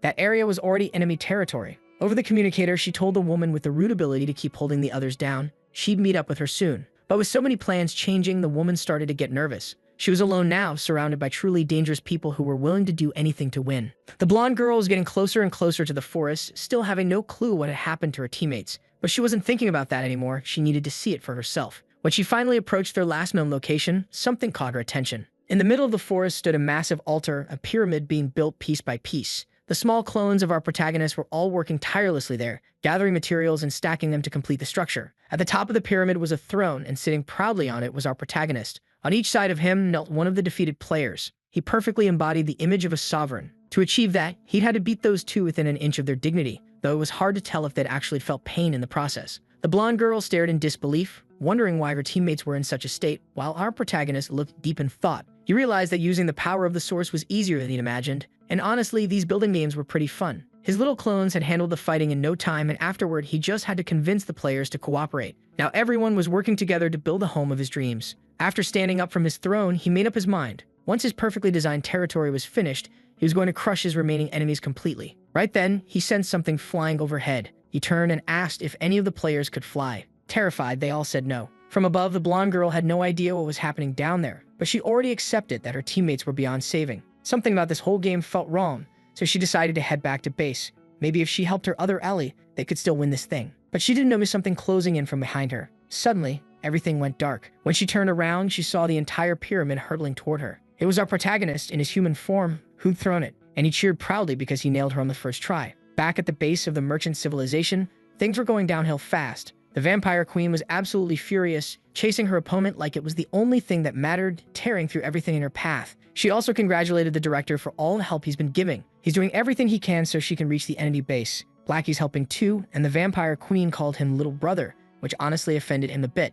To him, that kind of nickname is just disrespectful. Right before launching her straight toward the enemy base, he wished her luck, hoping she'd finally win, mostly because he's already out of patience dealing with this game and with her. Thrown like a missile, the queen sliced through the sky at high speed, ready to bring destruction down on that base. The woman with the roots was determined not to let that happen. She summoned a massive wall of roots, doing everything in her power to stop the queen from breaking through. But she quickly realized she wouldn't be able to hold that kind of force back. Even so, she refused to give up, and the queen finally tore herself free from all those roots. The mysterious woman sighed in relief. Their base had almost been destroyed. Fighting 3 enemies at once, she hoped her teammates would hurry, because things were getting really bad. She kept sending messages, but everyone ignored her. On top of that, her health was being drained non-stop. Blackie and the cyborg were already charging in for another round of attacks. With no other choice left, the mysterious woman brought her roots even closer around herself, nearly hitting both Blackie and the cyborg in the process. The queen didn't understand what was going on, but the cyborg immediately figured it out. The woman was heading straight for their base. The team decided not to chase her, though, since they still needed to destroy the enemy fortress.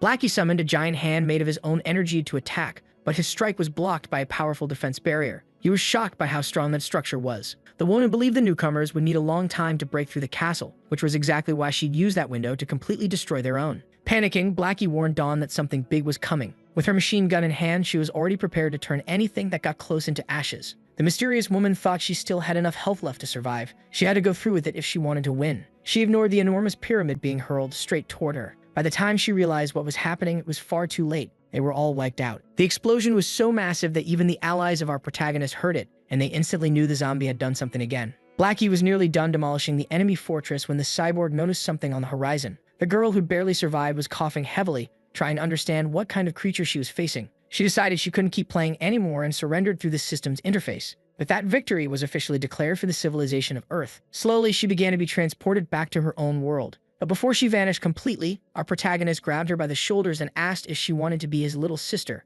Right after that, she was teleported to the lobby of the merchant civilization. Since he was still in contact with her, our protagonist got pulled into that dimension too, completely startled. Meanwhile, back in Earth's dimension, the people were running out of space to live in. Piccolo was doing everything he could to keep them safe, but the region was just too vast. Some people even started escaping toward the void, but the Iron Samurai was there to stop them, bringing them back to safety. Greatest powers lifted the refugees into the air to protect them, though even she was starting to feel overwhelmed. The Gut Minister was also doing everything in his power to defend the people. For our protagonist's subordinates, things were getting dangerously out of hand. They were all wishing he'd come back soon. Vermin, on the other hand, was furious. He'd been saying all along that the humans should have been wiped out. While everyone was struggling, the game system suddenly announced that the human civilization had achieved its first victory. Aaliyah was thrilled. Thanks to that win, they'd earned a huge number of points, enough to make major improvements. The Iron Samurai made it clear that expanding their territory should be the top priority. The girl quickly started exchanging all their points for usable space. Instantly, the region they occupied began to grow. As the area continued expanding, everyone wondered just how big it would get.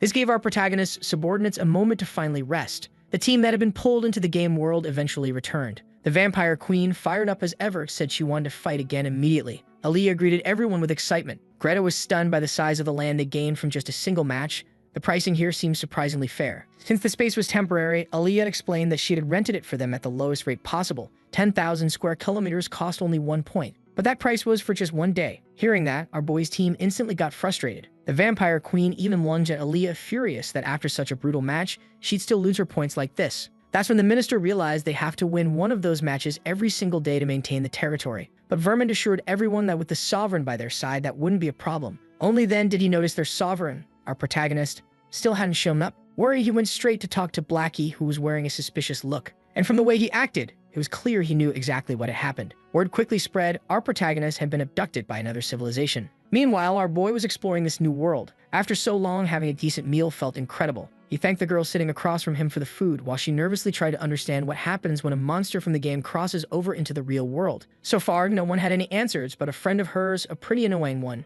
had suggested she report it to the security department. She didn't take that advice too seriously, though. Right now, she was arguing online, trying to prove her point, while her teammates were upset about losing the last round. Tired of the bickering, she closed the chat window. Looking at our protagonist, she started wondering what kind of creature he was. Maybe this was some rare event, a one-in-a-million encounter where she could tame a monster. Treating him like a Pokemon in her mind, she pictured all the ways she could capture him safely. Lost in her daydreams, she barely noticed him asking for another bowl of noodles. Wanting to take advantage of the situation, she told him he could order 100 bowls if he wanted. They were family now. Being the hopeless glutton he is, our boy immediately started calling her boss. But while they joked, someone from the security department had already locked onto their target, tagging our protagonist as an intruder from another dimension. The elimination protocol was activated instantly. The security squad descended on the city, clearing civilians out of the area to begin their inspection. A hooded guy was mistaken for their target and taken into custody for questioning. One of the investigators thought something was off. His sensors were still detecting their true target nearby. Scanning the crowd again, he couldn't spot anything unusual.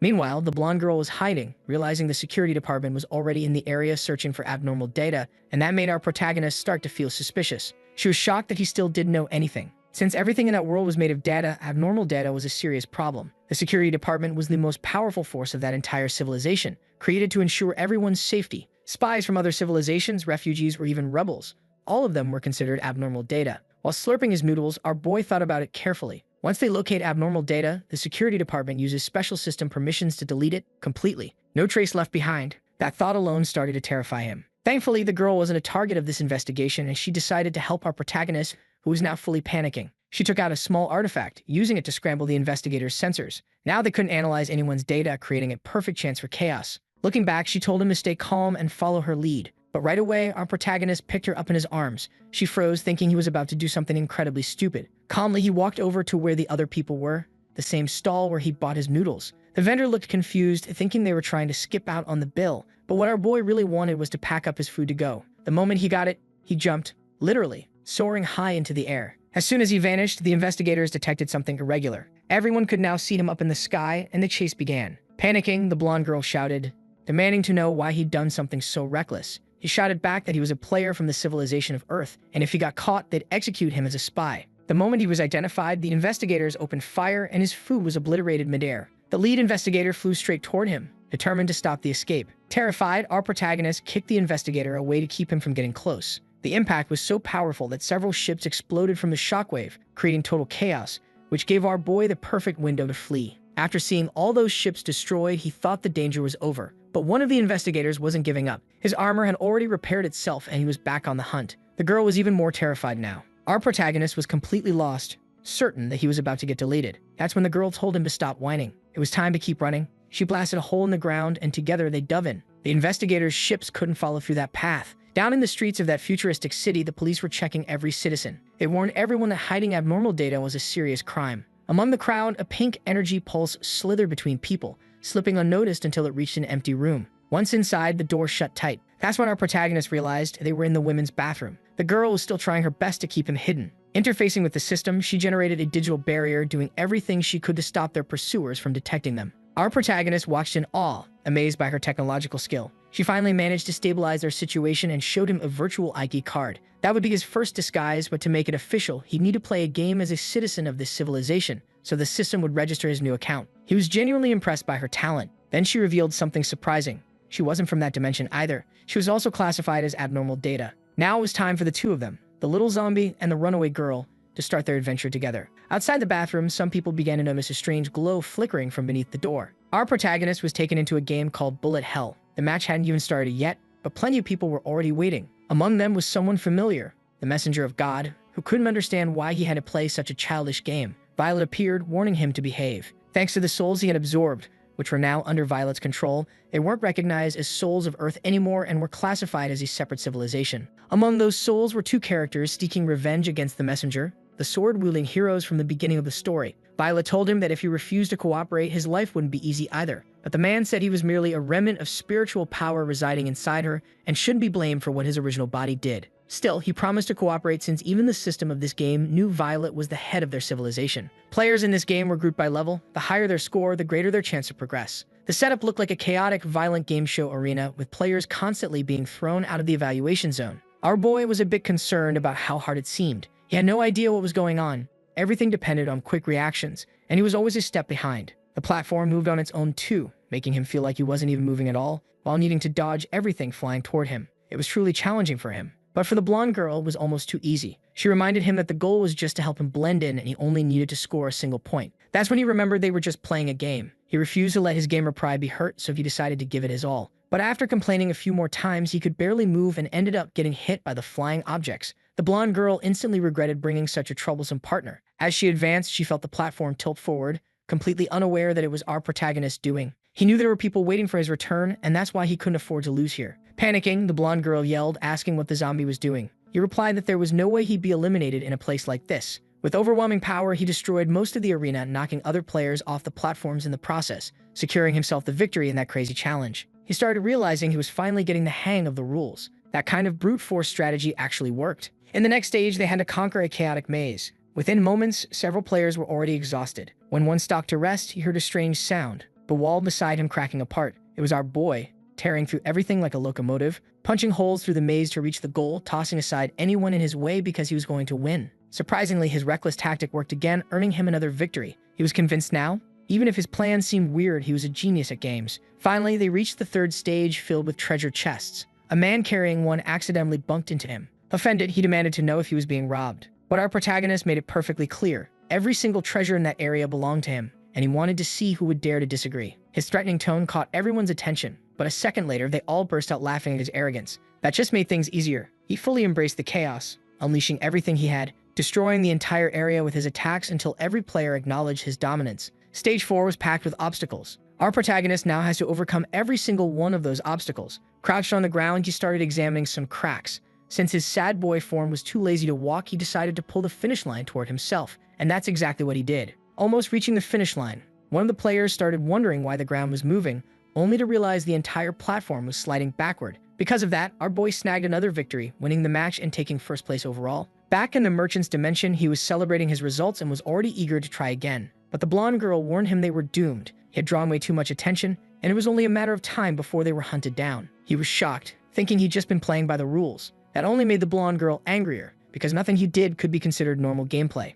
And there was something else she needed to tell him. She could manipulate data, but not all of it. Normal data eventually loses its sanity, turning into data bodies, capable of infecting others with their madness. That's why they're exterminated. She had just finished creating a new identity for herself, but now she'd have to run and start over again. The idea of turning into a monster, losing humanity, and spreading that to others felt strangely familiar to our boy. Meanwhile, at the headquarters of that dimension, someone was reporting to the Supreme Director about these abnormal data entities. The bald security officer was the one delivering the news. They already knew the culprit was our protagonist. He was acting recklessly, not even trying to hide his identity. A woman received that information, the Supreme Director herself. She said there was no need to deploy troops to handle the problem because that invader wouldn't be coming back anyway. They had already joined forces with 3 other civilizations that possessed rare items. The area was now swarming with anomalies, and they were all going to be detonated at once. The target zone? Exactly where our protagonist was, meaning he'd soon be blown to bits. Back in that strange game, a new round was about to begin. The blonde girl made it very clear that he needed to behave, but he felt something off this time. She didn't understand what he meant. He said it was hard to explain, but something about the crowd felt very familiar. And then, here we go again. Another out-of-context flashback. A little boy was working at a convenience store. His coworker asked him to hurry up since they needed to help out if they wanted to get paid. That was the last box. Noticing the boy was distracted, she told him to stick with her. Outside, a man on the phone said he'd take care of it soon. Inside the store, the girl was tending to the boy's wounds. He'd been beaten up yet again. He was constantly bullied by jerks. As she cleaned his injuries, she told him humans were naturally cruel and always preyed on the weak. Now that he was patched up, he said he understood. That's when their boss approached to say the customer had arrived. Outside, a man in a truck had come to pick up some goods. The girl said she'd help him load everything, bending down to find some items. At that moment, the fat guy snapped a picture of her from behind, and the boy noticed. But since the kid was afraid of everything, he decided to pretend he hadn't seen it, and even got scolded by the fat guy. After that, they helped finish loading the truck. The driver warned the boy not to stare too much at him. The kid already knew the fat guy's reputation around town, a sleazebag who lured young girls with promises of high pay just to exploit them. That poor girl probably wouldn't escape his trap either. That was the day something strange happened in the city. Countless zombies appeared out of nowhere. Nobody knew what they were or where they came from. The boy inside the truck was terrified. Before long, he got out and started heading back to the store. He'd left his wallet there. Out on the streets, people were desperately trying to escape from the zombies, and he watched it all unfold right in front of his eyes. Several of those creatures stood between him and the store. Inside, the girl was backing away from her manager, but that filthy fat guy decided to do something disgusting. The boy saw everything. Before anything could actually happen, the man started feeling strange. His body began mutating violently. The defenseless girl was completely panicked. Outside, the boy froze for a moment, deep in thought. He'd spent his entire life being pushed around, and his mother had told him not to cause trouble in this new city since they'd just moved there. But knowing what he had to do, he transformed one of his arms into a chainsaw. His hair started to grow longer, and he was ready to unleash chaos and destruction. While the regular zombies chased after everyone, none of them dared to touch Vermin. At least that's who I think he was. The unlucky bystanders who didn't pay taxes were reduced to nothing. That disgusting fat guy was about to do something terrible, but before he could, he was sliced clean in half.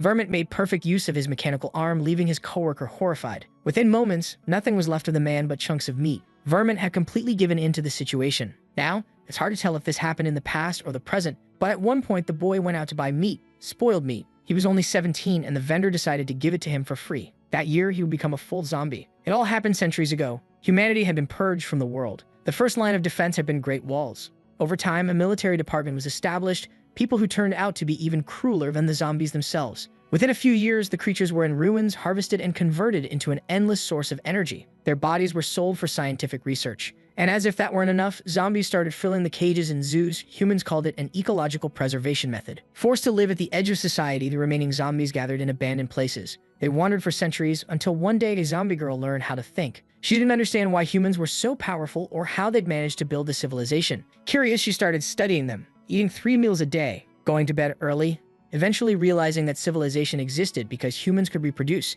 So she decided to try it herself. And after several months, she became pregnant. When she finally gave birth, Vermin was born, a seemingly normal child. But because they were different, both mother and son were cast out of the tribe. Now the boy had to return home and tell his mother what he'd done to his boss on his very first day at work. Even though he was disappointed, he knew that's just how life was. When he finally walked through the door, his mother was already waiting for him and told him to sit down for a like on this video. It helps Mamoru make more juicy content for his viewers. Activate the cheeky little bell, and I'm out. Like on this video that helps Mamoru make more juicy content for his viewers. Activate the cheeky little bell, and I'm out.